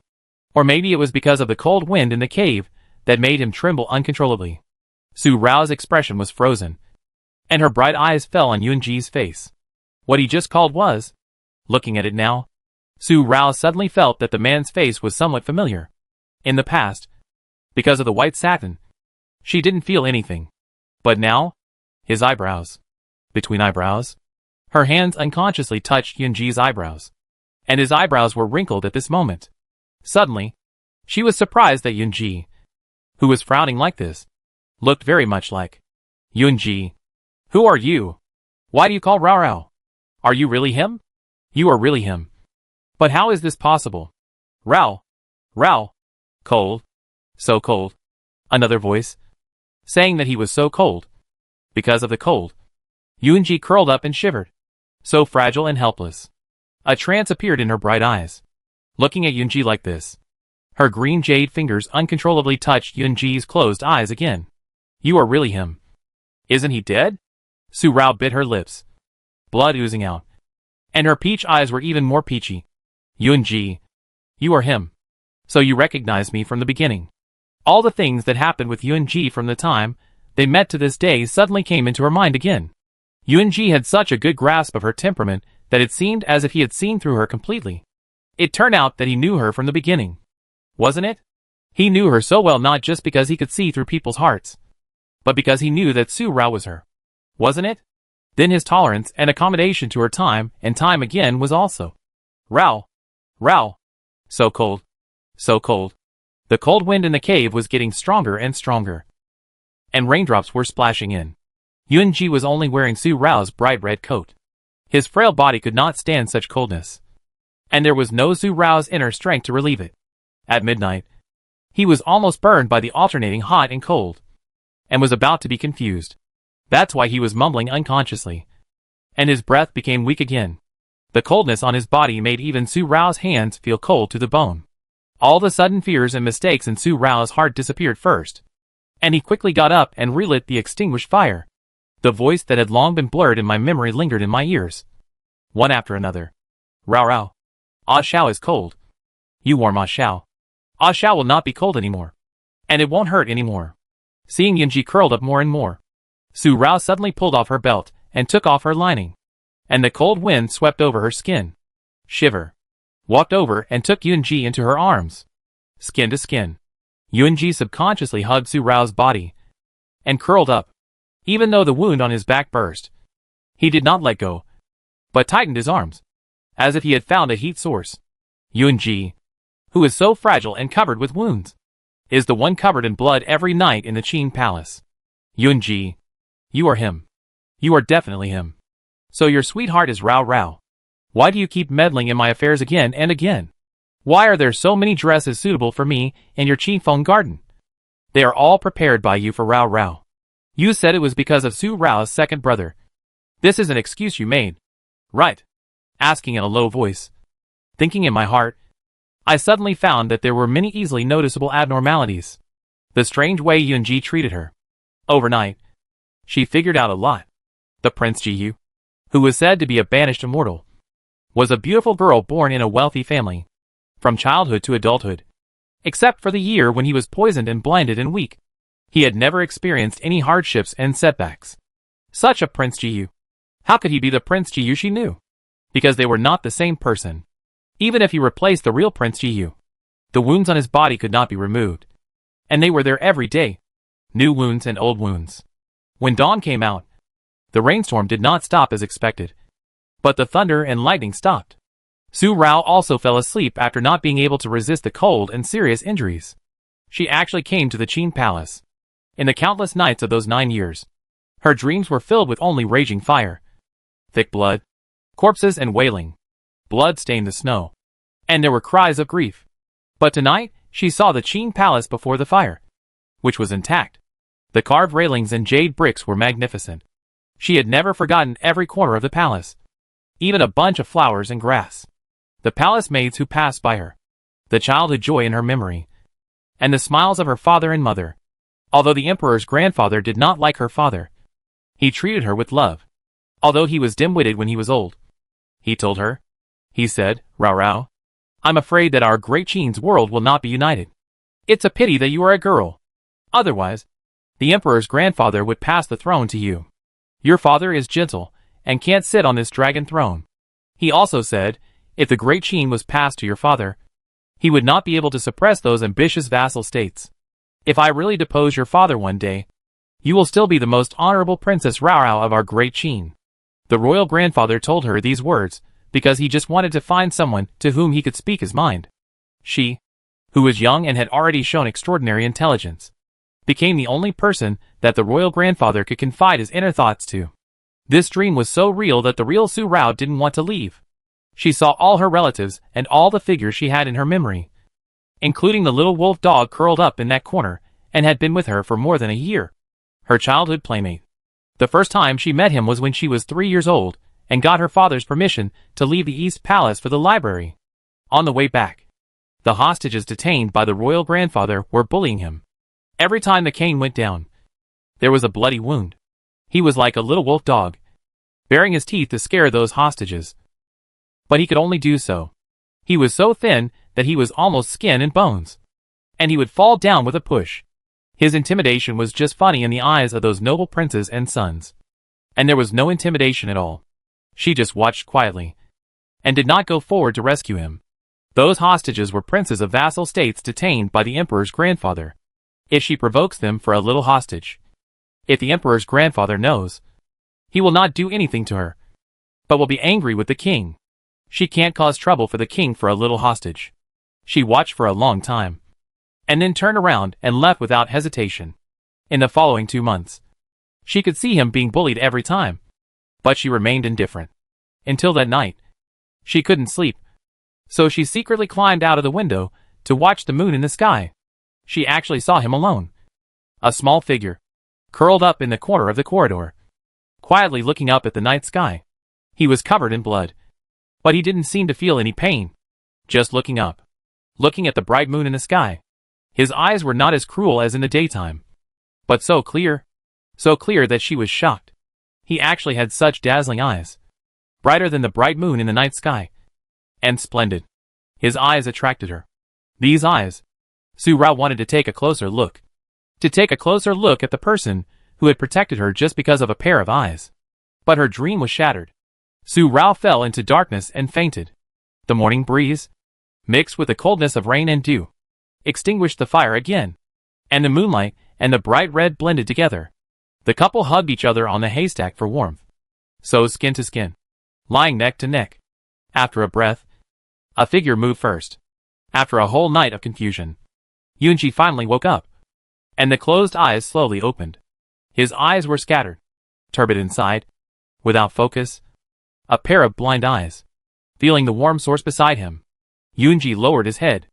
After a breath, the turbid inside gradually disappeared, and the unfocused vision gradually condensed. His eyes were bright, as transparent as obsidian. One glance could make people fall into it. Just for this one glance, willing to sink into it. It felt like the deep abyss. So deep that I couldn't see the burning inside. I didn't dare to enter it, for fear that once I entered, I would never be able to come out again. The girl next to him was reflected in his eyes, clear and dazzling. He looked at her for a long time, as if spring had gone and autumn had come. and the mountains and rivers had turned. Yunji seemed to laugh. But he didn't laugh. His long jade fingers trembled and touched Su Rao's face. Rao Rao. I can see clearly, see your face, he whispered, with incredible horror and trance, mixed with a suppressed excitement. He smiled. Not the smile he had in the past, but a kind of joy that made people feel that the mountains were full of flowers blooming all year round. It moved my heart. It caused ripples. The woman who appeared in his eyes had delicate skin, white with a hint of red.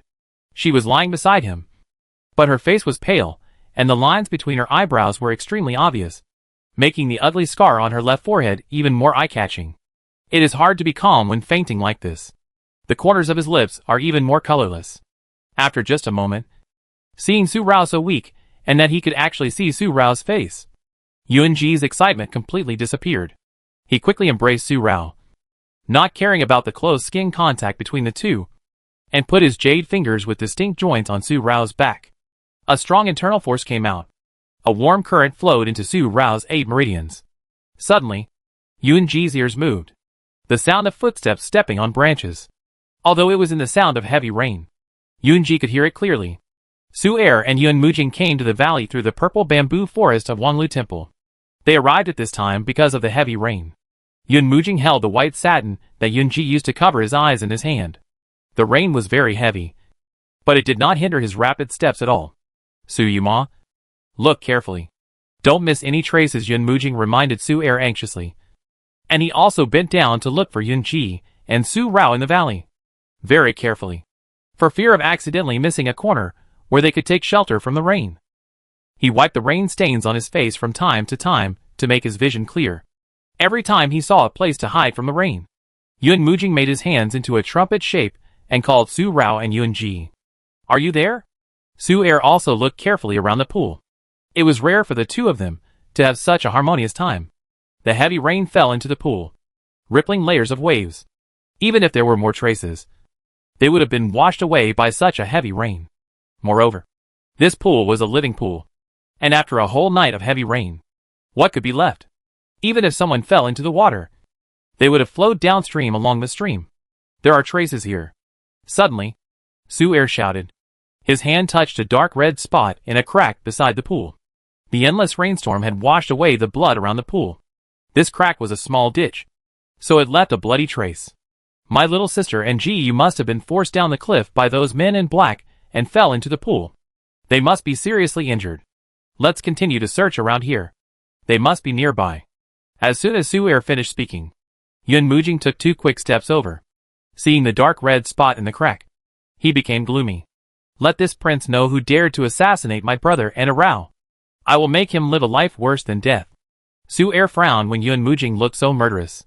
But in the end, he said nothing. He continued to search. In the cave, with a cough, Yunji also withdrew his internal force. The weak woman in his arms was like a porcelain doll that was about to break. It was heartbreaking to see her.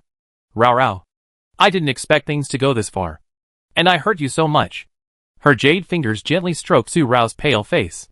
Her face, which had always been calm in the past, now showed a strong sense of self-blame and guilt. I asked Mu Bai to deal with the 4th prince's people to dispel Xian Ichi Shao's suspicion of Umo and his excessive attention to you. I asked my people to complete your plan instead because I didn't want you to be in danger. But I overlooked Han Machan. You are a special case of Han Machan. Since those people already know you, they will find you by all means and threaten him with you. Put on your own robe first. The wound on Yunji's back stopped bleeding after a night. The herbs Su Rao found were very effective, and the wound was treated very carefully. There was no infection or inflammation. He put on Su Rao's dress again. He never desecrated Su Rao for a moment. The person in his heart was reflected in his eyes, with his jade arms exposed. But Yunji did not have any charming desires, but only heartache. Then he tore off a piece of the hem to make a satin cover, and Yunji covered his eyes. The endless abyss in his eyes was covered, and the moonlight was indifferent again. The girl also disappeared in his eyes, but she was always engraved in his heart. She never disappeared for a moment. He picked up Su Rao and walked out of the cave. Although his face was still pale, Yunji's arms were very steady. He held Su Rao steadily, and his steps were more steady. After coming out of the cave, another voice, Yunling, Yunji's voice was very light and faint, and it was almost inaudible in such a non-stop heavy rain. But a figure flashed in a hidden place not far away. It was Yunling in a straw raincoat and a bamboo hat. The rain slid down from the straw raincoat and bamboo hat, and blew the trees in the valley, making a rustling sound, dancing in the wind and rain. The tight black clothes also swayed in the wind. Yunling was like this for 2.5 hours, just guarding outside the cave, not afraid of wind and rain. At midnight last night, Yunling had already found Yunji and Su Rao. But seeing Su Rao and Yunji hugging each other like that, he guarded outside the cave, deal with those bodies, and continue to complete her subsequent plans. This explanation. Yunji's voice brought a sense of coldness. Tell Xiao Mubai that Yunji intervened in Han Machen's affairs. Yunling suddenly looked at Yunji, and for a moment, his eyes fell on Su Rao, who was still unconscious in Yunji's arms, and finally said nothing more. He responded and left first. Jiyu, little sister, brother, Rao. As soon as Yunling left, Su Er and the 7th prince also came here. Seeing Yunji and the others at the entrance of the cave from a distance, they immediately strode over. Seeing Su Rao, who was unconscious in Yunji's arms, Yun Mujing hurriedly said, Brother, Rao. The internal force was depleted, and she caught a cold.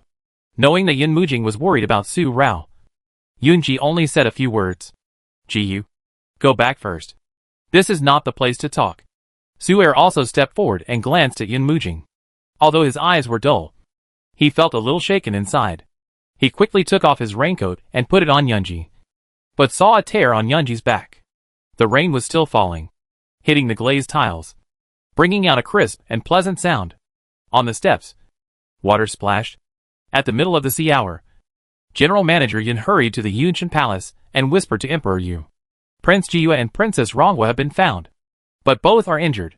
Su Er and the 7th prince have escorted them back to the capital. Emperor Yu suddenly smashed the Panlong golden-laid cup in his hand and looked up at General Manager Yun. Investigate for me. Find out who the group of black-clothed people are.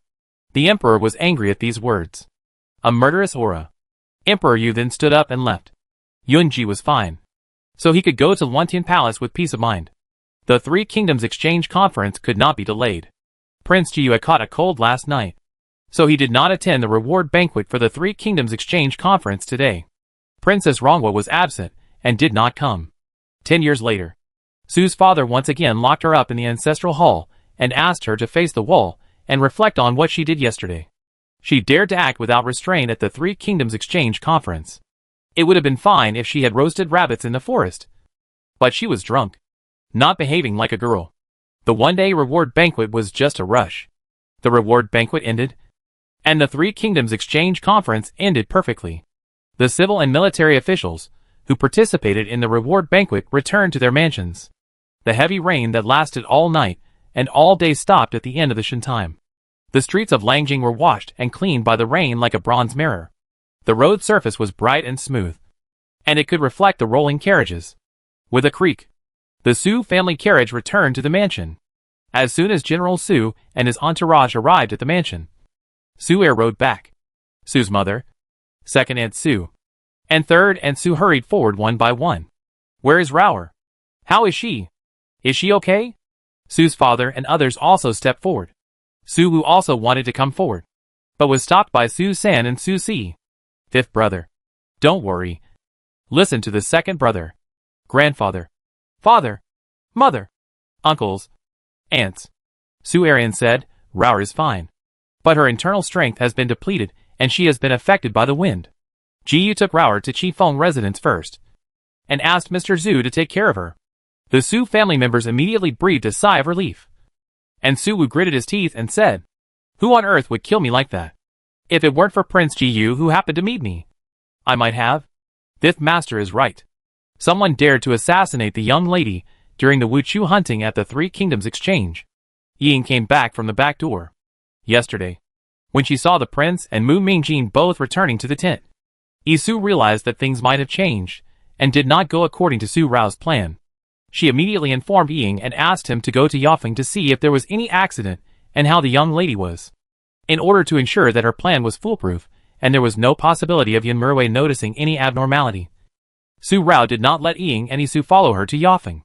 When Ying led Yun Merwei to Yafeng yesterday, she did not follow him secretly. So she did not know what happened on Yafeng. When she got the news from Isu and learned that things had changed, Ying immediately sneaked into the forest and went to Yafeng. But she saw that the sixth prince and Yao Yeding had surrounded the place, and there was no trace of Su Rao. Not knowing what was going on, Ying did not dare to expose herself rashly. Coincidentally, she met Yafeng in the forest. Because Yunji knew Su Rao's plan, Ying spoke frankly, fearing that Su Rao would really get into trouble. Yafeng immediately realized that something was wrong. He was about to take people to the cliff peak. The black-clothed men on the cliff peak were not arranged by them. Nor could they be the fourth prince's men. The black-clothed men were killed. And Yunji went to find Su Rao at that time. Without thinking too much, Yafeng had guessed that there might be a group of secret people among them. They were waiting for an opportunity to act. And those who could sneak into the forest during Wuchu's hunting must be people from the three kingdoms.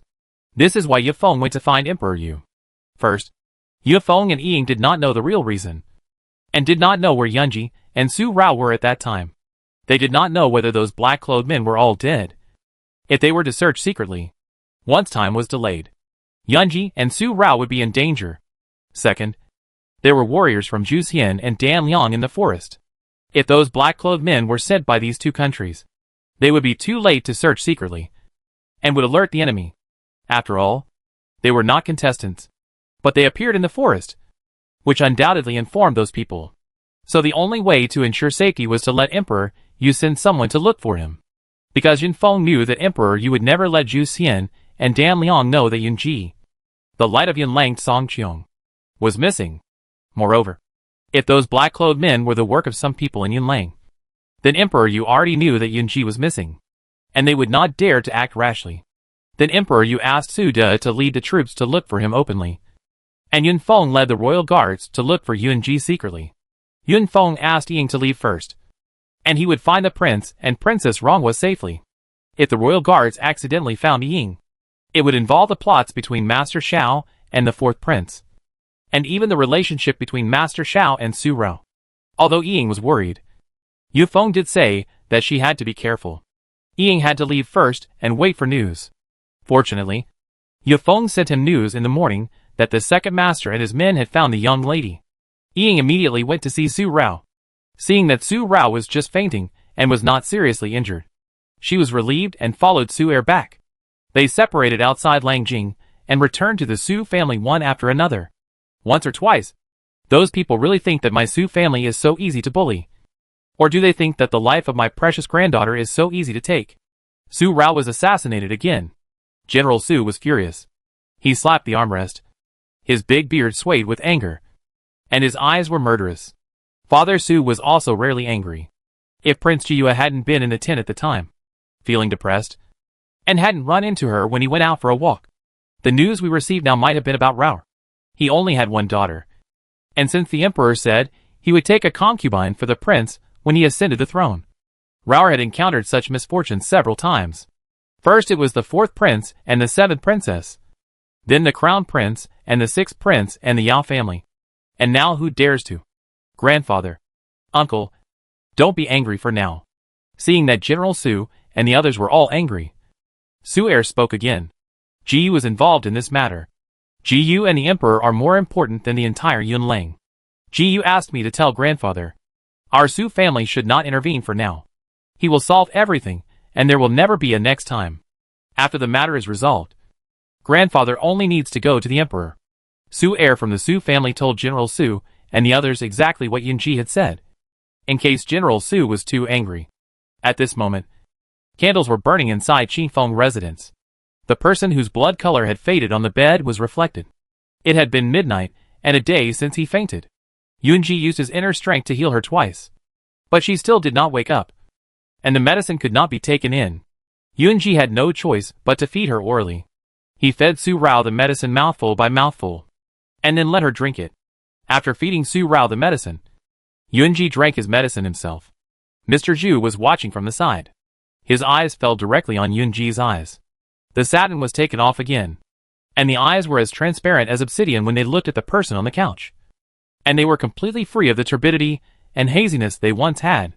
This made Mr. Zhu unable to calm down for a long time. And calm his pounding heart. Can the prince really see the face of Princess Ronghua? Is it true? Seeing Yunji finish drinking the medicine, Mr. Zhu asked excitedly again. Confirmed again and again, with an uncontrollable excitement and joy on his face. They had always ignored how Yunji fed the medicine to Su Rao. Yuhua wiped the medicine stains on the corners of his lips with a handkerchief. And Yunji nodded with a smile. But he poured a basin of cold water on Mr. Zhu again. Mr. Zhu. Yunji can indeed see her face clearly. But he can only see her face clearly. Mr. Zhu. Don't be too happy. Yunji's eyes have not been cured. No problem. No problem. Even if he can only see one person's face clearly. It is very good. This means that the prince's eye disease can be cured. I have been practicing medicine for many years. I have not seen many similar diseases like the prince. But I have seen many. But no one can see a person's face like the prince. Mr. Zhu was not at all poured cold water on Yunji, but became more and more happy. The eye diseases he saw that could not see other people's faces were either family diseases or acquired due to brain injuries. But it was the first time he encountered an eye disease, like Yunji, who was blinded without any signs and then recovered. He has been studying hard for many years. But there has been no progress. Now there is such a change. How can he not be happy? This change may also be related to Yunji's heart disease. The two diseases complement each other. Yunji's eye disease caused this change. Mr. Zhu was really excited. He lost his usual calmness. After talking to Yunji for only 2 or 3 words, he hurried back to his pharmacy to continue his research. Heh. Mr. Zhu left. And Yunji shook his head and laughed. This is probably a common problem for doctors. In a moment, his hand touched his eyes. These eyes, after 10 years, can still see Rao Rao again. It's not completely useless. His eyes fell on Su Rao again. And seeing the ugly scar on her forehead that became more obvious because of her pale face, the smile on his face gradually faded. The faint joy that was originally on his body turned into a misty color. The long and distinct jade fingers touched the scar on Su Rao's forehead. The uneven scar. The fingertips touched it. The touch was extremely obvious. Rao Rao. It must have hurt a lot at that time. Right? But it was more hateful. Right. The obsidian-like clear eyes were stained with a layer of mist. Full of pity. In a breath, the clearness in the eyes turned into the depth of the abyss. Then the eyes were lonely. Yunji saw you, but still couldn't keep you. Yunji's body was flowing with the blood of Rao Rao's enemies. Just like Rao Rao's scar. Seeing it every day. Tormenting every day. How could Yunji bear it? In a breath, he finally took a new piece of satin beside him, and covered his eyes again. After getting up, and twisting the corner of the quilt for Su Rao, he went out of the inner room. He clenched his fist to the corner of his mouth. Suppressed a few coughs. His face was pale. And the wound on his back was aching again. But Yunji didn't seem to feel any pain. Not long after, Yuphone came. Prince, it's settled. After saying that, seeing Yunji's weak appearance, he glanced at the inner room again, pursing his lips for a breath. He still asked with concern, Prince, is Miss Su still awake? She's fine. Walking to the window, Yunji was the indifferent Prince Jiyue again, and every move was like a banished immortal. The cough was suppressed. He looked up at the night sky quietly again. Through the satin on his eyes, he could see the moonlight cast by the bright moon. But there was a layer of mist on the moonlight. It blurred his vision. Although he couldn't see clearly, his vision was still blurry. But Yunji knew that the night was extremely gorgeous today. The night was lingering. The stars were winding. And the night after a heavy rain. The whole night sky was dotted with stars. The stars were twinkling. And the stars were colorful. The bright moon hanging high in the sky. No matter how changeable the night is, it will never change except for the waxing and waning of the moon. Qifeng residence was so quiet. But tonight in Langjing City was destined to be no quiet at all.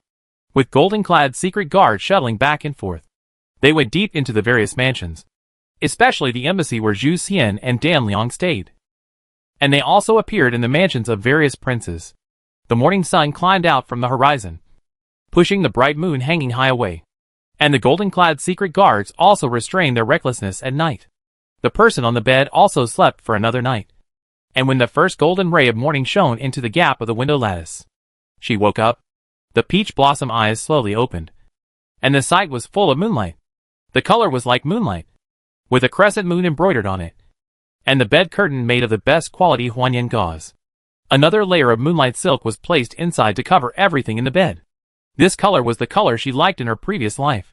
But it belonged to another person in this life. Only that person could control such a pure moonlight color. And only he could wear the charm of a banished immortal. With just one glance, Su Rao knew where she was. Yunji's Qifeng residence. Or Yunji's bedroom. Yunji's bed. Just after waking up, Su Rao had not made any move. The bed curtain was lifted by a long and distinct jade finger. And Yua entered. Although his face was still pale, he felt that he was fine. He was so seriously injured and bleeds so much. But he was so safe and sound. Knowing that you have woken up. Yunji just. Don't worry. Yunji will definitely be nice to you. No need. Yunji didn't say the rest of the words. Su Rao interrupted him so hastily. Since Yunji woke up earlier than her, he must have known what happened to the two of them in the cave at that time. Su Rao naturally guessed what he meant by this. Will be responsible for her getting up and getting off the bed. Su Rao's face was no longer as pale as last night. Her lips showed a faint color.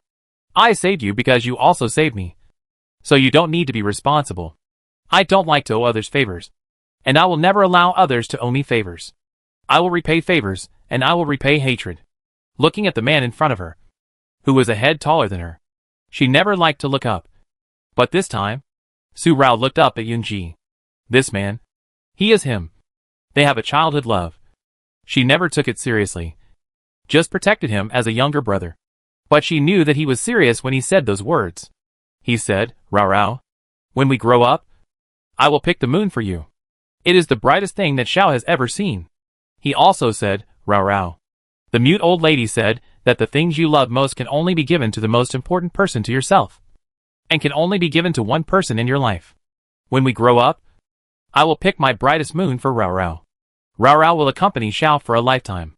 That was the last time they watched the moon together quietly in the night. His eyes were just as she saw that night. Transparent and pure. As pure as a piece of white paper. Without a trace of ink. It was obviously a dirt in the mud. An abandoned child abandoned by his father. But he was born so unstained by the mud. Pure and flawless. A very contradictory little wolf dog. The two of them sat quietly for half the night. Until dawn. He went back to the hostage hall. That night was the New Year's Eve. The second night, Dachin was gone. A night of killing. Blood everywhere. Corpses and remains. Wronged souls. And more than one dead hostage. Yunji, I have told you many times that I never want to be a good person. Let alone a good person. You broke your promise to me twice. No matter what the reason. You ruined my business. This is an indisputable fact. Our cooperation ends here. Calm words. Calm face. Su Rao did not let herself get upset because she realized that she liked the man in front of her. Nor because she had recognized who the man in front of her was. She would not let herself like Yunji. And she would not let herself go just because he was him. Let her love for Yunji grow into a towering tree. And finally the roots will be planted thousands of miles away. If you pull it out at that time, it will only be pulled out with the soil. Fragmented and difficult to be intact. Come and say goodbye. Yunji, thank you for your care. You saved Su Rao 3 times. On the cliff. Between the cliff walls. And after she fainted. Su Rao also saved you 3 times. On the cliff. In the cliff valley. And after she fainted. You were injured because of me. And I also consumed my internal energy for you. After all, no one has taken advantage. So we are even. I said that I would not disturb your peace after the 3 Kingdoms Exchange Conference. This time we are really even. So I'm leaving now. Surrounding Yunji. Su Rao strode away. See you again.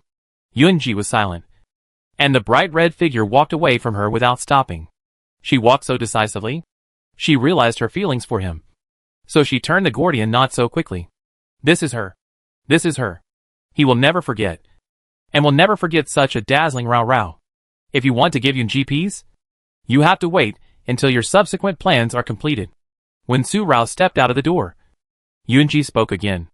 On the day of Wutu hunting, the daughter of the Su family rose to the prey in the forest and slept comfortably. Now, Uncle Su is angrily confining her and making her face the wall in the ancestral hall. The 3 Kingdoms Exchange is not ordinary as usual. Su Rao does not know her limits. And General Su also pampers her and lets her do whatever she wants. Emperor Yu just smiled, and let it go, when she roasted meat, and drank during the Wutu hunting of the Three Kingdoms exchange. Without any punishment. But Father Su will not pretend to let it go just because Emperor Yu does not pursue the matter.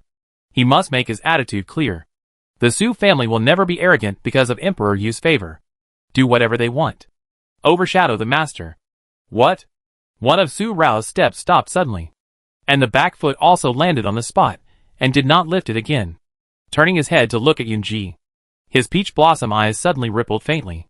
What does this mean? Yunji seemed to have sensed something, and knew that Su Rao had not left. So he walked to the couch and sat down, drank a cup of tea, and did not say anything else. He knew that Su Rao would ask, and she would listen to what he was going to say later, even if he wanted to turn the Gordian knot quickly. He was not in a hurry. Su Rao really couldn't take a step to leave, and looked at Yunji steadily. Yunji's words were right. In the short day when she fainted, her reputation rose to a higher level. Barbecue and drinking? Whose idea is this? After a long time, Su Rao really spoke. And the foot that had stepped out also moved in. The Emperor's uncle meant it. Yunji answered like this again, with a voice like a stream of water. But this time it felt cooler, and brought out an indescribable chill. And Su Rao suddenly felt a breath blocking her heart. And her breath was stagnant. You. A faint red color appeared in her peach blossom eyes. You were assassinated on the cliff. Yunji was depressed in the tent. So he went out for a walk and happened to see you. You are Yumo's younger sister. Yunji can't stand by and watch you die. You and I fell off the cliff together. When the Emperor's uncle learned about it, he ordered the golden-clothed secret guards to investigate in person. It was still a cool voice, like the gurgling of water. Yunji told Su Rao what happened in this short day. The golden-clothed secret guards should have a result before tomorrow. The people who chased Su Rao could really only be those arranged by the prince himself. Since the Lantern Festival banquet, the prince has known that the husband chosen by Emperor Yu for Su Rao is Prince Jiyu. He knows that if he really wants to marry Su Rao and get the military power of the Su family, he must have a proper plan.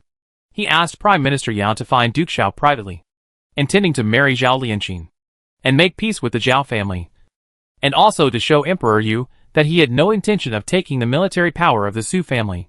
In fact, this was just a plan to force Zhao Lianqing to make him take action, so that Zhao Lianqing could become a pawn to prevent Yunji from marrying Su Rao, and first ruin Emperor Yu's plan.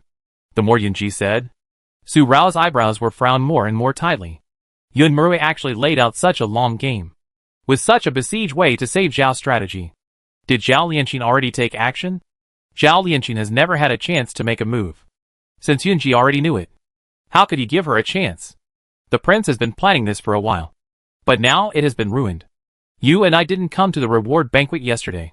His plan has been stalled, and he will definitely look for another opportunity.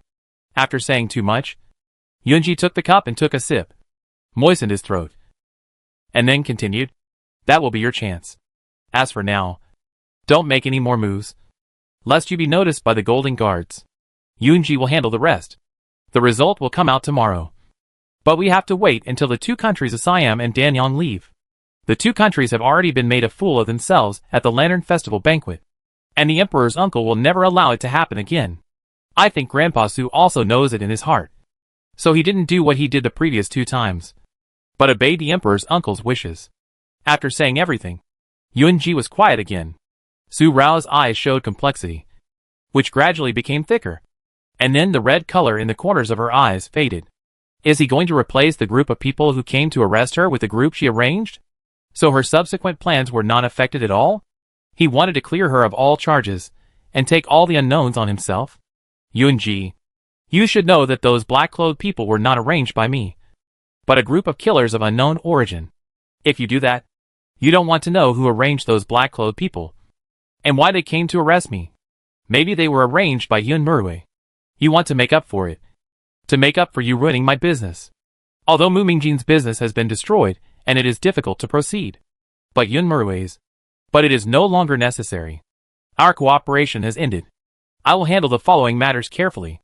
No matter what happens, I will handle it well. Su Rao appreciates your kindness and doesn't want to owe you anything anymore." Leaving this sentence, Su Rao, who knew about all the changes, no need to stay any longer, set off again. Yunji suddenly showed a hazy look around him, and suddenly smiled and said, Grandpa Su, Uncle and Aunt are all worried about you. As a daughter, you should consider their feelings when doing things sometimes. After all, they are all your family members. I don't know if it was a deliberate reminder or a message to Su Rao. Don't let your own affairs repeatedly affect the Su family and make them worry about you. These words were like a basin of cold water, which immediately poured Su Rao cold. Her steps stopped again. She caused trouble every time. But every time she caused the Su family to worry about her. The drooping soft hands suddenly curled up to form a light green vine, and the palms reflected finger marks. Yunji also got up and walked into the bedroom. Su Rao. Yunji is not always kind-hearted. This matter also concerns Yunji. Yunji will not sit idly by. And cannot. The following words suddenly changed. And he asked, Do you want to know who Yunji loves? You don't have to cut the Gordian knot so quickly. You like Yunji, but Yunji will not have any. After revealing Su Rao's thoughts so bluntly, Yu Hua's figure disappeared from the moonlight screen in time. And the last words were not heard again. He won't do anything to her? Are you moved? If it was before, Su Rao would have no doubts about Yunji's words. Yunji has someone he likes, so she can rest assured and contact Yunji. He will definitely not like her. But now, he is so tactful. How many times has she been deceived by his words? So that she can stay by his side day after day, and fall into his trap without knowing it. Love grows over time. It turns out that the unattainable GU prince can be so narcissistic and self-righteous. It's really funny. Do you think Su Rao will like someone whose face is damaged because of him? I have tried every possible means to plan. Just to not marry you. Just to not marry you. This is my ultimate goal. She strode away, and the red figure finally disappeared in the house. And she didn't hear a sound in the bedroom. And Yu Hua's figure fainted and fell to the ground. Prince, Yun Ling and Yun Feng heard it. Their faces suddenly changed, and they walked in quickly, seeing Yunji fall to the ground, with blood on the corners of his mouth and blood oozing from his back. He had been holding on in front of Su Rao, and now he could no longer listen to Su Rao's decisive words. So he was so angry, adding injury to injury. With such a weak appearance, it seems that he can fall asleep and never wake up at any time. Passed away. At this moment, in Xianxiang Garden. Since returning from the award banquet last night, Zhao Lianxin has been holding an embroidery frame, embroidered with a handkerchief, a full moon in the sky, and reflected on the lake. Every stitch and thread seems to be a real bright moon. The embroidery is extremely exquisite. Shuan waited on the side, pursing her lips all the time. Seeing Zhao Lianxin accidentally pierced her finger again, Shuan finally snatched the embroidery frame from her hand. Miss, don't be like this. There will be another chance. Although Prince Jiyue did not attend the award banquet, the seventh prince did not come either. The seventh prince must have found Su Rao in the forest. Su Rao must have been drunk in the forest because of the seventh prince. As long as the seventh prince and Su Rao talk it out, and they're in love with each other, Prince Jiyue will. There is no chance. Zhao Lianxin shook her head in a daze. She grabbed the embroidery frame from Shu Lan's hand and smashed it to the ground. Tears finally filled her eyes. I don't care what happens to Su Rao and Yun Mujing. I just want her not to bother brother Jiyue. But now, there is no chance. I will never have the chance to see brother Jiyue again. In just 3 days, there will be no possibility between brother Jiyue and me. After the Three Kingdoms exchange meeting, the envoys of Zhu Siam and Tan Yang will return to their respective countries. 3 days later, it happened to be the birthday banquet of Queen Yao. Emperor Yu said at the award banquet that he would hold a farewell banquet on this day to bid farewell to the princes and princesses from Siam and Tan Yang who came to participate in the Three Kingdoms exchange conference, as well as the envoys and young men who came with them. And last night, Duke Xiao also told Zhao Lianxin that at Queen Yao's birthday banquet, Queen Yao would decide to choose a princess for the prince. Shulan, do you think even God doesn't want me to marry brother Jiyue? Why was he here for the first 2 days? But he didn't come on the 3rd day? Why? Shulan, tell me why. The flower basket on the side was also thrown to the ground, and the embroidery thread rolled to the bottom of her feet. At this moment, Zhao Lianxin no longer had the grace of a noble lady. Miss, seeing Zhao Lianxin so crazy, Shulan was frightened and hurried to stop her. Miss, calm down. Don't let the old master hear you. Grandfather. After Shulan said this, The crazy Zhao Lianqing calmed down, but tears were already falling on her face. Miss, it's not the end yet. We still have a chance. On the eaves and beams, a figure in a purple robe of Shujin came to the Zhaodua mansion, so blatantly so early in the morning. After lifting a piece of rubble, the pair of soft and charming eyes with the girl's family took in the situation in Xianxiang Garden. And the charm was deep. Looking at Zhao Lianqing, who was so persistent in Yunji, Yun Mujing played with the exquisite sleeve arrow in his hand. And the sleeve arrow was aimed directly at Zhao Lianqing's heart.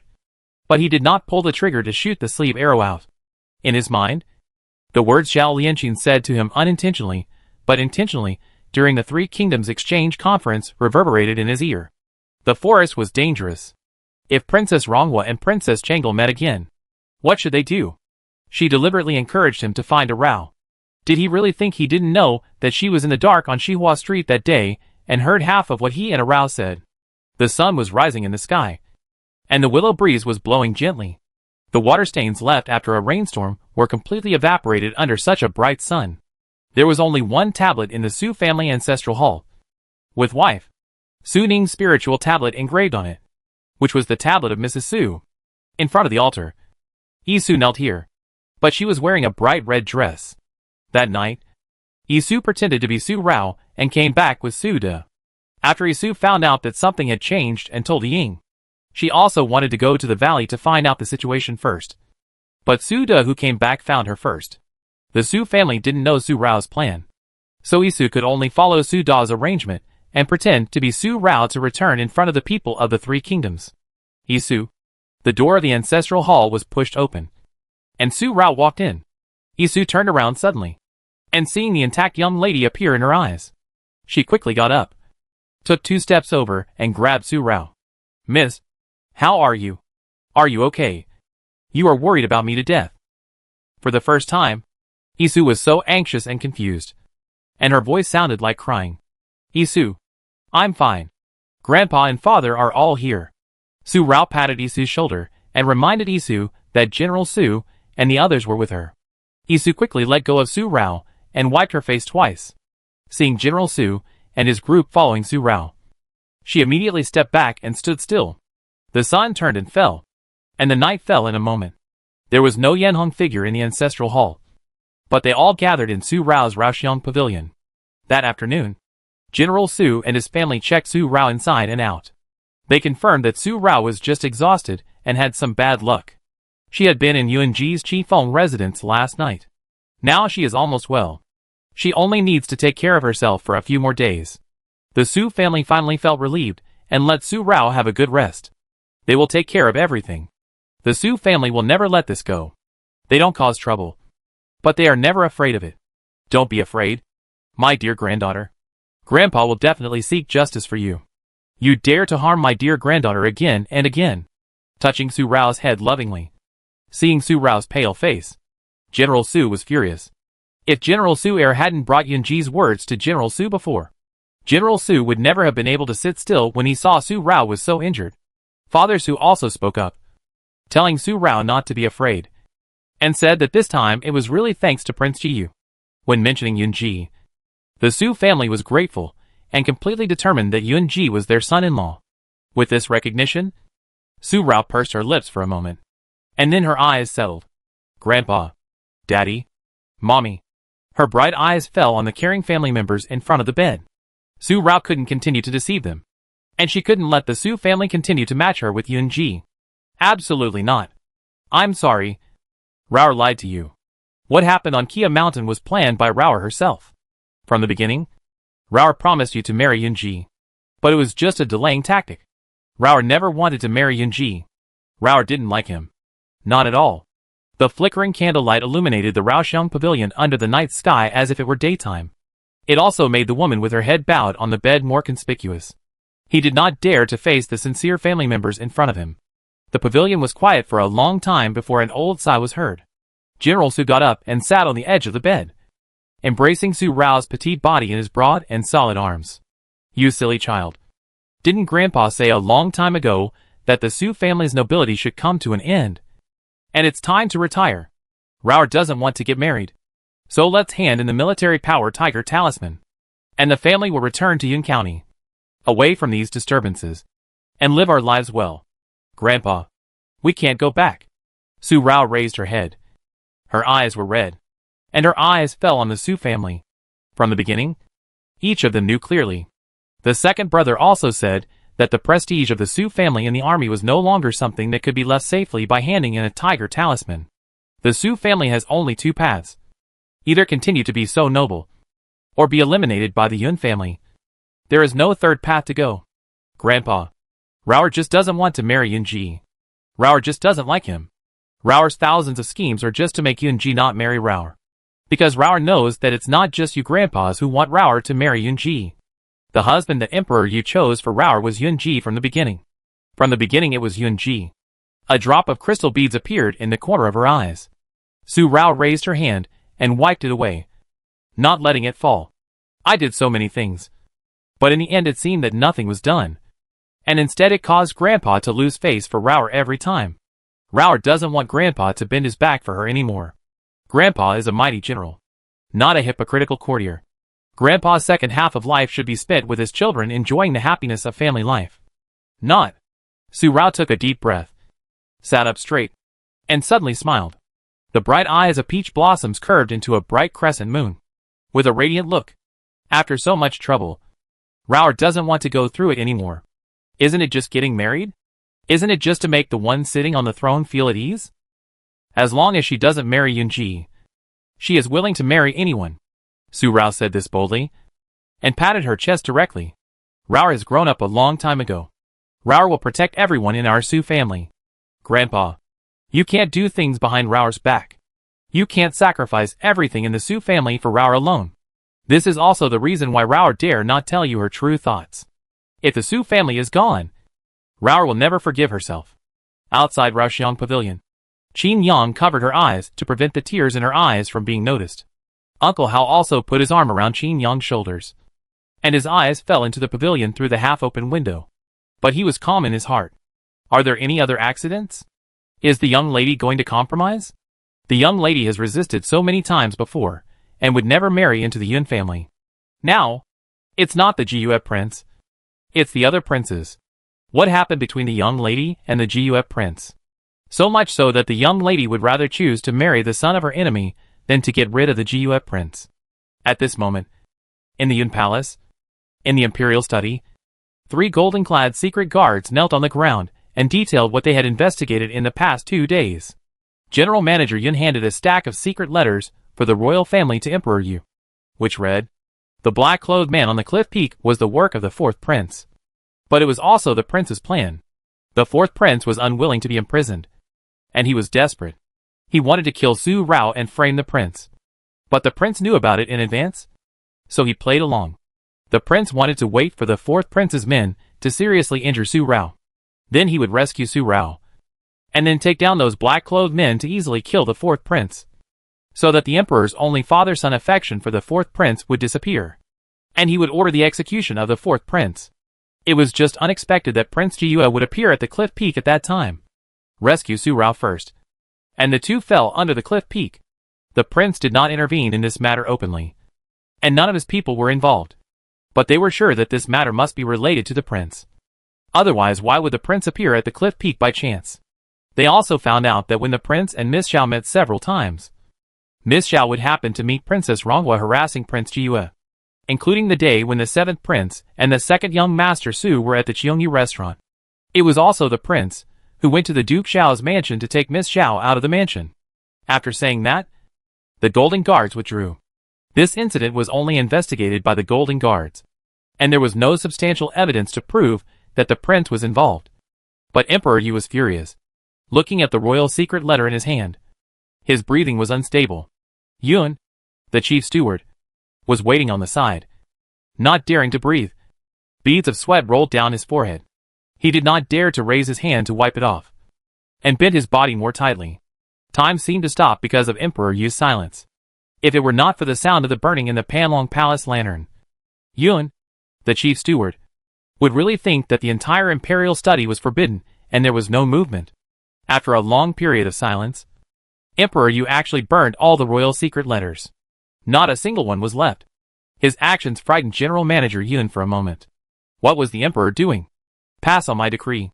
The fourth prince, Yun Mui, will die of illness in 2 days. With this, Emperor Yu stood up and walked away from the imperial study. He did not explain anything about the prince, and did not mean to deal with him at all. General Manager Yun could not understand what Emperor Yu was doing at this moment. The prince was so calculating that he almost killed Princess Ronghua and even implicated Prince Jiyue. No matter how hard it was to understand, General Manager Yun did not dare to find out what Emperor Yu was thinking at this moment.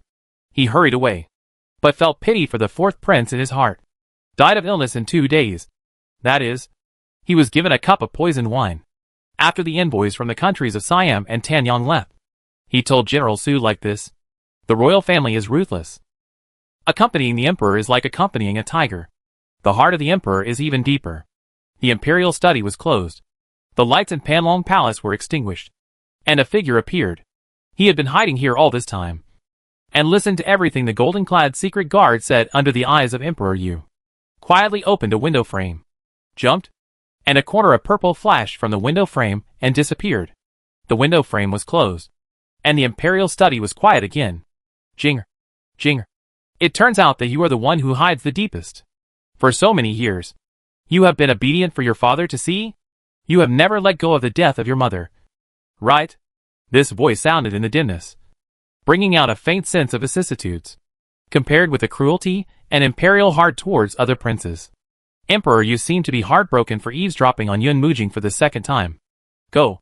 Wipe out everything the prince has done. Follow the seventh prince well. As long as he doesn't have the intention to kill the prince, let him do everything. These words finally indulged Yun Mujing. Emperor Yu turned and walked into the Yunshan Palace, standing in front of a painting of a lady. The lady was graceful and elegant, and her every frown and smile could seduce his heart. And he followed her. As long as one is a person, there is a soft spot in his heart that cannot be touched. Even Emperor Yu, who is so thoughtful, is no exception. Yaor, you hate me. Hate that I failed you. Hate that I didn't save Sister June. You left Jinger and Jiyue, and let me suffer every day. But this Yulang kingdom cannot be handed over to them. I can give Jinger all the doting and indulge him all his life, but I can't give him the throne. The throne of Yulang can only be taken over by the prince. With his hands behind his back, Emperor Yu's face was completely sad, and he thought about the emperor again. The incident at Yafeng this time was probably Jinger's doing. Maybe the incident on the Lantern Festival was also Jinger's doing. I don't want to find out how much Jiyue helped him, and I won't know anymore. Let's leave it at that. Yun Mujing was hiding in the imperial study, just wanting to know who killed Su Rao. But he never expected that the emperor was so suspicious. His action ruined all the arrangements made by Yun Ji, which were in vain. Instead, it saved Yun Murue and allowed him to escape the killing set by Su Rao without knowing it. It also exposed his disguise for many years. Yun Mujing didn't know about this, and Yun Ji didn't know it at the moment. The moon rose in the sky, and the cool breeze blew under the shooting range behind King Fengju. In the underground stone house, the sound of two people arguing came. Yu Ming, who lives in hell, actually dreamed of returning to the human world one day. Don't forget, even if you are covered with a layer of human skin, you can't be a human anymore. Yun Maheo, this living person, died a long time ago.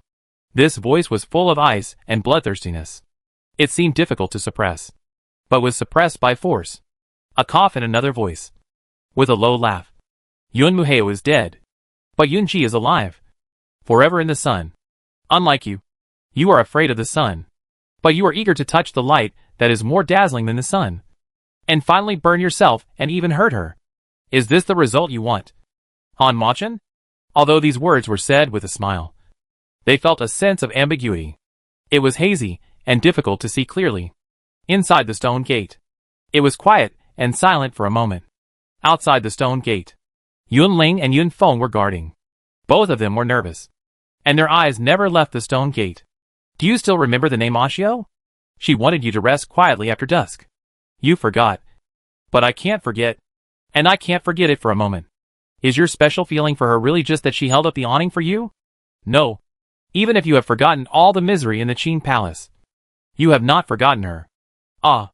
This painful cry interrupted Yun Ji's next words. Who is Ah Xiao? Who is she? I am Han Machin. Not Ah Xiao. You are Ah Xiao. You are Ah Xiao. I am Han Machin. No. I am Yun Maheo. I want to kill them. They all deserve to die. Such manic words. I felt that I had lost my mind and was in a state of obsession.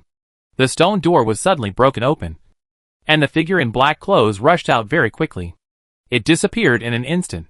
Yun Ling and Yun Feng's eyes changed immediately, leaving the underground residence of King Fengju. The place where they came out was actually a residential house in the alley. Han Machin ran out like this, and the moonlight fell on him, illuminating his whole body.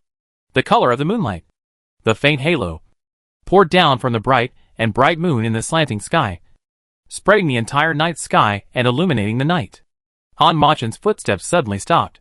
After a breath, he looked up at the shimmering moonlight. In the slender phoenix eyes under the silver-black mask, the bloodthirstiness and killing had not diminished at all. But he felt dull and a little confused.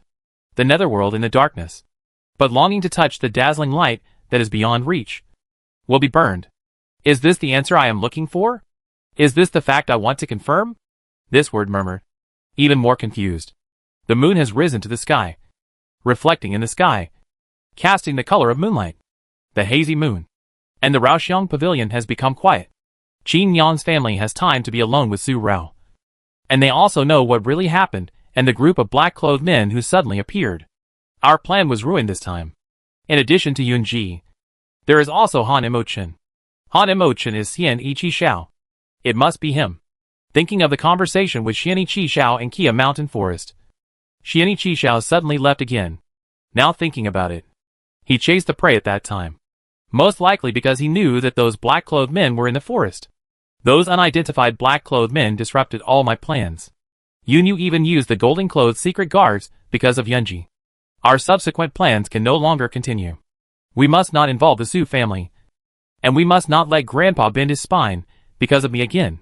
Speaking of the Su family, Su Rao thought of Yunji's reminder. The curled jade fingers showed a faint peach-pink color, and the force was too strong. Ying, you go and deal with the aftermath properly. Wipe out all traces of the cooperation between Lian Pavilion and Yunmei, and notify the pavilion to evacuate. Xuani's identity is no longer useful, and Yunmei is also a waste. Ying nodded and left. Uncle Hao just said, that group of black-clad men intends to capture the young lady. They may want to use the young lady to threaten Prince Yi. Prince Yi has brought this unknown danger to the young lady. He was deep in thought. Uncle Hao's eyes were filled with worry. The young lady cooperated with Han Machin and wanted to use Zai Yaji to protect the Lian Pavilion and them. Perhaps this was a wrong choice from the beginning. Uncle Hao, I know your worries. I understand it myself. But it's too late now. It's easy to get on the boat but difficult to get off. Su Rao also understood it. But she understood it too late. That group of black-clad men captured me. At the beginning, they all had reservations and didn't want my life. They really just wanted to capture me. Maybe, as Uncle Hao said, they captured me to threaten Xian Ichi Xiao with me. But even I didn't know that I was so important to him. It was so important that even those who were chasing him saw it clearly. And they were planning to catch me because of it. Speaking of those men in black and Han Machin, Su Rao's eyes became more and more calm. And the bright peach eyes were surrounded by a thick peach color, which made her eyes look quiet and rippled inside. Han, Emo, Chun, am I really such a special case? Suddenly, there was a sound. The sound of footsteps falling on the attic. Since the last time we said goodbye years ago, when Han Emochin appeared like this, Su Rao's eyebrows suddenly turned cold, enough to freeze 3 feet, waving her hand to let Uncle Hao and Qin Yan go out and guard the outside. Her bright eyes fell directly on the man who stopped when he was 3 steps away from her. She didn't speak first. After not seeing each other for several months, the murderous aura on his body has not weakened at all. But at this moment, the bottom of his eyes could not detect that bloodthirstiness, but felt a trace of guilt, because he implicated her. He is feeling guilty? The phoenix eyes fell on Su Rao, and after looking at her for a moment, Han Emochin spoke. I have implicated you. Such straightforwardness. Straightforwardly speaking, he implicated Su Rao, without any deceitful words. Su Rao, don't investigate the people who are chasing me. Otherwise you will break into Han Machin's world. The bloody world. This incident is only once. And it will not happen again. They will not disturb your life again. Leaving this sentence, Han Machin flashed away and was about to leave. Su Rao spoke. On Machin. You say it lightly. You have said not happening again more than once. My life is precious and cannot be lost. You and I are just a cooperative family. But we are not to the extent that we can trust each other's lives. What is your purpose in approaching me? You and I are both smart people. It is better to speak directly. Siam-ichi Xiao. The powerful Prince E of a country. Who on earth could have the guts to chase him again and again? I'm afraid it's because of the situation in the Siamese countries. He came to Yunlang to approach her as Han Machin. Most likely to use her to get close to her Su family, which must be related to the situation in the Siamese countries. You know all my details. But I know nothing about you. You said there won't be a next time. How can you guarantee it? Han Machin. I said that there is no trust between you and me, as long as there is no conflict of interest. But now your matter has threatened my life. Do you want to know who I am? Han Machin paused, and this question was asked in an affirmative tone. Seeing Su Rao's cold face and heavy eyes, he flashed away. But I don't want to tell you who I am now. You are not the same kind of person as me. Su Rao chased out. But there was no trace of Xian Yi, and he disappeared under the moonlight in an instant. His eyes became more and more calm. The morning sun peeked out from the clouds, and a ray of golden light shone in. Inside Qifeng residence, on the couch, the pale-faced Yuhua Junzi and the sickly beauty were breathing unsteadily, as if they were going to die in the next moment. The vomiting of blood and fainting yesterday morning, and the quarrel in the evening, seemed to have made Yunji tired and distressed, and damaged his foundation. Mr. Zhu gave him acupuncture for a whole hour, and only stopped at this early morning. Prince, you feel better. He applied medicine to the wound on Yunji's back, and then gently wiped away the beads of sweat on his forehead with his long gown sleeves. Please trouble Mr. Zhu. With a cough, Yunji eased his breath, and nodded slightly after breathing smoothly. He was fine. He pulled up his clothes and put them on. His voice was slightly hoarse, and it seemed that the cold was aggravated and the wound was hot, which made him so weak that he felt that he would fall down if the wind blew. The prince is seriously ill. Mr. Zhu shook his head. Seeing Yunji's increasingly pale face, he felt ashamed of his poor medical skills. The prince's injury has worsened. Last night. The prince should not act rashly these days, let alone worry too much. Master Huishan is not here. If the prince gets sick again and again, I am afraid that I will not be able to protect him alone. Yunji understands and will pay attention to it. Thank you, Mr. Zhu, for your concern for Yunji. Yunji nodded to any medical advice given by Mr. Zhu. Yunji drank the steaming hot medicine in one gulp without hesitation. Mr. Zhu was relieved and took the medicine bowl down. After Mr. Zhu left, Yunling came in. He was very silent, although he was still as cold and insensitive as before. He felt a faint sense of depression. He waited quietly after entering. He went to see Su Rao last night. What did they say? Walking to the window, Yunji stood quietly. Mr. Zhu told him not to worry too much. But Yunji's question was so serious. The rays of early sunlight fell, and he felt that his body was getting thinner and thinner. The tossing and turning in the past 2 days made his body, which had been much better, weak again. My subordinate was afraid of being noticed by that person, and afraid that Miss Su would find out. So I didn't follow him in. But after leaving the general's palace, he went to see Xiaomubai and didn't do anything else. Yunling replied. After another cough, Yunji turned around and threw the satin on his eyes. His eyes fell on Yunling. For a breath, he didn't ask any more questions. My prince? The voice of Yun Bo came from outside King Fengju. Emperor, you came to the Yun Palace in person. Only one person came. Without the royal sedan chair. Without the imperial guards. Just a very ordinary rich and noble master's appearance. And came to the Yun Palace in plain clothes to see Yunji. In the moon room, there was a little smoke, and the fire was lit again. It was about to be early summer, but the house was so warm. The warm feeling made Yunji a patient, very comfortable, and his hands and feet were warm. But for Emperor Yu, who was in good health, staying in such a moon room was a bit stuffy. He took off his outer coat, and Emperor Yu's eyes stayed on Yunji's pale face since he saw him. Uncle, Yunji is fine, just a little bit infected with the wind. With Mr. Zhu's care, he will be fine in 2 days. If Zhu Xian and Dan Liang knew about your visit, they might notice it. Yunji spoke. His voice was slightly hoarse. Just notice it. If I don't come to see you, I won't feel at ease. At this moment, Emperor Yu seemed no longer the high and mighty emperor with deep thoughts, but just a loving uncle who cared about his nephew. Looking at you now, I shouldn't have let you participate in the Three Kingdoms Exchange Conference. I value Yun Lang and the military power of the Su family, but I value you more. If anything happens to you, how can I explain it to Uncle Wang and Aunt Wang? As he spoke, Emperor Yu seemed a little angry again. He was angry that Yunji didn't care about his body. If he wanted to save Su Rao, he had to ensure that he was fine. Otherwise, what was the point of saving Su Rao? Ji, maybe I shouldn't force you. I shouldn't let you marry Su Rao. I have so many princes, and the Yun family has other princes. But I chose to let you worry about the military power. Uncle Emperor. Yunji interrupted Empress Yu's words, with a faint smile on his lips. At first, the Emperor's uncle told Yunji that he wanted to marry Su Rao, and even threatened Yunji with a jing. Yunji was indeed annoyed and angry. He was angry that the Emperor's uncle used Yunji's marriage to consolidate the imperial power. But Yunji actually knew that as an emperor, the Emperor's uncle must be ruthless. With a light cough, Yuwa covered the corner of her lips with a handkerchief.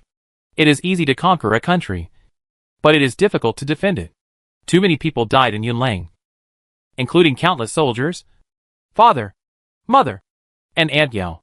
I don't know if Yunji's mention of imperial concubine Jing touched the soft spot of Emperor Yu, or if Yunji's mention of father and mother made Emperor Yu uncomfortable. After saying something abruptly, Emperor Yu stood up and left directly. Jiyue, Jinger is making trouble. You should not follow him. The throne of Yulang Kingdom can be given to any prince, but not Jinger. I have to be responsible for the people of Yulang Liming, and I can't let Jinger face the siege of the whole world one day. This might be the real purpose of Emperor Yu coming to Yunji. He already knew Yun Mujing's disguise for many years, and also knew what Yunji did secretly. Don't mess around for Jinger anymore. The hand holding the Yuwa handkerchief slightly curled and moved. Yunji turned his head and looked through the satin on his eyes, looking at Emperor Yu, who was about to walk out of the moon room. The satin covered his eyes, and the figure reflected in his eyes was also blurry. But it seemed that it could not blur the deep abyss in the depths of his eyes. Since Emperor Yu came to King Fengju, Yunji might have noticed it. The horror of seeing through people's hearts at a glance.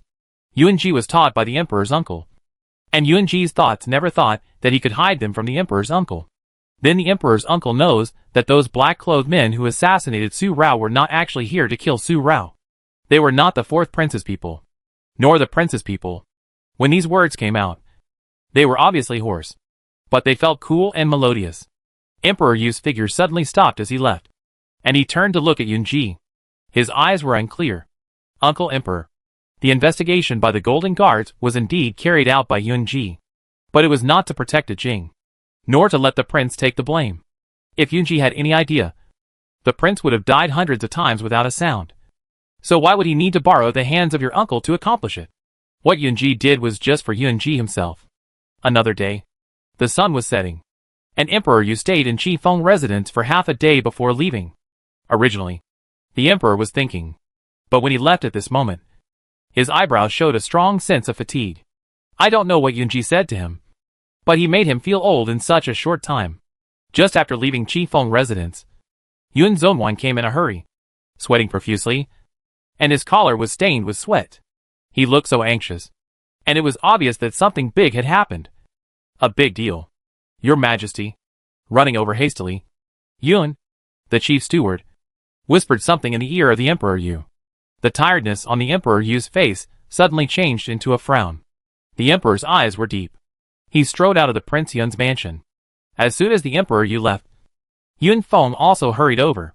He quickly entered Qifeng residence. The afternoon sun was bright and warm, between the Raoxiang Pavilion and the waterside pavilions. The flowers and leaves were sprouting, and the fragrance was floating. The warm breeze blew on her face, causing her black hair to sway. Su Rao and Su Er sat opposite each other. After another day of rest, Su Rao's pale face turned slightly rosy, and her cold was much better, although she still couldn't suppress a cough from time to time. It was much better than last night, and her lips were rosy. After another light cough, Su Rao took the cup on the table and sipped the tea to moisten her throat. Looking at Su Er, who was still silent opposite her, she pursed her lips and didn't speak for a breath. She was so quiet. Rao. Until Su-er called her Rao. Not her younger sister. You don't have anything to say to your second brother. After putting down the cup, Su-rao looked up at Su-er again, and then curled the corners of her lips. What does second brother want Rao to say? Su-er's breathing suddenly became heavier, and his indifferent eyes fell on Su-rao. The indifferent breath disappeared and turned into a heavy heart. Second brother said that he would not interfere in my affairs. My sister does not want to marry Ji-yu and does not like Ji-yu. So even if second brother knew Ji-yu's feelings for me, second brother never thought of forcing me. But who came to my courtyard last night? Was the black-clothed man who chased my sister in Kia Mountain really arranged by my sister? Sure enough, Su-rao pressed the corners of her lips more and more. Since Su-er came to Ryoxianjiwan in the morning, his breath was extremely calm. Su-rao knew that Su-er noticed Han Machen's coming last night. The boudoir of an unmarried girl has allowed men to enter the courtyard several times, and each time it was late at night. As a brother, how could he not ask again? Not to mention that it was related to Su-rao's safety. Second brother. Suddenly, a sound of hitting the ground sounded in the corner of the wall, interrupting Su-rao's words. Su-rao and Su-er both turned their heads to look, and a corner of the moonlight color was reflected in their eyes, and their eyes suddenly changed. This kind of moonlight color belongs to only one person. Su-er immediately stood up and strode over. Su-rao's eyebrows were tightly furrowed, and after a breath, he also followed. However, the person who fell to the ground was not Yun-ji as they thought, but Yun Mujing. The seventh prince, who always wore a purple shoe brocade robe, was now wearing the clothes of the Jiue prince. This was obviously pretending to be the Jiue prince. His whole face was red, and beads of sweat rolled down his forehead. At a glance, Su-rao knew that Yun Mujing had planted some kind of drug. It makes people confused and emotional. Yun Mujing. Su-er's indifferent face was confused for a moment. He squatted down and was about to help Yun Mujing up, but Yun Mujing slapped his hand away. Don't touch him. He suppressed the clamor in his body and looked at Su-rao with his eyes full of girlish charm. His eyes were blurred. Beads of sweat appeared on his forehead. Seeing this, Su-er's eyebrows suddenly sank, and the confusion in his heart disappeared. He became more and more indifferent and said, Su-han, prepare water. He picked up Yun Mujing and wanted to take him away from Su-rao's yard. Yun Mujing, whose mind was almost confused and his limbs were weak, didn't know where he got the strength to push Su-er away. His face became more and more red, and there was a circle of red in the corners of his eyes. His blurred eyes fell on Su-er, and the charm flowed in his eyes, charming his heart.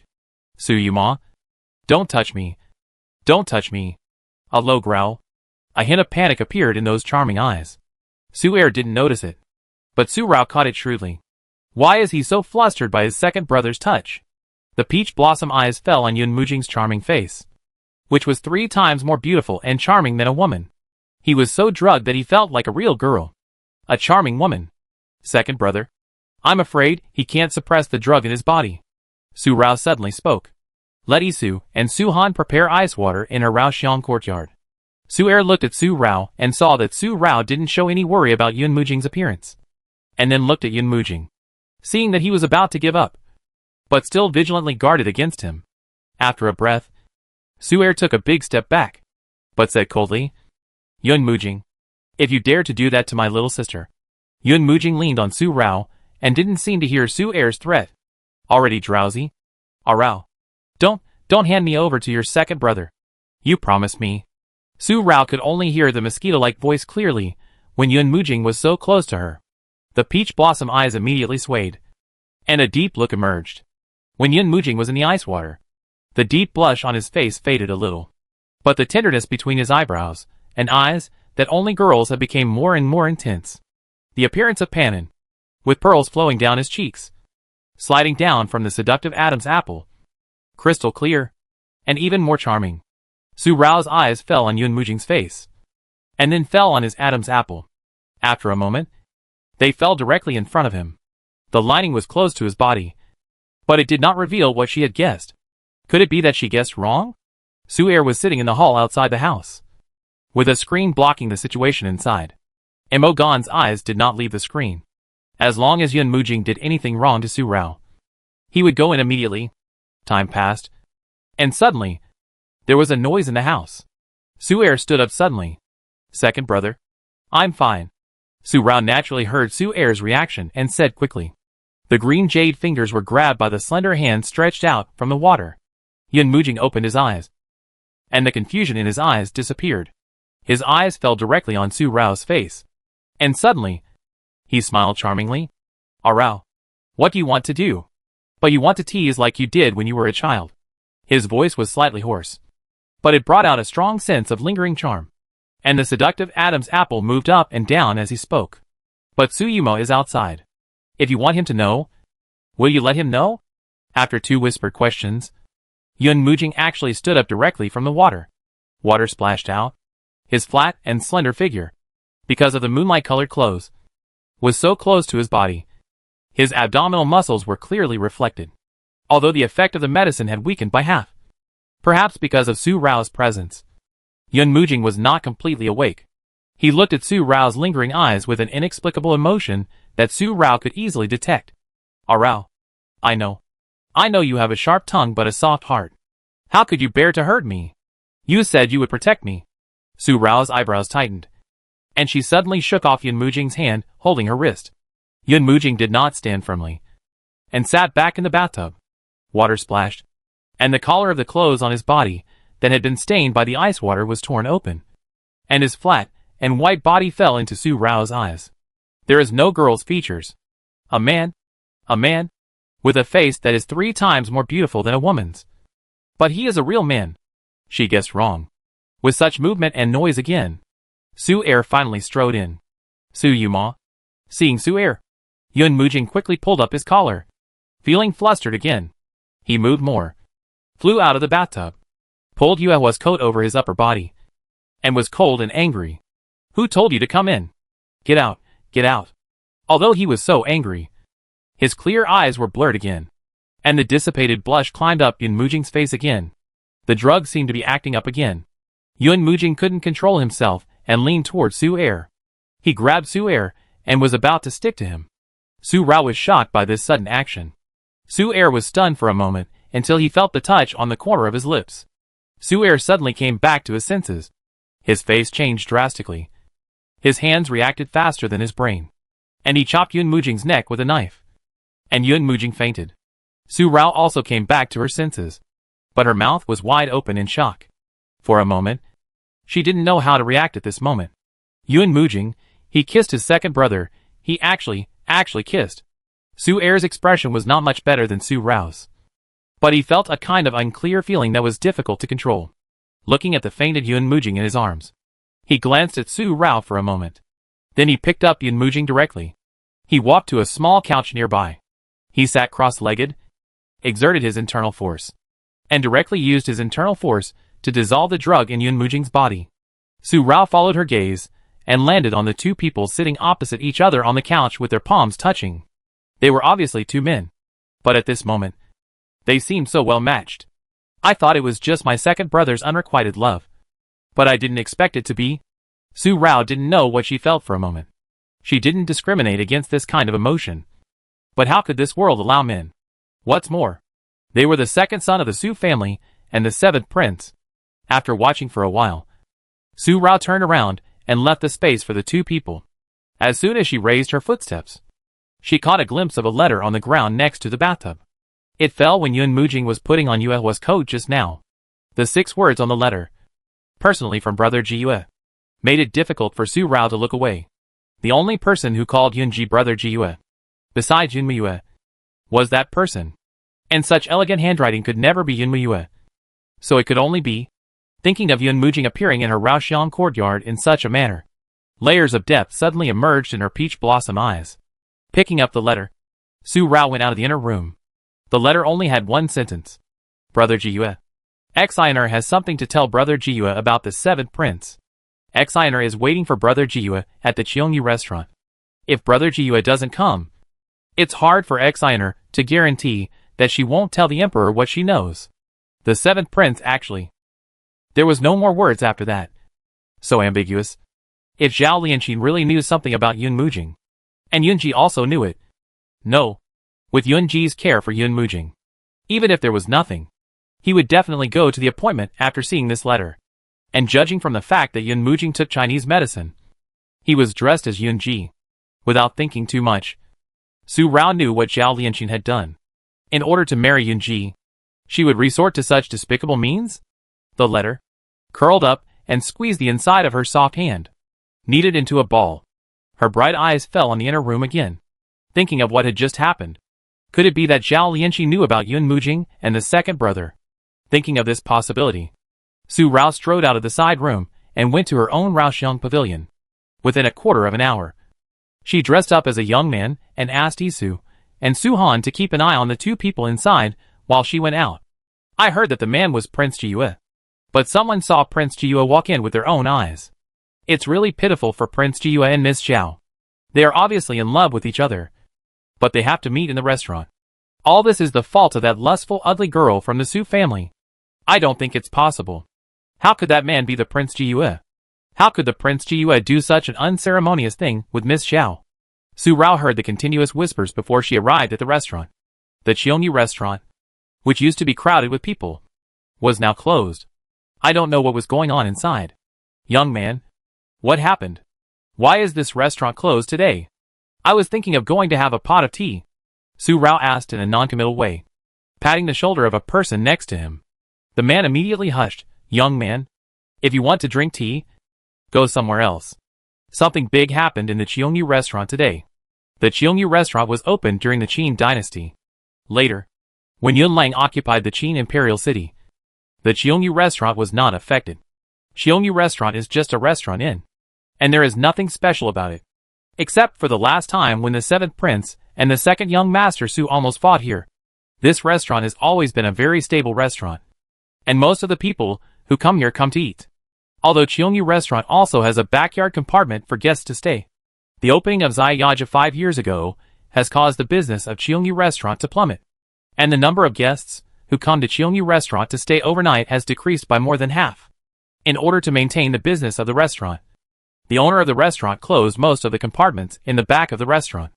But just a short while ago, a big thing happened in the closed backyard compartment Bibo Garden Court.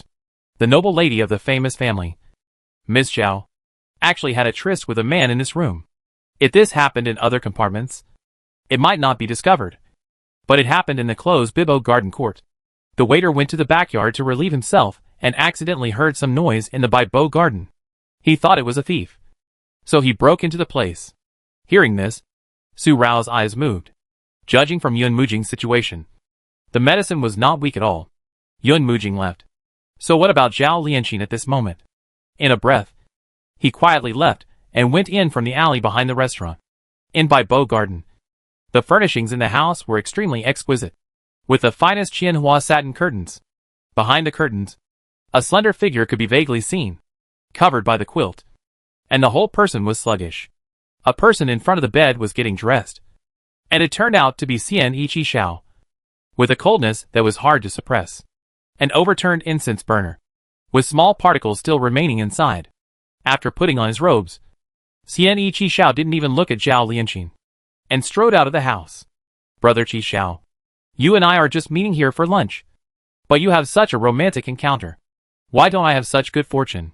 Seeing the cold expression of Xian Ichi Xiao, who was blocked by the coldness within 3 feet, Xiao Mubai came over and patted his shoulder. Prince Yi, this matter must be explained. How could Prince Yi and Miss Zhao? Yun Murui also came over and looked inside the house, with a gloomy look in his wise eyes. Prince Yi of Zhu Xian and his noble lady of Yunlang actually did such a shameless thing in Qiongyu restaurant, and was caught by others. If it is not handled properly, the two countries will lose face. Xian, Yi, Shi, Xiao, under the corner of the eaves between the wall. Su Rao heard everything Xiao Mubai and Yun Murui said clearly, and his eyes fell on Xian Ichi Xiao. After a breath, Su Rao looked at Yun Murui again, thinking of Yun Ji's words about Yun Murui's conspiracy. Could it be that Yun Murui has already started? But his expression doesn't seem fake. He doesn't seem to know. Or is it Xian Ichi Xiao? Watching for a moment, Su Rao didn't risk going in. After all, everyone inside was highly skilled in martial arts and had deep internal strength. If they noticed her at this juncture, the matter might be implicated in her. Finally, her eyes fell back on Xian Ichi Xiao, and then glanced at the inner room. Su Rao left quietly without making any sound. Without looking any further, Su Rao could guess the whole story. If Yun Murui was plotting, it must be Yun Murui who instigated Zhao Lianqin. And Zhao Lianqin wrote a letter to Yun Ji, using Yun Mujing as the ear, to invite Yun Ji to come to Cheongyu restaurant. But the letter did not fall into Yun Ji's hands, but was obtained by Yun Mujing for some reason. Yun Mujing deliberately pretended to be Yun Ji to attend Zhao Lianqin's appointment on behalf of Yun Ji. But he did not expect Zhao Lianqin to use dirty means to make things difficult for Yun Ji. If this matter was not planned by Yun Murui, then it was Zhao Lianqin who did it herself. She asked for her own death. Misfortunes caused by heaven can be forgiven, but misfortunes caused by oneself cannot be saved. Or it was Xia Yiqi Xiao who was secretly operating this matter. Su Rao left the back alley of Cheongyu restaurant. And just as she came out of the alley, the wooden white carriage stopped at the intersection, blocking her way. Yunling drove the car, his face covered by a bamboo hat. "Miss Su, the prince asked you to get in the car." Su Rao's eyebrows twisted immediately. "She didn't get in the car. You left a Jing to your second brother. Aren't you afraid that they will do something?" This voice came out of the carriage, although it was as light as the moon. But it was weak. Su Rao stood there and didn't get in. After a breath, she turned around and walked away. She couldn't get involved with him again. Absolutely not. As soon as she took a step, she suddenly coughed and wheezed.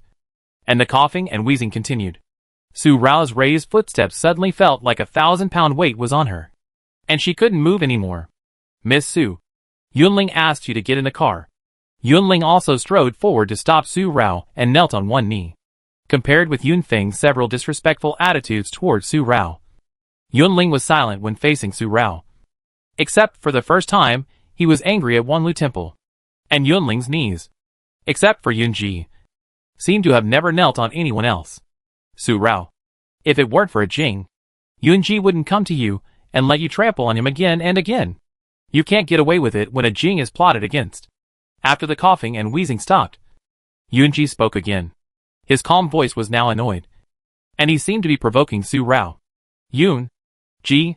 Su Rao's bright eyes suddenly showed a circle of peach color, and she pulled open the curtain and went in. "You won't come to me?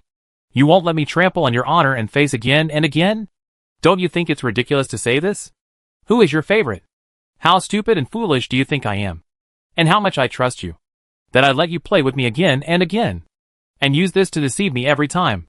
Su Rao's breath was rough and angry, and she looked straight at Yun Ji, watching how he would weave, and how he would weave this big net for her. From the beginning, perhaps the second brother said that he could only feel at ease if he handed her over to Yun Ji. And this was all this man's handiwork. Want to use a big net to make her fall without knowing it. Cough, cough, cough, cough, cough. Suddenly coughing and panting. One cough after another. Yuwa covered the corner of her lips with a handkerchief, and a faint smell of blood filled Su Rao's nose. Su Rao ignored it, and did not pull Yun Ji's hand to feel the pulse as anxiously as before. And the anger on her face did not diminish at all, just staring at Yun Ji steadily.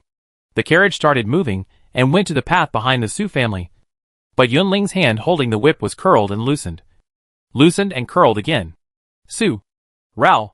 She coughed and panted for a long time, as if she was going to cough out her heart and lungs, but was forcibly suppressed by Yun Ji. Yuwa wiped the blood from the corner of her mouth with a handkerchief, and Yun Ji laughed softly. Who is Yun Ji's favorite? She has made thousands of plans just to not marry Yun Ji. How can Yun Ji dare to tell her? If she knew, she would avoid Yun Ji like those wolves and tigers, and there would be no time for them to get along peacefully. Through the satin on his eyes, Yun Ji's eyes fell on Su Rao. "Since childhood, when we first met, Yun Ji has liked you, and there has never been a moment when he didn't like you. But I don't like you, and there has never been a moment when I like you." Su Rao hurriedly interrupted Yun Ji's words, and said in a deeper voice, "Yun Ji, since you have said the matter, I will tell you clearly again that I will not marry you, and I will never marry you." After saying these ruthless and heartless words, Su Rao stood up and was about to get off the carriage. "I won't marry you either." But at this word, the half-raised body stopped again.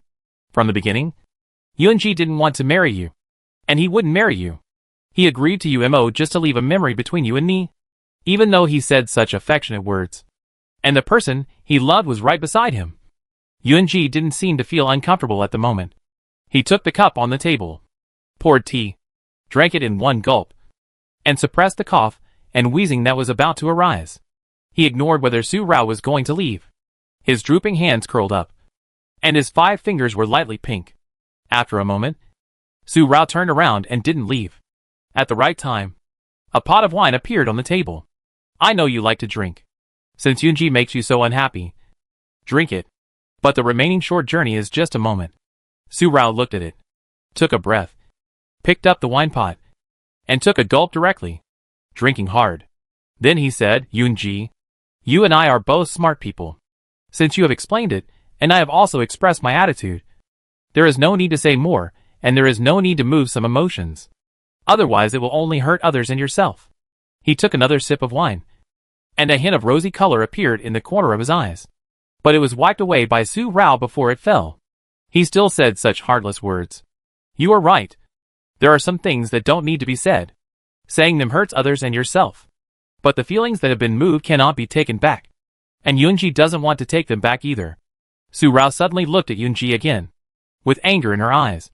But it was difficult for her to be angry again when Yunji was so calm and indifferent. He still said the most affectionate words, but he was also the most heartless person. Su Rao, don't be angry. Don't be annoyed. We will never have the chance to make each other angry again. There are only a few days left. So don't provoke each other again. If you are not together, don't hate each other. It's rare to be in love with each other. So why bother to make each other suffer? Su Rao emphasized several times that she didn't like it. But Yunji still exposed Su Rao's heart like this. The jade fingers with distinct joints were raised and fell accurately on the corner of Su Rao's eyes, gently stroking away the red color that appeared in the corner of her eyes, but had not slipped away. Since you like Yunji, don't force yourself to go against your own will. Otherwise it will be even harder to forget and drive Yunji out of your heart. Just as he was about to withdraw his hand, Su Rao finally grabbed it and pinched his pulse with 3 fingers. After just a breath, he let go again. The peach blossom eyes brought out red. Doctor, if you can't cure people who want to die, if you don't want to live, stay away from me. Don't let me see you again. And don't let me know. Otherwise, my brain can't control my body, and I might do such shocking and absurd things like when I was at the bottom of the valley. Finally, a tear slid down his cheek uncontrollably. Su Rao took the wine pot and drank it again. Admitted it. Maybe he was right. Repression will only make it harder to forget. Your carriage is really slow. At this speed, by the time we get back, everything that should and shouldn't have happened will have happened. Yunji, you know Yun Mujing also likes my second brother, right? The carriage suddenly sped up. It doesn't matter if he likes it or not. Anyway, we are a couple who can't be together. Let's just be happy for a while. The carriage was quiet. No more sound. One person drank tea. The other drank wine. The couple mentioned by Su Rao and Yunji. What should and shouldn't have happened didn't happen. In the small couch, Yun Mujing's blush disappeared. His clothes had long been dried by his inner strength. He closed his eyes and fell into a deep sleep. Su Er sat beside him. His indifferent eyes fell on Yun Mujing, never leaving for a moment. The touch of his lips was still clear at this moment. After watching for a while, his hand finally stroked Yun Mujing's slightly pale face, smoothed the ridges between his eyebrows, and smiled suddenly. Jing. For the first time, Su Er called Yun Mujing like this, although he was slightly indifferent. But there was a doting look between his eyebrows, and there was no cold and angry confrontation again. Su Rao, who had just walked out of the hall, paused. Yunji did not stop, and walked directly around the screen. Yuma, how is it, Jing? He asked. Su Er shook his head. He hasn't woken up yet, but he is fine. Su Er did not show any other expression as to whether Su Rao and Yunji heard or saw his reaction just now. As Yunji came, Su Er gave up his seat to Yunji. The bright afternoon sun was setting in the west. At this time, an edict was also heard from the Yun Palace. For a time, it was popular in Langjing City. Yuelang and Juxia are friendly countries.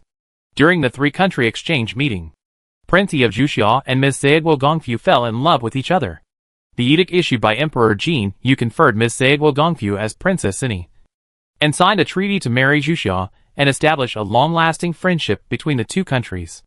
Once this edict was issued, It was clear who was the person who had a secret tryst with Miss Zhao in the Cheongyu restaurant. Prince of Zhuxiao? I didn't expect it to be Prince of Zhuxiao.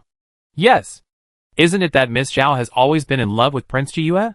Why is she now with Prince of Zhuxian? Need I say more? No matter how good Prince Jiyue is, he is ill and blind. Prince Yi is not only heroic, but also the younger brother of the king of Zhuxian, and has great power. Such voices suddenly arose, chattering endlessly, coming out of the mouths of all the gossipers in Langjing City. And it was even harder to stop. Little uncle, what is going on? How could the little uncle be with Zhao Lianqing? Changle doesn't believe that the little uncle is that kind of person. The ebony carriage drove through Beiyang Street, listening to so much gossip. Siam Yaling looked at Siam Ichi Xiao, who was quietly sipping tea opposite her. She couldn't understand why Siam Ichi Xiao agreed to Emperor Yu's proposal to take Zhao Lianqing as his princess. She couldn't figure it out. The young uncle is definitely not a playboy. The only explanation is that Zhao Lianqing plotted against the young uncle. Otherwise, how could she? Ling, let your young uncle be quiet. No matter what happened here, Prince He has to marry the young lady of the Zhao family as his concubine. After all, the reputation of the daughter's family has been. What's more, the young lady Zhao is the lady of the Duke Zhao's mansion in Yunlang, and the niece of concubine Xu. Rong Feng held Xianmu Yaling's hand and asked her not to ask any more questions. He looked at Prince Yi again. The matter is a foregone conclusion.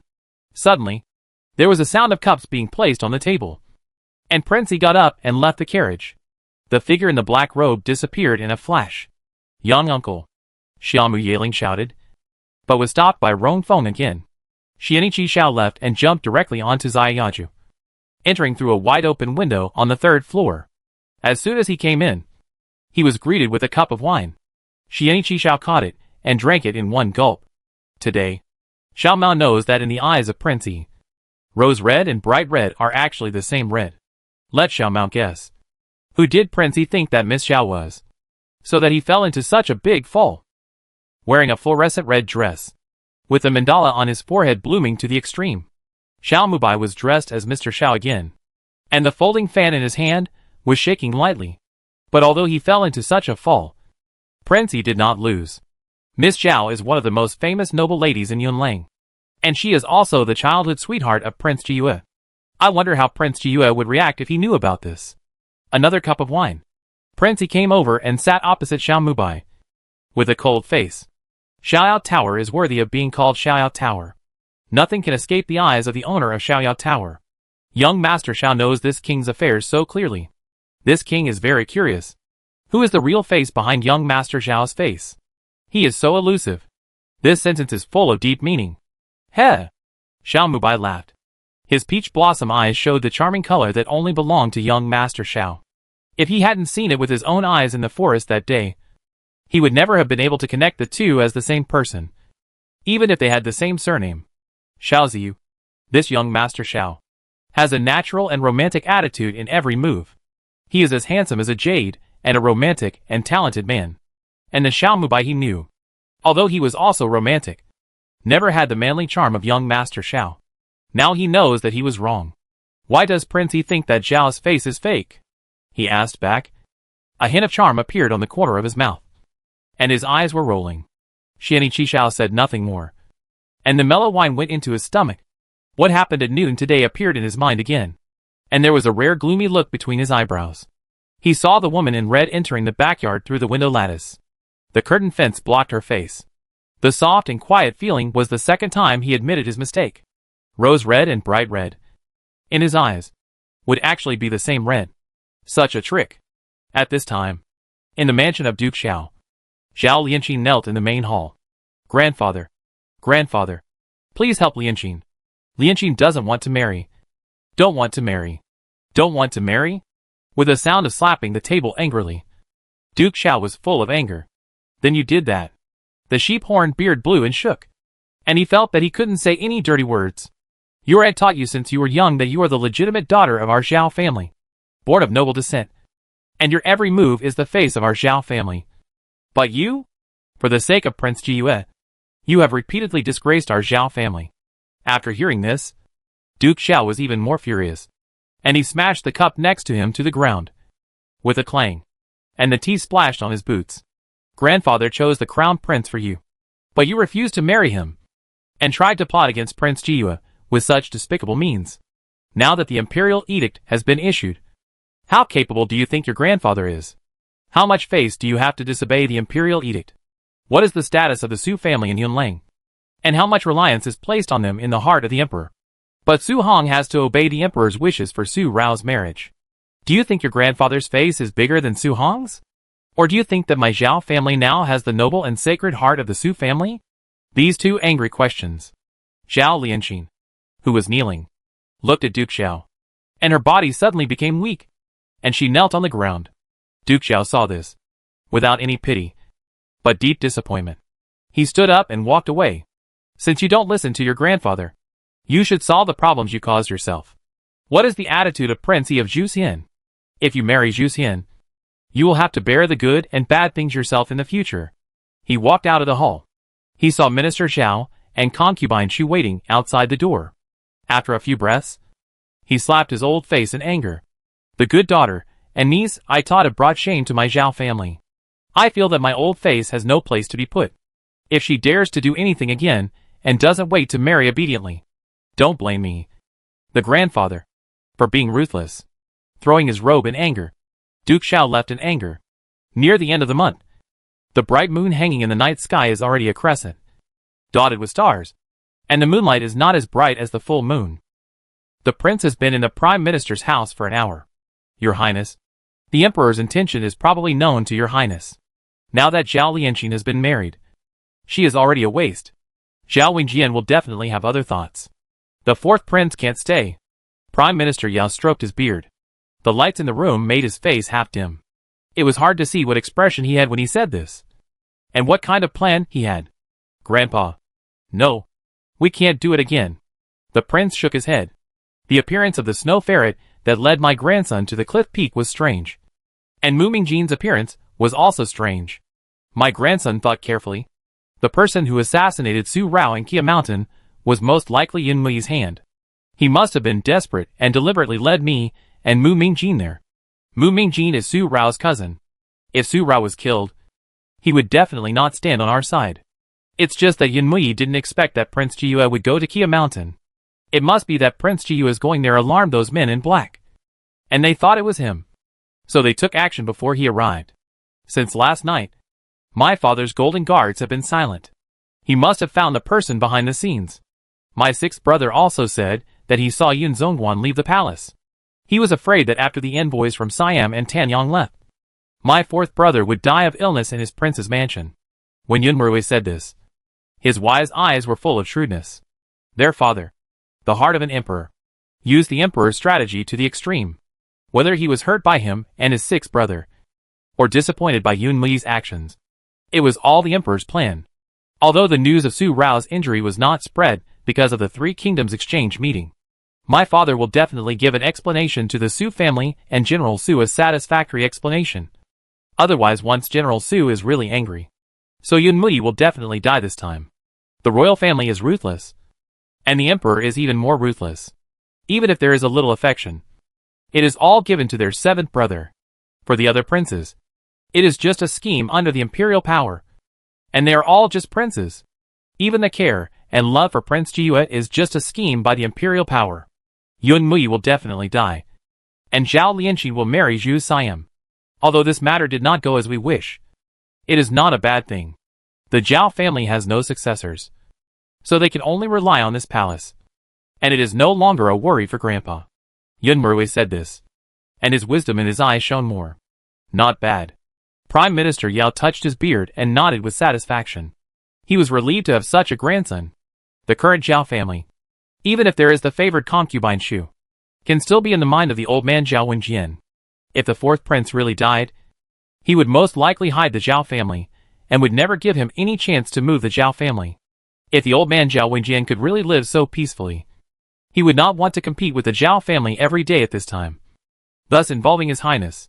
In the prime minister's mansion, there was another secret talk. At this moment, in Raoxian courtyard, Yun Mujing also woke up. Seeing the color of the moonlight, he sat up suddenly, but looked down at his clothes and saw that it was his moonlight. which had not been changed. Aging. This time is a lesson. And I wonder if you are still vigilant in the future. Yunji spoke first, looking through the satin. Although his vision was blurry, he could see that the blush on Yun Mujing's face had disappeared. He was normal, and his worries were finally settled. Brother, I was careless. I never thought that Zhao Lianqing would dare to plot against you like that. Yun Mujing raised his eyes, which were clear, and got down on the couch. You are not careless, but you are brainless. Zhao Lianqing only sent a letter. Given your brother's attitude towards Zhao Lianqing, would he go to the appointment? Su Er walked in. At this moment, his attitude towards Yun Mujing no longer had the feeling of love he had not long ago, and he returned to indifference. No matter how attentive you are to my little sister, no matter how much you do for her, she will not appreciate your love.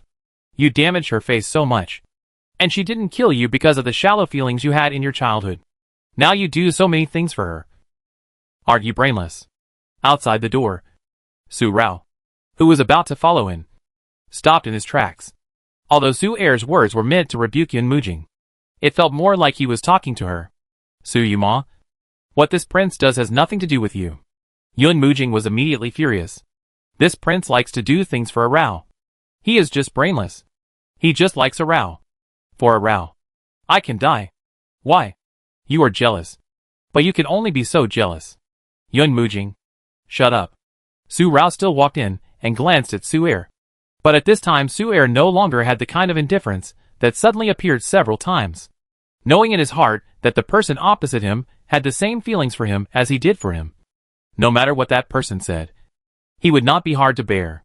For such a kind of love, since they can't be together, they can be happy for a while.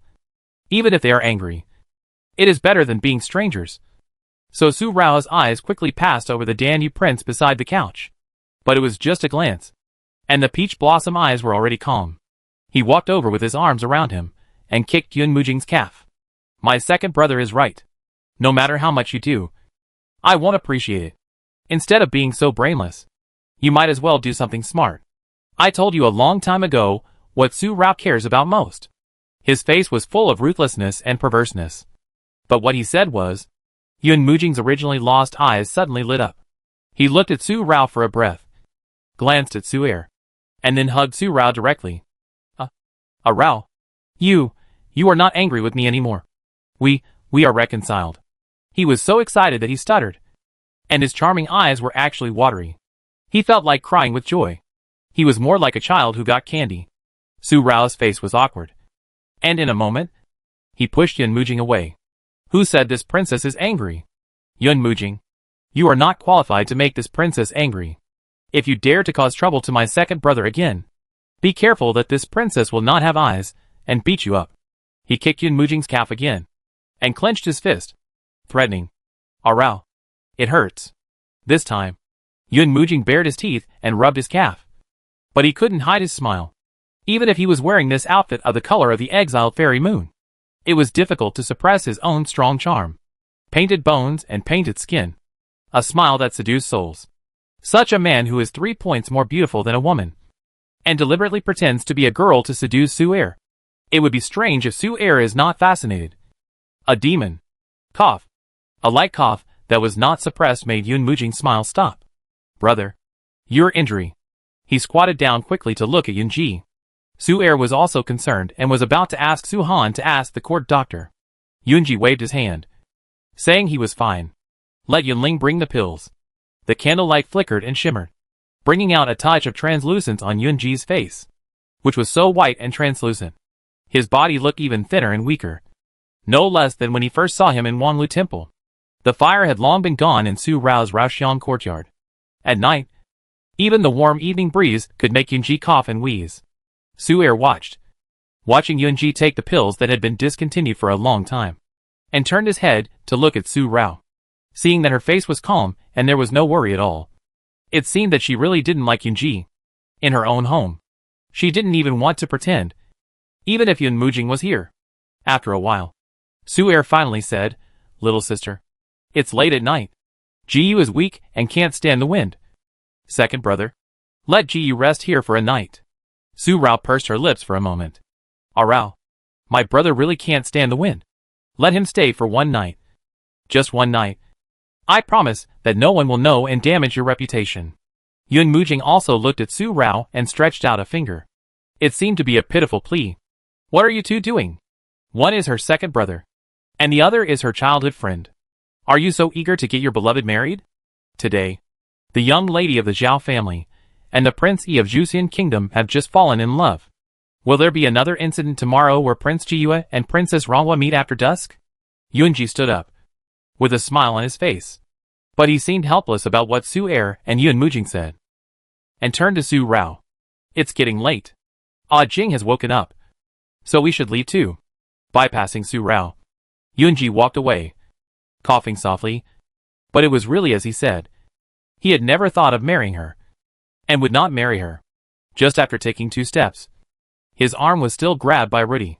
Second brother, I think there are still some things between you and Yun Mujing that need to be sorted out. Some words should be made clear. 2 men. Don't act like a crazy man and a resentful woman, which will make both of you feel bad. She took Yunji away to her Raoxiang pavilion, leaving the Raoxiang waterside pavilion to Su Er and Yun Mujing, and even bluntly exposed the avoidance between Su Er and Yun Mujing, and responded to their words to her. Su Er and Yun Mujing's faces changed in an instant. We have nothing to say. Yun Mujing spoke anxiously, then jumped out and disappeared into the night. Little sister, since you can forgive Ah Jing, why can't you accept Yunji? Your scar has nothing to do with Yunji. Su Er actually laughed and left. Little sister, how could second brother not know that with Jiyu's thoughts? He might have made you like him a long time ago, but you just couldn't get over this hurdle in your heart. Su Rao, who had been walking many steps with Yunji, paused for a moment, but was safe and sound. She took Yunji into her Raoxiang pavilion. Although our cooperation has ended, I promise to give you acupuncture. If you don't want to die, take off your clothes. If you don't want to live, stay away from me. Don't let me see the fragile Jiyue prince again. Let's not make trouble and irritate each other like my second brother and Yun Mujing did. Don't embarrass each other. After saying this, Su Rao walked into the inner room to get the silver needle. Okay. Yunji Danny responded, and there was no longer the feeling of discomfort that had arisen several times in her heart. The corners of her mouth actually smiled faintly. A warm smile. Mozhang is like jade, and the prince is unparalleled. Walking to the small couch beside and untying Yue's belt, her back was reflected in the pair of peach blossom eyes again. The thin white belt was wrapped around the wound on his back. In just 3 days, the bruise on his back would naturally not be healed. A faint smell of medicine filled Su Rao's nose. It was not the kind of delicate medicine fragrance in the past, but it was bitter. Extremely bitter. Her eyes fell on the wound wrapped in fine cloth on Yunji's back, and then fell on the long faded crisscross pattern, and finally stopped at his left shoulder. The water droplets passed through, and the scar on the exquisite collarbone was particularly conspicuous. So conspicuous that it was glaring. Do you feel heartache? Yunji suddenly heard such a light question in his ear, but he did not turn around. What do you think? With the same rhetorical question, a silver needle entered the skin. It seemed that Su Rao's force was too heavy, or the needle was inserted incorrectly. Yunji groaned. Then he coughed softly and laughed. You really hold a grudge, and you are more willing to let it go. Then shut up. Another needle entered the arm, but there was no pain. In Raoxiang Pavilion, a breath of stuffiness came, and the fire was lit again. The stuffy feeling made Su Rao's forehead begin to ooze out beads of silver, while Yunji's cool body felt warm, and the warmth flowed into his heart. After several silver needles entered his skin, Yunji felt his weak body gradually regain vitality, and felt the relaxed feeling again. It was great. Time. But a moment. The candlelight burned halfway, and the night was also at 3 o'clock. The silver needles were removed, and just when the last needle was about to be pulled out, Yunji spoke again, and even called out Rao Rao, which almost made Su Rao's men unstable. Rao Rao, has anyone ever called you like this before? Yunji called you like this? Okay. After the silver needles were removed, Yunji turned to face Su Rao, and his eyes were clear through the white satin, falling on Su Rao's face. So clear, he could clearly see her momentary shock. And then she frowned as if she was going to get angry, just because of his words. After tonight, Yunji will never step into your Su family again, nor will he step into your Raoxiang pavilion again. The memories between you and me are enough for Yunji. and he dare not leave any more. Otherwise Yunji is afraid that he will really fall into it. She was already angry, and her face became solemn after hearing his words. Through the satin covering her eyes, Yunji could see clearly that he could see every expression on Su Rao's face. So clearly that he felt that his eye disease was cured. And he could see clearly. Rao Rao. We say goodbye. He stood up and put on his clothes, and finally took Su Rao into his thin arms for the first time. Although thin, it was warm. Su Rao seemed to be stunned again, and did not resist. The faint medicinal fragrance blended clearly into the nose, and it seemed to carry a barely perceptible smell of blood. A touch of warmth fell on the ugly sunken scar on Su Rao's forehead, but it didn't stay even for a moment. Rao Rao. Yunji has only one wish for you. Yunji wants you to forget this scar and the pain and sadness it brought you. A white jade hairpin was also put into the bun. A belated hairpin for the coming of age. Yunji let go of Su Rao and left. Yu Hua disappeared in an instant. The medicinal fragrance that permeated Rao's Xiang pavilion disappeared, leaving only the burning fire. Su Rao stood quietly for a long time before raising her hand to touch the scar on her left forehead. After a moment, she took off the white jade hairpin in her hair. The exquisitely carved hairpin flower was a white plum blossom under the moon, the only white plum tree planted in the backyard of the East Palace. Whenever the moonlight shines on the flowers, it will emit a faint moonlight halo, a bright color in the East Palace. A touch of watercolor suddenly appeared in the peach blossom eyes. And then she laughed. You know everything. You can't forget it. And you can't forget it. The watercolor did not turn into tears from the bright eyes and flowed down the cheeks, but she just held the white jade hairpin tightly. And then another dandy smile appeared on her face. The peach color between the corners of the eyes and eyebrows was bright, bringing out a strong and charming style. Turning around, I saw that Qin Yang and her family came in at some point and looked at her for a long time. Qin Yang came over and hugged Su Rao. Miss, why are you doing this? With just this one voice. Su Rao was obviously not sad, but her throat was hoarse. Uncle Hao and the other two also came over. Yisu's eyes were also bruised. Although Uncle Hao and Yi Ying's eyes were not stained with watercolor, they also felt a little soreness in their eyes. He is him. Although he is not Yunji, and although he is as innocent as Yunji, he also has the blood of the Yun family flowing in his body. With this murmur, the water in the corners of her eyes finally turned into tears. But Su Rao quickly wiped them away, let go of Qin Yang, and smiled again. Qin Yang. Uncle Hao. He is alive. He is also alive. He is living well. He is the Ji Prince of the Yun Palace, the light of Yunlang's sky. And he is no longer that poor little wolf dog. I don't want to drag him back into the dark netherworld that he fears after finally getting out. So let him live under the sun, in a hidden corner of the attic beam. The moonlight figure did not leave, just stood quietly, and heard every word in the pavilion clearly. Every word went into her heart. She really guessed it. Maybe from the glance in the Guantian pavilion. She already knew who he was. The blood of the Yun family. This is an identity that he can't get rid of, and can't get rid of. The moonlight figure quietly looked at the crescent moon in the sky in the middle of the night. After a while, there was no sound in the pavilion, and Yunji finally left, and was never seen again. At Queen Yao's birthday banquet, the two people who did not come to Yun Palace were still the same. Prince Jiyue was weak, and Princess Rongwa reflected on herself. At a birthday banquet, there was no word from Duke Zhao to Zhao Lianqin. Queen Yao did not mention the prince's marriage to Emperor Yu. It was just a simple birthday banquet. Emperor Yu bid farewell to the envoys from the Siamese and Danyan countries, and Zhao Lianqin, who was already Princess Sini, would be escorted by the Yunlang wedding team after the Siamese envoys left. Last night was clear, but tonight there was a thin layer of dark clouds in the night sky.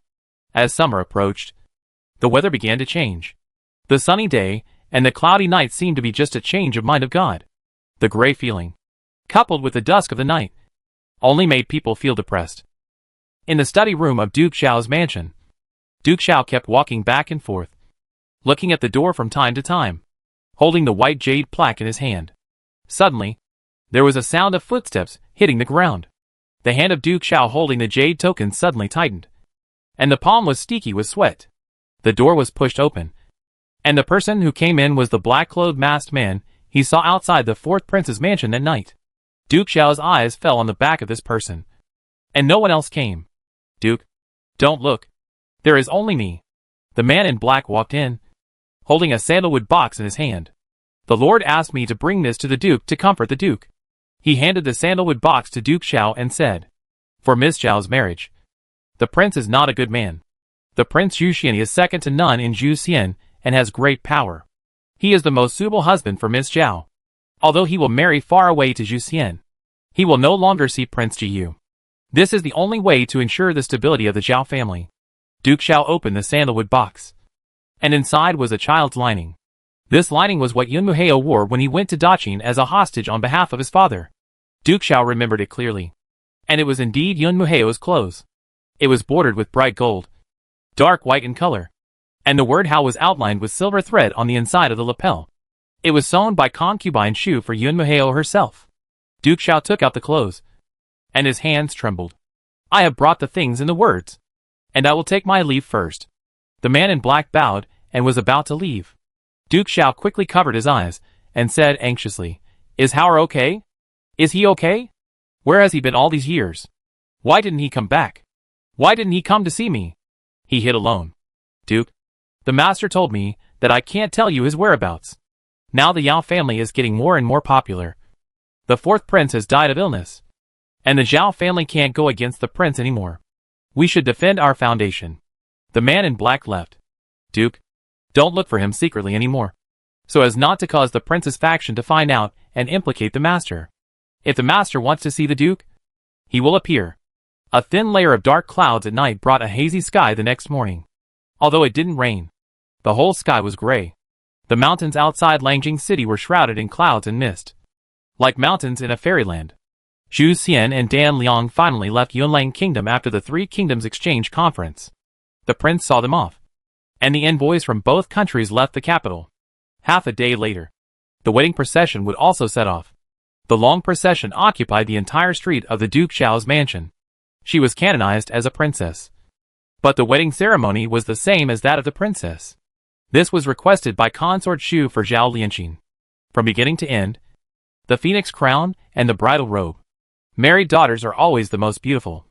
Not to mention Princess Sini, who is as beautiful as the orchids on the shore. Even if there is no charm in her orchid eyes, it is still difficult to stop her beauty. Soft and elegant, she is a beautiful lady from a noble family. Xian, this is all your aunt can do for you. Go to Zhu Siam and take good care of yourself. In front of the mansion of Duke Xiao, concubine Shu held Zhao Lianqing's hand, looking reluctant, and touched Zhao Lianqing's face again, whispering in her ear, admonishing, "Aunt knows that you like Prince Jiyu in your heart. But now that things have come to this, you have no choice but to move forward and capture Prince Yi's heart. Only if you capture that man's heart can you enjoy endless glory and nobleness for a lifetime. Remember, you are my daughter of the Zhao family." Zhao Lianqing's lifeless eyes vaguely gave birth to a touch of charm, and the watercolor was rendered, looking at concubine Shu. After a few breaths, she nodded in understanding. Minister Zhao also stepped forward and patted Zhao Lianqing on the shoulder. No matter how much he wanted to say, he couldn't say a word at this moment, and finally turned his back. The wedding team set off. From beginning to end, Duke Xiao did not come out of the mansion, nor did he come to see Zhao Lianqing off, as if he was extremely disappointed with Zhao Lianqing's behavior.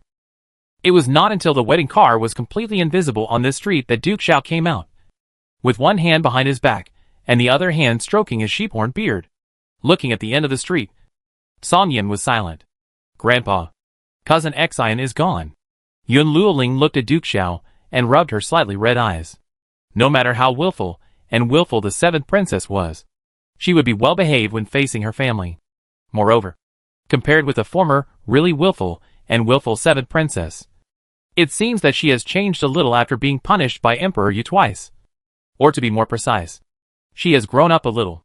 No matter which street you take in Langjing, you will pass through the central Beiyang Street, in the middle of Xiaoyao residence. It is still in Huanyang's Huan Pavilion. The person who is full of alcohol smells so strong that he has been drinking all day. At this moment, she is sleeping in a crooked way. Her face is as red as a ripe red apple, which completely covers the peach color of her bright eyes. For the first time, Su Rao seems to be drunk. In her sleepy state, the sound of drums and music for the wedding sounded in her ears, disturbing her dream. and Yuehua's figure disappeared in her dream. Rao Rao. After tonight, we will not meet again. Asha will definitely die far away, and never let you see me sad. This voice also disappeared in her ears, and a drop of pearl in the corner of her eye sank into the scattered 3,000 black hairs. Su Rao opened her eyes, but she was clear inside.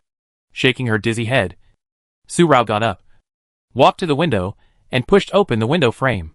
What caught my eye was a long red wedding car in the middle, gorgeous and noble, and the woman inside, covered by a layer of veil, was hazy and beautiful. The people watching on the street were all Indians. Little did they know that the person in the car was probably only sad at the moment. Zhao Lianqin. Marrying a bloodthirsty killer like Han Machan. You will have a hard time in the second half of your life. A calm voice. Calm words. Without a trace of sarcasm. Just stating a fact that is about to happen. Oh my. It stinks. It stinks. You little girl. You have messed up my house. It's really suffocating me. The door of Huan Pavilion was pushed open, and Huan Yang looked disgusted, with a round fan covering her nose. Full of disgust.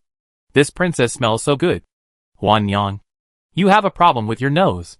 Su Rao turned around, with a smile on her face. A dandy smile. Such a fine wine. But it was said to be stinky. You don't know how to taste it. Shaking her head again, Su Rao walked back to the couch, took the unfinished wine and prepared to drink it, but was snatched away by Huan Yang, who fanned Su Rao with a round fan, as if trying to dispel the alcohol around her. You drunkard. Still drinking. My beautiful lady. I can drink 1,000 cups without getting drunk. You say I'm a drunkard. And you also dislike that I'm stinky. Then I'll make you stinky too. Su Rao suddenly stood up, hugged Huan Yang's body, rubbed the alcohol on her body, and laughed. Since the envoys from Siam and Danyang left, Yu Lang seemed to have calmed down. Internally, the spring plowing sprouted. The crops were full. The people were well fed and well clothed. And the bandits had been eliminated last winter. Externally, the three major countries were neighbors. There was no smoke of war at the border. No war and killing. The country was peaceful and prosperous. In such a stable country, the people did not have to worry about the sword cutting their necks one day, or the bad news of their sons coming from the border. There was only a peaceful atmosphere. But at such a peaceful moment, in the imperial study, the tiger-like figure knelt down again, and was once again helped up by Emperor Yu. Why did the old general kneel again? Didn't I say that I would explain to the old general? The emperor is the king, and the old minister is the minister. How can the minister not kneel down to the king? General Su took a step back and knelt down again. He took out an extremely exquisite box from his sleeve. The four corners of the box are bordered with black iron, and the patterns of tigers and leopards are carved. Now that the country is peaceful and the people are well fed, this old minister is no longer useful. Please take back this tiger talisman. What is General Su doing? The Emperor Yu's eyebrows changed slightly.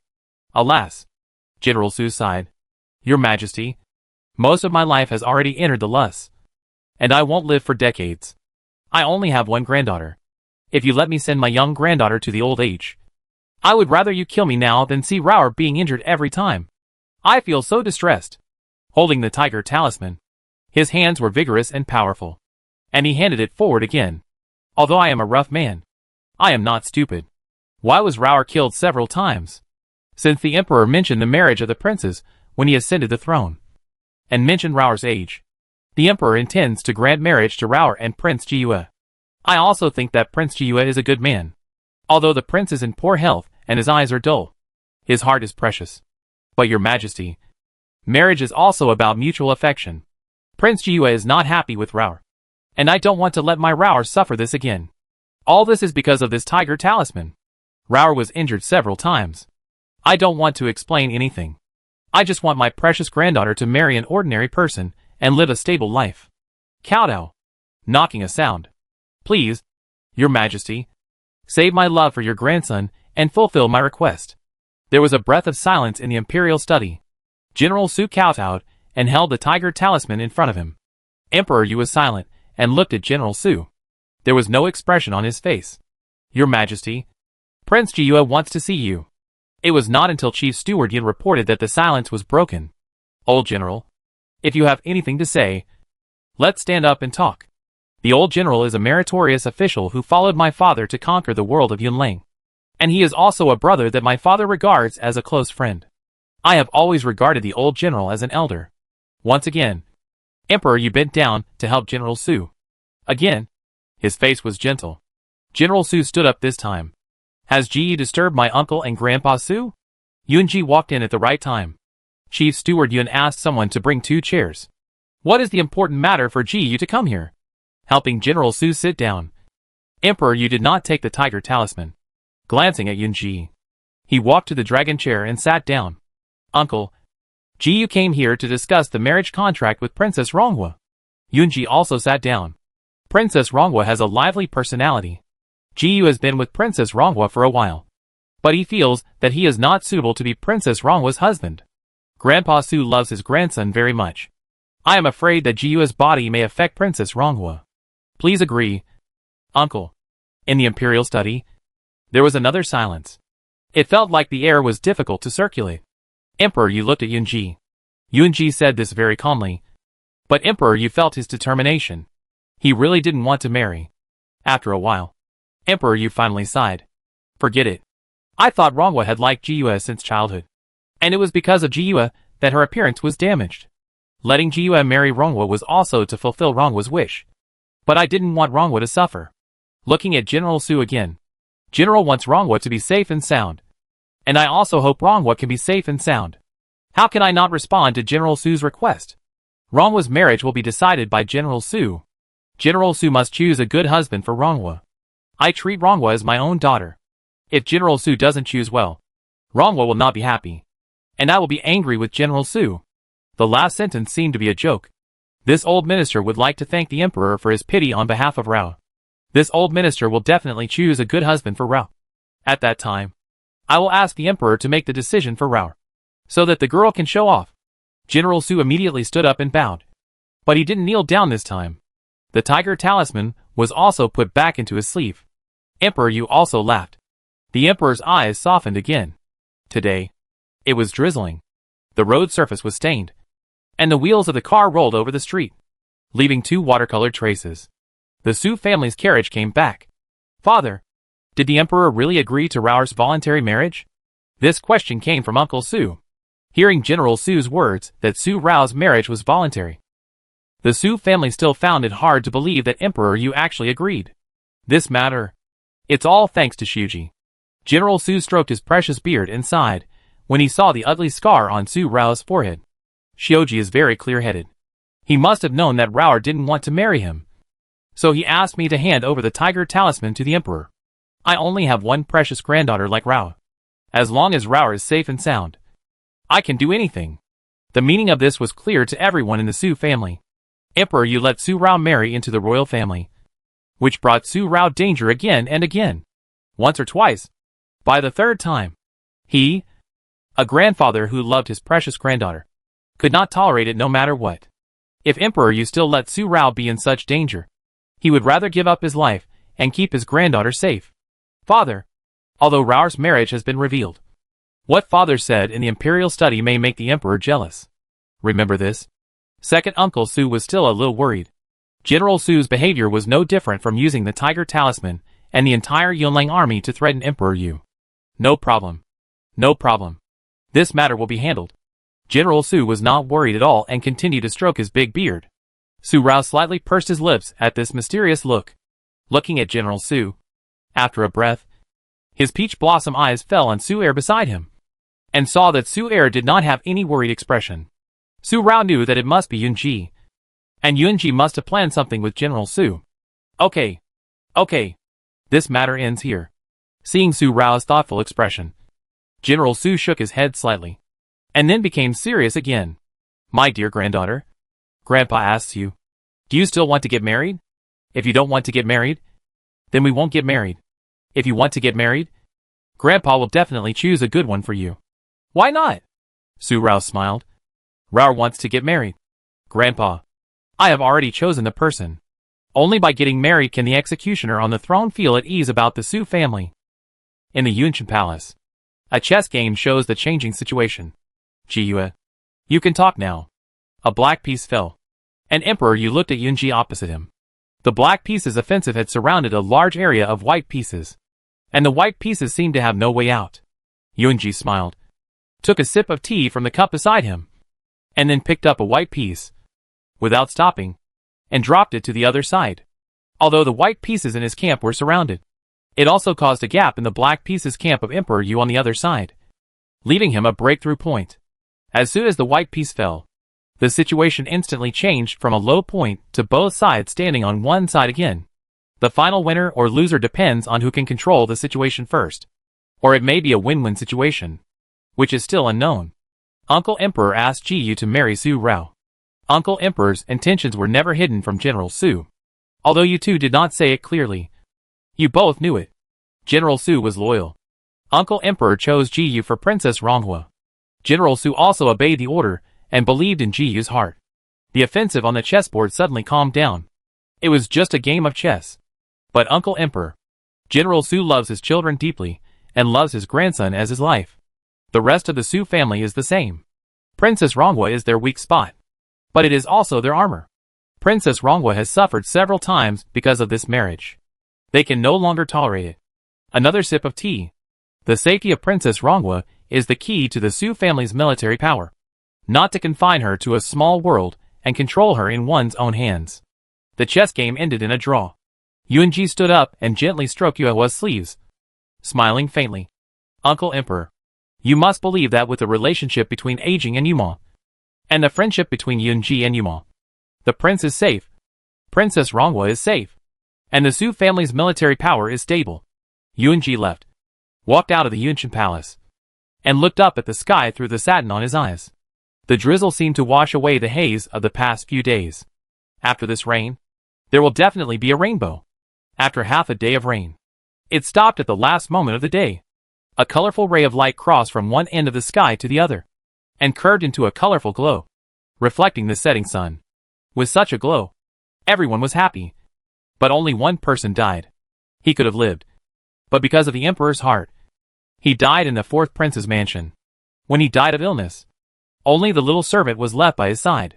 There would be no prince's mourning hall, because General Su did not need to explain anything, so his death would be ignored. So quietly, in the eyes of the world, he was still imprisoned in the fourth prince's mansion for life, and would never appear again in his life. Such imprisonment is undoubtedly death. As the night fell, a figure in a black robe appeared at the back door of the fourth prince's mansion under the colorful night sky after the rain. He took off his cloak and revealed his face. It was Yun Murui. Yun Murui did not go in, but just stood at the door quietly for a while, then took off his cloak and left without doing anything.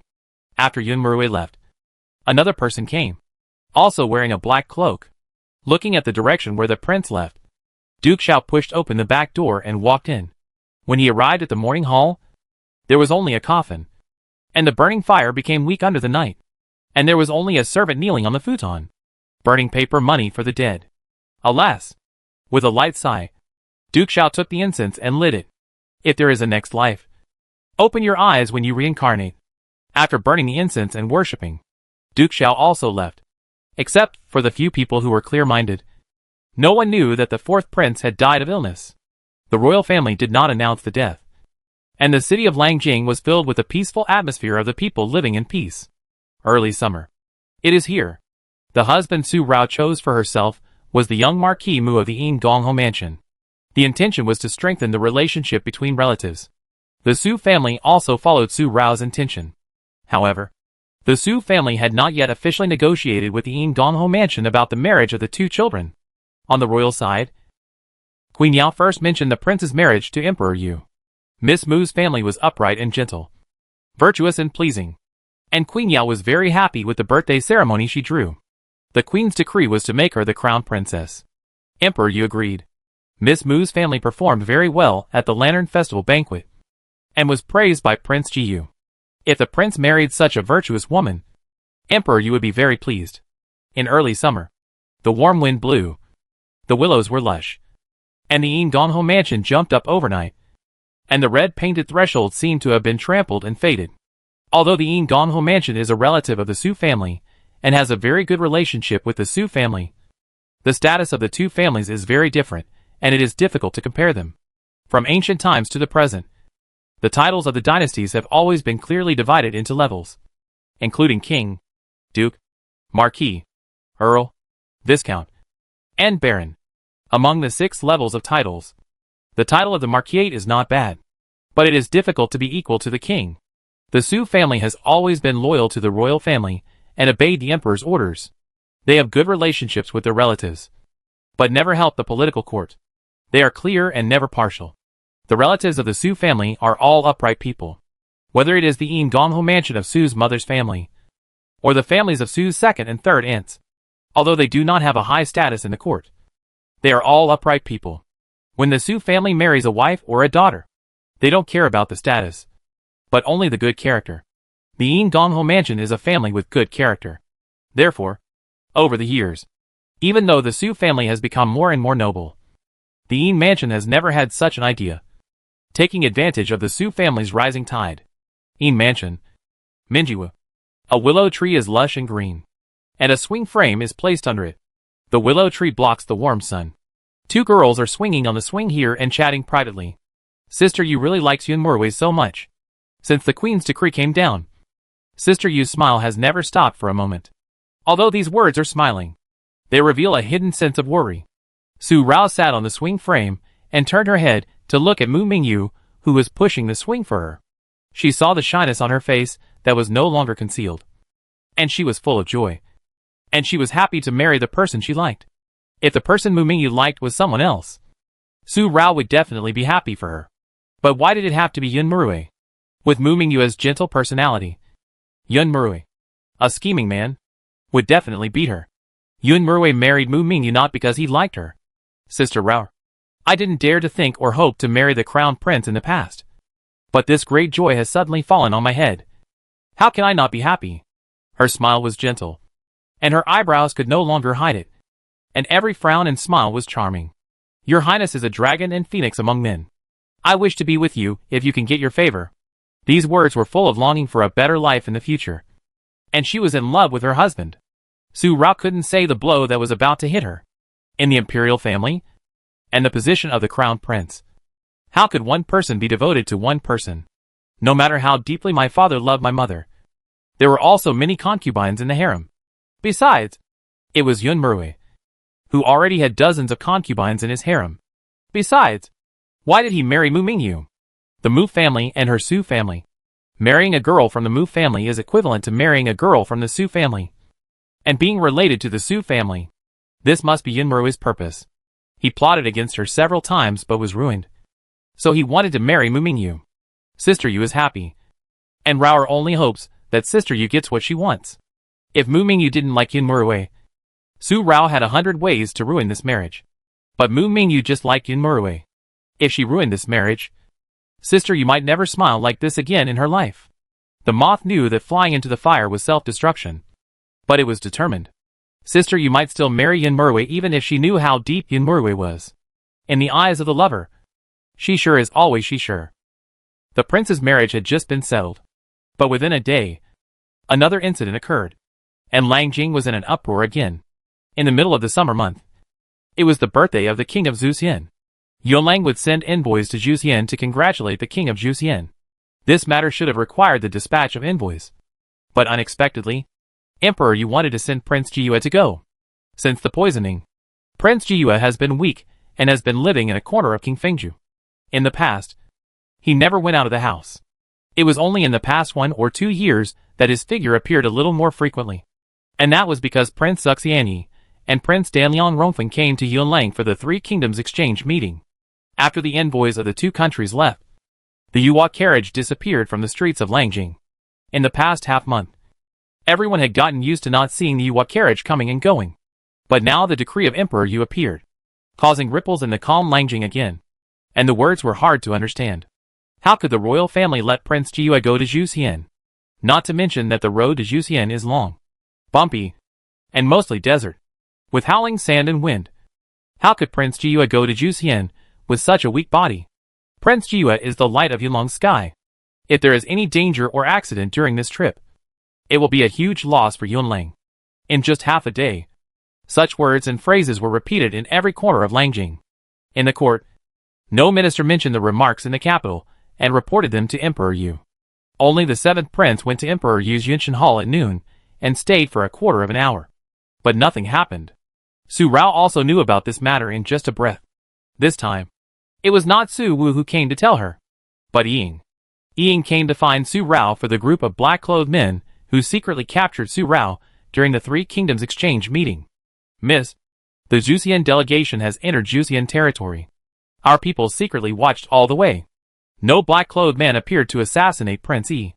Just when they just entered the border, Juxian General Yan Lai came and talked to Prince Yi about something. Prince Yi took him away and rushed back to the country first, leaving the delegation and the wedding car team behind. As for Xiao Mubai, the Danliang delegation had also entered the Danliang territory, and nothing unusual happened to them along the way.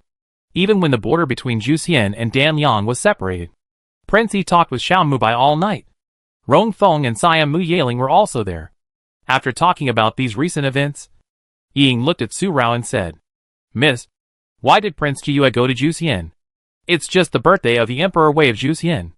There is no need for Prince Jiyue to go there in person. I always feel that this matter is related to the group of black-clothed men who secretly captured Miss on the day of Wu Chu's hunting. Prince Jiyue, speaking of Yunji's going to Juxian, this matter must not be as simple as what Emperor Yu said. Just to celebrate the birthday of Emperor Wei. There must be other things. And Yunji's true identity. The only thing Ian can think of is that Yunji went to Juxian for Su Rao. If Ian can think of it, Su Rao can naturally think of it. And she is very sure. With Yunji's mind, he might have known a little about the origin of those black-clothed men. Silence for a moment. Peach Blossom eyes deep and dark. Ying, if he wants to do something, that's his business. We will no longer have anything to do with him. Don't bother with this matter. Let him do whatever he wants. If you meet him when you investigate those men in black, try to avoid him. Su Rao was determined not to have any relationship with Yunji anymore. Ying also understood and nodded. I will avoid them carefully. It will be a long time before I go to Juxian. Miss, please be careful. Although there are no black-clothed men coming to catch you these days. This hidden danger, Ying reminded her. And Su Rao would not be careless. Although Han Machin said there would not be a next time. Such an unknown hidden danger might appear again one day. Since she knew there was such a danger, how could she sit and wait for the danger to come again? And Su Rao was more worried about. Although those black-clothed men were all killed by Yunji. Did the people behind them know her identity? If they couldn't catch her several times, would they attack the Su family to force her to surrender? Su Rao could not calm down when she thought of this possibility. What's worse, those men in black came to arrest her. Maybe this was done intentionally by Xian Ichi Xiao. And if she didn't know that Han Imo-chun was him, then she would only suspect Han Imo-chun and not him. Although Xian Ichi Xiao had left Yunlang, she could not be careless based on everything he did secretly in Yunlang and his attitude towards her. Anyone who dared to touch her Su family, or wanted to touch her Su family. The bright peach eyes suddenly showed a faint red. Family. This is the bottom line that Su Rao can't tolerate. And it is also the bone-eating hatred that Qin Rao will never forget. And the painful scar that will never be healed. In Yunshan Hall, after half a month, Yu Hua and Ming Huang sat opposite each other again. A few green smoke came out from the Panlong incense burner, lingering between the couch and the table. The hazy figure of Yu Hua sitting opposite was brought out in the mist. It was clearly in front of her, but it felt far away in the sky, 3 feet away from him. He felt like he was thousands of miles away from others, empty and distant. Uncle Emperor agreed to the prince's marriage to reassure him. Now that the court is stable, the prince is at ease. The military power of the Su family belongs to the prince, and he no longer covets it. Uncle Emperor can also feel at ease. It's time for Ji Yu to leave. Once he leaves, no matter what happens, Ji Yu will never come back. I hope Uncle Emperor will take good care of Grandpa and Grandma so that they can enjoy their old age. He stood up and bowed. Only then did he feel that the distant feeling disappeared. The rhythm of the breeze and the bright moon. Emperor Yu grabbed Yunji's hand. Ji Yu, if you really want to leave, you must leave. If Uncle Wang and Aunt Wang knew that you would never come back, they would be so angry with me. After so many years, you can't stay and be the Prince Ji Yu. I, your uncle, am still here to help you. Uncle, Yunji didn't belong to Yunlang. He has been protected by your uncle for so many years. Now Yunji doesn't want to hide or escape anymore. Some past events must be settled by Yunji himself. And some grievances can only be repaid by Yunji himself. Pulling down Emperor Yu's hand, he showed a calm and charming look all over his body. Like a moon in an empty valley. A smile appeared at the corner of his mouth. And now the domestic situation in Juxian is unclear. 18 sent news that Juxian Wei Wang was ill in bed. And Juxian's court had been controlled by Juxian's queen for several months. Given the love and hatred of Juxian's uncle. Before that, Xianyi Qishao came to Yunlang to explore Yulong's national strength. Xianyi Qishao was threatened and controlled by Juxian's queen. Most of his actions in Yunlang were also threatened and instructed by Juxian's queen. If Juxian really fell into Juxian's hands, once she joined forces with Dan Yang. When Yunji talked about this, Emperor Yu was in deep thought. So Yunji had to leave.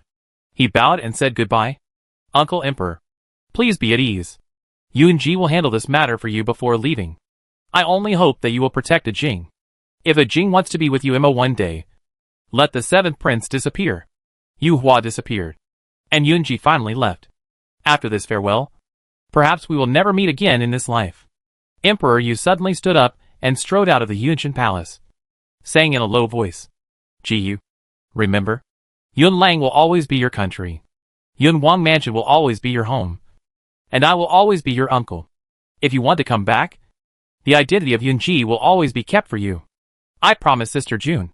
So you must live. Yu Hua did not stop. He walked away from the steps and left the Yun Palace. It was only 2 days before Prince Jiyue left the capital. Although the birthday of the Emperor of Juxian was in the middle of the summer.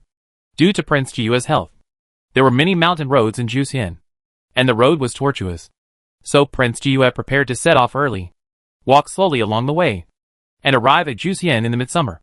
And you can also visit the mountains and rivers. Prince Jiyue has not left King Fengju for 9 years. After leaving King Fengju, the farthest place he has been to is Wanlu Temple and his other residence King Fengjuan. Now he takes the opportunity to go to Juxian to travel around the mountains and rivers, leisurely and contented. For a while, Langjing repeated another round of words, and everyone suddenly understood the Emperor Yu's intention, letting Prince Jiyue go to Juxian. I'm afraid that Emperor Yu wants Prince Jiyue to go out and relax.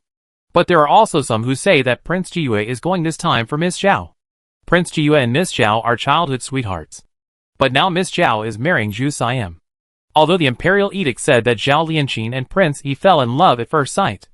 How could Zhao Lianqing, who had loved Prince Jiyue for so many years, easily change her feelings? I'm afraid that the ugly girl of the Su family is behind this. Miss Zhao is marrying far away. And there will be no one else competing with her for Prince Jiyue in the future. People always judge others by their own heart. These words of their own heart and his own will.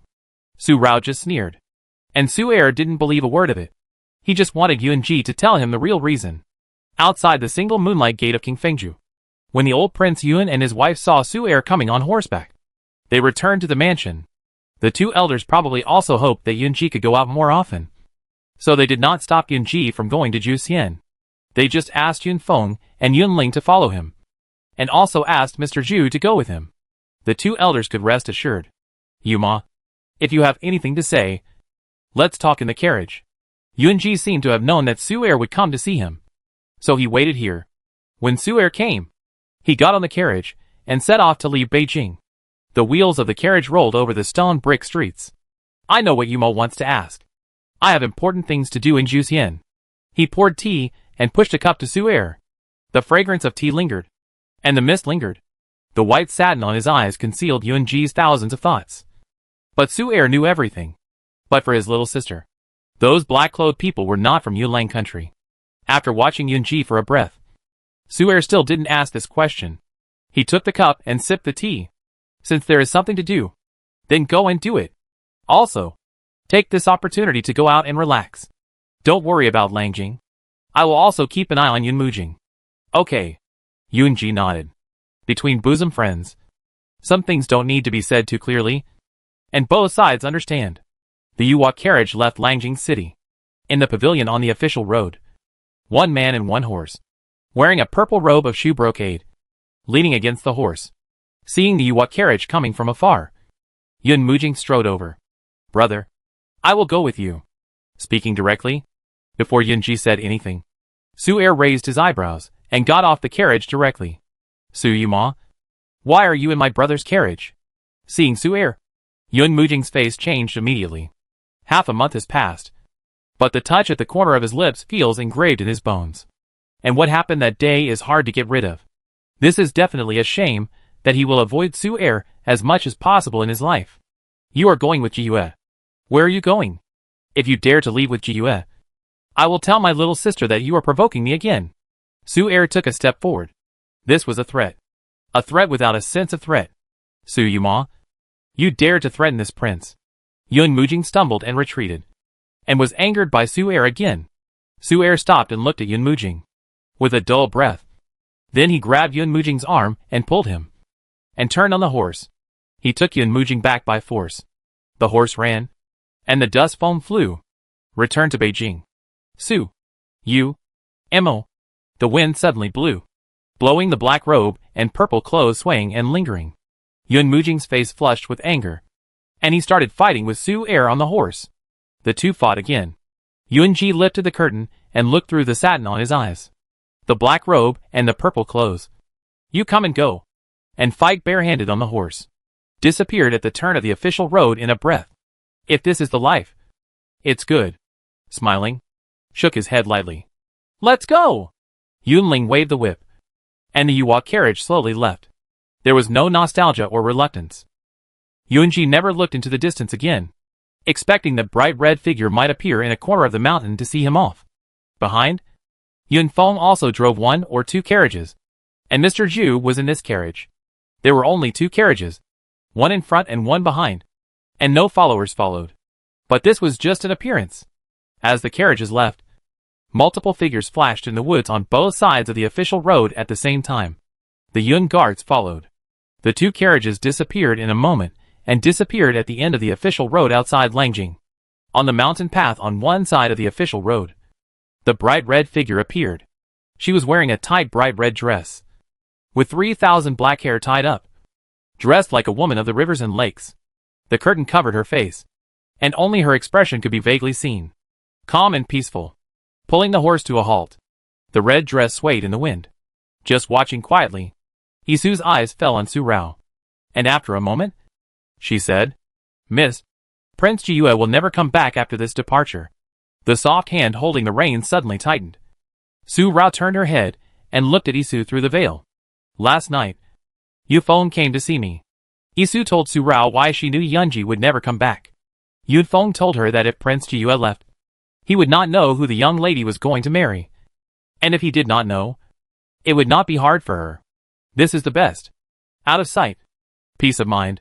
Su Rao turned her head and looked at the end of the official road again, looking for a long time, since he won't come back. Even if he dies, she won't know, and won't be sad. Ah Xiao is nothing. She's just a playmate. If he doesn't want to live, he still cares about her affairs. He's courting death. You go and get the message that Ying sent when she left Beijing. Don't let Xiaoji know about it. After saying this, Su Rao finally rode back. The horse stepped over the small path and raised layers of gray foam on the mountainous area. The green of the mountains retreated quickly, and the red and green complemented each other. Isu looked at it and sighed lightly, riding a horse to catch up. On the Guantian pavilion, the bright yellow figure, although dressed in casual clothes, also had a golden dragon circling on it. Since Yuehua's carriage left Dongxing Street, Emperor Yu has been here. With his hands behind his back, he looked in the direction of the city gate where Yunji left. According to the time, Ji Yu should have walked several miles. This made Emperor Yu sigh. There was a hint of reluctance on the handsome and gentle face. Your Majesty, the prince is just going out to relax. It will only be more than 2 months. He will be back soon. Your Majesty, please do not worry and sigh. General Manager Yun bowed and waited by the side, and said a comforting word. With a sound, a golden-clad secret guard appeared. When General Manager Yun saw it, he immediately dismissed the waiting palace servants and retreated himself. The golden-clad secret guard stepped forward and spoke. One thing was that Su Erqiang brought Yun Mujing back, and the 2 of them rode on the same horse. The other thing was that Su Rao appeared outside the city. General Su was reluctant to let Ronghua feel wronged, but Ronghua herself did not seem to feel wronged at all. If Ronghua knew that Jiyue would never come back, she might have something to do and leave Beijing without permission. The reluctant expression on Emperor Yu's face, in just a breath, finally turned into the emperor's thoughts. As for the matter between Su Er and Yun Mujing, he didn't know whether he really doted on Yun Mujing and turned a blind eye to it, or whether he wanted to use Yun Mujing to shackle Su Er and bind Su Er's heart with this love affair. After saying this, Emperor Yu turned around and left Guantian Pavilion. The golden-clad secret guards also left. The whole country celebrates the crown prince's wedding. The wind in May is getting warmer and warmer. The willow tree in Minjiwu is more curved and the branches are swaying. Willow catkins are flying. Mu Mingyu, wearing a phoenix crown and a bridal robe, is circling and lingering from the bottom of her wedding dress, spreading her wings and leaping, with a pearl in her beak, and the crown princess is in red. Sister Yu is so beautiful. Su Rao personally put on the last hairpin of the phoenix wing hairpin for Mu Mingyu. A blessing from her cousin. Her smile is as beautiful as a flower. Her bright peach eyes bring out a bright peach color, which shimmers the eyebrows, and hides the worry in her eyes from beginning to end. Worry about Mu Mingyu's marriage. Look at Rao's envious look. Mrs. Yin Gongho laughed and took Su's mother's hand. Sister, I think Rao's marriage can't be delayed any longer. Do you have a suitable candidate? These words carried a feeling of both of them knowing what they were thinking. But it was a feeling of regret. Since Su Rao said she wanted to marry Mu Mingjin. Su's mother had privately told Mrs. Yin Gongho that although Mu Mingjin's reputation was not much inferior to Su Rao's, the Su family naturally knew what his character was like. Su Rao chose Mu Mingjin. And Mu Mingjin was a son of a dandy family, which could really comfort Emperor Yu. But Mu Mingyu married the prince. If Su Rao continued to marry Mu Mingjin now, there were twists and turns in it. All kinds of obscurities between in-laws and the court. And Su Rao could not marry Mu Mingjin again. The Su family understood it. And the Yin Gongho mansion also understood it. So they could only feel regret and pity. Sister-in-law is right. It is indeed time for Rao to get married. Father is very concerned about this matter. I believe that father will find a good marriage for Rao. I don't ask for much. I just want my Rao to be healthy and free from disasters. Su's mother chatted with Lady Yin Gongho for a while. When the time came, Su's mother took Su Rao to Yin Palace first. And then the wedding carriage arrived at Yin Palace. The prince's wedding was held in the palace. Today was a warm day. And the sun was very good. The bright golden sun fell on Yin Palace, adding a touch of color to the already gorgeous and festive Yin Palace. The red satin decorated the Wantian Palace. Just as Su Rao and Su's mother arrived at the palace, the sound of drums and music rang out outside Yin Palace. The prince married a concubine. And there were many red tapes. After all the cumbersome etiquette, it was not until the night fell that the final auspicious time of worship came. The newlyweds worshipped heaven and earth. Yun Murwei was also dressed in red, with a red python robe with gold edges. And a four-clawed dragon python also swirled around the hem of the robe. And a dragon ball was also held in the dragon's mouth, together with Mu Mingyu as princess's auspicious clothes. The dragon and phoenix were auspicious. During this day, Yun Murwei's eyes would always fall on Mu Mingyu from time to time, with tenderness. Although the crown prince's majesty remained unchanged, one could feel his love for the person next to him at every moment. For a moment, Su Rao was a little confused. It was hard to understand whether Yun Murwei really liked Mu Mingyu, or whether he was just pretending. Although it was so difficult to understand, Su Rao still believed the latter feeling more. Yun Murwei, compared with Yun Muyi, who had already died and was still a monkey in a crown, was the kind of person who was truly cunning. After the three bows, Emperor Yu and Empress Yao each gave a few earnest instructions, and the crown princess was supported by the palace servants to the East Palace. And the wedding banquet began. Su Rao accompanied Mu Mingyu to the East Palace. The same bright red color. The red lanterns had been lit, burning from the palace road to the bridal palace. But the palace road in memory was different. The former East Palace had long been burned to ashes by the bloodbath. And now the East Palace is majestic and magnificent. Without the warmth of the past, there is no trace of the past. Su Rao's heart, which had long been calm, did not ripple with the uncontrollable hatred because of coming to the East Palace. And her peach blossom eyes were not red. The night sky tonight is also very beautiful. The crescent moon hangs in the sky, and the stars are dotted. After accompanying Mu Mingyu for a while, Su Rao left, but unknowingly walked to the back garden. In the back garden, among the thousands of flowers, only the white plum tree in the corner of the garden hangs down the ripe yellow-white fruits. And the moonlight is colorful. This place is probably the only place in the East Palace that is intact now. The fire that year did not spread to this place. So this bright color was preserved. Su Rao watched quietly, walked to the white plum tree with light steps, and picked a white plum. The flesh was rough and slightly bitter. The bitter color spread from her mouth and stomach, and the little wolf dog appeared in her eyes again. It was also under such a radiant moonlight, just because he had a special liking for the moonlight.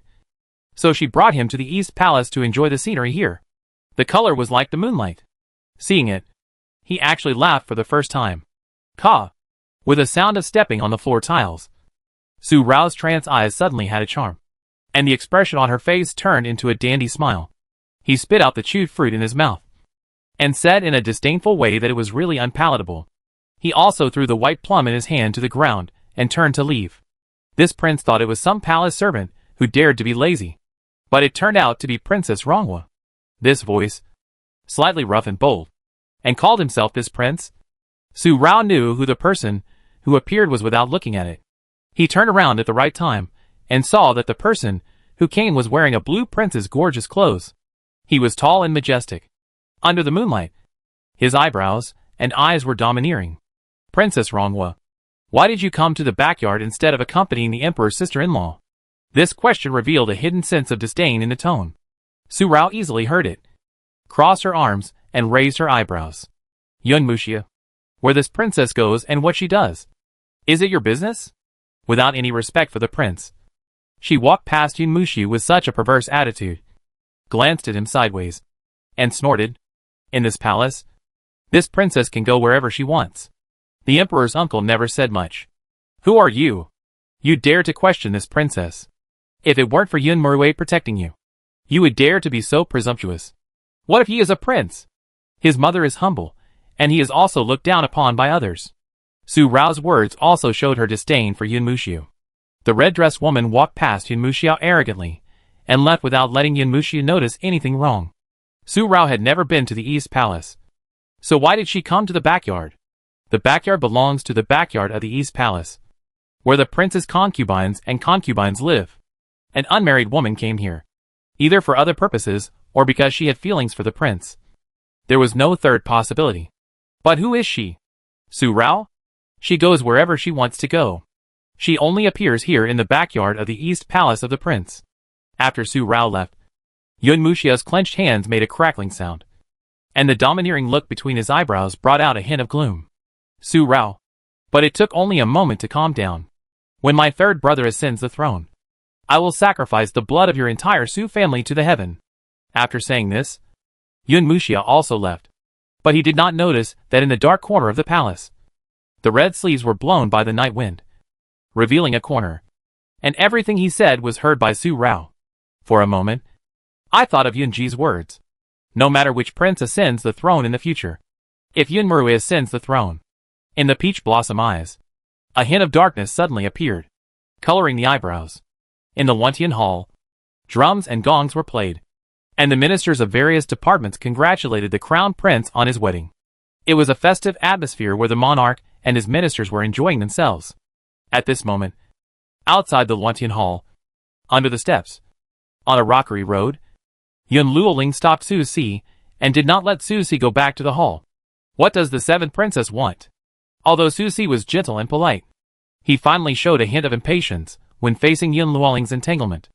Among the 6 students who participated in the spring examination of the Three Kingdoms Exchange Conference, Su San and Su Si performed extremely well at the Three Kingdoms Exchange Conference. After the Three Kingdoms Exchange Conference, one was a civil official and the other a military official. They went to the Wantian Hall, and Emperor Yu personally granted them official titles. Su San and Su Si were both canonized and entered the court as officials. Yun Luoling pestered Su Si several times when he was on duty. Su Si knew that it was because he saved Yun Luoling that day, but he had no good feelings for Yun Luoling. And Yun Luoling targeted Su Rao several times, let alone other things. Just this one thing. Su Si would never like Yun Luoling. Su Yuqing, this princess likes you. 2 palace servants blocked Su Si's way, and Yun Luoling directly blocked in front of Su Si. But her chin was rarely raised, and her nose was upturned. Whether you like this princess or not, as long as my father gives an order, you have to agree. whether you agree or not. This is indeed the case.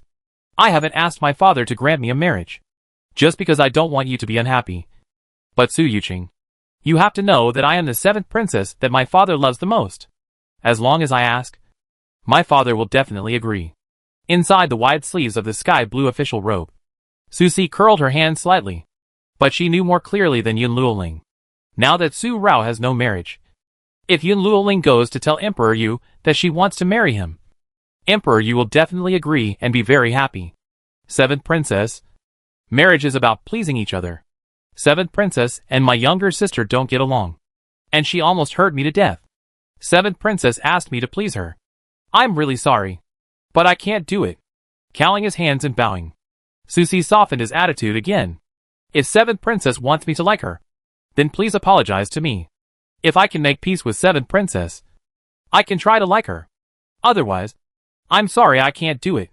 Looking up at Yun Luoling, he knew what she meant. Whether it was disobeying the order or dying in disgrace, he would never like Yun Luoling. Yun Luoling tightly grasped the whip handle at her waist and asked her to apologize to Su Rao. 7th princess, think about it carefully. I'll take my leave first. Bypassing Yun Luoling, Su Si returned to the Wantian Palace and was not stopped this time. When he walked up to the steps, he turned his head and saw Yun Luoling still standing there. He curled his lips slightly, knowing that Yun Luoling could never do what he asked, let alone make peace with Su Rao. Moreover, even if Yun Luoling was willing to make peace with Su Rao, Su Si knew Su Rao's temper better than Yun Luoling. Su Si went up to the steps and entered the palace, so he didn't see it. When he withdrew his gaze, Yun Luoling also turned around and looked at him. At this moment, Yun Luoling seemed to have really grown up, and the hardships taught her to grow up. Su Yuqing, apologize if you want to. This princess must make you happy with this princess. Leaving this sentence, Yun Luoling strode away to find Su Rao in the East Palace. At this moment, in the corridor outside the East Palace, Su Rao hugged her arms and leaned against the pillar, sitting on one foot on the fence, looking up at the crescent moon in the sky, but thinking non-stop in her heart. The idea that Yun Ji said became more and more intense in her heart at this moment. If Yun Murwei really ascended the throne in the future, her Su family would definitely be on guard day and night, and be vigilant at all times. But if Yun Mujing ascended the throne, with the relationship between Yun Mujing and Su Rao, and the relationship between Su Erh now, it seemed to be more beneficial to her Su family. Thinking so deeply, Su Rao did not notice that Yun Luoling approached her, until a voice, Su Rao. Su Rao frowned, and all the thoughts in her heart disappeared.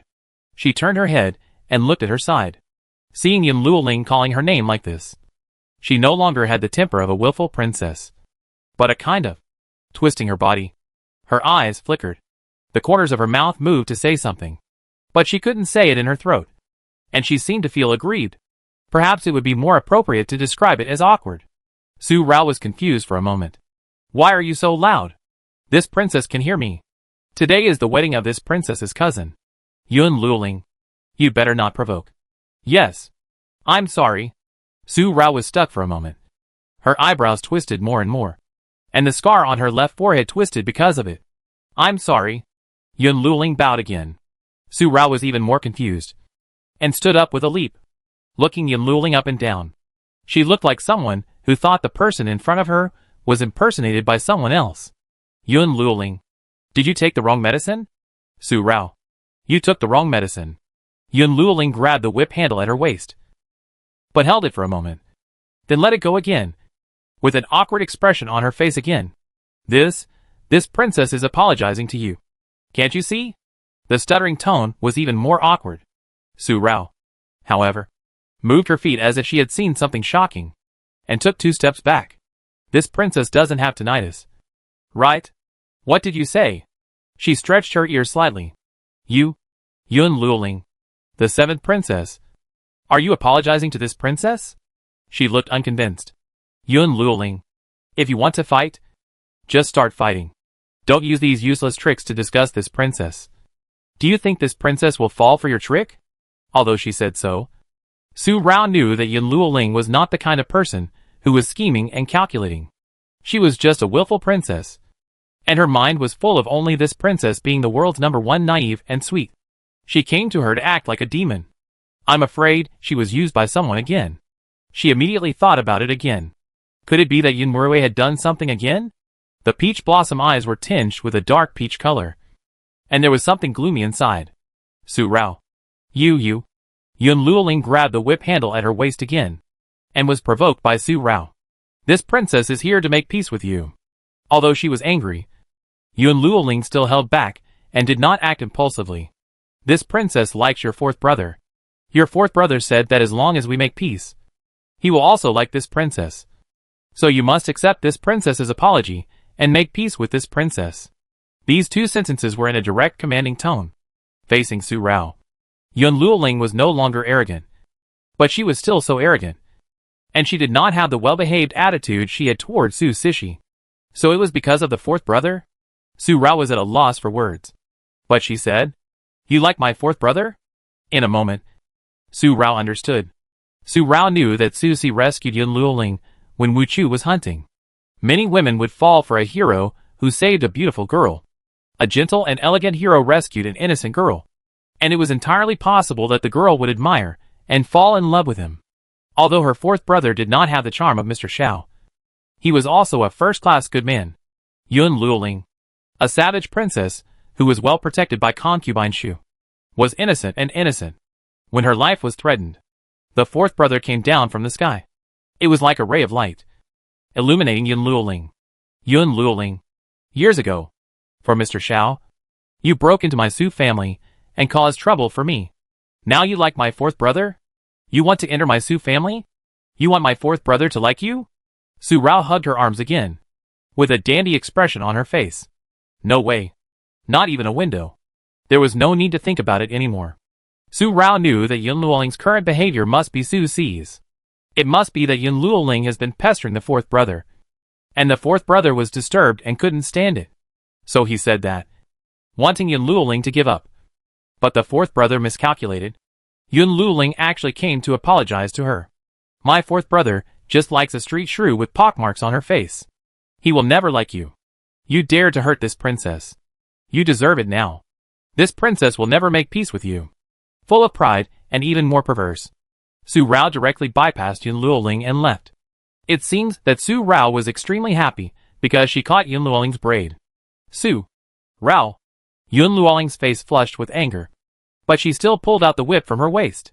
Su Rao stopped immediately, but raised her chin. Completely provocative. What? If you dare to hit me again, I will stand here and let you hit me. Yun Luoling tightly grasped the handle of the whip. Her fingers were pale due to the strong force, and her fingertips were pink, which showed that she was enduring. Su Rao's eyes flickered, and she was surprised that Yun Luoling could endure so much. If it were in the past, Yun Luoling's whip would have been thrown over long ago. Humph! I knew you wouldn't dare. With a hum, Su Rao left. There was a flicker in her peach blossom eyes. It seems that Yun Luoling really likes the fourth brother. Let Yun Luoling enter her Su family. Just after taking 3 steps, another voice came from behind. Su Rao. If I tell you a secret. Not interested. Su Rao directly rejected it. But did not stop. The secret I'm talking about is related to my brother Jiyu. You really don't want to know. Seeing that Su Rao was about to leave, Yun Luoling's face became anxious. She chased after her in 2 steps. When mentioning Yun Ji, Su Rao's footsteps suddenly paused. This time, Yun Luoling was proud. Su Rao. If you don't want to know, don't regret it later. Regret? Su Rao paused for only a moment, and was about to mock Yun Luoling for being smart. But she didn't say anything before Yun Luoling's next sentence. You like my brother Jiyu so much. But now he has gone to Juxian. My cousin just went to marry. And brother Jiyu went to Juxian. Su Rao. No matter how much you pester brother Jiyu, you are still the same as me. Brother Jiyu doesn't like you either. What's Yun Ji's secret? Su Rao asked this question because Yun Luoling said she liked Yun Ji. She was in the Yun Palace, and there were many ears in the dark. She had shown how much she liked Yun Ji before, pestering Yun Ji several times, and even made many outrageous remarks for this. If it was just because General Su wished, she would no longer like Yun Ji. The emperor was suspicious. If Yun Yu knew her reaction at this time, Yun Luoling was proud again. Then you and this princess will make peace. And this princess will tell you. Otherwise, you can say it or not. Su Rao didn't buy Yun Luoling's tricks at all. I don't even know Yunji's secret. So what can you know? This made her even more unconvinced. She didn't believe Yun Luoling would know any secrets of Yunji. Yun Luoling, you lied so much for my fourth brother. And this princess actually wanted to listen? What secrets could Yunji have? She walked away again. With that, even if Yun knew her reaction, she would only think that she didn't believe Yun Luoling. So she didn't want to know. Or that she was using this method to provoke Yun Luoling to tell it. My brother Ji, you will never come back again. Seeing Su Rao walk away again, Yun Luoling stamped her feet in anger, but still spoke hurriedly. Su Rao, I tell you, listen carefully. My brother Ji, you will never come back once he leaves. If you and I make peace, I will tell you which way brother Ji is going. Blocking Su Rao again, Yun Luoling still bargained. This is what I overheard. My father said it himself.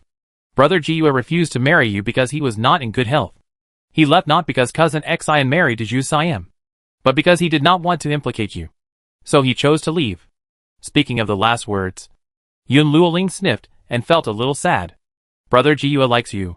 He does not want you to be a widow. So he refused the marriage. Although you are not worthy of my brother Ji at all. The peach blossom eyes suddenly turned pink.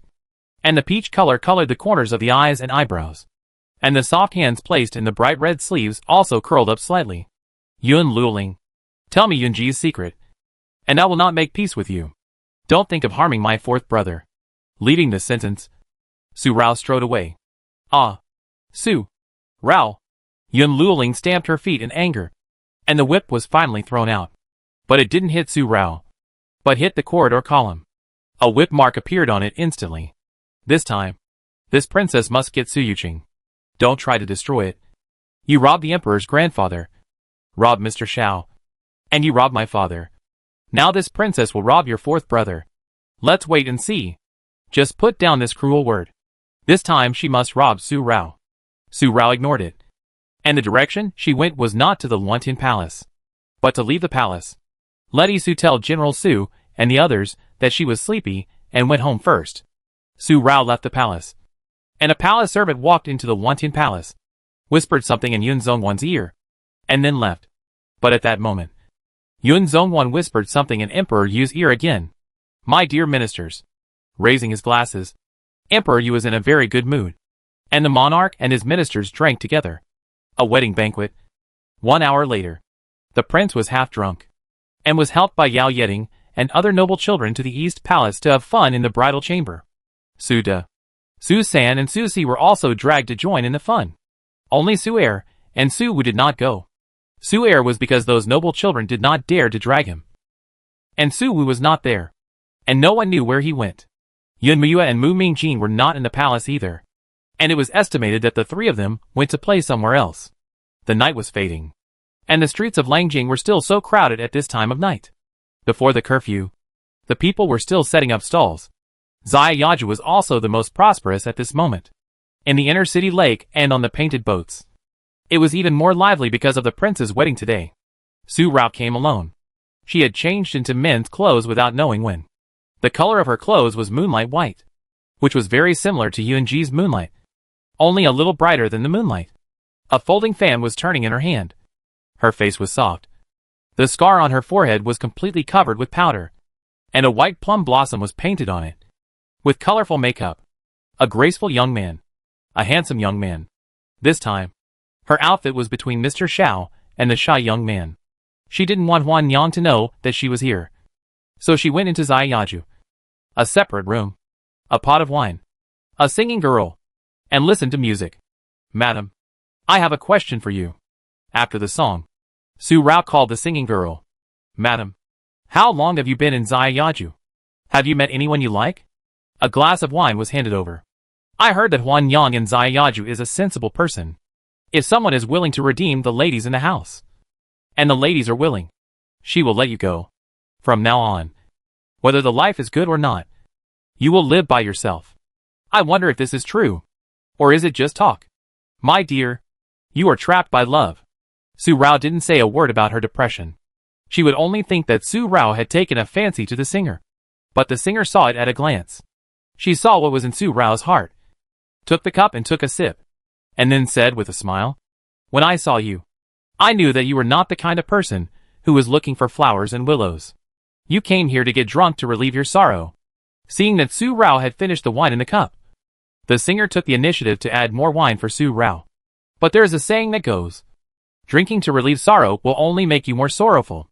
My dear, you are drunk tonight, and you will still be unable to relieve your sorrow tomorrow. Heh. Su Rao suddenly laughed and took out a silver ingot and pushed it to the singer. Drinking to drown your sorrows will only make you more sorrowful. Shika, please learn from your lesson. Madam, please go down. It's getting late. Madam, you should rest early. Tomorrow, when you welcome guests, you may not meet people like Shika who only come for drinking. The singer left. Su Rao took the wine pot and drank it in one gulp. After that, she stopped getting drunk and went to the piano table. A sandalwood piano was placed on the piano table by the window. Zheng. He stroked the piano, and there was a sound. The pleasant sound lingered, clearing the mind and eyes. Let him die. He wants to die. And you can't stop him. And you haven't thought of stopping him. It's better to die. You will be more sober. Right. She was talking in a trance. But her hands suddenly played the piano faster. And her 10 fingers moved quickly between the strings. Just like her heart that could never calm down. Look! The pleasure boat seems to be leaking. This sound was extremely loud. A small pleasure boat staying in the inner city lake had somehow entered the water. And the water seeped in from the boat planks. But in a moment, the lake water reached their ankles. The young men on the pleasure boat were panicked, and shouted for help in fear. Wan Yang and Mu Lian were both alarmed and ran out in a hurry. Seeing that the pleasure boat had been covered by the lake water for most of the time, it was afraid that it would sink directly into the lake in a moment. The two quickly called the guards of Xiaoju to rescue people. All the young men on the pleasure boat were rich people and their families. If there was any accident in Xiaoju, Xiaoju would be in trouble. The sound of the piano in the compartment disappeared, and Su Rao got up and walked to the window. Her bright eyes fell directly on the sunken pleasure boat.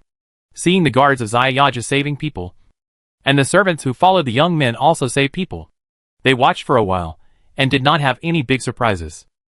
Su Rao was about to go back, but she caught a few bubbles on the edge of the inner city lake.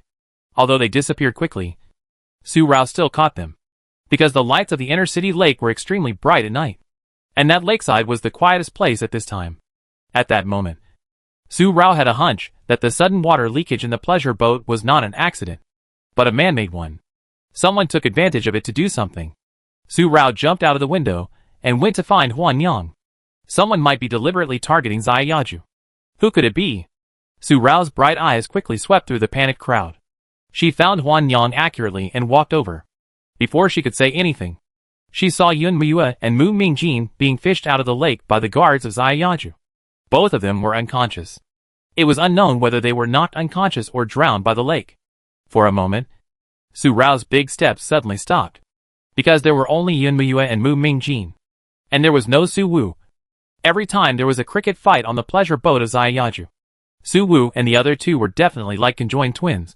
With the three of them together, Su Rao's brain immediately started working at high speed, thinking of the bubbles that disappeared in an instant, and that they were in Xiaoju. Her eyes changed drastically. The man in black, fifth brother. Moving quickly, the moonlight flashed, and Su Rao ran towards the quiet lakeside. But it was too late. There was no trace around the lakeside. Damn, Su Rao said in a low voice. But she did not lose her mind. She went to the mirror pavilion without delay. Let Xiaoji send someone to inform Su Han quickly. And let Su Han find Su Er to see if Su Wu is there. Maybe only Yun Miyue and Mu Mingjin came here tonight. And Su Wu did not follow, and was still in the palace. Su Rao knew in her heart that her idea was impossible. But she still explained it, and reminded him to only tell Su Er, and remember not to alarm General Su and others. Then he took the guards to find him. Split into 5 groups. Su Rao will search in person along the direction of the inner city lake, and the other 4 groups will guard the 4 city gates for her. If the 5th brother is really caught, in order to avoid more trouble at night, those who caught the 5th brother will definitely leave the city tonight. After all, the Su family will know about Su Wu's disappearance tomorrow morning. With the power of the Su family in Langjing, it is more than enough to find Su Wu. But once they leave Langjing, the direction is unknown. Even if the Su family has the ability to reach the sky, it is impossible to find Su Wu in a short time. searching along the river where the lake flows. Su Rao looked very carefully, not daring to be careless at all, for fear of missing any clues. When she walked under an arched stone bridge, Su Rao found traces. The traces of the moss being trampled by the river were extremely obvious under the light, and there were several thin hollow bamboo poles thrown in the grass pile beside. There was also a thin thread of clothes that was hooked off by the messy branches by the river. At a glance, Su Rao recognized that it was hooked off Su Wu's clothes.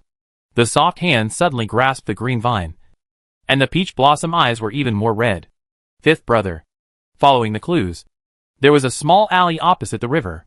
Those people must have caught Su Wu and swam down the river, and then landed here. Su Rao quickly ran into the alley, and at the same time, a nightlight pearl in her hand illuminated the alley, and the traces became more obvious, and the lake water left water stains on the ground. After turning 7 or 8 times along the way, they turned to a residential house and disappeared. Su Rao carefully searched 2 houses, and there was no trace of anyone. The residential house was extremely empty. No one lived in it, and it had been abandoned for a long time. She kicked the ground in anger. If my fifth brother has something to do with a heavy voice. Su Rao searched in several other alleys around, and there was no trace. So she went directly to the north gate. If those people want to leave the city, they must go out before curfew. Now there are still 2/4 of an hour before curfew, and from the traces she found along the way, the nearest city gate is the north gate. Unable to find it, Su Rao can only go to the city gate first and wait for the opportunity. Time passed. The crescent moon was hanging high, and 2/4 of an hour later, more than half of the time had passed, and Yun Miua and Mu Mingjin woke up in Xiaoyao residence. What's going on? This question came from Su Er. Yun Miua and Mu Mingjin were still a little dazed when they just woke up. Seeing Su Er exuding a sense of indifference, they suddenly shuddered. Their minds were clear, and they reacted. Su Er, hurry up. Hurry up and find Xiao Wu. Xiao Wu has been captured. Yun Miua grabbed Su Er's arm, his face showing anxiety. These days, because of what the fourth brother did, he didn't dare to find Xiao Wu. But Xiao Wu thought he was in a bad mood. Today, the prince and his brother got married. Xiao Wu found an opportunity to pull him out of the palace and took him to the pleasure boat with Xiao Jin, who knew that a servant came in with an incense burner. And then they fainted. Before he fainted, he vaguely saw Xiao Wu being carried away by the servant. Mu Mingjin also spoke hurriedly. Let Su Er lead people to search along the river to find out who caught Xiao Wu. You two go back now. Keep your mouths shut, and don't make a sound. With a deep voice, he asked Su Han to stay and escort the two back, and deal with the matter of the pleasure boat sinking. This matter was just because the pleasure boat had not been repaired for many years, and the seams of the boat had leaked water. It was just an accident. After explaining and arranging, Su Er strode away, exuding a strong and indifferent breath. At the north gate, 2/4 of an hour had passed. The gate was closed, and there was no trace of Su Wu. In fact, no one had left the city 2/4 of an hour ago. Su Rao, who was hiding in the dark corner of the city wall, watched, holding her hand tightly. Is there any movement at the other 3 gates? Sir, it's the same as ours, the guard behind him replied. Su Rao's breath was unstable for a moment. I'm afraid he has already left the city. Su Er came over with this. Su Rao turned around suddenly. Second brother. Seeing Su Er, the last glimmer of hope in Su Rao's heart was shattered. The red color of his peach blossom eyes became more intense. Su Er waved his hand, asking the guards to go back, and asked the pavilion not to interfere in this matter, and to withdraw the people from the other 3 gates. The pavilion could not be related to the Su family. Not at all. After the guards left, Su Er rubbed Su Rao's head. The person in front of him was so well disguised that if he hadn't seen the guards of the Lian pavilion, and if Su Rao hadn't called him second brother, Su Er wouldn't have dared to be sure that it was Su Rao. Little sister, since the 5th brother has been captured, his life is safe at the moment. Don't worry. The 5th brother is not someone who can be captured so easily. As long as there is a chance, he will definitely find a way to escape. You go back first. I will take people to find him. Since the people who attacked only captured the 5th brother and didn't kill him on the spot, they will definitely send a message to the mansion. At this moment, they don't know that we already know that the 5th brother has been captured. You go back to the mansion and wait. It will not be later than tomorrow morning at the latest. Su Rao actually knew more about what Su Er said than Su Er. After looking at Su Er for a while, Su Rao nodded. Okay. Second brother. Be careful. If there is any news, be sure to inform me. The red color around her bright peach eyes became more and more intense, as if it was colored by the deep red blood. Su Rao turned around and strode away. The whole person exuded a calm and cool color. She had been on guard every day these days. But today, she was careless, and her Su family was passive. Su Rao was 100% sure that the people who took Su Wu away were definitely accomplices with the group of black-clothed people who took her away. Because in the current Langjing city, no one dared to touch her Su family so blatantly. What's more, Yun Muyue, the 8th prince, was with the young Marquis Mu of the Ying Dongho mansion. And Mu Mingjin was now the prince's brother-in-law. The night was dispelled by the early sun. The next morning, as Su Er said, a dirty little beggar gave the guard a letter, saying that it was for Princess Ronghua, and nothing more. The guard didn't understand. But since it was a letter for their princess, the guard naturally wouldn't read it, but sent it to Raoxian courtyard. The letter said, if Princess Ronghua wants your brother to be safe, come to Bailipo outside the city alone. If you don't see the princess at 12 o'clock tonight, your brother's head will be hung on the west city wall tomorrow morning. No one will be waiting after that time. There was also a reminder at the end. Remember, Princess Ronghua is a smart person to be alone. Su Rao squeezed the letter. The veins were clenched. Miss, Isu also clenched her hands. I will go to find the second young master now. Su Rao glanced outside and shook her head. It's too late. Bailipo. If you leave now, you can only arrive at 12 o'clock. The sun had risen into the sky, and the journey of 100 miles could not be delayed for a moment. She couldn't wait for her 5th brother's life. Isu, I'll go first. You can ask others to find the second brother in half an hour and bring people here. Remember, there may be eyes outside the house. You are my personal maid, and those people must know you. You can't leave the house. Otherwise it will definitely alert the enemy. Looking at Qin Yang and Uncle Hao again, Uncle Hao patted Su Rao on the shoulder without saying anything. Miss, you must be careful. We will notify the second young master. Uncle Hao and Qin Yang both know and understand the meaning of family to Su Rao. If Su Wu gets into trouble because of Su Rao will never forgive herself, and the hatred in her heart will definitely deepen. Quickly went into the inner room and changed into a set of clothes. A moon-white tights. A bamboo hat covered her face. Su Rao left from the back door, and just as she got on the horse, she said the last words. If the second brother doesn't come and I don't come back, once others find out, just say. After a pause, she finally said, just say that I went to Juxian to find Yunji, and that Grandpa and the others tried to keep it a secret, and they can't know that the 5th brother was arrested, so as not to worry. Seeing that Qin Yang was still worried, Su Rao curved her lips and forced a smile. Qin Yang, don't worry. Nothing will happen. I still have to live well. Kicking the horse's belly, Su Rao left. Uncle Hao put his arm around Qin Yang's shoulders and comforted her. Sister Qin, we have to believe in the young lady. The young lady is no longer the child she used to be. At this moment, in the forest outside the capital, Su Er held a royal blue jade pendant in his hand, which was an accessory on Su Wu's body. Last night, he had secretly checked all the alleys in Langjing and found traces of scratches made by a curved hook in a hidden corner of the West City Gate. Last night, those people left from the West Gate. They didn't go through the gate, but jumped over the wall directly, so the guards of the pavilion didn't notice them. Judging from the footprints in the forest, they were heading to the ferry. Those who kidnapped Su Wu probably took Su Wu by water. Young master. Su Han came in big strides. Just now, the young lady left from the north gate alone and went to Bailipo outside the city. Bailipo? Su Er looked at Su Han, and then at the sapphire jade pendant in his hand. His eyes were filled with indifference and thought. In a moment, he directly explained. You take people to Bailipo and secretly protect Rao. After getting on the horse, Su Er chased from the west in the direction he had found. One north and one west. Different directions.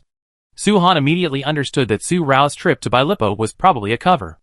Immediately, Su Han also got on the horse and took people to Bailipo in a detour. After riding out of the city, Su Rao immediately accelerated. The wind blew, blowing her clothes and making a whirring sound. and her hat stuck to her face. It was noon. The sun was shining brightly. And Yuan, the chief steward, ran into the imperial study again. He waved his hand to dismiss the palace servants. He whispered, "Your Majesty, Princess Ronghua left the city alone." Emperor Yu put down the memorial in his hand and was worried. This Ronghua was stolen like this. What should I do if the old general knows about it? Although his face was worried, the emperor's thoughts in his eyes were deep, and there were faint fine lines at the corners of his eyes. He continued to review the memorial. The old general is old and dotes on Ronghua very much.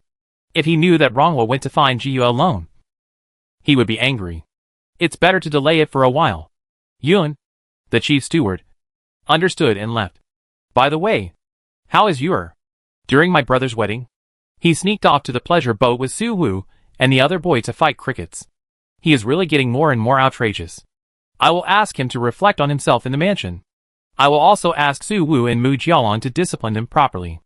As soon as Chief Steward Yun walked out of the imperial study, Emperor Yu heard these words, and he responded immediately. Last night, there was an accident on the pleasure boat.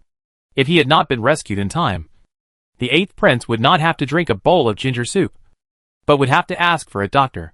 Emperor Yu did not know that Su Wu was arrested. Nor did he know that Su Wu's arrest prompted Su Rao to leave the capital. Yun Luoling's words last night were deliberately told to Su Rao by Emperor Yu through Yun Luoling's mouth. Now that Su Rao left the capital, he thought it was his doing. But it was just a coincidence. Such an unexpected coincidence. Emperor Yu never stopped thinking.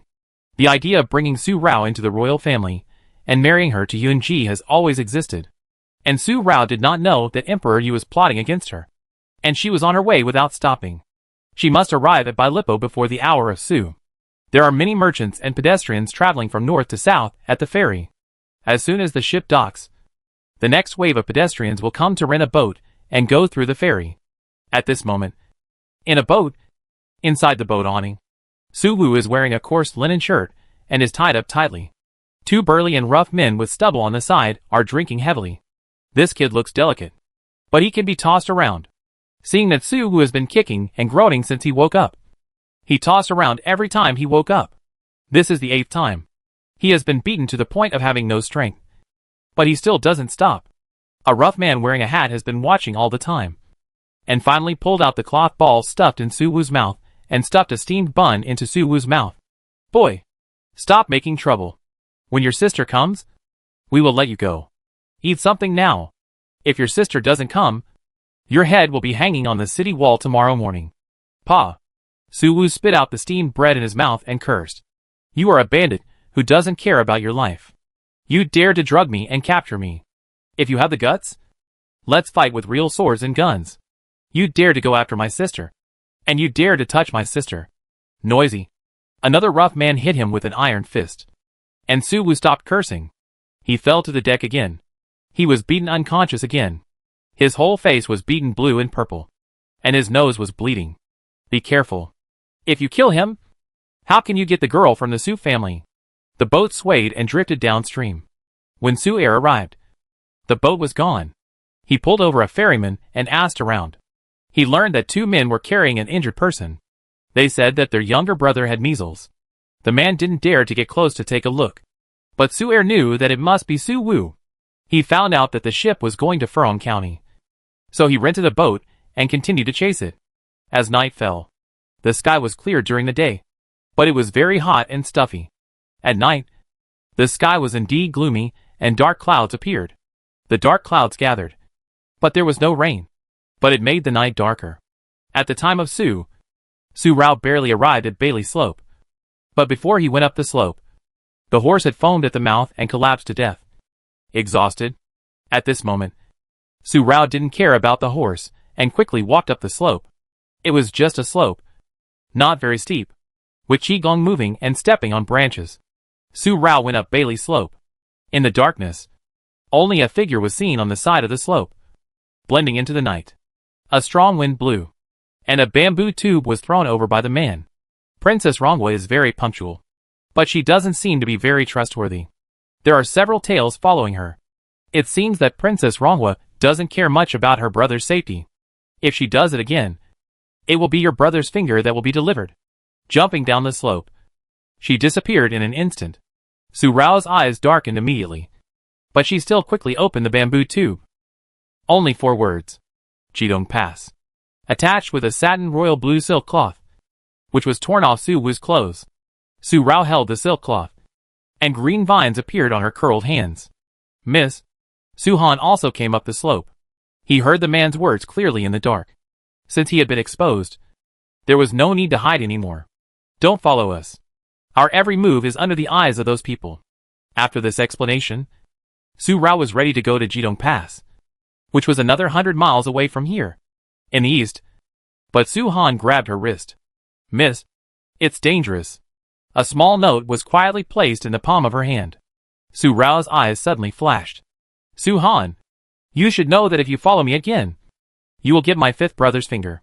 With a shout, Su Rao shook off Su Han, quietly put away the small note, strode down the hill, and rode away on Su Han's horse. Although Su Han's horse was not exhausted to death, it could not run fast anymore. Su Rao had to go to the nearby post station to change a good horse first. Then he rushed to the Jidong Pass without stopping, and Su Han and his group did not follow them again, as if they knew that someone was watching them in secret. So they took the opposite road from the east, leave from the west, because they are now stretched to the limit. Su Wu is in the hands of those people, and they can only listen to their threats and dare not follow them anymore. The people in the dark did not doubt it. After following them for a night, they were sure that Su Han and his group could not catch up with Su Rao. So they quietly withdrew and stopped watching. Su Rao traveled all night and came to the Jidong Pass, which was another cover. It was already dawn, and there were heavy clouds all night, but no raindrops fell. The gray sky was depressing. Where is my 5th brother? Seeing another man in black throwing the bamboo tube and leaving again, Su Rao lowered her voice. You play tricks on me again and again. Could it be that my 5th brother has escaped by himself? While asking, Su Rao stared at the eyes of the man in black who stopped opposite.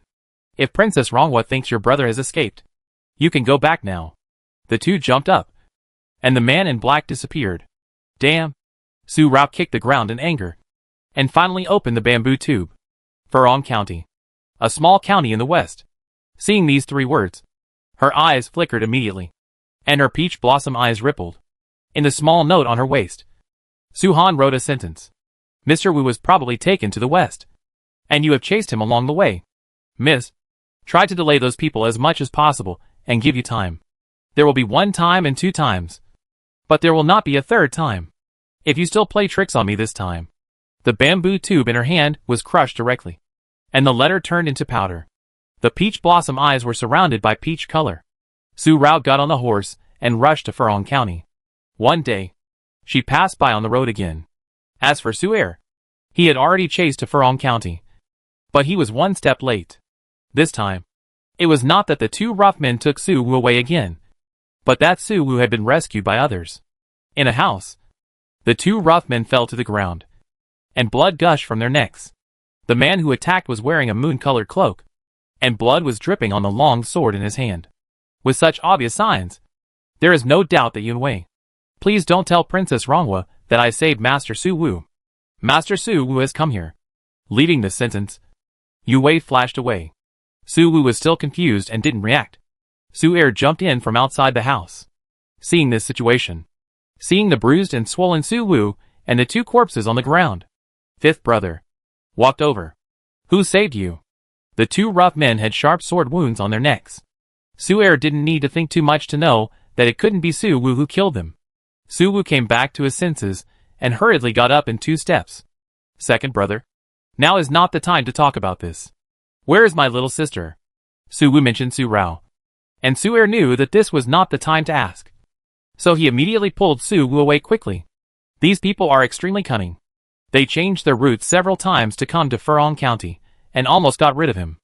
If I didn't know that he was chasing me in secret, it would be difficult to find my 5th brother.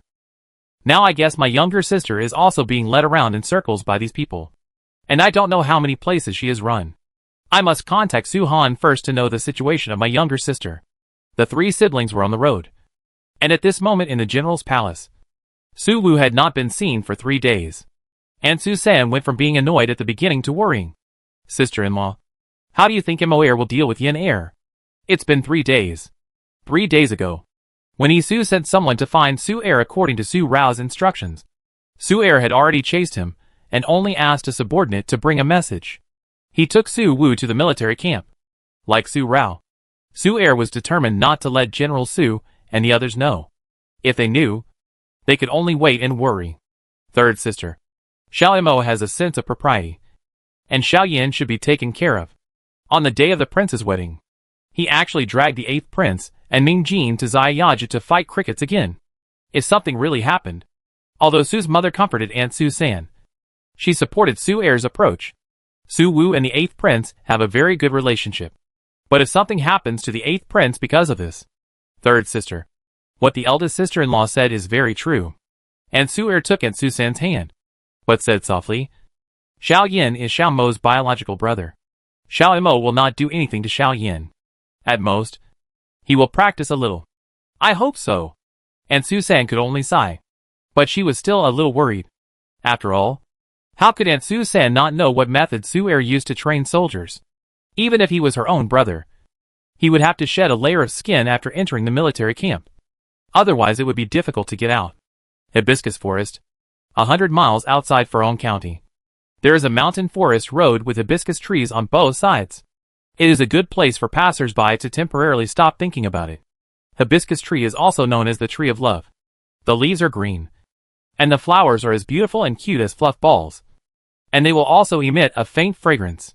Furong County got its name from the hibiscus forest. In the past, many talented men and beautiful women would come here to enjoy the flowers and express their feelings. Now that the hibiscus trees are about to bloom, there should be more pedestrians. But Su Rao didn't meet a single pedestrian along the way. Knowing that there must be something strange here, Su Rao has been alert. Kicked the horse's belly to slow down. When they walked to the middle of the hibiscus forest, sure enough, there were at least 20 men in black. Just to catch her. So many people were dispatched. What kind of people did that person provoke? He was chased and killed several times. And he even implicated her. Han, Emo, Chun, Xian, Yi, Shi, Xiao. The bright eyes of peach blossoms fell straight ahead. And the eyes moved quietly, guessing in her heart. Could these people be the subordinates of a prince or a prince of the kingdom of Juxian? Princess Rongwa is so brave that she really came alone. She is worthy of being the daughter of the general of Yunlang Kingdom, and a daughter of a general. The black-clothed men appeared and blocked Su Rao's way. The leader threw something in his hand. Su Rao recognized it at a glance. Su Rao was deeply impressed by the sapphire stone inlaid on Su Wu's hair crown. This was robbed by Su Wu from the box pavilion. Stop talking nonsense. Where is my 5th brother? Su Rao said in a deep voice, holding the reins very hard. But his face did not show any anxiety. The leader waved his hand, and a person with a black cloth covering his head was pushed out. The figure was almost the same as Su Wu, and the clothes he wore were also Su Wu's. But there was too much dirt on them, and they were already dirty. He kept struggling, but his hands and feet were shackled by the 2 black-clothed men. Princess Rongwa, the person is here. We know that the ugly girl of Yulong Su family is not a waste. So please tie her hands and feet first. Otherwise it will be difficult for us to let your brother go easily. How can this princess know that this person is my 5th brother? If you want this princess to surrender, you must first let this princess see if my 5th brother is safe.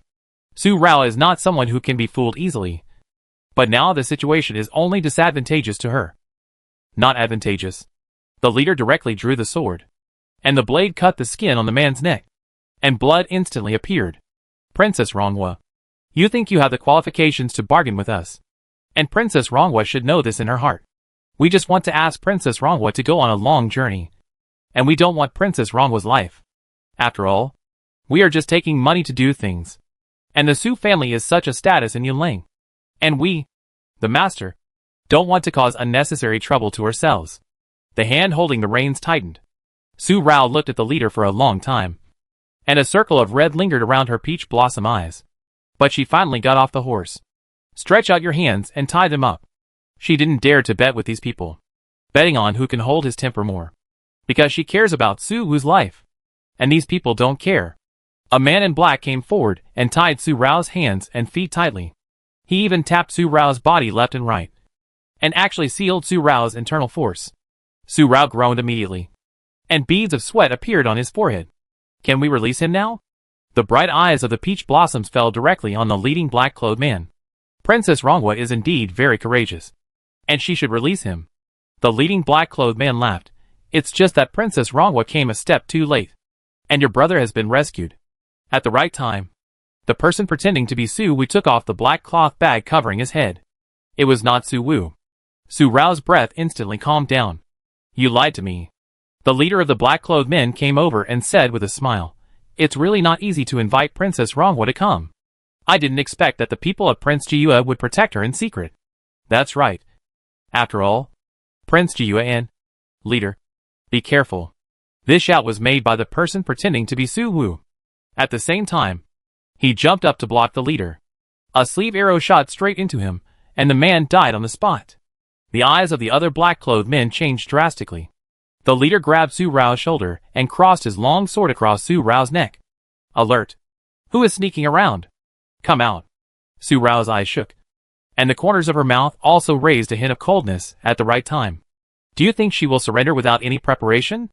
A man in purple came out from behind a hibiscus tree. Su Rao saw him, and the dark color in her eyes disappeared. How could it be Yun Mujing? Where's my second brother? He's out. What can you do? Yun Mujing pointed the sleeve arrow in his hand straight at the brow of the leading black-clothed man. He kept walking. If you dare to come closer, I will kill you. The leading black-clothed man threatened. Yun Mujing's eyes quickly swept over Su Rao, with deep worry in his eyes, but a charming look on his face. Kill her? Isn't this the prince forcing you to kill her? It's so meaningless to just take her away. Su Yumo's little sister. I want her life. The sleeve arrow in his hand turned in another direction, and another black-clothed man fell to the ground. The leader's face changed again. Although his face was covered by a black cloth, it could be seen from his eyebrows that he already knew who Yun Mujing was. He immediately raised his hand and waved. Go. Hold this man. Grab Su Rao and go first. The two men in black quickly followed. The other 10 or so men in black rushed towards Yun Mujing. Ha! Yun Mujing. You want to kill me? Wait for the next life. Now you should think about how to save your life. This voice, with a strong sense of ridicule, reached Yun Mujing's ears. Su Rao's words sounded like a mockery of Yun Mujing for coming alone to kill her. But the hidden meaning was, it's noisy. Save your life first. Bianzhou. Yuelang borders Zhuxian and Danliang. It is under the jurisdiction of Zhuxian. At this moment, in a courtyard pavilion in Bianzhou, an eagle owl fluttered its wings from the sky and landed on the edge of the wide-open window. Yufeng strode over and took the secret letter from Yun Wei. Prince, Miss Su has been arrested. Seeing the content of the secret letter, Yufeng was shocked for a moment and quickly handed it to Yunji. Jun Shan's silver needle, wisps of tea fragrance drifting, the moonlight figure between the light misty couch. His face seemed to be much paler, and his lips were bloodless. Hearing what Yufeng said, his hand holding the cup shook slightly. He took a sip of tea to relieve the bitter taste of medicine in his mouth, handed the teacup to Yunling, and then took the secret letter from Yunfeng. Yue Wei said two things. The first thing is that after Yue Wei rescued Su Wu, he rushed to find Su Rao. But he was too late. Su Rao had been captured by those people. The second thing is that when the seventh prince secretly left Beijing and was fighting with those black-clothed men, Su Er appeared here in time and saved him. Yun Mujing appeared in Furong Forest because he secretly left Beijing to come to Zhuxian to find Yun Ji. He saw Su Rao on the way and followed him. Prince, Miss Su was captured by those people. She will be fine for a while. Yun Ji didn't seem to be worried about Su Rao's safety at the moment. After all, the emperor's uncle is unwilling to give up, since she has left Beijing. Let the emperor's uncle think that it was his own plan. Tell Yuemo that Su Rao is fine and let him take care of a Jing and take him back, he explained calmly, and his thoughts were clearer and more rational. Yunfeng had no choice but to nod and walk away. Cough, cough, cough, cough. Yuwa covered her lips with her handkerchief again, and Yunji coughed and wheezed again, and her pale face was flushed with red because of the coughing and wheezing. Yunling, tell Xiao Mubai that if there is a next time, he will not have to be the protector. This voice brought out a strong color and low anger. The sky was gloomy all night and day, and it was not until tonight that raindrops fell. The drizzling rain flew down, but it was impossible to wash away the blood-stained hibiscus forest.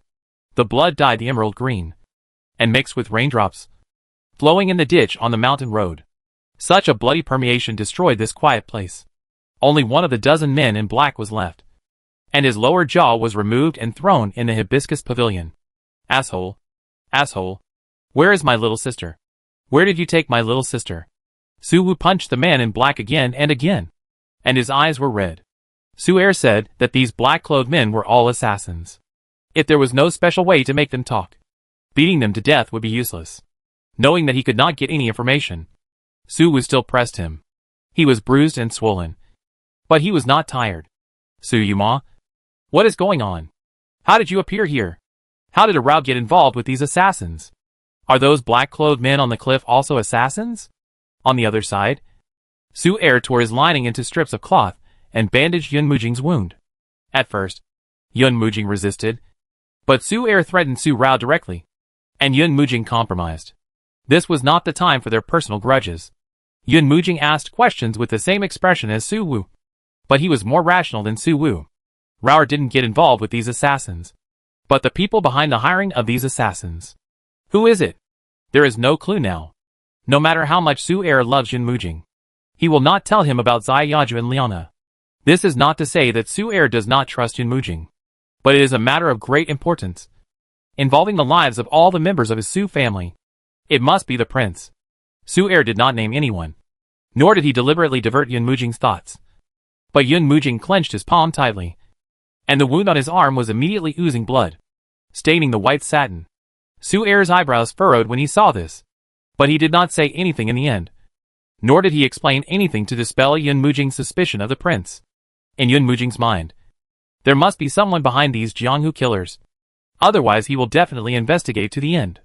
If this leads to the identity of Xiao Gongzi, the owner of Liana, my younger sister, and my younger sister has cooperated with Zai Yaju, and has a lot of dealings with Shinichi Xiao. If Emperor you knew about this, those people went to great lengths to capture a Rao. It must have been planned by the crown prince.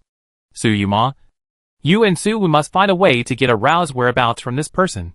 I will return to the capital now. Su'er had just bandaged Yun Mujing's wound when Yun Mujing stood up quickly. The tenderness between her eyebrows and eyes that only girls have disappeared at this moment. Pan Anji's face actually showed murderous intent. Yun Mujing was about to leave, but Su'er grabbed his wrist. That's your brother. Are you really willing to become an enemy of your brother for my little sister? There was a hint of strangeness in Su'er's voice when he asked this question, but it was covered by his indifferent tone. Yun Mujing immediately curled the corner of his mouth, but he was extremely heartless. Do you think there is brotherhood in the royal family? Pulling down Su'er's hand, he whispered. Suyuma, I said that for a Rao. I can sacrifice my life, no matter what you think. Hide it well. I am the 7th prince, and you are the 2nd son of Su. Do you understand? This is the last fig leaf between the two of them. For so many years, do you really think that this prince is just idle? A Rao is the jewel in the crown of your Su family, and she is my bottom line. If anyone dares to touch her, I will make him lose everything. Walk away with big strides. At this moment, Yun Mujing made Su'er feel unfamiliar, and he actually had a feeling that Yun Mujing was going to compete with Yun Merwei for the dragon throne. 7th prince. Just as Yun Mujing was about to get on the horse, the Yu Wei who saved Su Wu showed up in time. The prince asked you to keep a low profile. After saying this, Yue Hua's eyes under the mask looked at Su'er in the pavilion again. 2nd young master. The crown prince said that Miss Su is fine. Is my little sister fine? Su Wu had already stopped beating the black-clothed man when Yun Mujing and Su'er were talking. Hearing that Su Rao was fine, he strode out, excited, and stared at Yun Wei. Is his little sister really fine?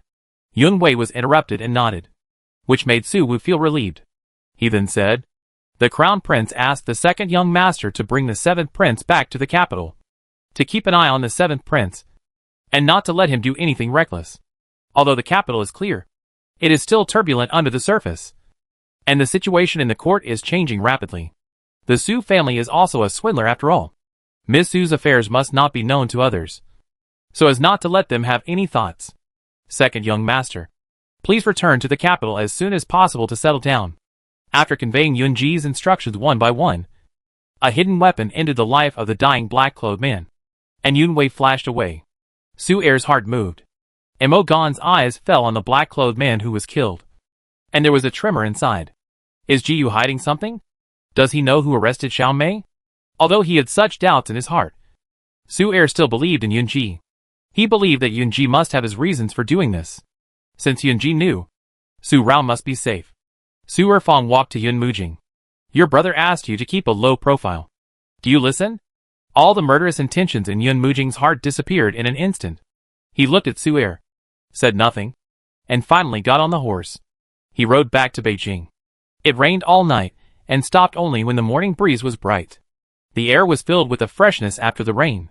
In a dilapidated land temple, Su Rao was lying on a pile of grass with her eyes closed, as if she was resting.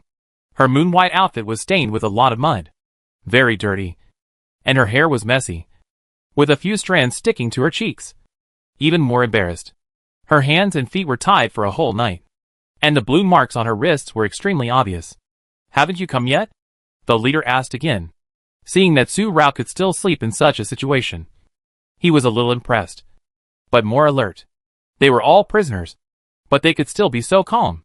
This Su family girl deceived the entire Yunlang. Leader, there is no trace of him yet. The two men in black guarding the door looked into the distance. After a whole night, they didn't see their people coming back, and they were afraid that they were in danger. We can't wait any longer. The leader stood up, walked to Su Rao, and kicked her feet.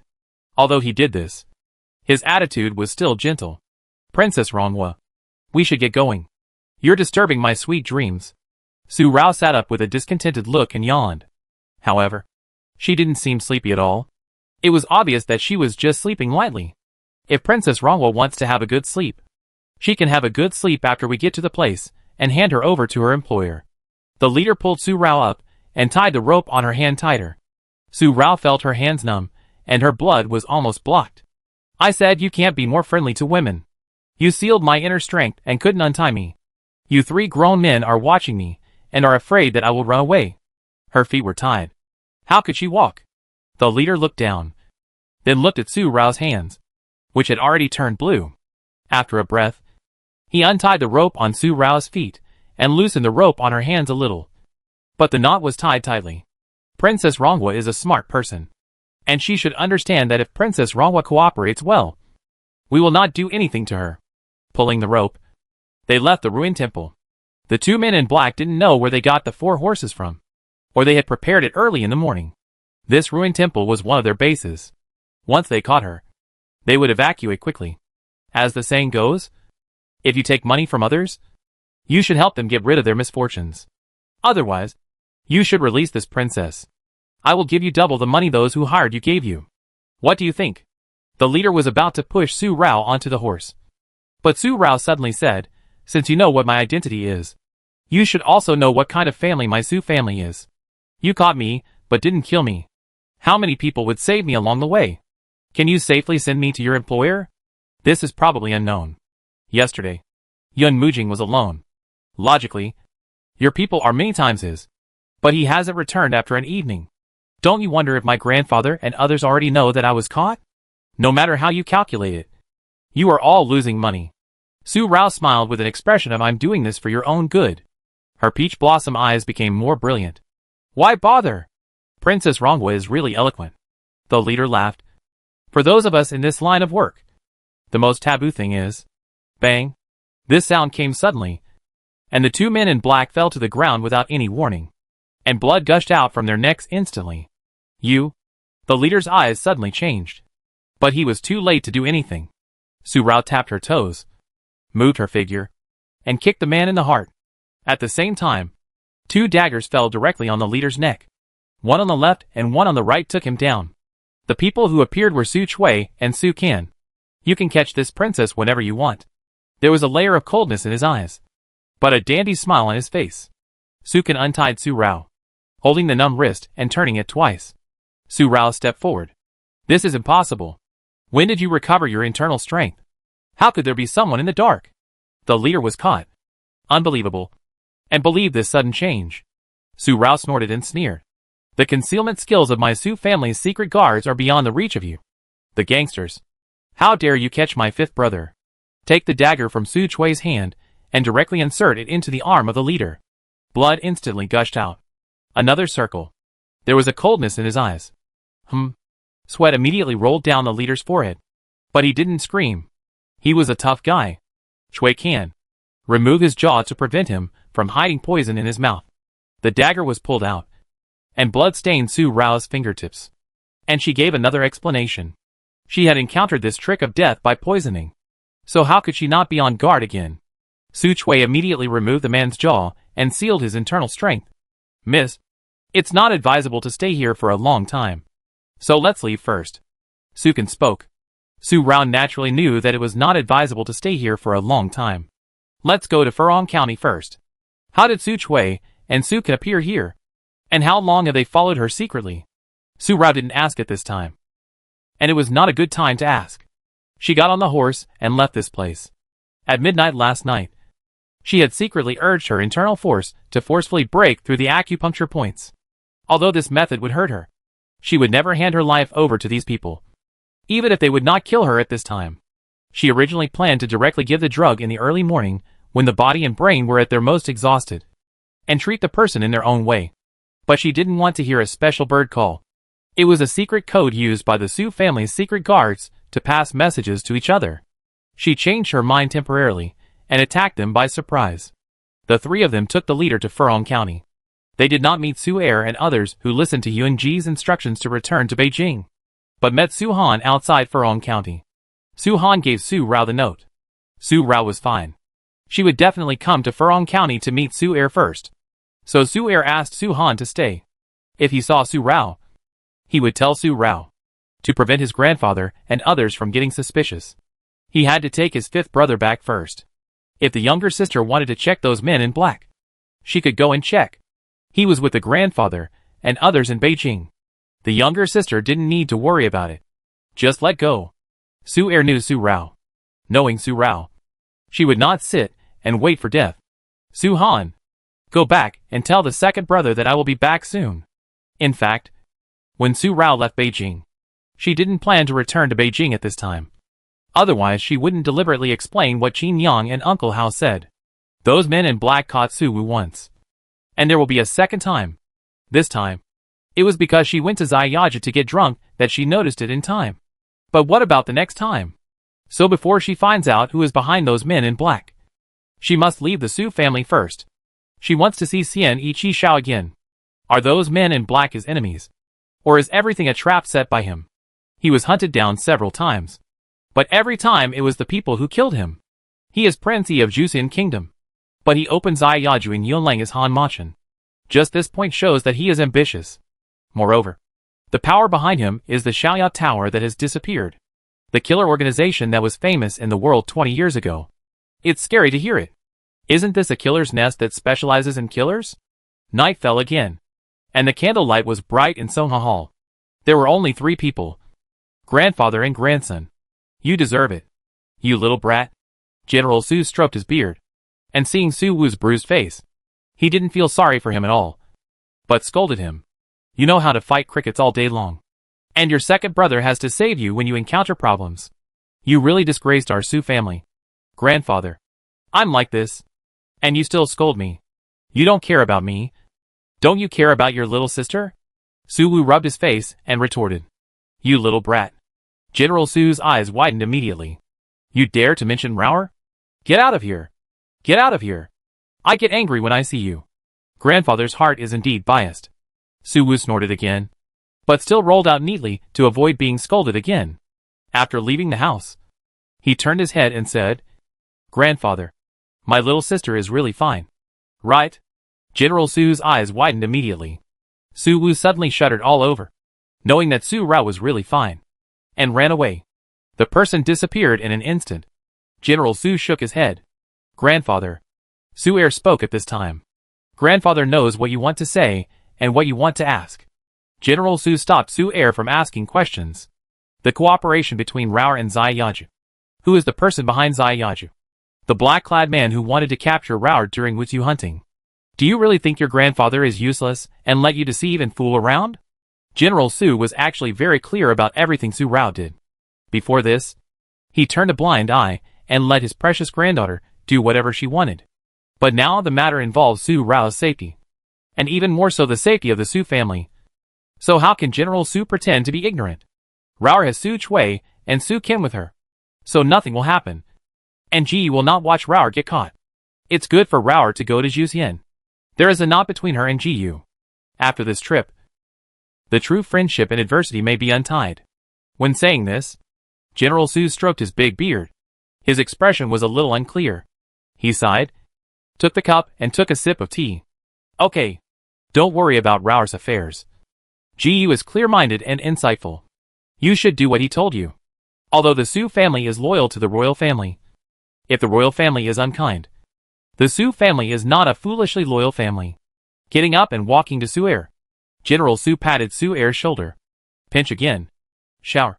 Since the Su family cannot retreat now, let's keep going forward. Although the 7th prince is a scheming kid, he is a good kid in the royal family. You too? Know your limits. There are things you can do, but there are things you can't do. With his hands behind his back, General Su entered the inner room. It's late. Go to bed early. Tomorrow morning, Rao, the disobedient one, will sneak away to find Ji Yue. Grandfather is helpless. The 60-year-old man has a tiger-like figure. The pillar of the Su family. He single-handedly protects the stability of the Su family and the safety of every one of their children. The Su family has been a noble for so many years. How can his ability be underestimated? Yun Lang's living tiger talisman is not called in vain. Grandfather. Grandson understands. Since he was a child, Su Er has regarded General Su as his lifelong role model. At this moment, in addition to respect and love, he admires him more. He will become a man like his grandfather. The next morning, Princess Ronghua sneaked out of the capital to go to Juxian to find Prince Ji Yue. This matter spread throughout Langjing in an instant. General Su was helpless. But he could do nothing. When Emperor Yu learned about this, he went to Su's house in person to comfort General Su. A son is no longer under the control of his mother.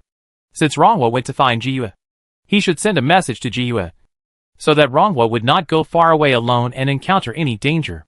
General Su immediately thanked him. This is the only way now.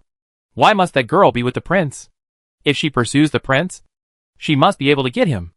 Old General, we can't control the affairs of the men here. Ronghua sneaked away. I think she must be with Ji Yue. Children and grandchildren have their own blessings. I think let Ronghua go. In the end, Ronghua can't go. And Ronghua should be stable. Emperor Yu's face became more and more gentle, and he seemed to feel a little helpless about Su Rao's behavior. Just like his own disobedient children. Let Yun Zhongwan pass the message to Yun Ji. Take good care of Ronghua, and bring Ronghua back safely.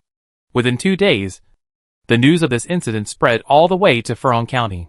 In a residential house, the leader's eyes were covered with black cloth, and there was a dripping sound in his ears, like the sound of water dripping.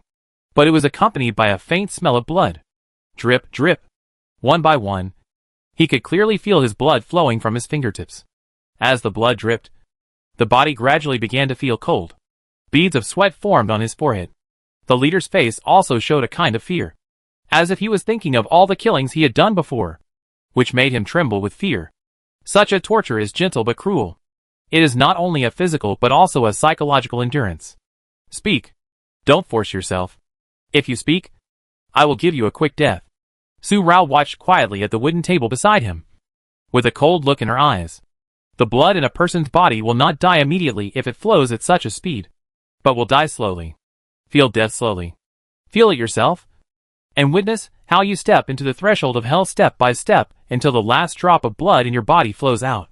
He took the cup and sipped the tea, seeing that the leader was still gritting his teeth and holding on. Su Rao said no more, got up and walked away, closing the door. There was only silence in the whole house, and the only sound of blood dripping into the basin was the silence. Tick, tick. It was dark in front of him, but the leader seemed to see every dead soul under his knife in the past, turning into a fierce ghost and stretching out his claws towards him. His throat was pinched. His body was torn apart inch by inch, and he watched himself turn into a pool of blood and flesh. He couldn't stand it. He couldn't stand it. I say, give me a quick death. 3 horses stepped out of Furong County. The warm wind blew on their faces, and the bamboo hat fluttered. The pair of peach blossom eyes The inner layer of coldness once again emerged. We in Huajin Valley never asked the identity of the employer when doing business.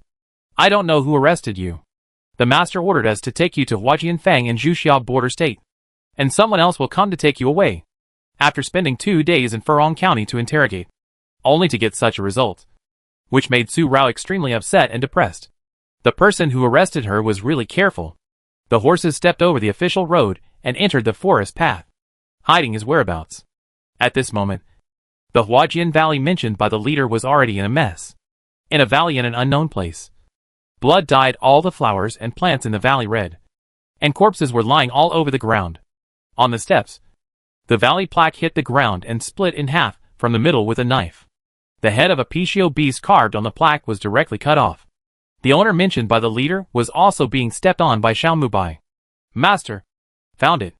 A subordinate took a red lacquered cylinder and strode over to hand it to Xiao Mubai. The contents of the cylinder were all the information about Su Rao. The background of her life was exactly the same, including the portrait, which was also 80% similar. After Xiao Mubai checked and confirmed it, he looked at the person under his feet. If you touch someone you shouldn't touch, there is only one end. The soft sword moved, and blood gushed out instantly. Deal with it. After giving this instruction, Xiao Mubai took the cylinder, jumped on his horse, and left the valley. In just a moment, the valley behind him turned into a blazing flame. In mid-May, the border state of Zhuxian, the crescent moon in the sky turned into a full moon, and the bright moonlight fell. The warm night was blowing, but it was accompanied by the smell of wind and sand, and the Gobi wind and sand blended with the air. The land where the three countries bordered each other, although it was under the jurisdiction of Zhuxian, had not yet reached the real Zhuxian territory. But the climate had changed. The green mountains and green waters turned into Gobi rocks, and the wind and sand brought dryness and reduced the moisture rising in the air. In the courtyard, by the window lattice, Yuhua stood calmly, slightly raised his chin, looked at the night sky through the satin on his eyes, and the full moon fell into his eyes. But the full moon seemed to be covered with a layer of misty veil that blocked his sight, and he could hardly see through the mist to see the true moonlight of the full moon. On the table not far behind him, a letter from Lang Jing and the cylinder that Xiao Mubai got had been opened. On the side, Yunling guarded quietly. After looking at it for a long time, Yunji finally spoke. Where did she go? Prince, Miss Su has entered the border state. She asked Su Chui and Su Qian to dress up as men in black and take her to Huajianfang, hoping to use a trick to trick her into falling into a trap. Yunling replied, using a trick to trick her into falling into a trap. While mumbling softly, Yunji rubbed his eyebrows through the satin covering his eyes. He seemed to feel powerless about what Su Rao had done.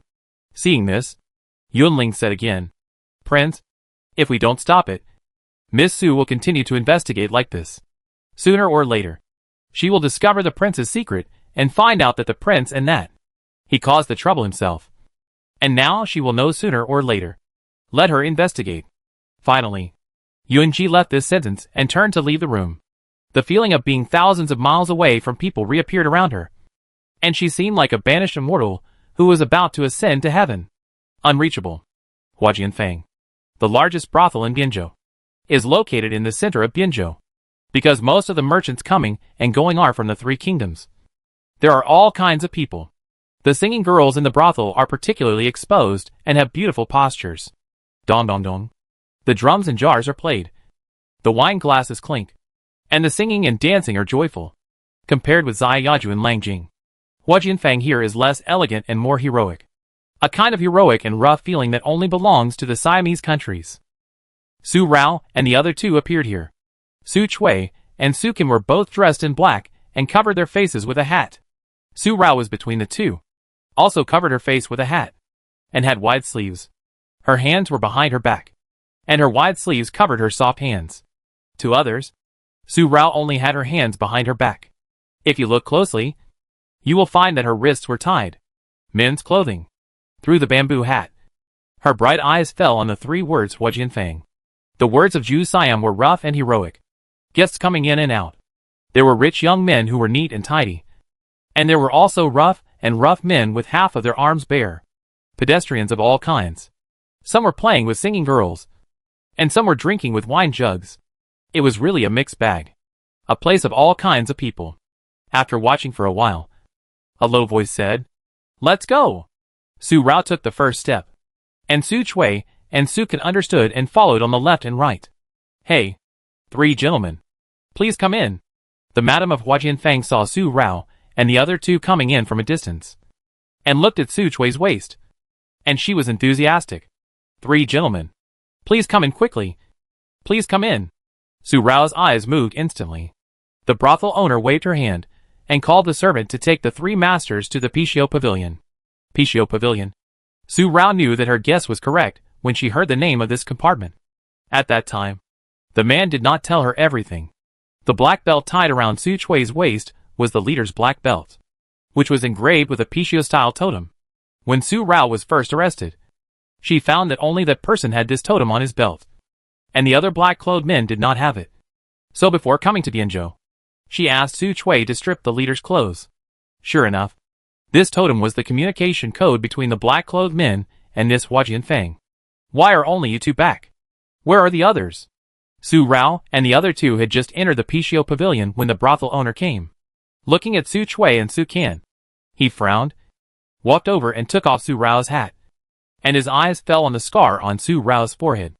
After a breath, he nodded. "Yes, it was this woman. I met the 7th Prince of Yunlang on the way and killed this man. It was a blessing to be able to capture this woman." Su Chui spoke extremely ruthless words, and he didn't feel much about the death of him. "Don't ask more. When will they come? This woman is a hot potato. In order to catch her, we have lost so many people. Now Yunlang has spread that this woman came to Juxian to find Prince Jiyue, and Prince Jiyue may have received the news from Yunlang. If Prince Jiyue noticed this, he is in this state at this time." "Okay. I know. You wait here and keep an eye on her. I will notify the employer to pick up the person and hand this woman over to their people as soon as possible. The money and goods are settled, and it is also easy to explain to the master." The brothel owner had no doubts at all, because Su Rao was indeed captured here, and the killers had always relied on secret codes to work. "Don't recognize people." The brothel owner left, and Su Rao did not take it lightly, and gave Su Chui and Su Can a look. Su Chui immediately reached out and pushed Su Rao. "Be honest. You have killed so many of us. If the employer hadn't asked for you to be alive, I would have killed you long ago." Su Rao staggered and sat down on the stool, with a strong anger in her peach blossom eyes. But she was mute and could not speak. A pair of eyes peeked through the gap in the window frame, and saw the scene, which was deep. After a breath, left. I don't know if it was the brothel owner who was alert, or someone else who was peeping like this. The waiting time seemed to pass very slowly, but it felt very fast. About an hour later, the brothel owner came back, followed by two people, both wearing black cloaks, with their faces completely covered. So mysterious. One of them walked to Su Rao's side, took out a scroll from his cloak and opened it. On the scroll, the red clothes were blazing and wanton. The only eyeball that was exposed fell on the ugly scar on Su Rao's left forehead. Even if the scroll was wrong, the scar on the forehead of the ugly girl of the Su family could not be removed. This was the best symbol of her identity. After a breath, he nodded, without saying a word. The other person saw that this person was sure that he had not caught the wrong person, and handed a square box to the brothel mother. From the sense of heaviness, when the brothel mother took the box, Su Rao was sure that there were at least 100 gold bars in it. It was still valuable. The anger on her face did not diminish, but her eyes were deep and deep. The brothel mother opened the box, and the bars were golden, and they were even more golden under the candlelight. After counting the final silver, the transaction was successful. These people completed the transaction in front of Su Rao. Su Rao was like a commodity, carried by the two cloaked men on the left and right, and left from the back door of Huajianfang. Before leaving, Su Rao gave Su Chui and Su Can an extremely quick look. "Get out of the way as soon as possible and follow." An inconspicuous carriage, when the full moon in the sky was tilted, left towards another state gate of the border state to the kingdom of Zhu Siam. Before Su Chui and Su Can followed, a figure secretly followed the carriage. The figure was extremely fast. Just a moment of the evening breeze. The carriage was driving on the street, and the man passed by a house on one side. There was no trace of snow. The light skill was extremely superb, and no breath was leaked. Neither the driver nor Su Rao noticed it. let alone when this person had set his eyes on her. Or on the two cloaked men. This person is the owner of the pair of eyes peeking through the gap in the window frame. Only after leaving Bianzhou can we truly enter the territory of Zhuxian. There is a large Gobi Desert between Bianzhou and the next city of Zhuxian. Gobi Pass. And the name of Gobi Pass comes from this. This pass city is actually the first border city of Zhuxian. It was midnight. At 3 o'clock in the morning. The whole Gobi Desert was whistling with wind and sand. But the seemingly inconspicuous carriage could move steadily in this yellow sand. It was not horses that pulled the carriage, but a desert ship. The wheels seemed to have been modified, and did not sink into the yellow sand. The creaking sound of the car left two very wide wheel marks on the yellow sand road. The two cloaked men, one driving the car and the other looking at Su Rao. Their eyes fell directly on Su Rao, staring at Su Rao closely. Su Rao also looked at this person. His eyes were fierce. The two just stared at each other. Su Rao did not plan to take action now. She wanted to see who was behind these people, and who would touch her Su family. Ka! Suddenly, there was a sound, as if the wheels of the car were stuck in the yellow sand. What's going on? The cloaked man who was looking at Su Rao became emotional, and his voice was heavy. The accent of the Siamese people. Su Rao's eyes moved immediately. This person asked. But no sound came from outside. The cloaked man outside did not answer. Su Rao immediately realized that something was wrong. Could it be that Chuikin had taken action? Impossible. She had explained something. The cloaked man in the car also looked alert, and obviously noticed something was wrong. A scimitar on his waist was placed in front of him, and the car door was pushed open a crack. It was dark outside. The sky and the earth were vast, and the wind and sand were blowing. Su Rao saw that the man driving the car was sitting upright, and it seemed that there was nothing wrong. But this is the biggest problem. What's going on? The cloaked man in the car asked again. The person outside still didn't respond, so he finally pushed open the door. The man with a straight body was still straight, but his head rolled down without any sign, and blood flowed instantly, dyeing the yellow sand red. The head rolled several times before it stopped. The yellow sand and blood mixed together. The eyes of the people in the car changed immediately. Su Rao also frowned, fearing that something might happen. There was also a sense of vigilance in her peach blossom eyes. The rope tied to her back loosened quietly. Before Su Rao made any move, the cloaked man grabbed her and flashed out of the carriage. As soon as the two left, the car body broke apart. There was a loud bang. The person who made the move, dressed in black and black robes, walked out of the darkness of the yellow sand. Because it was night, the Gobi Desert was whistling with wind and sand, and the yellow sand was rolling up. Su Rao could not see the appearance of the person coming, but she could feel the coldness and murderous breath emanating from him. Such a feeling. The peach blossom eyes suddenly showed a faint wave, and the peach color around the eyelids quietly emerged. Cold. Desert. Dust. The cloaked man also saw the person coming. Compared with Su Rao's momentary deepness, he seemed to be afraid of the person coming, because his hand holding the scimitar was trembling slightly, and he swallowed his saliva. Sent you here to catch her? It was a very special voice with a strong coldness and a heavy Siamese accent. It was full of magnetism and hormones. When he opened his mouth, the sharp face of the person coming also appeared in Su Rao's eyes. Siamese Xiao. He did not cover his face or hide his identity, and just appeared here. As Hien Ichi Xiao approached step by step, the man who was holding Su Rao's shoulder let go, and then he stepped back step by step. He turned and ran away. Such a reaction was exactly the same as the black-clad men that Su Rao had seen chasing Han Machin. They fled in such a panic as if there were jackals behind them. The ripples in Su Rao's bright eyes deepened, and her eyes fell directly on Hien Ichi Xiao. Bang! The man who ran away fell into the yellow sand before he ran 2 steps. Blood slid down his neck and stained the Gobi Desert again. Emoing also appeared. Is Princess Rongwa okay? While asking, Hien Ichi Xiao was about to untie Su Rao, but saw that the rope had been loosened. It seems that I am worrying too much. Prince he appeared here. Did he know that this princess was captured long ago? Su Rao smiled, rubbed her wrist, and her bright eyes fell directly on Hien Ichi Xiao's face. Or do these two people who kidnapped this princess have something to do with Prince E? Smiling on the face, but deep in the heart. Prince E, what's your explanation? This is an internal affair of our Zhuxian. It is inconvenient to talk to Princess Rongwa. Involving Princess Rongwa is something that I did not expect. Xian Chi Xiao did not want to talk to Su Rao. At night, the Gobi Desert is hard to prevent quicksand. If Princess Rongwa returns alone, she may be in danger.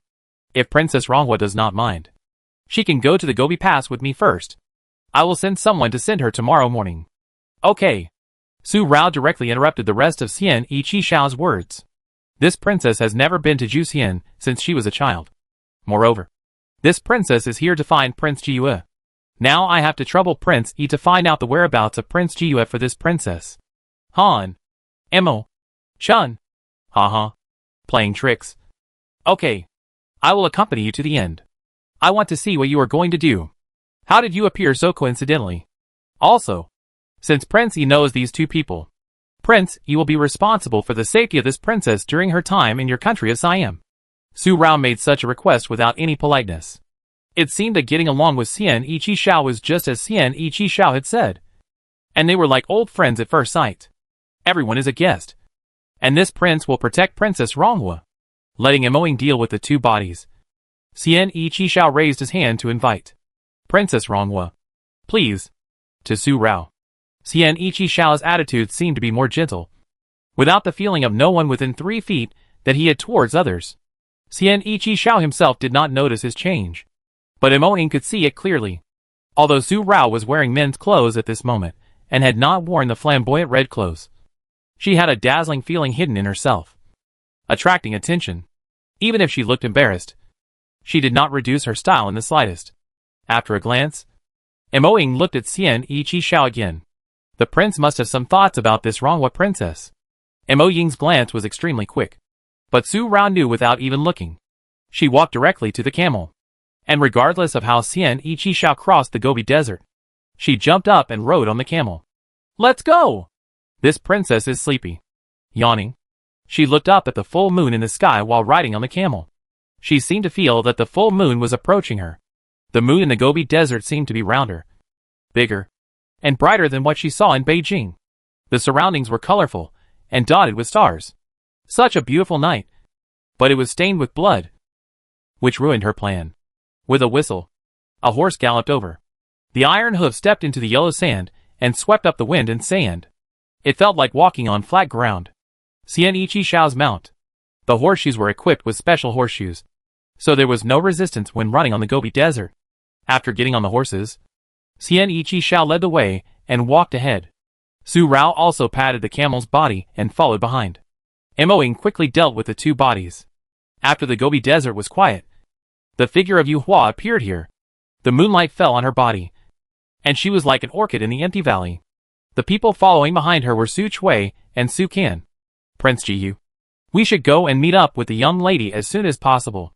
Yunji ignored Su Chui, and his body seemed to bring out the long-lost loneliness. After a long silence, he spoke. Yunji may not have the energy to ask about your young lady at this moment. Let's talk about it tomorrow. Turning around, Yunji just left.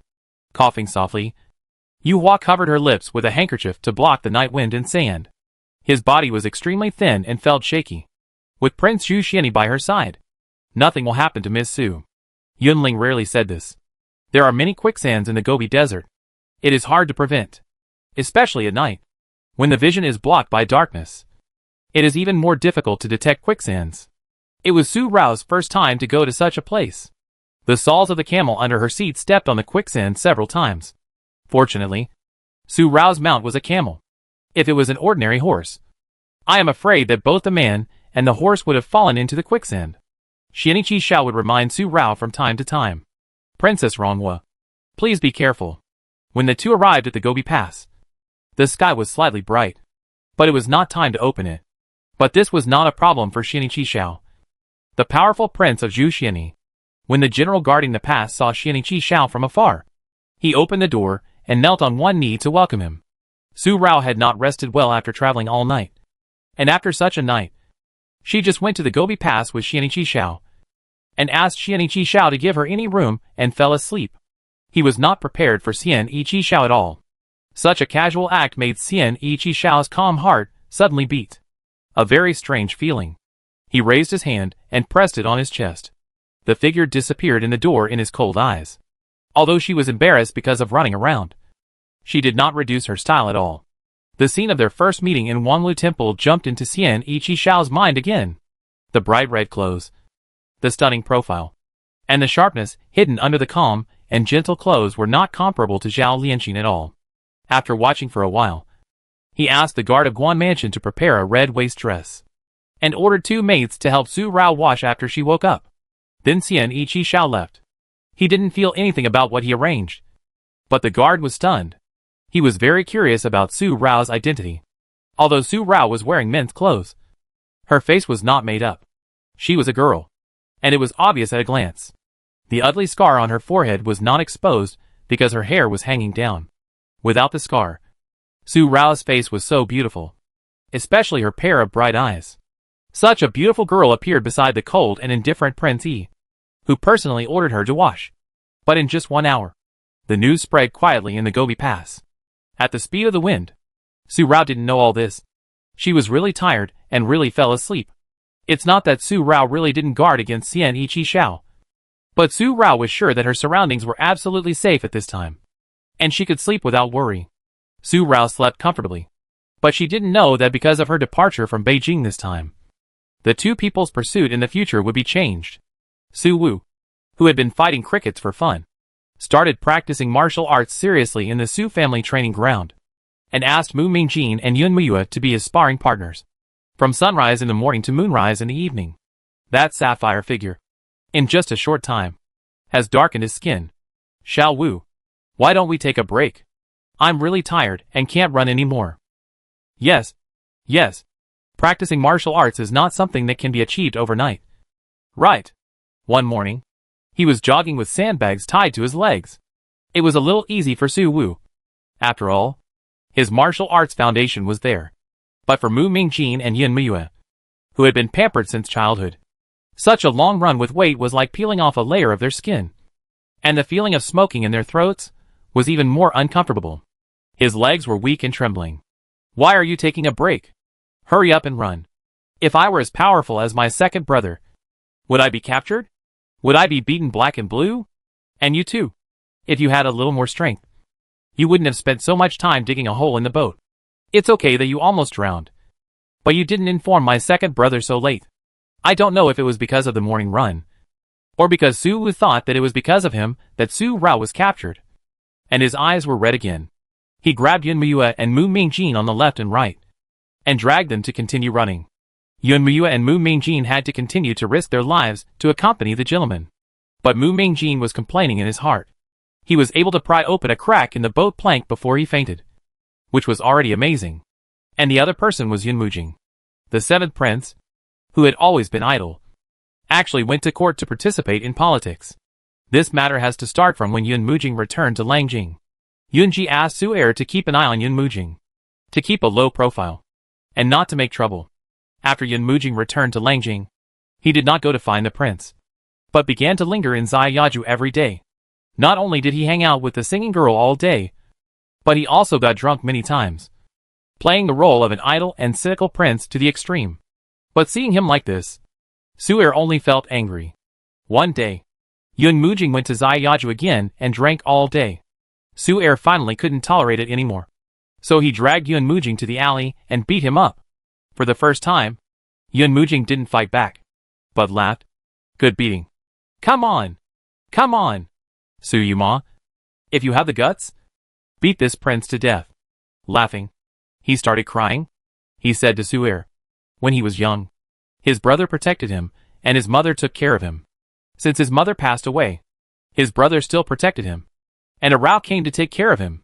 His father doted on him, but he would rather have his mother alive than feel guilty about this indulgence.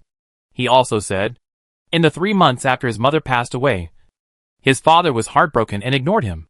He went from being his father's most beloved youngest son to an orphan who was ignored by everyone. And even his 5th brother dared to bully him. Only then did he know that without his mother, he would be isolated and helpless in the prince's mansion called home. It was his brother who protected him, and a Rao who gave him warmth, so he could live until now. They have been protecting him for so many years. He is like a useless person who can only be protected by them. He has to pretend to be idle all day long to avoid being targeted by the prince and others. In the dark alley, the man hugged his knees and whispered about his incompetence. He also wanted to protect what he wanted to protect. Suyuma, watching the loved ones you have spent your whole life trying to protect disappear in front of you. Can you understand that feeling? I don't want to hide under the wings of my brother and Arao anymore. I don't want to wait until the day when Arao disappears from my side again. But I don't even have the ability to catch her. The charming eyes. The pearls in the corners of the eyes. Although he is a man. But he makes people feel pity. Thinking that the person in front of him is a helpless girl. Su'er just looked at it. Looking at Yunmujing. The anger on his face turned into indifference. A dull breath. The affection for Yunmujing in his eyes no longer surfaced. Some things can be done. But some things cannot be done. Do you want that dragon throne? After a long time, Su'er finally asked. Yunmujing looked at Su'er and nodded directly. His expression changed, becoming deep and profound. This was the seventh prince taught by Prince Jiyue. And the seventh prince was not shallow. Will you help me? I have only one condition. When you ascend the throne, my Su family will retire and never interfere in the court again. Yunmujing, I hope you will still be your brother, Jiyue, instead of the seventh prince of the royal family. Leaving this sentence, Su'er turned and left. Yunmujing looked for a long time, and then whispered, Suyuma, if I were not Yunmujing, I might wear women's clothes for you. After this night, the next morning, a minister reported Yunmujing's dissolute behavior in Ziyaju in the morning court, which humiliated the royal family. Another official mentioned the age of the seventh prince. You should be attending court to discuss matters. How can you continue to be idle? Su Rao slept until the sunset illuminated the sky. Then she stretched comfortably and woke up. Her peach blossom eyes rarely showed sleepiness. The girl is awake. The prince asked the maid to wash her. The two maids waiting outside heard the noise in the house and spoke. Su Rao sat up and saw that she was dirty and dusty. Her eyebrows twisted for a moment. She was a little embarrassed. She got up and opened the door. Two maids carried the toilet utensils and clothes. And there was a series of servants behind them. Some carrying the bathtub and the bathrobe. All with their eyelids drooped. After just one glance, Su Rao turned around and went back into the house. Your prince is also humorous. I thought he would be boring. This voice was disrespectful to Xian Ichi Xiao. And the servants were almost unsteady on their feet. But they immediately felt respect for Su Rao in their hearts. After the hot water for bathing was ready, Su Rao asked the servants to leave. She didn't like others to serve her. The two maids didn't dare to say much about the prince's order. After putting down the clothes tray and waiting for the things to be used, they left. A good sleep and a hot bath are very comfortable. She was wearing a red dress, in the style of the Siamese country. It lacked the softness and elegance of the Yunlang country's clothing, but was more chic and capable. Su Rao was very satisfied. The waist was tight and tall, which completely set off Su Rao's graceful figure. The red ribbon tied up her 3,000 black hair, matched with plush hairpin flowers. She was capable and brought out a little girlish beauty, and a heroic posture. After dressing up, Su Rao looked at the scar on her forehead reflected in the bronze mirror of the dressing box, and her eyes swept through the jewelry box. The red plum blossom hairpin, delicate and exquisite, was pasted on the left eyebrow, which complemented her red dress and just happened to cover the scar on her forehead. But as far as she knows, this kind of fancy stuff doesn't seem to be popular in the country of Siam. There is a guess in her heart. This thing is probably specially prepared for her by Xianichi Xiao. Is he trying to hide her identity? With a faint smile, Su Rao still put the flower on her left forehead. Miss, have you washed up? The voice of the maid was heard outside the house again. Su Rao looked at the bronze mirror again, confirmed that there was no problem with her clothes and makeup, and got up and left the house. I heard from the maid that you have woken up, and the king just happened to have something to find you. The bright sunset reflected and fell on Su Rao. The red dress was dazzling, and the red plum blossom on the left forehead was the finishing touch. As soon as he saw it, he fell directly into the bottom of his cold eyes, and Xianichi Xiao was stunned. Although it was only a moment, Su Rao caught it clearly. Just right. I also have something to find you. A dandy smile bloomed at the corner of his mouth. The bright peach blossom eyes were shining, and the corners of the eyes were red. Su Rao walked out of the house. Xianichi Xiao invited Su Rao to the front hall. It is true that this princess was captured, but they are not capable of being captured. This princess will not beat around the bush with Prince Yi. There are two guards accompanying this princess. This princess was rescued by Prince Yi. They are probably anxious now. Prince Yi will take care of this matter. Su Rao talked about her own affairs without hesitation, took a sip of tea, and added, "Don't forget that there is also Prince Jiyu. This matter cannot be delayed for a moment. Princess Rongwa is not polite at all when she asks me to do something." There was a hint of strangeness in his cold eyes. But Xian Ichi Xiao himself did not notice it. He did not notice that his attitude towards Su Rao was changing subtly, changing silently in contact again and again. Does this princess need to be polite to you? What is the deep meaning of this rhetorical question? In the ears of Xianichi Xiao, Su Rao said that you, the people of the Siamese country, have captured this princess and brought her here. You are the Prince Yi of the Siamese country who has invaded the court and the country. You know who did it, but you don't give an explanation. And you don't let this princess get it back like this? Prince Jiyue is now in Bianzhou. It's late now. Tomorrow morning, I will send Princess Rongwa to find Prince Jiyue. Su Rao's eyes suddenly shook. There was a complexity inside, mixed with a hint of darkness. Yuanji is actually in Bianzhou? As for Princess Rongwa's guards, if they hear Guanzhong's words, they will know where Princess Rongwa is. After saying this, Xianichi Xiao said no more. Su Rao showed a hint of confusion on her face, and the complexity in her eyes disappeared. What Guanzhong's words? The next morning, the sun rose into the sky. After leaving Guanfu, he finally understood what Guanzongyan meant. Hey, look, that's the girl our prince brought. I thought it was hearsay, but I didn't expect the prince to actually bring a girl with him. It looks like the girl is from our Zhu Siamese. I was wondering why the prince brought back Princess Cini from Yunlang, but only got a concubine position. It turns out that our prince already has someone in his heart. This girl looks more like the Princess Cini from Yunlang. The girls from our Zhu Siamese country are not comparable to the girls from Yunlang. The girls from Yunlang are too delicate and unworthy of our prince. Such voices, one after another, entered Su Rao's ears. Heart has someone. Su Rao smiled and glanced at him. It seems that Prince Yi really wants to be the servant of this princess. Then when this princess takes Yunji, I will definitely leave a place for Prince Yi, the daughter of the Su family. Even if her dandy and eccentricity may be pretended, her lust, judging from her obsession with Prince Jiyue. Xiang Ichi Xiao frowned. His sword-like eyebrows slightly raised. He seemed to be angry again. Ha! Su Rao laughed immediately. Her bright eyes curved into a crescent. Prince Yi, how come Zhao Lianqin is the Princess Cini appointed by our Emperor Yu, and you only give her the position of a concubine? Turning to Zhao Lianqin, Su Rao got on the horse. This time, Xian Ichi Xiao prepared a horse for Su Rao. A horse with specially made horseshoes, not a camel, because camels walk too slowly.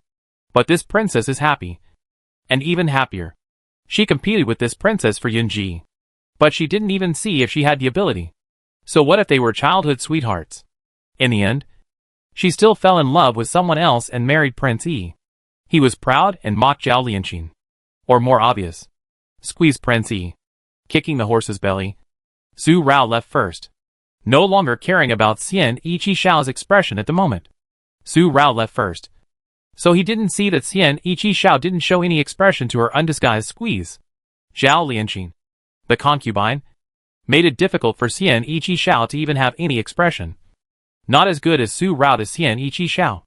At least Xian Ichi Xiao would frown and have a black face because of Su Rao. The two stayed in Gobi Pass for only one day yesterday, and then returned to the border state. They didn't pay attention to the rumors in Gobi Pass. Su Rao didn't take it seriously at all.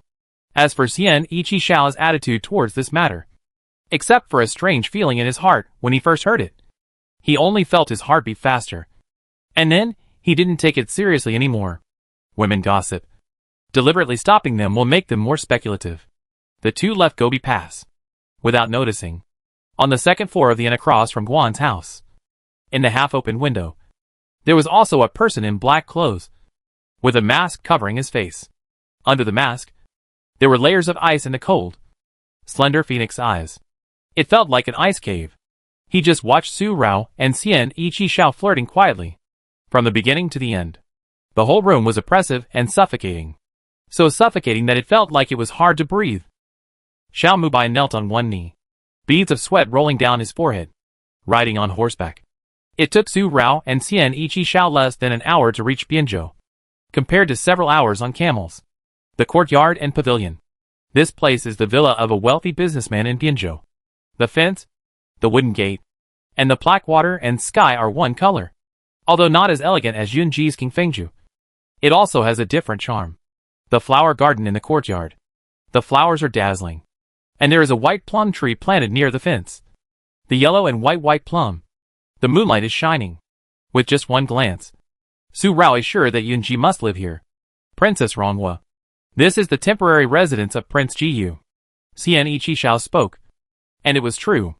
Half a month ago, Yunji walked to Binzhou, and occasionally caught a cold and felt unwell. So it was not suitable to continue on the road. And there was still some time before Zhu Xianwei Emperor's 30th birthday.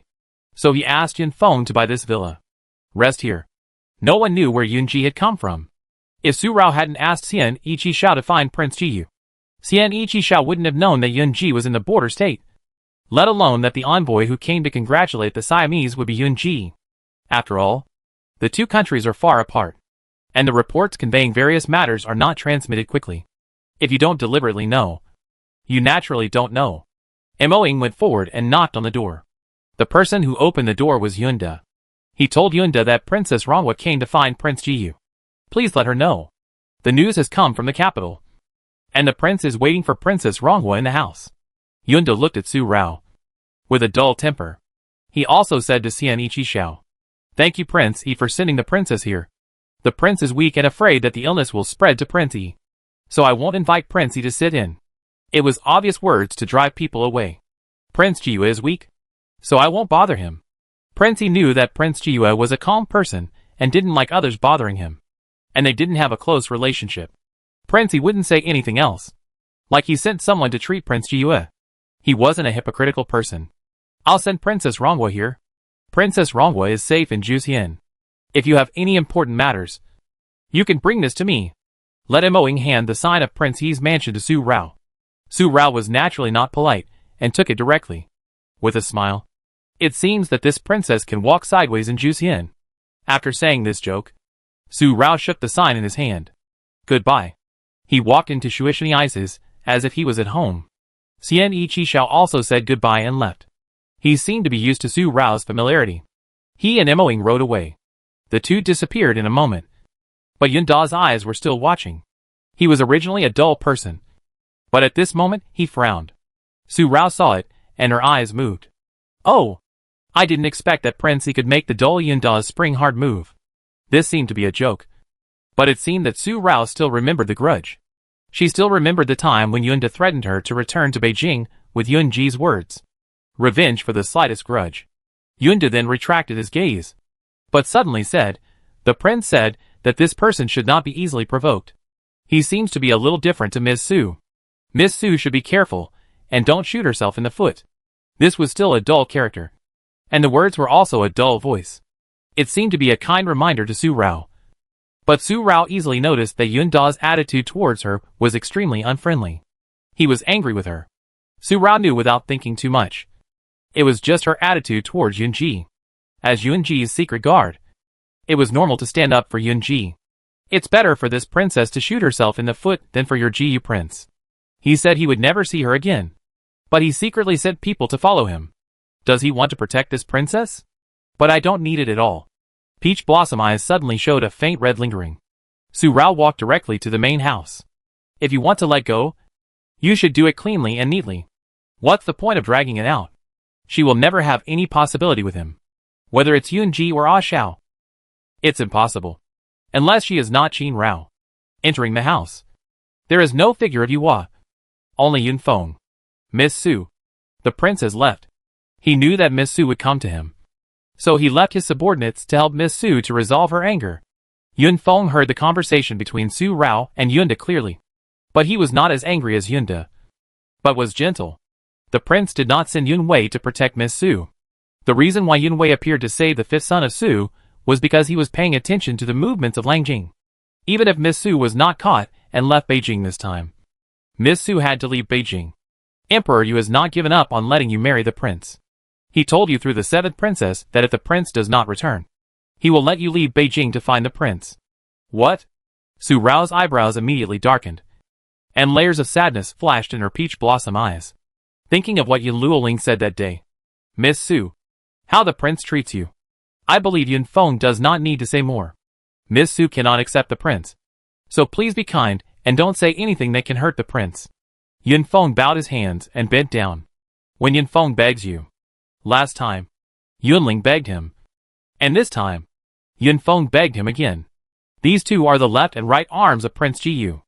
They have both annoyed her and angered her because of her attitude towards Yun Ji. But now they have compromised. The bright peach blossom eyes flickered.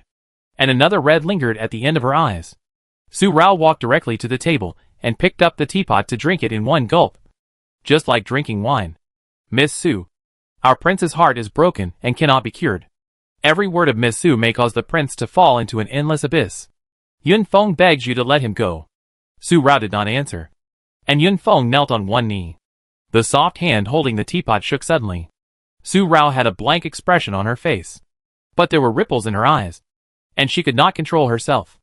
Is he going to die? The heart suddenly twitched. And Su Rao felt uncomfortable that she would suffocate in the next moment. She closed her eyes suddenly. And her hand holding the teapot turned pale. Rao Rao. The moon is the only light that Ah Shao can see in the darkness. You are Ah Dao's moon. And Ah Shao will always protect you. Rao Rao. Has anyone ever called you like this? Yunji called you like this. Okay. 2 times like this. One to protect and one to say goodbye. But she couldn't do it. She is Qin Rao. She is Qin Rao. How could she do that? She opened her eyes suddenly again. Without any emotion inside.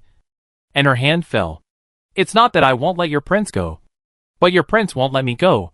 And won't let himself go. Heart disease needs heart medicine to cure. Yes.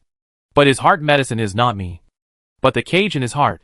He locked himself in it, and refused to let it out. Turning around. Su Rao left. If you don't want to live, what can others do? Instead of begging me here, you might as well beg your prince to let you go, and let me go. The fruitless entanglement is just tiring for others and yourself. After all, it is heartless, and even more heartless. No matter how much you love each other, it is impossible. Ahem. This sound came suddenly. Yun Feng's eyes changed for a moment. And he turned his head to look at the door. Yun Ji, who left, didn't know when he came back, and how much of Su Rao's words he heard. Walking in, Yun Ji's face did not show any sad expression. And his body was as calm as the moon. He walked to the table and sat down. Get up. There was nothing strange in his voice. Yun Feng pursed his lips, took a breath, and got up. Walked to Yun Ling. Silent and quiet. Su Rao left without knowing that Yun Ji had returned. Nor that he had heard all her words. She kicked the horse's belly and galloped. Her red dress swaying in the wind. The dry hot wind dried her cheeks, and the bright color in her eyes.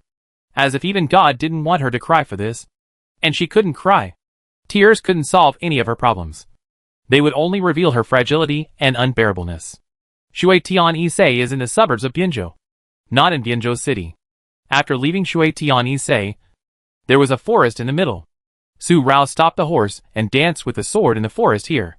My dear granddaughter, the sword is in the mind. The sword is in the shape. The man and the sword are one. The mind is in the understanding. The sword body is in the fusion. The value is in the penetration. And only then can it be a great success. The heart method taught by General Su Lao lingered in her ears. And the red-clothed figure galloped and flew in the forest with branches as weapons. Only by fighting and moving can one calm down and be calm. Suddenly, a cold air came, carrying a bloodthirsty killing breath. 2 branches overlapped and collided, breaking each other. Su Rao took a step back. And then she could barely stand. The figure of the person who made the move was reflected in her peach blossom eyes. The black robe was bordered with red. Darkness suddenly appeared in her eyes. And Su Rao moved her body with a folding fan in her hand. In the forest, one was bright red, and the other was dark red. Both showed no mercy. But in an instant, blood appeared on the bright red, while there was no scar on the dark red. Finally, the 2 palms faced each other. Su Rao took a step back, and spit out a mouthful of blood. Han Machin was as steady as a mountain. You are so easily provoked and confused. You and I are really not the same kind of people. I was wrong before. Turning around, Han Machin was about to leave. And Su Rao immediately strode up to block him. Wiped the blood from the corner of his mouth. suddenly smiled. Why? I am so disappointing to you. But you are not better than me. Who came to my Raoxiang pavilion and said he wanted to tell me who he was. And who promised me twice that there would be no next time. Han Machin, you seem to be different from what I thought you were. With your kung fu, if you use your full strength, I am afraid that I would have been beheaded by now. And I would only spit out blood. Step forward. And take a step closer. Why don't you use your full strength? Do you think I am not worthy of you to use your full strength? Or are you reluctant to hurt me? Su Rao stared directly into Han Machin's eyes after 2 questions. She was dull and slow in emotions. But Yun Da's words woke her up. This person might also. You and I are both smart people. Stop beating around the bush. What do you want to do? You might as well say it clearly. Since you are not the same kind of people. Why do you appear again and again? Pressing step by step. Speak frankly. I'm not interested in playing cat and mouse with you anymore. Since you think so. Why bother asking? If you want to check, go ahead. But don't blame me for not reminding you that once you enter Han Machin's world, you can never get out. Although the voice was as cold as an ice cave, it seemed to carry a sense of powerlessness that was difficult to detect. Powerlessness towards Su Rao. The figure moved, and there was no time to stop him. He had already left. Su Rao said in a low voice. Xian Ichi Xiao. If you really dare to touch my Su family, I will do whatever it takes. Cough. As soon as the black-robed figure came out of the forest, he spat out a mouthful of blood. The mask fell to the ground. It was Yun Ji. Prince. Yun Ling and Yun Feng appeared and quickly stepped forward to support him. Heh. Wiped the blood off the corner of his mouth. Yun Ji laughed. His vision blurred, and he couldn't see the surrounding scenery clearly. Yun Ling and Yun Feng's faces were only turbid and hazy in his eyes. He could only see that person clearly. Now she shouldn't be hard on me. Let's go! Pretending to be Han Machin, he went to fight regardless of his body, just to make Su Rao stop thinking about him. His affairs. His feelings. What could Yun Ling and Yun Feng say or do? They couldn't say anything. And they couldn't do anything. They could only help Yun Ji back. In the forest, Su Rao was indeed calm. And her chaotic heart was calm. The spit of blood felt like she had spit out a burst of depression in her heart. The tip of her heart was no longer oppressed. And she felt refreshed. He got on the horse again, and turned his head to look in the direction of the water and sky. There was no more wave in his peach blossom eyes. And no more pain. Rational apology. Yun Ji. I'm sorry. I misunderstood you. Fortunately, you were not here and didn't hear what I said. Yun Feng was right. I really shouldn't have stabbed you because I would feel pain myself. If we can't be together, there is no need to be enemies. My father and mother are innocent. But you are also innocent. I shouldn't think so badly of you. And I shouldn't be angry with you. You are the Prince Jiue. The glorious Prince Jiue. Since they have said to let each other go, they will definitely not entangle again, and will not embarrass each other. Touching the palace card on her waist, and kicking the horse's belly, Su Rao walked away without any reluctance. She didn't come to Zhuxian to get angry with Yun Ji again. The wind and sand in Bianzhou never stopped for a moment. There was no moisture in the air. Only dryness. Dryness and dryness. Before Su Rao arrived in Bianzhou City, she met Su Chui and Su Can outside the city gate of Bianzhou. She learned that they met Yun Ji that night. Yun Ji went to Huajianfeng to find her. Su Rao's calm heart shrank again. The needle-like feeling made her uncomfortable. But she could bear it. Su Chui and Su Can told Su Rao that they saw Xian Ichi Xiao coming to Bianzhou this morning. Knowing that Xian Ichi Xiao had not left, and thinking of the words Xian Ichi Xiao asked the 2 cloaked men when he saved her that night, Su Rao actually heard it at that time. The tone of Xian Ichi Xiao's question. She guessed that Xian Ichi Xiao was following those 2 people. Not her. Now he stayed in Bianzhou again. He must have something to do. And what he did was most likely related to those men in black. With this guess, Su Rao took Su Chui and Su Can to stay in Bianzhou. After entering the state, they prepared to have lunch first, so that they could have the strength to work after eating. But they saw the secret mark of the mirror pavilion in a corner of the wall. And immediately, Su Rao knew that Ying was also in Bianzhou. Ying came to Zhuxian to check those black-clothed men. But now she appeared in Bianzhou. Su Rao immediately gave up having lunch first and followed the secret mark to find her. Su Chui and Su Can followed. When they were in Furong County, Su Chui and Su Can had already told Su Rao why they appeared. Su Rao knew that General Su had already known the truth. Su Rao no longer hid Su Chui and Su Qian. Su Chui and Su Qian could definitely believe that General Su sent them to protect her. Su Rao and the other two followed the secret mark to find the place of Hua Jianfeng. Why did Ying come here? Immediately, the three of them looked at each other. Su Rao did not go to Hua Jianfeng immediately, but disguised herself with Su Chui and Su Qian first. After all, the brothel owner of Hua Jianfeng had seen them. Although the scar on her forehead could be concealed, the brothel owner had already seen her face, so they naturally could not go there like this. After a disguise, Su Rao and the other two went to Hua Jianfeng again, but before they entered, they heard chattering in their ears, and there was a crowd of people in front of Hua Jianfeng. That person is really bold. He dared to steal things in Hua Jianfeng without even knowing what Hua Jianfeng is. That's right. Stealing things is fine, but he even peeked at the brothel owner bathing. Such voices, one after another, were heard in front of the door of Hua Jianfeng. But Su Rao only paid attention to one sentence. I have never seen a good end for those who go against Hua Jianfeng. Although that person looks like a martial artist, he is afraid that he can't escape the palm of Hua Jianfeng. Even if he escapes from Hua Jianfeng now, he will be caught in less than half an hour. The information revealed in these words is that the thief who peeked at the brothel owner bathing has martial arts skills, and has already escaped from Hua Jianfeng. But he was also chased by the people of Hua Jianfeng. Su Rao thought in his heart. They just found this Hua Jianfeng, and such a thing happened in Hua Jianfeng. Could that person be Ying? With this understanding, Su Rao immediately asked Su Chui to go to Hua Jianfeng to find out what was going on. Ying asked Su Qian to find out which direction the thief had fled to, and asked Su Qian to find out if he was in Hua Jianfeng at the moment. As soon as Su Qian found out, Su Rao chased after him first and asked Su Qian to wait for Su Chui. There was only one main street in Dianzhou, and the rest were all small alleys. At this moment, in a small alley, a figure jumped up and down at a very fast speed, and the Hua Jianfeng thugs chasing him behind him. To be exact, the killers of Hua Jian Valley were chasing him closely. When he ran to the end of this small alley, it was obviously not a dead end, but the figure stopped, because a group of people suddenly rushed out from another alley to block his way, and he had no way to escape. Catch them. The way forward and backward was blocked. But this man suddenly spoke.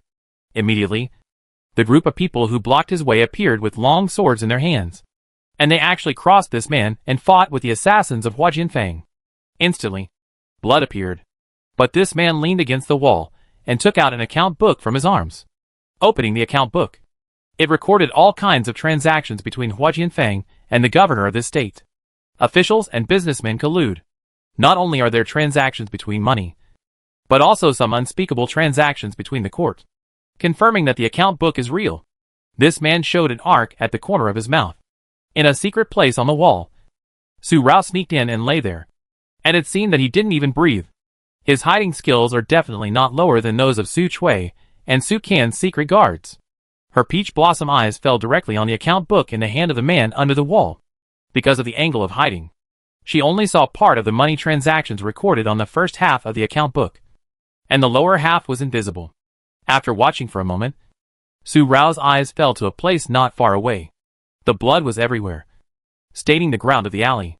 Both groups of people had casualties, and the casualties on the Hua Jianfeng side were more serious. After a short moment of observation, Su Rao found that when fighting against the Hua Jian Valley killers, their every move and every style was very stable. Such a group of people must have undergone strict military training, unlike these killers, whose methods were very mixed and general. In an instant, a deep darkness appeared in her bright eyes. Her eyes fell on the man under the wall who had not yet noticed her existence. Or more precisely, on the account book in that man's hand. Su Rao's mind was spinning rapidly. Why did the military disguise themselves as people from the underworld and steal the account book of Hua Jianfeng? Thinking that Xiani Qishao was in this state at the moment, and thinking that Xiani Qishao appeared at night to save her. Could it be that Xiani Qishao was in Hua Jianfeng at that time, and he followed her all the way because he found her? Then this account book. Su Rao's body slowly stood up. Will getting this account book tell me about those men in black? Su Rao's mind moved, and her body also moved with it. Just as she was about to take action, she heard two footsteps. Her body, which had already stood up, immediately hid back, and her breath disappeared in an instant. The people who came were just as Su Rao guessed in her heart. Xian Qixiao and Moing. The man holding the account book also saw it, and took 2 quick steps over and knelt on one knee. Handed the account book to Xian Qixiao. Your Majesty. Moing took the account book. But Xian Qixiao's eyes fell on the killers of Huajian Valley. It's been so long, and we still haven't taken these people down. Is it because I've been away for too long? This voice was full of coldness and dignity, and it was full of dissatisfaction with the subordinates. Those people immediately said in unison, Prince, calm down. The subordinates moved to kill for a while, and the long swords in their hands were all replaced with scimitars. The scimitars reflected the sharp blades under the sunlight. In just half a moment, except for the dead killers of Huajian Valley, all the others were taken down. Then, the subordinates all knelt on one knee. The steps were unified. The Eagle G army of Prince Yi, the Eagle division of Jusin Kingdom, which is as famous as the Yunlang army under General Su Lao. The Iron Cavalry stepped on, and the Eagle G came out. These 6 words were what General Su Lao told Su Er and others. In the Eagle G army of Jusin Kingdom, every soldier was a soldier who had been tempered 1,000 times, and every warhorse was a sweat-blooded horse selected from thousands of miles away. This is a team of elite falconry from the kingdom of Jusin. Invincible. Go back and each lead 100 sticks. Military law is strict. At this sound, Xian Qixiao turned around to leave, but suddenly stopped. His cold eyes fell directly on the place where Su Rao was hiding, and the hidden weapon shot straight at her. Xian Qixiao found Su Rao. It was not Su Rao's leaked breath that made Xian Qixiao notice her, but external reasons. As time passed, the sun began to move westward, and the shadows cast by the sun would gradually become longer and clearer. The shadow of the wall fell on the ground, and Su Rao's shadow was also cast, although only half of her head was exposed. She was discovered by Xian Qixiao. As the hidden weapon approached, Xian Qixiao's figure also moved. Su Rao quickly dodged. She would not be stupid enough to continue hiding after being discovered. In just 2 breaths, the figure had left here. Ding! The hidden weapon shot directly into the bricks and tiles on the wall where she was hiding, and the rubble immediately broke and hit the ground. The fish that slipped through the net. The cold voice was accompanied by a strong sense of coldness and murder. Xian Qixiao also slashed with a palm. Su Rao took it with her bare hands, but did not entangle with Xian Qixiao. Instead, she took advantage of the palm force to fly back and escape. This time, she made up and disguised herself as a rough man with stubble. Han Emochin had never seen it before, and he would never recognize that the person in front of him was her. But the premise was that she could not make a move. Otherwise she would be exposed. With this idea in mind, Su Rao's only thought at this moment was not to let Xian Qixiao recognize that this rough man with stubble was her disguise. Her steps were extremely fast. In just a few jumps, Su Rao had already left the alley. Xian Qixiao chased after him alone, leaving only one sentence for Moing. Ask for a confession and seal off Huajian Fang. 2 figures shuttled through the alleys, only 10 steps away from each other. This was because Su Rao borrowed the power of Xian Qixiao to escape first. Otherwise, she would have been caught up by Xian Qixiao. But Su Rao was not familiar with Bianzhou, and even less familiar with the crisscrossing alleys in Bianzhou. After passing through several alleys, she was still caught up by Xian Qixiao and blocked in another alley. Behind her was a dead end. So unlucky.